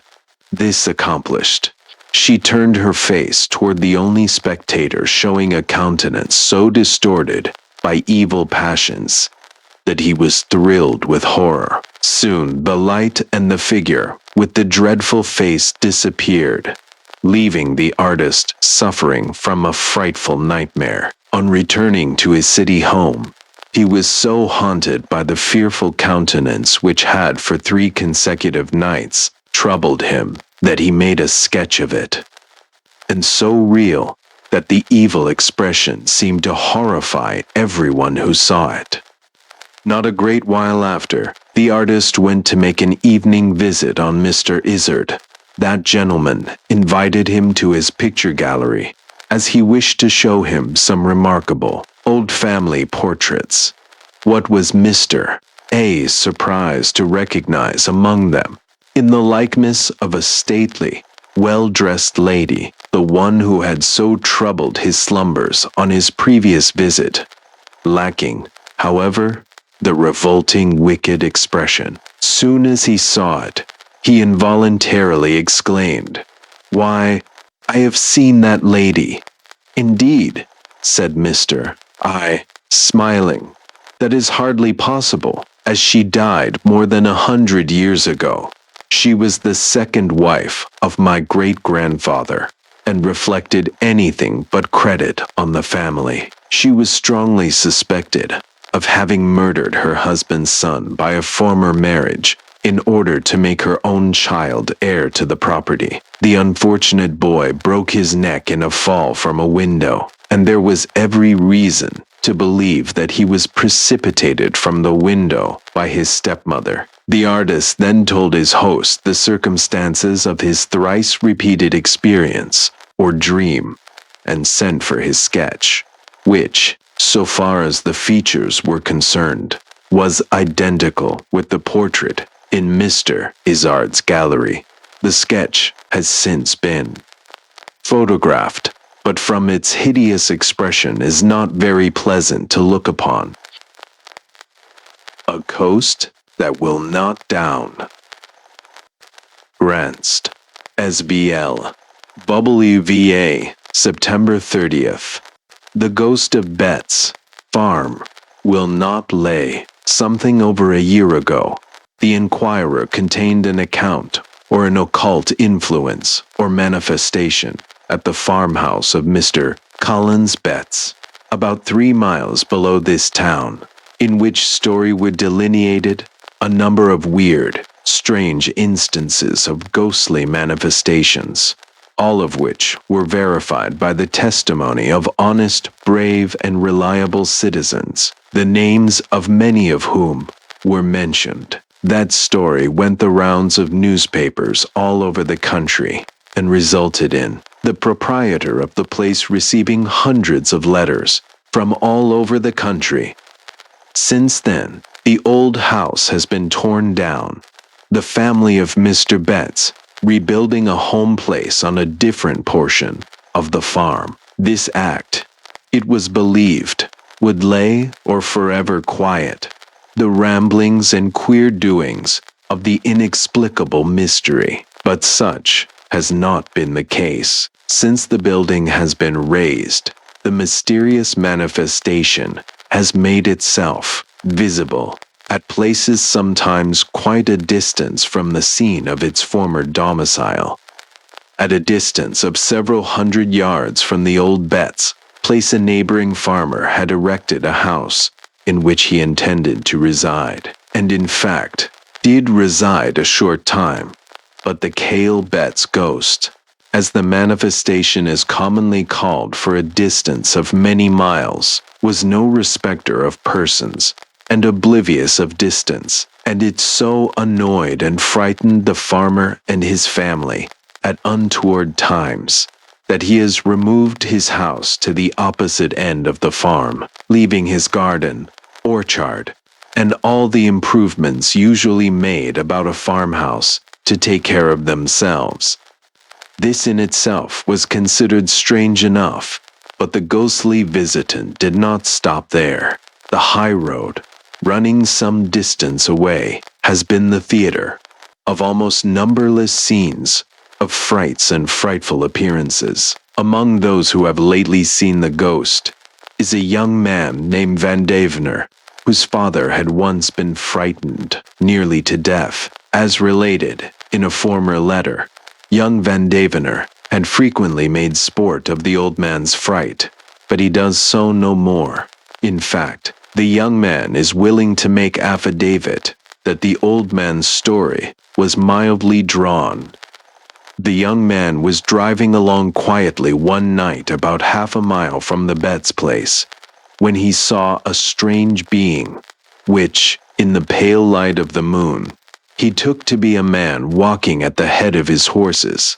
A few minutes later, the man, or whatever it was, glided, without making a particle of noise, around the horses' heads and got into the wagon and took a seat by his side. Young Van Devener says it rode along with him several hundred yards and spoke to him. It first told him not to be afraid, as it did not intend to injure him in the least. What it said, he will not tell, except that it admonished him not to say anything about it until a certain time. After it had spoken to him, Van Devener says it got up and glided off into the woods and disappeared. He says the shape was that of a headless man, and that while it was with him he felt a cold chill run over him. Although it was a warm evening, and this chilly feeling did not leave him until the disappearance of the shape. Since then, Van Devener cannot be induced to go over the ground after night. He still persists in the same story, and as he is a truthful young fellow, the people who know him are satisfied that he really saw what he claims to have seen.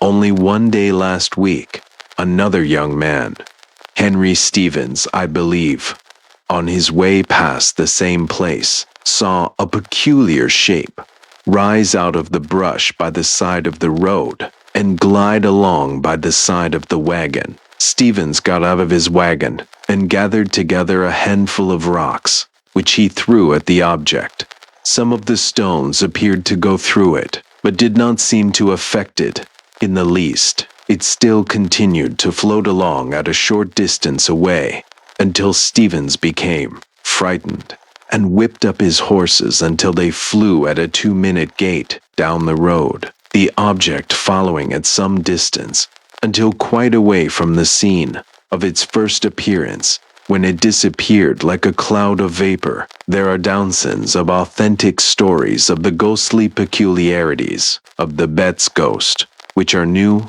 and peculiar.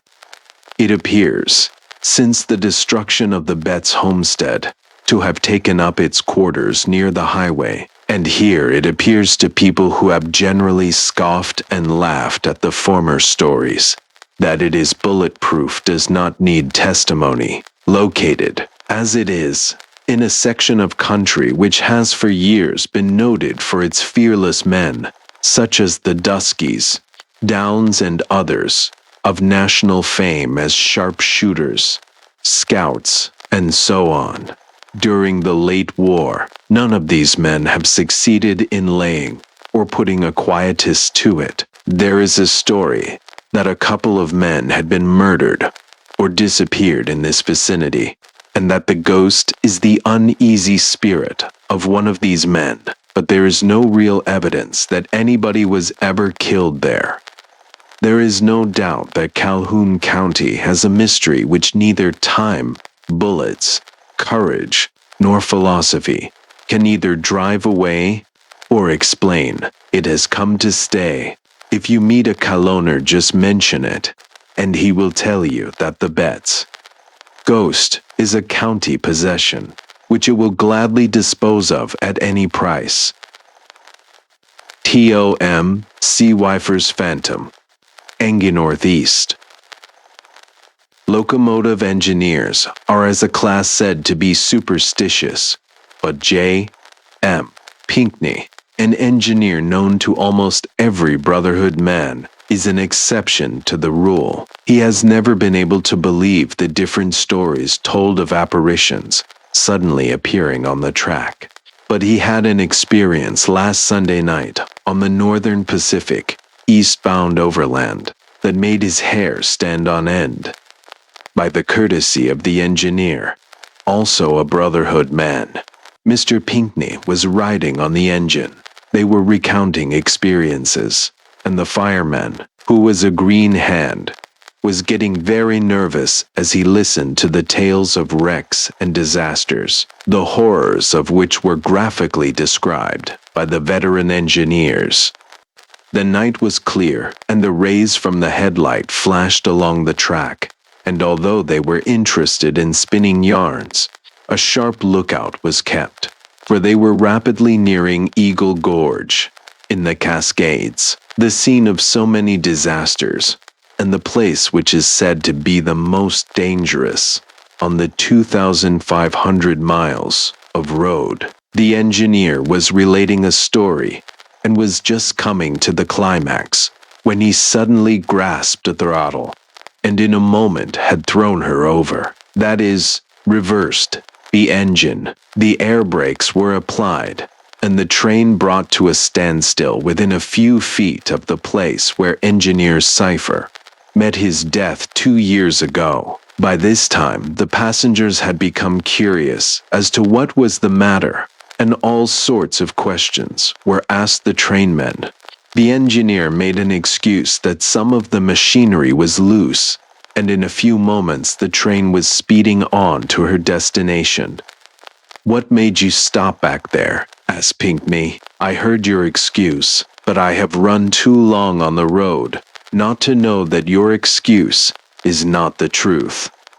His question was answered by the engineer pointing ahead and saying excitedly, "There, look there, don't you see it?"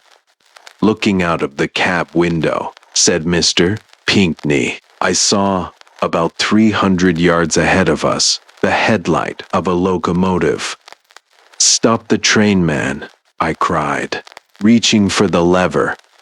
"Oh, and Balin, it's nothing. It's what I saw back at the gorge. It's Tom Cypher's engine. No, 33. There's no danger of a collision. The man who is running that ahead of us can run it faster backward than I can this one forward. Have I seen it before? Yes, 20 times. Every engineer on the road knows that engine, and he's always watching for it when he gets to the gorge." The engine ahead of us was running silently, but smoke was puffing from the stack, and the headlight threw out rays of red, green, and white light. It kept a short distance ahead of us, for several miles, and then for a moment we saw a figure on the pilot. Then the engine rounded a curve, and we did not see it again. We ran by a little station, and at the next, when the operator warned us to keep well back from a wild engine that was ahead, the engineer said nothing. He was not afraid of a collision. Just to satisfy my own mind on the matter, I sent a telegram to the engine wiper at Sprague, asking him if No 33 was in. I received a reply stating that No 33 had just come in, and that her coal was exhausted and boxes burned out. I suppose you'll be inclined to laugh at the story, but just ask any of the boys, although many of them won't talk about it. I would not myself, if I were running on the road. It's unlucky to do so. With this comment upon the tale, Mr. Pinckney boarded a passing caboose and was soon on his way to Tacoma. It is believed by Northern Pacific engineers that Thomas Cypher's spirit still hovers near Eagle Gorge. Coast in Northeast Court, ICSD. There is as much superstition in New England today as there was in those old times when they slashed Quakers and built bonfires for witches. It was a New York man who gave expression to this rather startling statement. He has been summering in Connecticut, and he avers that his talk about native superstition is founded on close observation. Perhaps it is. Anyhow, he regaled the Times correspondent with some entertaining incidents which he claims established the truth of his somewhat astonishing theories.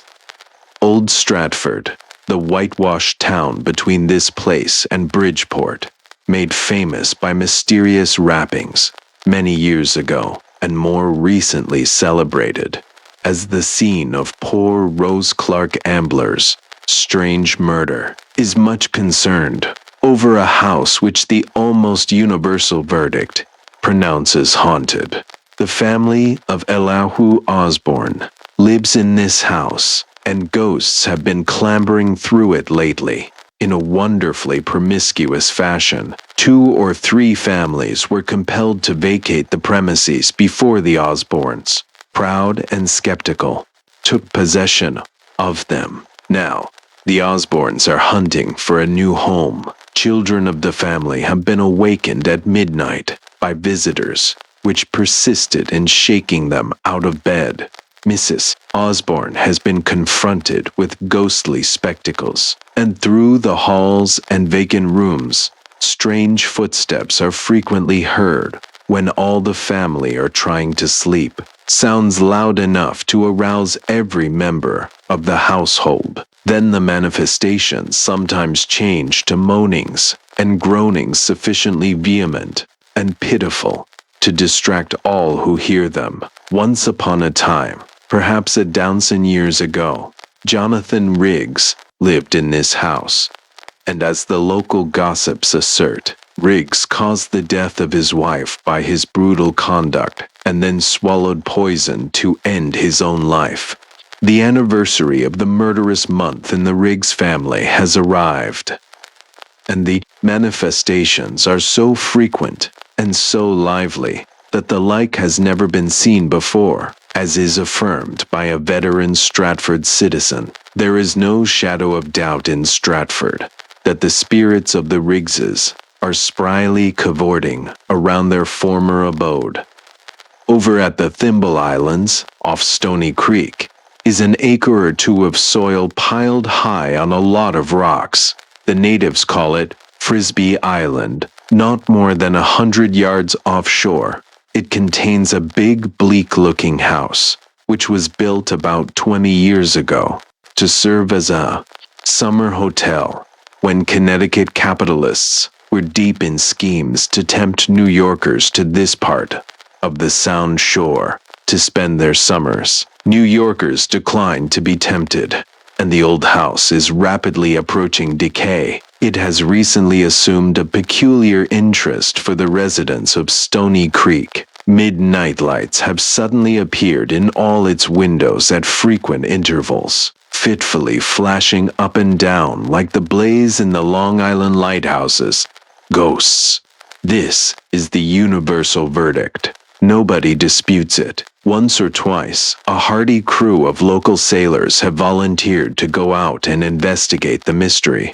But when the time for the test has arrived, there somehow have always been reasons for postponing the excursion. Cynical people profess to believe that practical jokers are at the root of the manifestations, but such a profane view is not widely entertained among the good people who have their homes at Stony Creek. Over near Middletown is a farmer named Edgar G. Stokes, a gentleman who is said to have graduated with honor in a New England college more than a quarter of a century ago. He enjoys, perhaps, the most notable bit of superstition to be found anywhere in this country.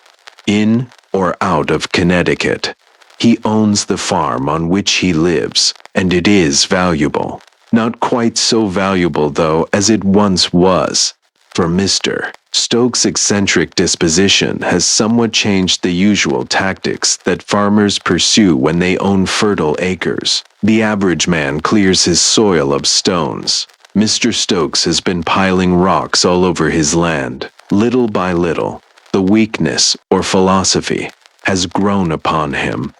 And not only from every part of Middlesex County, but from every part of this state, he has been accumulating wagon loads of pebbles and rocks. He seeks for no peculiar stone, either in shape, color, or quality. If they are stones, that is sufficient. And his theory is that stones have souls. Souls, too, that are not so sordid and earthly as the souls that animate humanity. They are souls purified and exalted. In the rocks are the spirits of the greatest men who have lived in past ages, developed by some divinity, until they have become worthy of their new abode. Napoleon Bonaparte's soul inhabits a stone. So does Hannibal's. So does Caesar's. But poor plebeian John Smith and William Jenkins, they never attained such immortality. Farmer Stokes has dumped his rocks with more or less reverence all along his fields, and this by one name, and that by another. He knows and hails them all. A choice galaxy of the distinguished lights of the old days are in his possession, and just between the burly bits of granite, at the very threshold of his home, is a smooth-faced crystal from the Rocky Mountains. This stone has no soul yet. The rough, jagged rock on its left is George Washington. The granite spar on the right is glorified with the spirit of good Queen Bess. The smooth-faced crystal one of these days is to know the bliss of swallowing up the spirit of good farmer Edgar Garden Stokes. It was not until recently that mystified neighbors obtained the secret of the vast accumulation of rough stones on the Stokes farm. Mr. Stokes has a family. They all seem to be intelligent, practical business people. There may be a will contested in Middletown one of these days.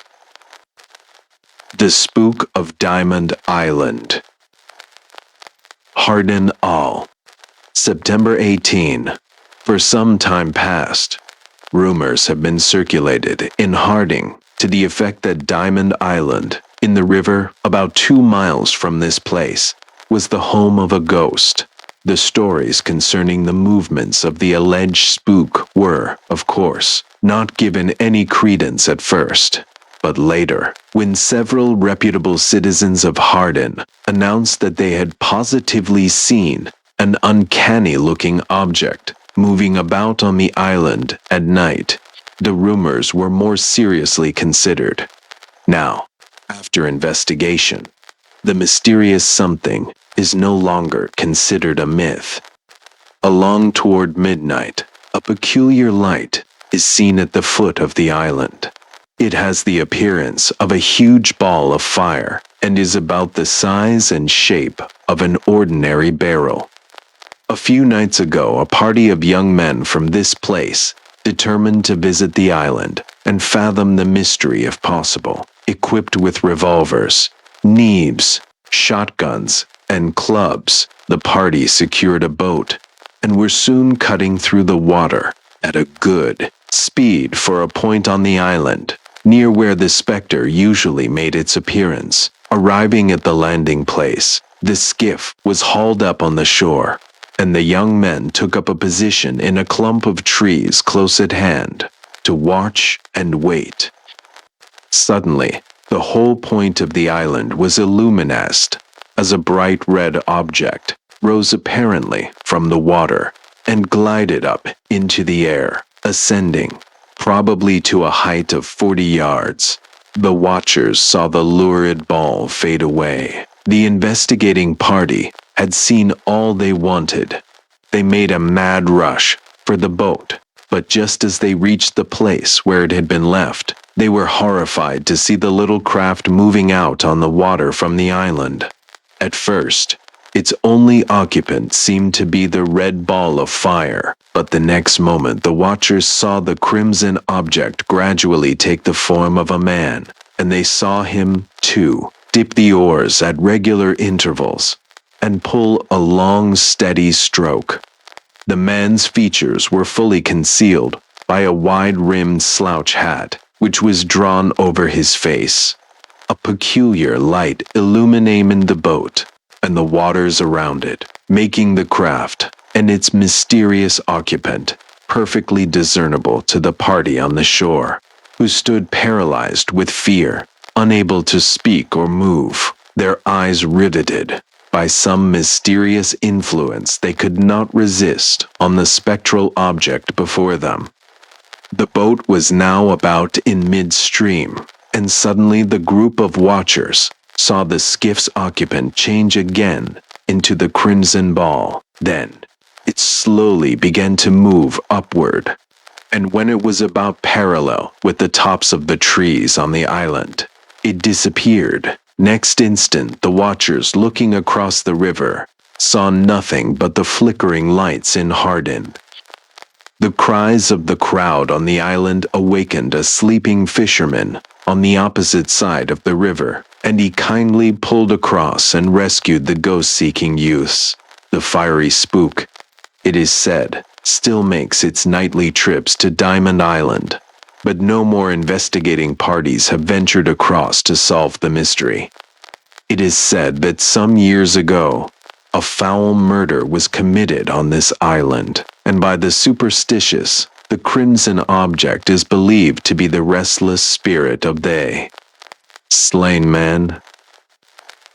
The Ghost's Full House. The Bleecker Street ghost drew as large a house last night as Barnum's Circus or any of the theaters. There was a bigger crowd about Cohnfeld's Folly than there was 3 weeks ago, when the flames gutted the buildings from Mercer to Green Streets and did damage away up in the millions. The wraith was not due till midnight, but the street was packed with watchers as early as 9 o'clock. The crowd was so dense that pedestrians with difficulty forced their way through it, and twice a squad of bluecoats descended on the mob and routed it. 5 minutes after the police had retired, the street was as impassable as before. In the midst of the ruins of the big fire, a single wall towers away above the surrounding brick partitions. It looks feeble and almost tottering, and the shopkeepers in the vicinity say that when there is a high wind, it sways to and fro and threatens to come down in a heap. After dark, the outlines of the summit of this wall are very indistinct. The detail of the wreck could not be made out even in last night's bright starlight. There is a sheet of tin, however, on the top of the wall, which was probably a cornice before the fire. Only one side of it is attached to the brickwork, and when there is any wind it trembles in the breeze and rattles with an uncertain sound. It may have been that the sheen of the tin in the starlight, or a windy night, first suggested the idea of a ghost to some weird imagination. There is an old Frenchman living in the vicinity, however, who avers that 3 nights ago he saw with his own eyes a lady in white standing out against the darkened sky on the very summit of the tottering wall. Her long flowing robes fluttered in the breeze, and even while he watched, there came a low, wailing sound, and the wraith dissolved into air. He kept his eye fixed on the spot for a full minute, but the vision did not reappear, and as he turned to walk away, he thought he heard groaning as of a lost spirit. The sound, he says, made his blood run cold and kept him shivering the whole night through. The alleged appearance of the ghost has set the whole neighborhood a-talking, and some of the old residenters have recalled a murder which took place in the vicinity many years ago, when A.T. Stewart lived there, and the street was one of the fashionable places of residence of the town. There was a wealthy old gentleman of foreign birth who lived in the street and was quite a recluse. He would pass the time of day with his neighbors when he met them in the street, but he was never known to enter into conversation with anyone.